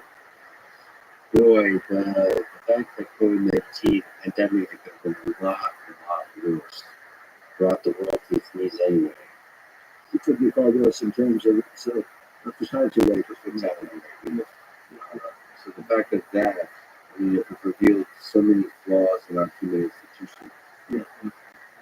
And then I think I'm rather pessimistic because we do worry about the a small group who can do catastrophe. And if you imagine some good artists who are put into sustainable university labs or industrial labs, and they could create some dangerous pathogen. And even one such person is too many. How can we stop that? Because it's true that you can have regulations. I mean, the academies are having meetings, etc., about how to regulate these new biological experiments, etc. So, but even if you have all these regulations, the enforcing regulations is pretty hopeless. We can't enforce the tax laws globally. We can't enforce the drug laws globally. And so similarly, we can't readily enforce the laws against people doing these dangerous experiments, even if all the governments say they should be able to. And so my line on this is that all nations have basically traded the two things we value: freedom, security, and privacy. And I think different nations will make that choice differently.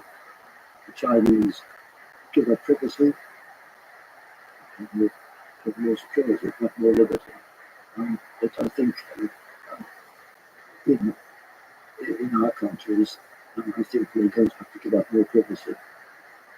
Certainly. That's a really interesting trade-off. But there's also something about human nature here where I personally believe that all humans are capable of good and evil. And there's some aspect in which we can fight this by encouraging people, incentivizing people towards the better angels of their nature. So, in order for a small group of people to engineer deadly pathogens, you have to have people that, for whatever trajectory took them in life, wanted to do that kind of thing. And if we can aggressively work at a world that sort of sees the beauty in everybody and encourages the flourishing of everybody in terms of mental health, in terms of meaning, in terms of all these kind of things, that's one way to fight the development of weapons. Yes, I completely agree with that, and to reduce the reason why people feel efficient.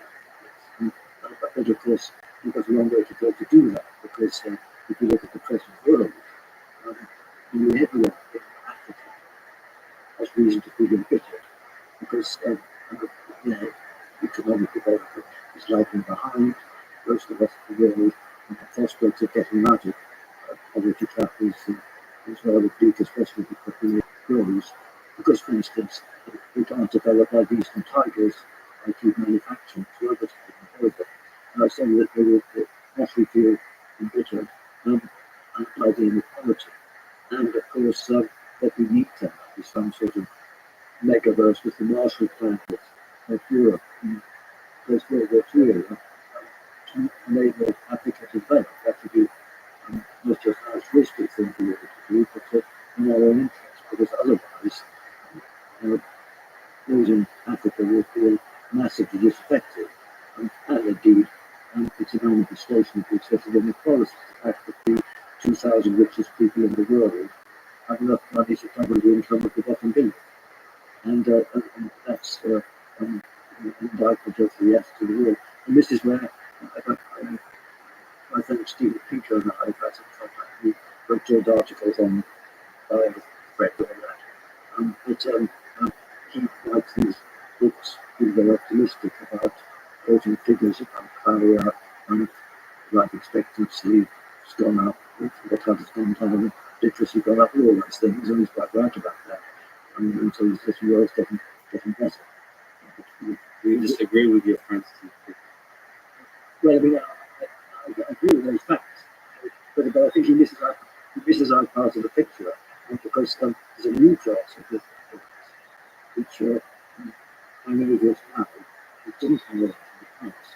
And I would also question whether we have collectively improved our efforts at all, because let's think back to the Middle Ages.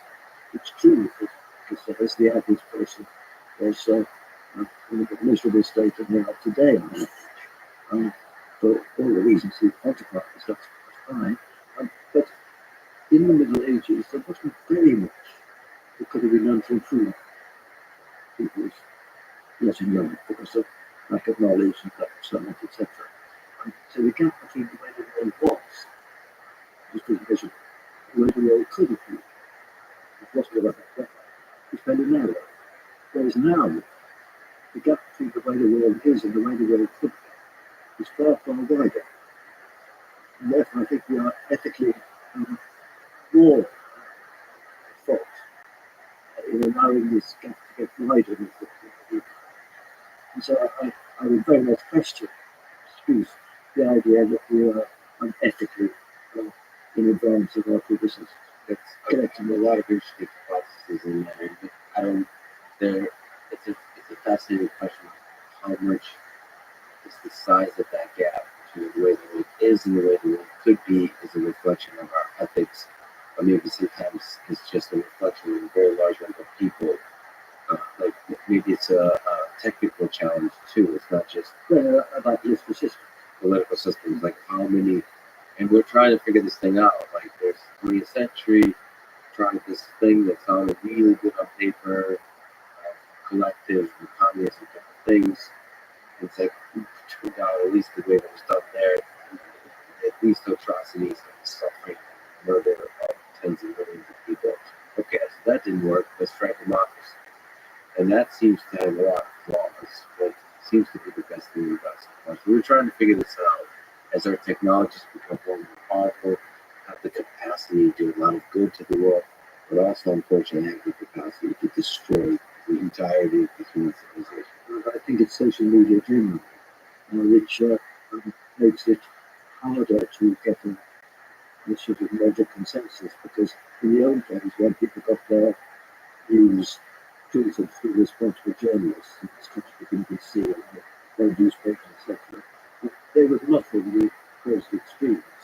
Whereas now, of course, they're on the internet, and you can click on them that it's the real extreme. And so I think we are seeing a sort of dangerous polarization, which I think will make all countries harder to govern up, something that I'm pessimistic about. So to push back, it is true that brilliant people like you highlighting the limitations of social media is making you realize the mistakes and failures of social media. At the same time, they're revealing the condition. It's not like they're creating it, they're revealing it in part. And so that puts a lot of that puts the responsibility in the hands of social media and the opportunity in the hands of social media to alleviate some of that condition. So it could, in the long arc through the history, so bringing some of those divisions and the anger and the hatred to the surface, so that we can talk about it, and as opposed to disproportionately promoting it, actually just surfacing it so we can get it. Well, you're assuming that the fat cats are more public spirited positions. I'm not sure about that. I think there's a lot of money to be made in being publicly spirited. I think there's a lot of money to be made in increasing the amount of young people, despite the sort of public perception that all social media companies have are interested in doing is making money. I think that may be true, but I just personally believe people being happy is a hell of a good business model. So making as many people happy, helping them flourish in a long-term way, that's a lot of that's a good way to make money. Guilt and shame, I've got motives to make it pay better in the future. So it's No, not it's going to be exploration. from maybe the political perspective, so Yeah. but it does make sense now that we could destroy ourselves with nuclear weapons, with engineered pandemics and so on, that the aliens would show up. That like, if I was the had a leadership position that is a scientist or otherwise alien civilization that would come upon Earth, I would try to watch from a distance to not interfere. And I would start it when these life forms start becoming quite have the capacity to destruct it. And so it is an interesting question when people talk about both sides and all those kinds of things. That at least but nine, yes. I mean nine was curious, almost but partially as with all curiosity, partially selfish to try to observe is there something interesting about this particular evolutionary system. Because I'm sure even to aliens, Earth is a curiosity. But it's in a very special stage. Special. You have to This make century sure. is no special among the 45 million centuries that it's experienced already. So it is a very special time, whether it should be especially interesting. But I think going back to the politics, the other problem is getting people who have short-term concerns to care about the long term, how long term on average is looking 30 years or so ahead. I know people who've been scientific advisors to governments and things, and they may make these points, but of course they don't have much traction because you know very well any politician has an urgent agenda, very worrying things to deal with, and so they aren't going to prioritise these issues which are longer term and less immediate. Don't just concern their constituents, they concern different parts of the world. And so I think what they have to do Well, is I've been to thrown out of 3 servers already this morning. enlist charismatic individuals. Yeah, I got thrown out of Lucy. If the I get thrown out politicians know what of people care about, Feet. climate change is the Yeah, and and I've been thrown out of Lucy, but not the one I'm going to. Just a different conversations. And And so, I think for that to happen, you know what I mean? Kind of same old the shit. journey to public individuals should have respected. I'm just talking to people that people in the street that In the climate context, I'd say that for the very difficult people who've had such a big effect in the last few years, there is Pope Francis, there's David Attenborough, there's Bill Gates, and there's Greta Thunberg. Those poor people have certainly had a big shift in public I opinion, had somebody and even towards the rhetoric of business. Do countries I don't know. So the politicians can't let these issues drop down off the agenda the coolest motherfucker you've ever met. into public camera. And it leaves people like that to keep it. To push back a little bit for those who are very interested in deep respect for them, they have, except David Attenborough. David Attenborough is really, I mean, everybody loves. I mean, I can't say that, but with Bill Gates and Greta, they've also spread a lot of division. For sure. And this is a big problem. So it's not just charismatic. And I put that responsibility into the scientific community and Those two. and the politicians. So we need the charismatic leaders. They're rare. No, when you look at human history, those are the ones that make a difference. Those are the ones that not deride, they inspire the populace to think long term. The JFK will go to the moon in this decade not because it's easy, but because it's hard. There's no discussion about like short-term political gains or any of that kind of stuff in the vision of going to the moon.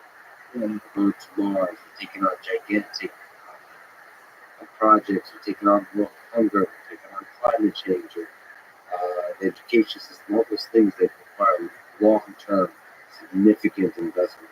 That requires. It's hard to find those people. And incidentally, I think another problem, which is a downside of social media, is that the younger people I know, the number who would contemplate a political career has gone down because of the pressures on them and their family from social media. And it's a hell of a job. So I think we are all losers because the quality of people who choose that is really dropping. And as we see by the quality of those who are in these competitions. That's I think, the silver lining there is the quality of the competition actually is inspiring. Because it shows to you that there's a dire need of leaders, which I think would be inspiring to young people to step into. Yeah. I think great leaders are not afraid of a little bit of fire on social media. If you have a 20-year-old kid now, a 25-year-old kid, is seeing how the world responded to the pandemic, seeing the geopolitical division over the war in Ukraine, seeing the brewing war between the West and China, we need great leaders. It's hunger for them. The time will come when we step up. I believe that. But also to add to your list before, he doesn't get enough credit. I've been defending him in these conversations. Elon Musk, in terms of the fight for climate change, and he also does that. We need more big robots. I'm a fan. Definitely. I've heard him described as a 21st century brunette with his innovation. And that's true. Whether he's an ethical inspiration, I don't know. Yeah, he has a lot of fun on Twitter. Well, let me ask you to put on your wise sage hat.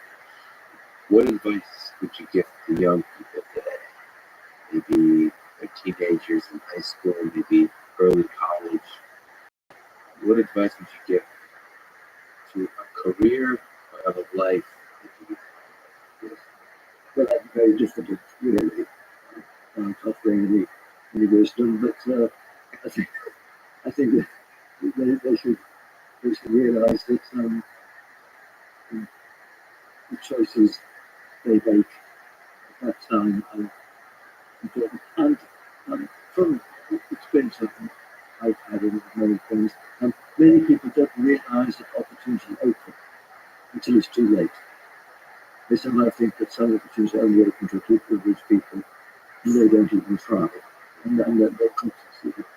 But if I focus on people working in some person I know about like science, I would say pick an area to work in where new things are happening, where you can do something that the old guys haven't had a chance to think about. Don't go into a field that's fairly stagnant, because then it must do where you'll be trying to tackle the problems that the old guys got stuck on. And so I think in science, I can give people good advice that pick a subject where there are exciting new developments, and also, of course, something which suits their style, because even within science, it's just one profession, and there's a big range of style between the social thinker, the person who does field work, the person who works in the team, etc. And what we like to choose to work, etc. So pick some subject suits your style, and where things are happening fast, and be prepared to be flexible. That's what I say. Keep your eyes open for opportunities. Go to a new field. Go to a field where new cool stuff is happening. Yeah, just keep your eyes open. Yes, that's achievement. But I think most of us, including myself, in this, to realise this sort of thing isn't too late. Yeah, I think this applies way beyond science. Yeah. What do you make of this finiteness of our life? You think about death, you think about mortality, you think about your mortality. Are you afraid of that? Well, I'm not afraid, because I think I'm lucky. I feel lucky for a lot of things I have. And to have been fairly lucky and in my life in many respects. Most people, so I feel very fortunate. Uh, this reminds me of this current emphasis on giving us not opportunities so that our cost to perishes to be set up by billionaires. I was wondering, San Francisco, one in La Jolla, I think, and one in Cambridge. And then they're funded by these guys who, when young, wanted to be rich, and now they're rich and they want to be young again. But they don't know that quite so easy. And who want this? I don't know. If there was some elite that was able to have longer than others, it would be a really fundamental kind of inequality. And if it happened to everyone, then that might be true, but it's not so obvious. But I think from my part, I think to live as long as most people and have a fortunate life is all I can expect and not to be grateful for. Those are all the attitudes. Well, I'm incredibly honored to sit down with you today. Thank you so much for life of exploring some of the deepest mysteries of our universe and about humanity, thinking about our future with existential risks laid before us. It's a huge honor for me to sit with me. I really enjoyed it. Well, thank you, Lex. I thought we couldn't go on for as long as this. We could have gone longer. Exactly. Yeah. Thank you so much. Thank you for listening to this conversation with Mark Reese. To support this podcast, please check out our sponsors in the description. And now, I'm going to hear some words from Mark Reese himself. I'd like to widen people's awareness of the tremendous time span lying ahead on our life itself. Most educated people are aware that there will be outcome nearly 4 billion years of Japanese succession. But many tend to think that humans somehow come to nature. Our sun, however, is less than halfway through its lifespan. It will not be humans who will watch the sun's demise 6 billion years from now. Any creatures that then exist will be as different from us as we are from bacteria, flora, and amoeba. Thank you for listening. I hope to see you next time. I am like DJ Jeff Chuck and the Fresh Prince of Bel-Air.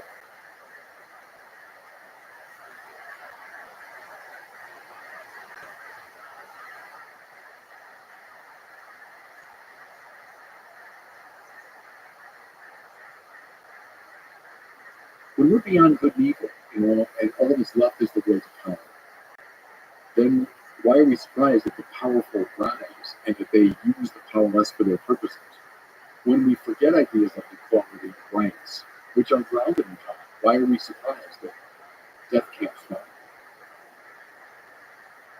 The following is a conversation with Bishop Robert Barrett, founder of Word on Fire, and one of the greatest educators in the world on the beauty and wisdom within Catholicism, Christianity, and religious faith in general. This is the Life Speaking Podcast. To support it, please check out our sponsors in the description. And now, dear friends, here's Bishop Robert Barrett. Let's start with the big question. Who is God? According to Christianity and Catholicism, who's God? I'll give you Thomas Aquinas' definition. God is ipsum esse subsistens. God is the subsistent act of to be itself. Another way to state that, Aquinas, is God is that reality, unique, absolutely unique, in which essence and existence coincide. To be God is to be to be. Those are all ways of talking about what we mean by God. They are kind of noble, and that's on purpose. There's almost a Zen koan kind of quality to the way we talk about God. I'm saying something that's substantive, but it's more in like a via negativa, or it's more like what God is not, because there's nothing in the world that would correspond to these descriptions. So anything in the world would be a being of some type, or an event of some type, some particular mode of existence. And God is not in the world. Obviously, that's the fundamental mistake that atheists horribly do make all the time, is they think of God as a big being. When Aquinas says that God is not in any genus, even the genus of being, it's one of the strangest remarks in the whole tradition. It's really interesting. So you see, well, at the very least, God must be a being, right? And the Queen's answer is no, he's not in the genus of being. So we talk about God being beyond being and so on. To say in God essence and existence coincide is to say God's very nature is to be. And that can't be true of any contingent thing in the world. So what I'm doing there is I'm gesturing the way the tradition does toward God, using language that's at the same time philosophically precise and gnomic. It's both accurate, it's true. God, essence, existence coincide. What God is the same as God's active to be. But now what does that mean? I'm not quite sure because nothing in our ordinary experience corresponds to that. Everything in our experience is a being of some type. So it's existence received according to the mode of some essence. That's not true of God.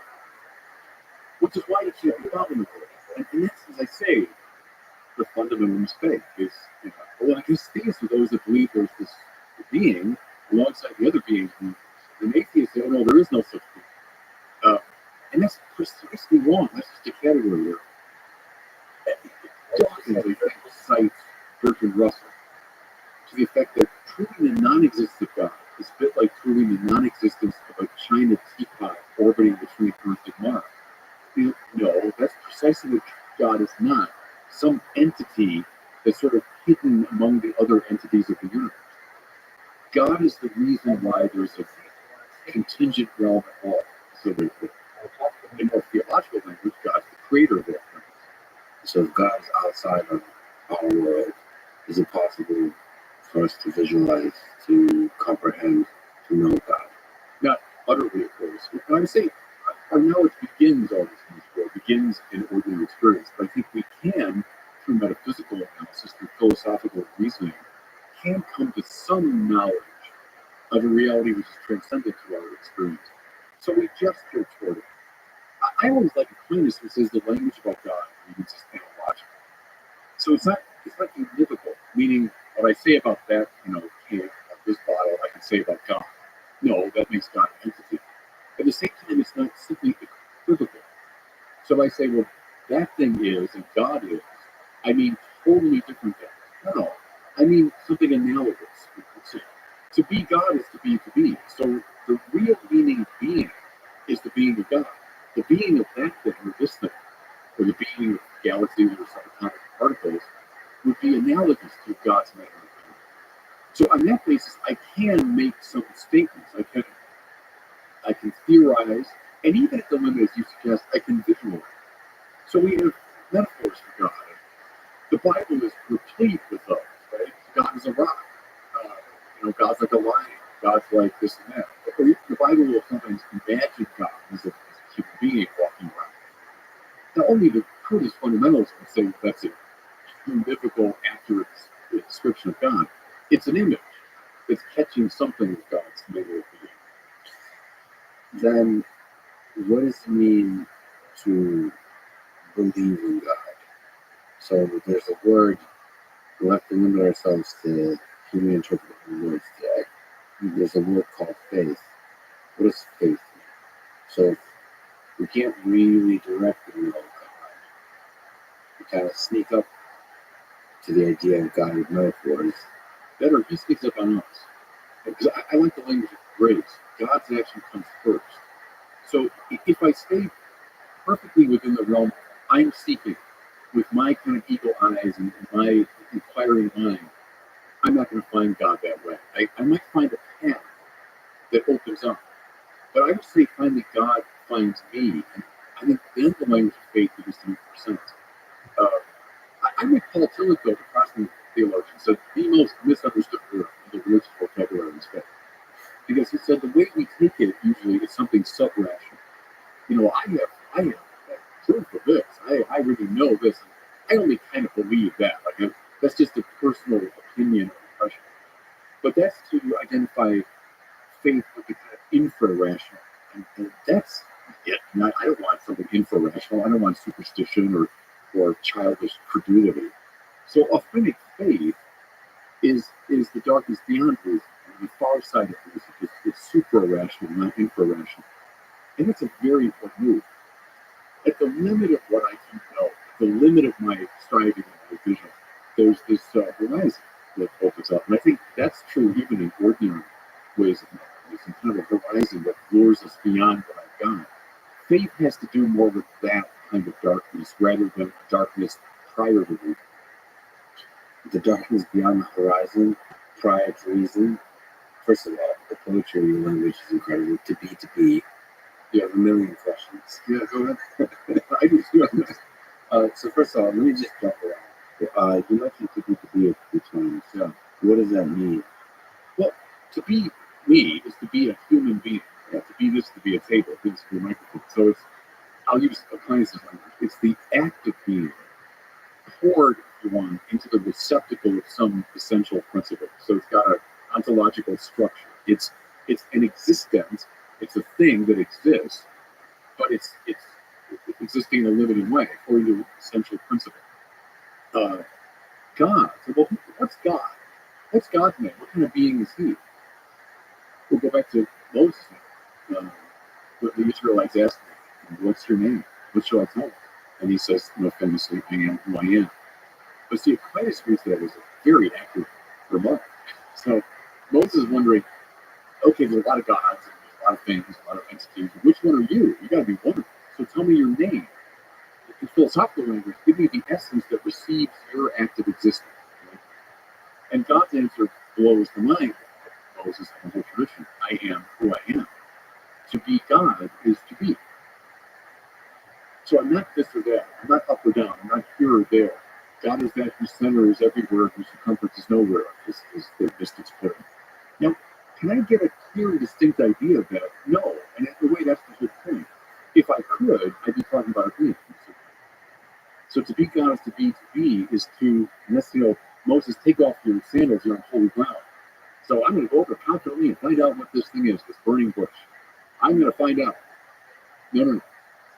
Take off your shoes, you're on holy ground. You're not in church here. You're not in command. Because if you got shoes on, you can walk wherever you want. You can walk with confidence. But you take your shoes off, you're much more vulnerable. And that's appropriate when you're talking about God. Here's the thing, I didn't think about the burning bush in this connection before, but it's a bush that's on fire but not consumed. Beings are competitive with each other. Right? These can't be in the same place at the same time. These two beings, they're mutually exclusive. But as God comes close to a creature, he doesn't destroy it or consume it. But the creature becomes more beautiful and more radiant, right? And so you compare it to the classical gods and goddesses. When they come bursting into life and experience, things are incinerated and people give way and they're overwhelmed. Then there's this biblical idea of God comes close and sets things on fire but doesn't burn them up. And that's because he's not a competitive being in the world. If he were a big being, then he'd be competing for space, so to speak, on the same ontological grid. But he's not like that. So God can come close and we come more fully alive. Now we're starting to gesture toward the incarnation and the central Christian doctrine, that God can actually become a human without overwhelming the human to become, right? Sorry, that's kind of the next step. But the basic idea of God is non-competitively transcendent to the world. That's another way to get at it. Non-competitively transcended into the world. So it's beyond being, it's the source of being. Right. Let me make it maybe more imagistic. I think a really good analogy would be author to book, right? So Tolkien or someone that writes one of these big, sprawling novels. The Tolkien good too because he creates a whole world. He creates a new nature, new language, new history. Think of the thousands of characters, plots and subplots, and all of it. Tolkien is utterly responsible for every bit of that story, right? Every character, every plot, every subplot, every description. He's completely responsible. He's involved in every nook and cranny. But he's not in the story. He's not in the book. You're not going to find him as a character in the book. So that's the category mistake that the atheist provides. I'm looking for God. He's a character in the stories. No, he's the author of the story. Mysteriously present to every aspect of the story, but not a character. He is deeply in the stories. Right. present, but he's not. Uh, even if he is a character, he's not really in his full embodiment. He's not a character, and people inside the book can't really know about the author. Right. No, right. You see, Augustine says God is simultaneously interior et momento et superior sum. He's closer to me than I am to myself, and he's higher than anything I could possibly imagine at the same time. But see, once you get the insight that God is the sheer act of to be, well, of course that's true. So right now, God is sustaining us in existence. True. Aquinas says God is in all things by essence, presence, and power, and most intimately so. And he's nowhere in this world. Where's God? He's nowhere in this place. He's totaliter aliter. He says totally other. Same time. But once you crack that code, though, I think you see it of like why that would be true. And so now I'm getting from more philosophical language to mystical language. Because all the mystics talk about in these high paradoxes about God's availability, unavailability. I often thought in the Bible, story after story, God can neither be grasped nor hidden from. So the first sinful instinct is to grasp at God. I got him. I understand him. I can manipulate him. Story after story is told, can't do that. But then the other extreme is saying, all right, then I'm gonna run for God. I'm gonna avoid God. It's Jonah and the whale. So he has the call from God, and he's I'm gonna refuse that. I'm gonna run as far away. I'm gonna go to Tarshish, which meant like Timbuktu, for the end of the world. God's like the whale, so brings you right back where God wants. It's a poetic way of saying you can't escape the parts of God.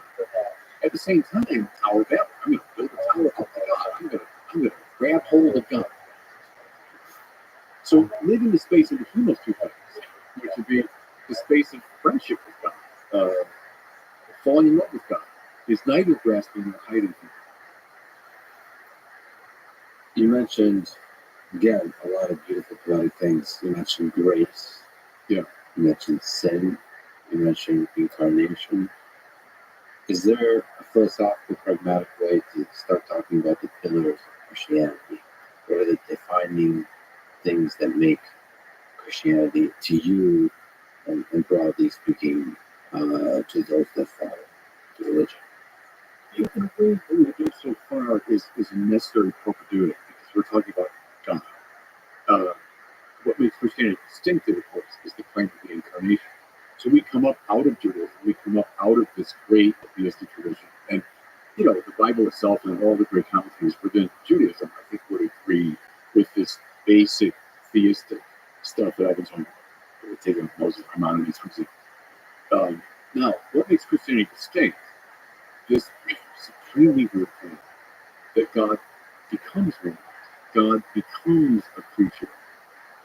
But without ceasing to be God, and without overwhelming the integrity of the creature he becomes. What we see in the burning bush, that principle, which obtains across the board, so the closer God comes to me, the more radiant I become.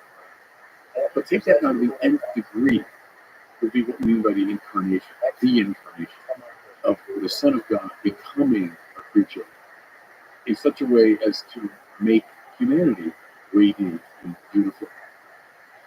That's the pillar of Christianity. It's the incarnation. And what follows from that is the redemption of all of reality.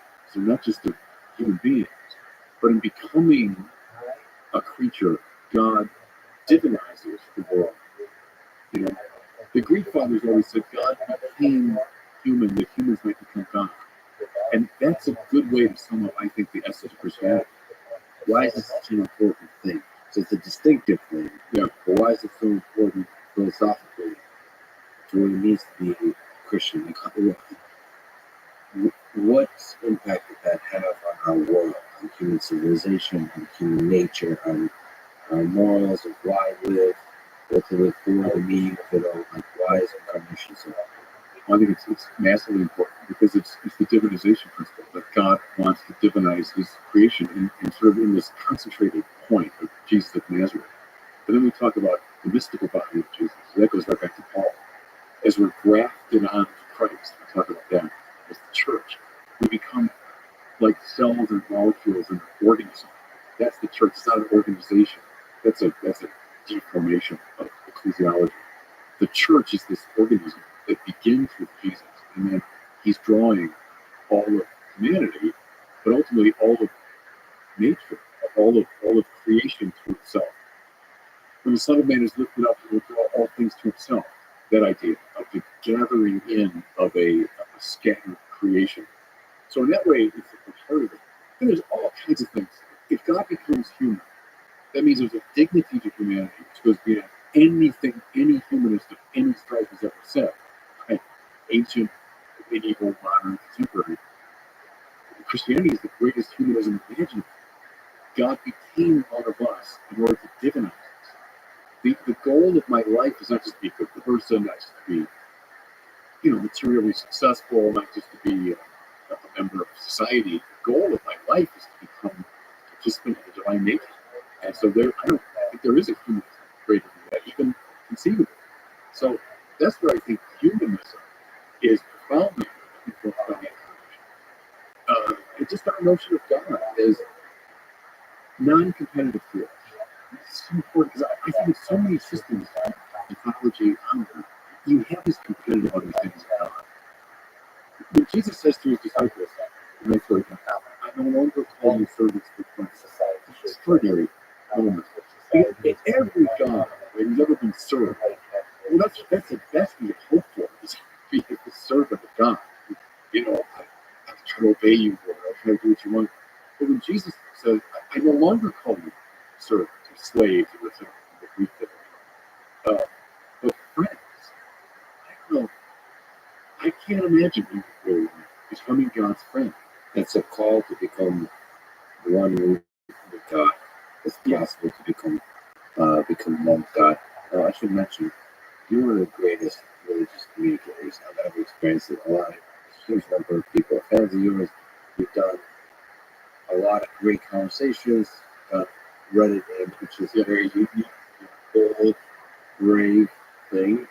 And on one of them, somebody asked, what's the most challenging of the seven deadly sins? So first, what are the seven deadly sins? What do they have to do with Christianity? How essential, how crucial they are to the religion?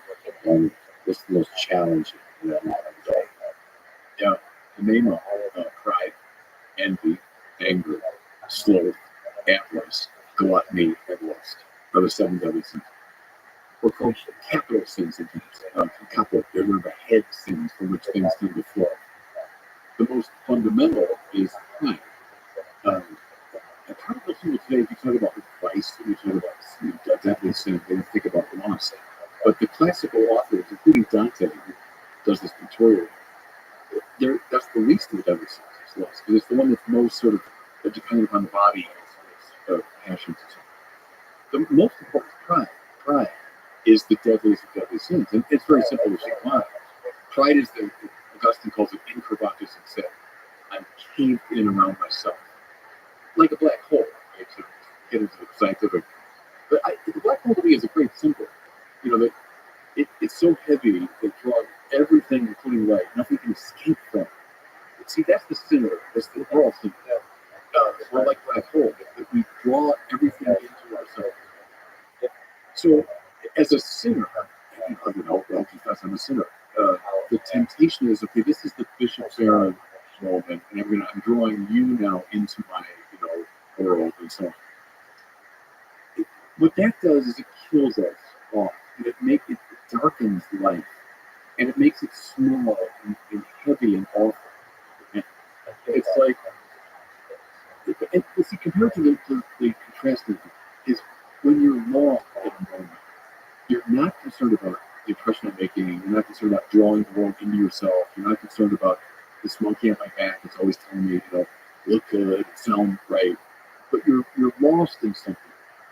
You're just talking, to a friend, and the two of you together are discovering something true or beautiful. Or you're lost in a movie, or you're lost in a book. Those are the best moments of life. Those are the best because they're the least prideful moments, right? That's when I light things out. I become radiant because I'm overcoming this tendency to fall in this Dante is so good because the way he pictures Satan in the Divine Comedy, and he's at the center of the earth, so like a black hole. He's at the center of gravity, the heaviest place, and there's not fire with you, but ice. It's a much better image that you're frozen in place and you're stuck. And he's got wings, right? And they used to be angel wings because he's an angel, but now they're like bat wings for Dante, and they're flapping. And all they're doing is making the world around him colder because he's ice. He's stuck in his own iciness. And he's beating his wings over the ice, making everyone else colder. Great image. And then he has, this is cool too, he has three faces, Satan, because he's the simulacrum of the Trinity. So every sinner is God. So I pretend I'm God. So he's got the three faces. And from all six eyes he weeps. Also from all three mouths. No one gives a shit. I gotta take a piss though. Oh man, I gotta shit.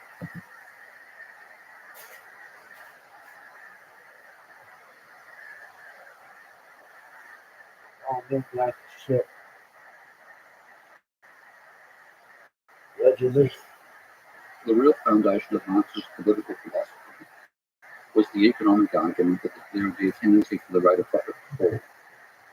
And that tendency for the rate of profit to fall would lead to capitalists battening down on workers harder, paying them less than the subsistence, a revolt by workers against this, and then you would get socialism on the other side.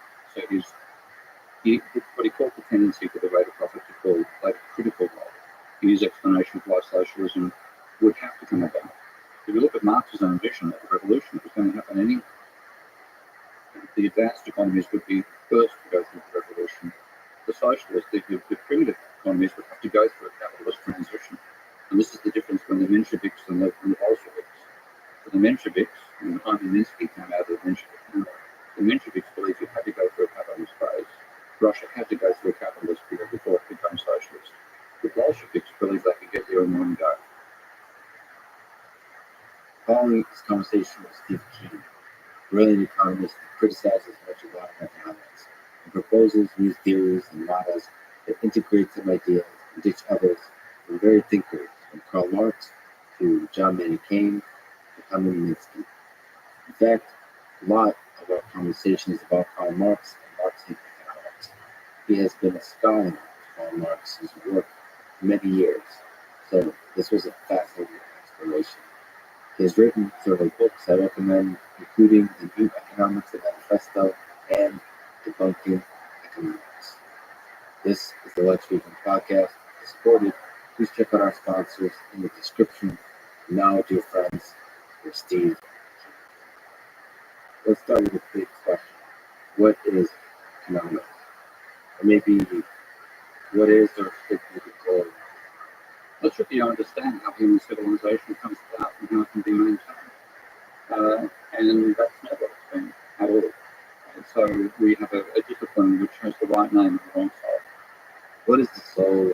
The soul of economics really is to explain how do we manage to build a civilization that got us so far above the energy and consumption and knowledge levels of the base environment of the earth. Because if you think of this, is actually working from work I've learned from Tim Garrett, who's one of my research colleagues, who's an atmospheric physicist. And his idea is that we exploit these high-grade energy sources from the sun itself, coal, nuclear, etc., which means we can maintain a level of human civilization well above what we have if we were just living on rocks and stones and spears. So it's that elevation above the base level of the planet, which is human civilization. And if we didn't have this energy we were exporting, if we didn't use the environment to elevate ourselves above what's possible in the background, then you and I wouldn't be talking the microphone. We might be doing drum beats and stuff like this, but we wouldn't be having the sort of conversation we have. So to explain how that came about, I think economics should be doing it. Not. So this is the greatest thing the earth has ever created, is what you're saying, this conversation. Yeah, we're the most elaborate construction on the planet. And that's not what we've done. We've denigrated the planet itself. We don't have respect for the fact that life itself is an incredible creation. And I my ultimate, if I had to see how humanity is going to survive what we're putting ourselves through, then we'd have to come out of it as a species which sees its role as preserving and respecting life. I like how you took my silly, incredible statement and made it into a serious one about how amazing life is. Life is incredible, and humans don't respect it enough. We trash it, and that's what economics, and we play a huge role in that. So I actually regard my discipline, I never call it a profession, let alone a science. My discipline has probably helped bring about the termination, potential, the feasible termination of human civilization. Okay, let's return to the basics of economics. So what is the goal of economics? What should be the goal of it? Because you're speaking very poetically, but we also speak pragmatically about the tools of economics, the variables of economics, the metrics, the goals, the models. Practically speaking, what are the goals of economics? Well, in terms of the tools we should be using the tools that engineers use, frankly. And that sounds ridiculously simple because you would expect that economists are using up-to-date techniques that are common in other sciences where you're dealing with similar ideas of stocks and flows and interaction between the environment and the system and so on. And that's fundamentally systems engineering. And that's what we should be using as the tools of economics. Now, if you look at what economists actually do, the sophisticated stuff involves difference equations. But difference equations, if you've done enough mathematics as you would have, difference equations are useful for individual level processes to be talking about an autonomous one that goes from state C to C plus 1, C plus 2, and so on. But not when you're talking at the aggregate level. There you use differential equations to measure it all. Economists have been using difference equations. So there's like a book I think it's by Sargent and one other. They're called advanced methods in economics using Python, 2 volume set. It's about close to 2,000 pages, and 4 of those pages are on differential equations. The rest is all difference equations. So they're using entirely the wrong mathematics stuff. For people listening, what is difference equation? Okay, the difference equation is like you can do in a spreadsheet. This is the value for 1990, this is the value for 1991, 92, 93, 94. So you have discrete jumps in time. Whereas the differential equations is a process moving through time. And you will have a rate of change of the variable is a function of the state of itself and other variables and rates of change of those variables. And that is what you use when you're doing an aggregate model. So if you're modeling water, for example, fluid dynamics, you have a set of differential equations describing the entire body of fluid moving with time. You don't try to model the discrete motion of each molecule of H2O. So at the aggregate level, you use differential equations for processes that go through time. And that's economics, if it goes through time. You should be using that particular technology. But some economists do learn differential equations, but they don't learn stability analysis. So they simply assume equilibrium is stable and they work in equilibrium terms all the time. And that it is the technical level. It's an incredibly complicated way of modeling the world using entirely the wrong tools. Okay, we'll talk about that because it's unclear what the right tools are. And it's more clear to you. I've got to make it clear to an audience. Well, so this is a very complicated world, complex world. Talk about some of the most complex systems on Earth, the human mind, the economy, and the biosphere. Yep. So we'll go. We'll go to that place. I'm fascinated by complex systems. I'm humbled by them, even if they're simplest level like cellular automata. I'm not sure what the right tools are to understand that, especially in part. Part of the complex system is the hierarchy of other complex systems. Yep. So the economy is a fascinating complex system, but it's made up of human mind. And those are interesting. Those are interesting, perhaps impossible to model. But we can try to figure out how to calculate them, and maybe that's the challenge of economics. Okay, we'll keep returning to the basics. Let us try. I also see it like economics. us trying to figure out stuff. And there's a few smart folks that write books. There are from history, and sometimes they name schools of economics after them. Let us take us forward in history. Okay. Can you describe at high level what are the different schools of economics, perhaps ones that are interesting to you, perhaps ones that the difference between which reveals something useful and insightful for our conversation? So, neoclassical, post-Keynesian, Austrian, like biophysical economics, and so on, other paradox economics that you find. Okay. I actually find interesting schools went extinct about 250 years ago. That's where I'd like to start from. And they're called the physical critics. And the name itself implies where the knowledge came from, because if you go back far enough in history, we didn't do autopsies. When you started doing autopsies, they found wires, they found tubes, etc., etc. And they started seeing the body as a circulation system, and they applied the same sort of logic to their economy. And they came out of an agricultural economy, which is France, and they saw that the wealth came effectively from the sun. So they saw wealth comes from, they said the soil, everything from the sun. The soil absorbs the energy of the sun. One seed plants 1,000 trees, seeds come back. There is no surplus. We are simply mining what we can find out of the natural economy. That's where we should have stayed and developed in that world. We then went through the classical school of economics under Adam Smith. And Smith, coming from Scotland, looked at what the physiocrats said, and what the physiocrats argued was that agriculture is the source of all wealth, and the manufacturing sector is sterile. That's literally the term they use to describe the manufacturing. What is sterile? Sterile means you don't extract value. You simply change the shape of value. But the value comes from the soil. Value comes from the soil. That's the free gift of nature. That's literally the phrase they use. And we then distribute the free gift of nature around, and we need carriages, which is the manufacturing term they use at the time, as well as wheat. So we make the carriages, we take what's been taken from the soil, and we convert it to a different form, but there is no value added in manufacturing. So Smith looked at that and said, well, I'm from stock. And we've got these industries, we make stuff and it's machinery. And he said, no, it's not the land that gets the source of value, it's labour.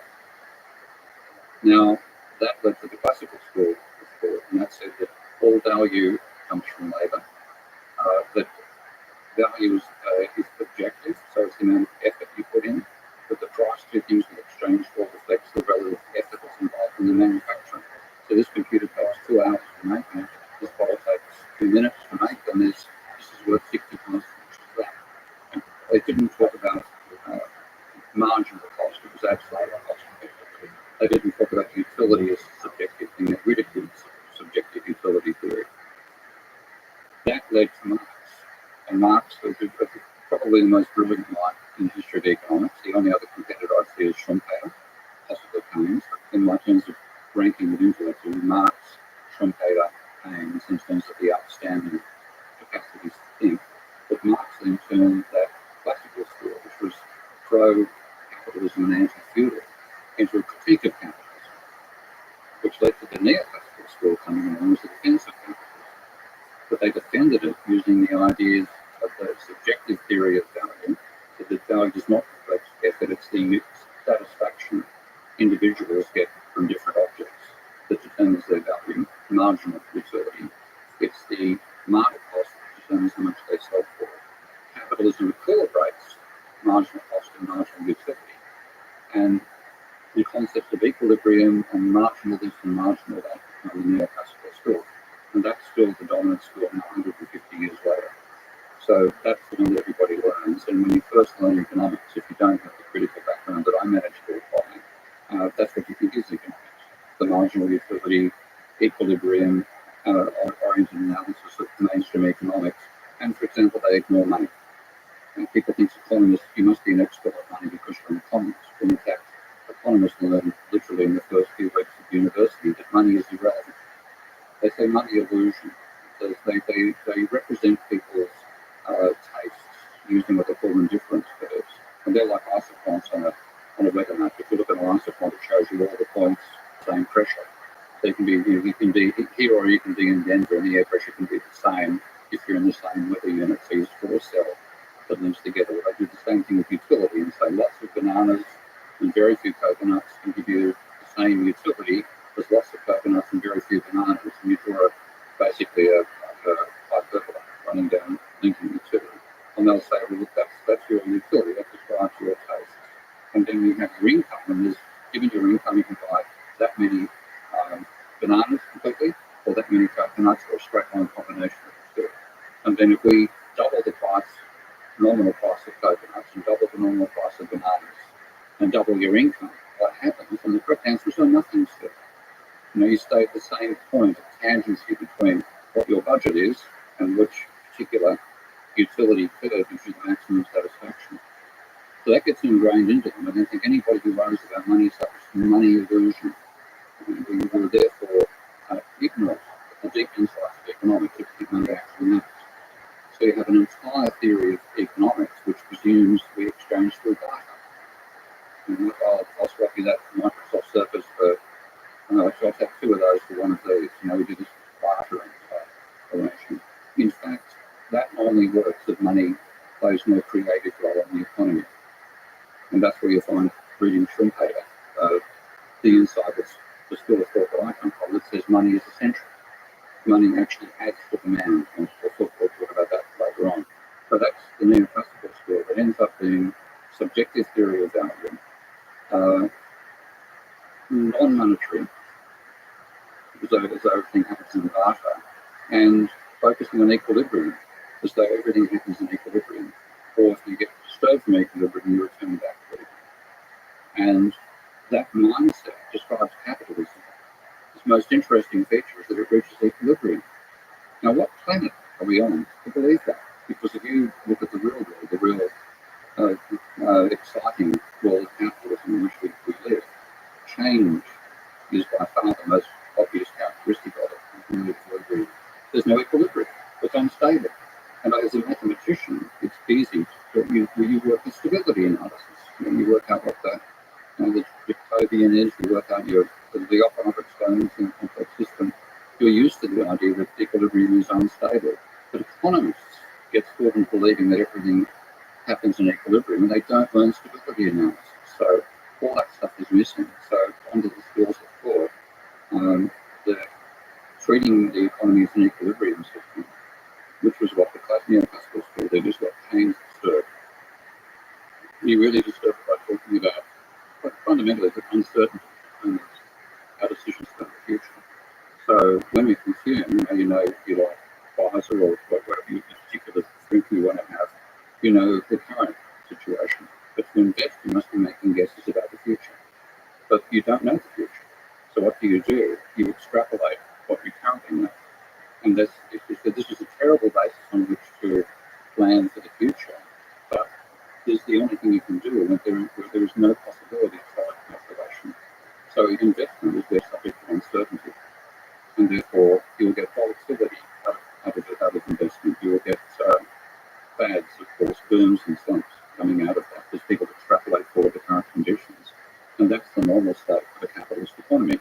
And Schumpeter argued that's what gives it its creativity as well. The fact that you can perceive a potential demand, but you don't, first of all, you don't know whether that demand is going to work. Secondly, you don't know who your competitor is going to be, whether somebody's going to be ahead of you or behind. If there's a fad, you'll over-invest. All this stuff is the real nature of capitalism. That's what we're trying to capture, the dynamic, non-equilibrium, monetary violence and creativity of capitalism. That's what we should be analysing. And the post-Keynesian school has gone in that orientation. They've been, in my opinion, inhibited by learning their mathematics from their classical economists, so they don't have enough of the technology of complex systems. It's only a really tiny handful of people working in complex systems analysis in post-Keynesian economics. But that is, to me, the most interesting area. So their tools may be lacking, but they don't have the ability. That's right. So that's the research. So let me try to summarize what you said. Okay, so then there was the zero crap, the thought value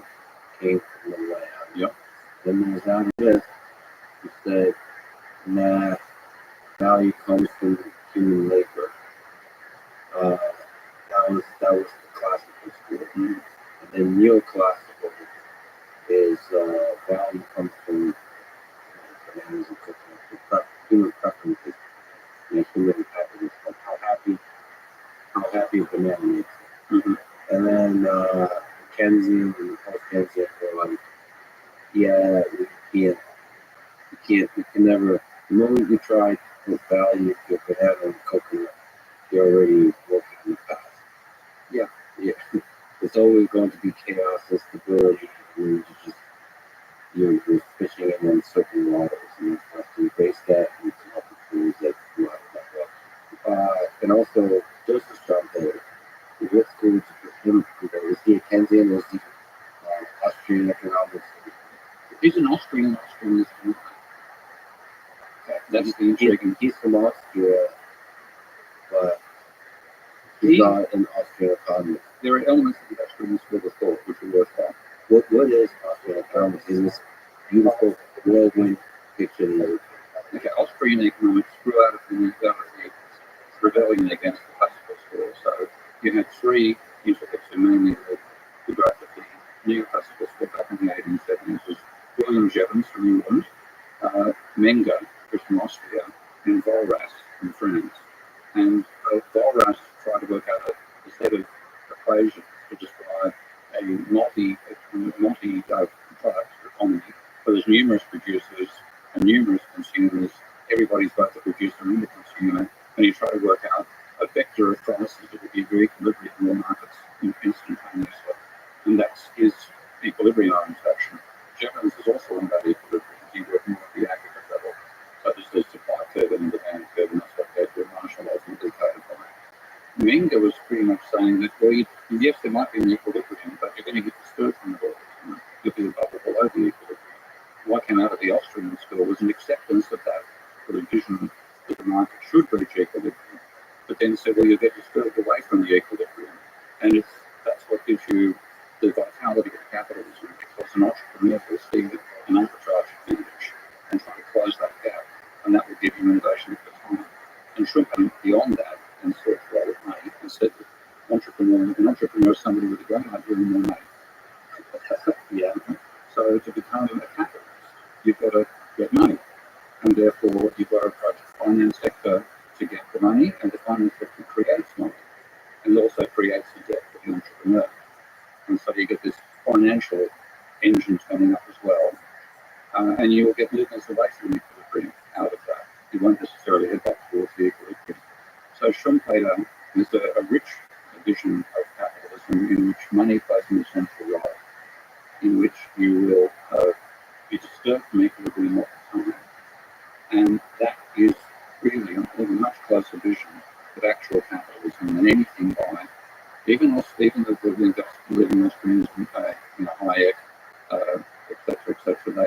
They certainly wrong by the way. I find totally like reading a cardboard cutout version of the wealth of nations.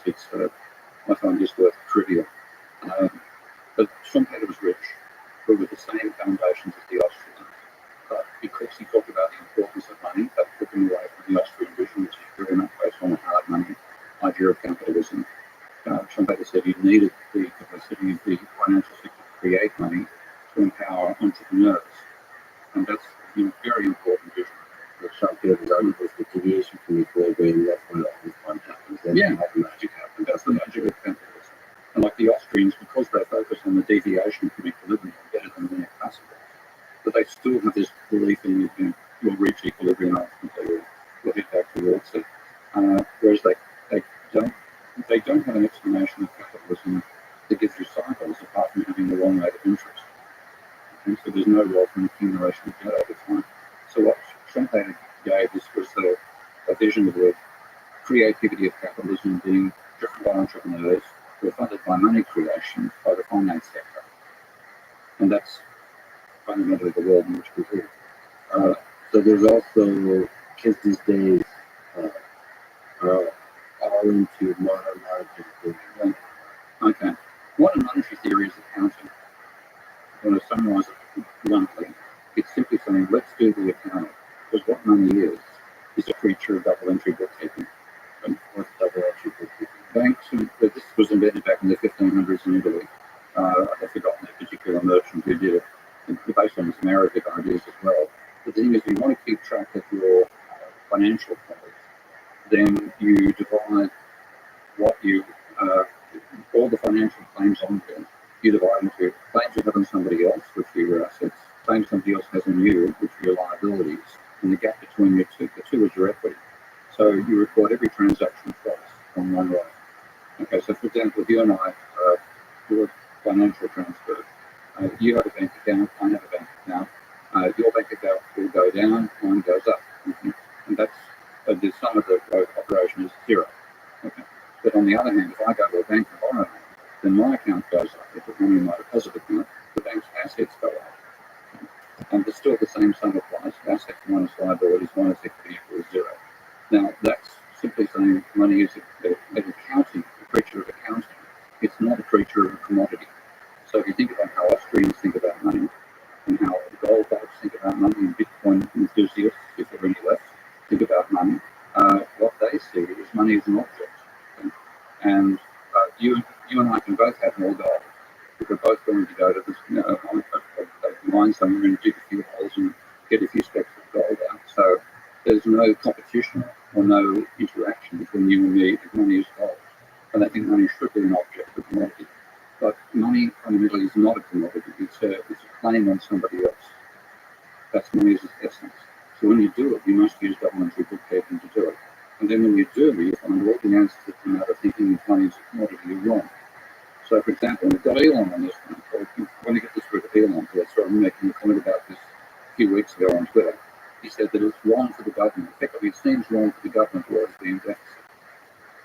Okay. Now, when you look at it, you say, well, how is money created?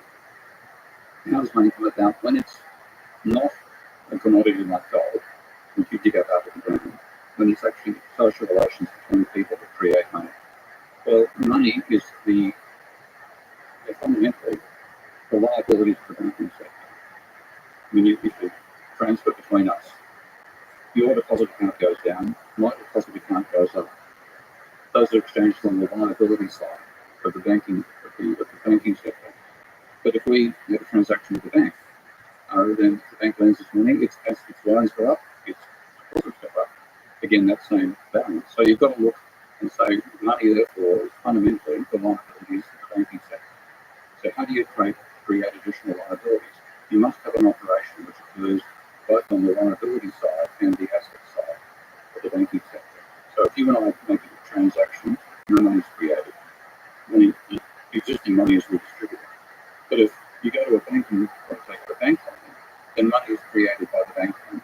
If the liabilities of the banking sector rise, the assets rise, they're balanced, but more liabilities means the banking sector means more money. So that's how private banks create money. And that's what I first started working on when I became an academic 35 years ago. The actual dynamics of private money creation. But the government is the same sort of story. If the government runs a deficit, it spends more money on the individuals in the economy than it taxes them, which means their bank accounts increase. So a government deficit creates money for the private sector. So that's when money creation occurs from the government.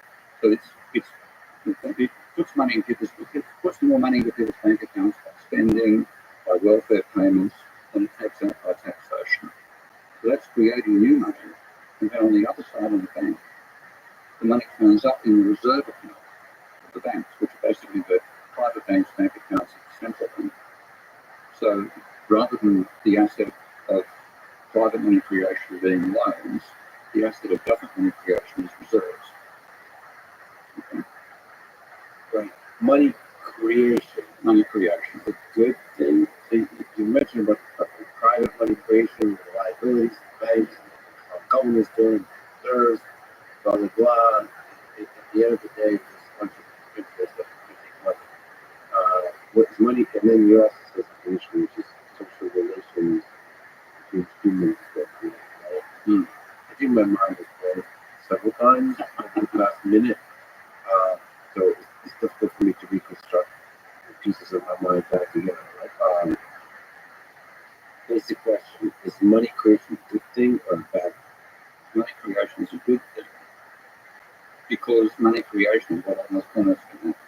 Isn't there a conservation? No, there isn't.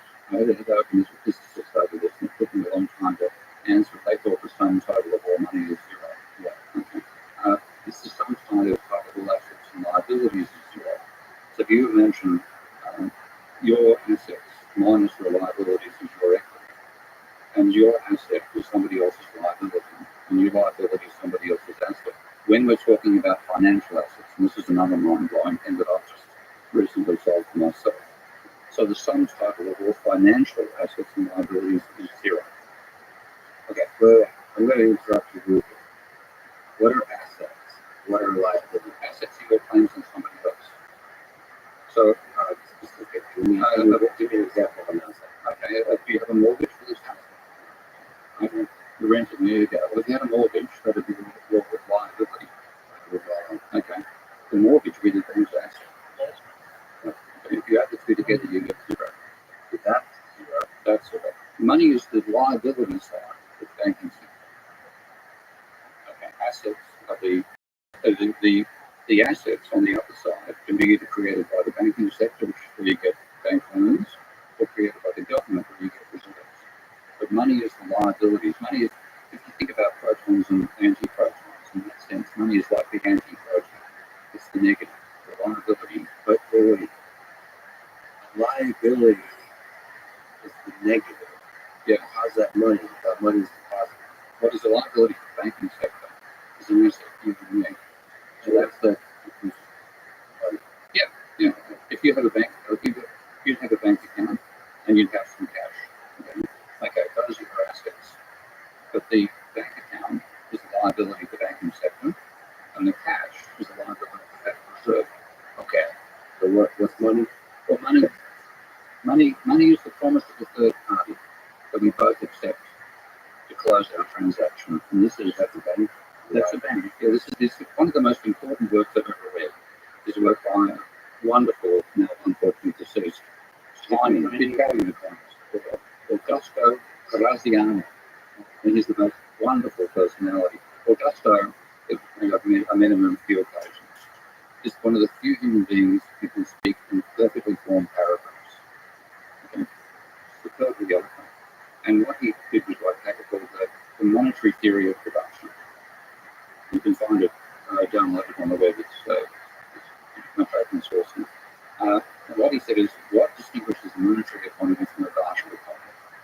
They said in a partial economy, what we do is, I'll give you two of these for one of those. Yeah. Okay, fine. Just we're working at a relative price. Two of us involved, two commodities.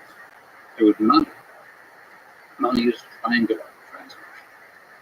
There is one commodity, I buy a can of green coffee, two people, and the price that's worked out ends up being transferred from the promises to pay the bank that the buyer has to the promises to pay the bank that the seller has. So what you have is the monetary transaction, capitalist economy, involves three agents: the buyer, the seller, and the bank.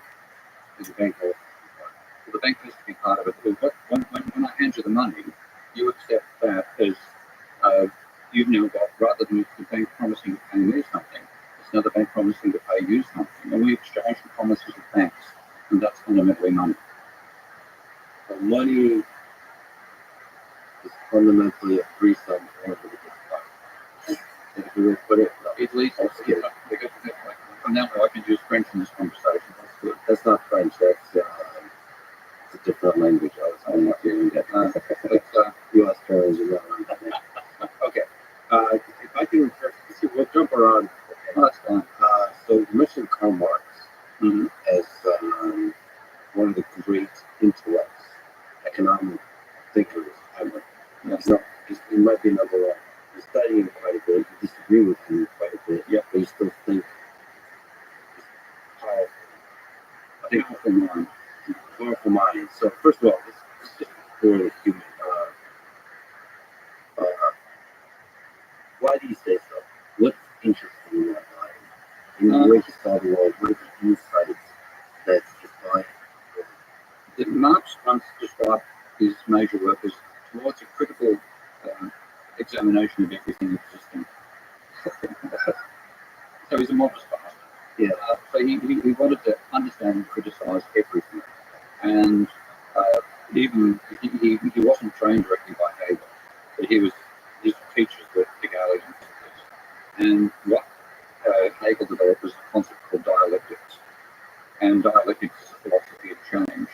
And when most people hear the word dialectics, they come up with this unpronounceable trio of words called thesis, antithesis, synthesis.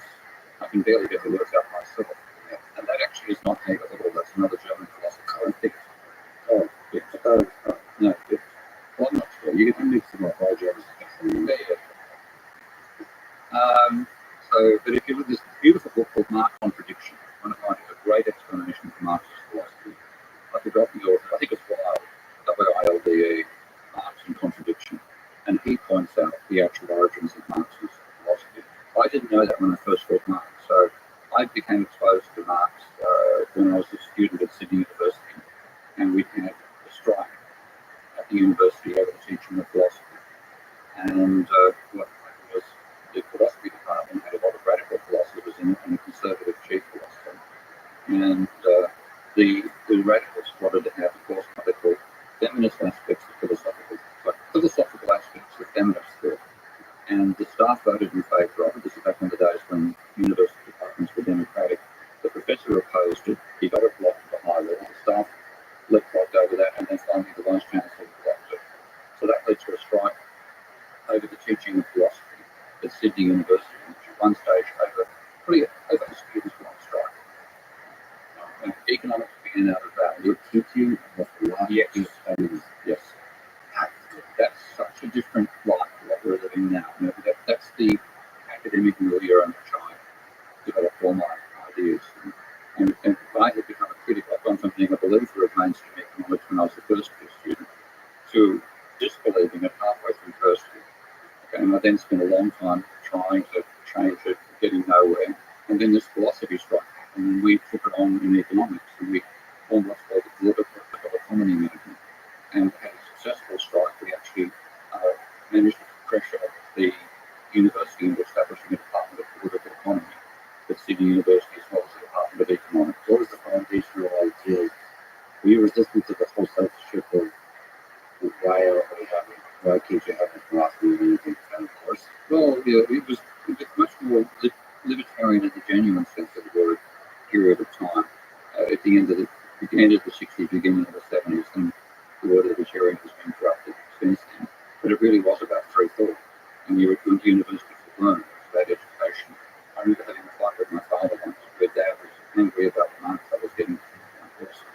And he said, if you don't get a decent result, you won't get a decent job. And I said, I'm not here to get a job, I'm here to get an education.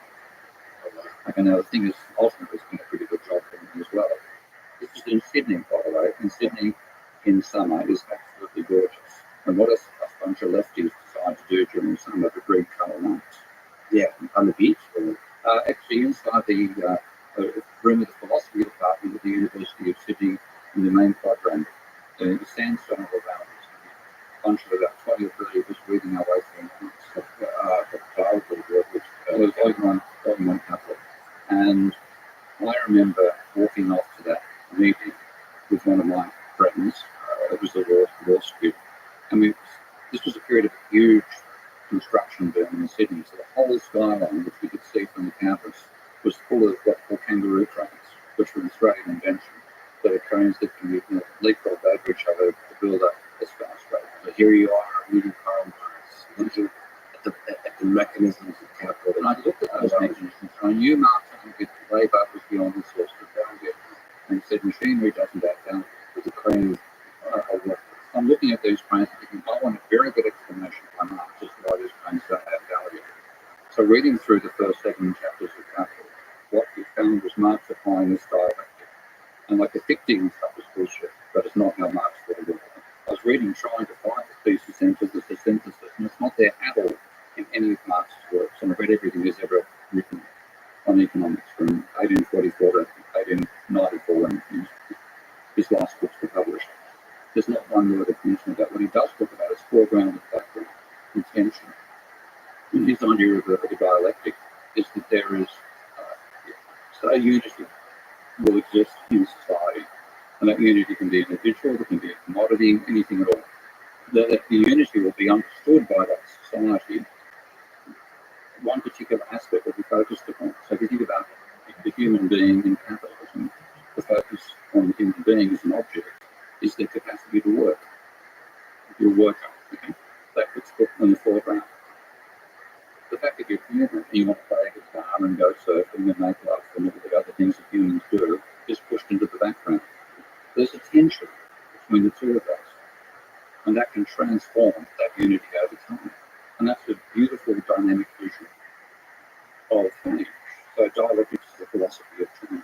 So synthesis, antithesis is what does every idea have a counter argument? Yeah, there's a positive and negative, and you bring them together somehow.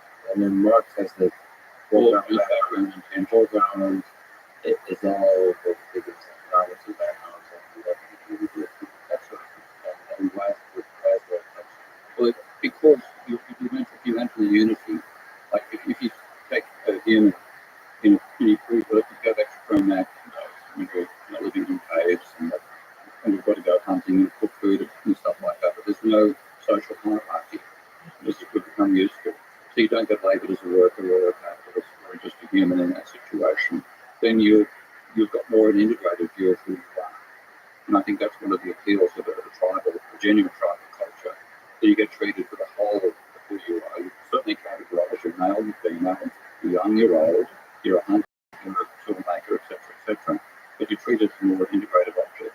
When you get put in a complex society like a capitalist society, then one side of you is emphasised and the others are de-emphasised. So is it fair to say that at the background are basic fundamental humanity and the foreground is the machine of capitalism? Effectively, and when you look at it in terms of a human, but what Marx did is apply this to a commodity. He said, what is the essential unity in a capitalist economy? The essential unity is a commodity. And that's The essential unit. the essential unity. What's unity? Unity is an object in society. Okay, so you started from the point of view of trying to understand how exchange occurs, how we set prices. And his starting vision was to say that a commodity is a unity in a capitalist economy. The part of the unity that we focus upon is the exchange value. The capitalist produces the commodity not because of its qualitative characteristics, but because it be sold for a profit. So the foreground aspect of a commodity is its exchange value. The background aspect of it, it won't succeed as a commodity unless it has use value. So the background is the Yeah, so if you made something that didn't work, then you might be able to sell it, but it has no utility. You can't make that into a commodity. A broken thing can't be sold. Does it have the subjective? Yeah, it has to have the subjective side For people as well as the objective. So the objective is what capitalists worry about. I'll give you my favourite counter example of that. I took a bunch of Australian journalists to China way back in the period when the Game of War was being on trial. And we did a tour of the Forbidden City in Beijing. And at that stage, all the artifacts of the royal family of the emperor were actually in the building still. We walked past one of them, and it was this gold, solid gold bar about this long, fist turned over like this, and on this side there were rubies, emeralds, diamonds. You'd never seen gemstones and gems that big. And one of the journalists asked me what I thought it was, and I said, "Oh, it's obvious, Jane, it's a back scratcher." I walked away. She caught up with me about 20 minutes later. I asked one of the guys, "It is a back scratcher." So here's the back scratcher for the emperor, made of solid gold with diamonds and rubies and emeralds during the scratcher. And that's a commodity in a feudal society. It just doesn't matter. You want the most elaborate, beautiful thing because you're the emperor. So in a feudal society, the commodity, what's focused on is the utility. And the cost of production when you're the emperor is a material. Capitalism reverses that. And so the commodity in the capitalist economy is a plastic $2 scratcher you can get from Kmart or Target. And so the use value is necessary, but irrelevant to forming the price. And that was a completely different vision of exchange and capitalism to what I found in the neoclassical theory, because that says it's the marginal utility and the marginal cost of everything that Oh, determines what? the exchange ratio. Biggest And losing the crazy thing about that is not so much the marginal utility, but the argument in neoclassical theory is that the price ratio, the price will, when there's an exchange going on, two persons, two commodities, Where's your peanut butter and that? two commodities between two people, Like that, dude. they will, the price will change with such time as the ratio of marginal utilities is equal to the ratio of Just do one of these. that's supposed to be the equilibrium. And Marx says that's bullshit. That's a previous society where you exchange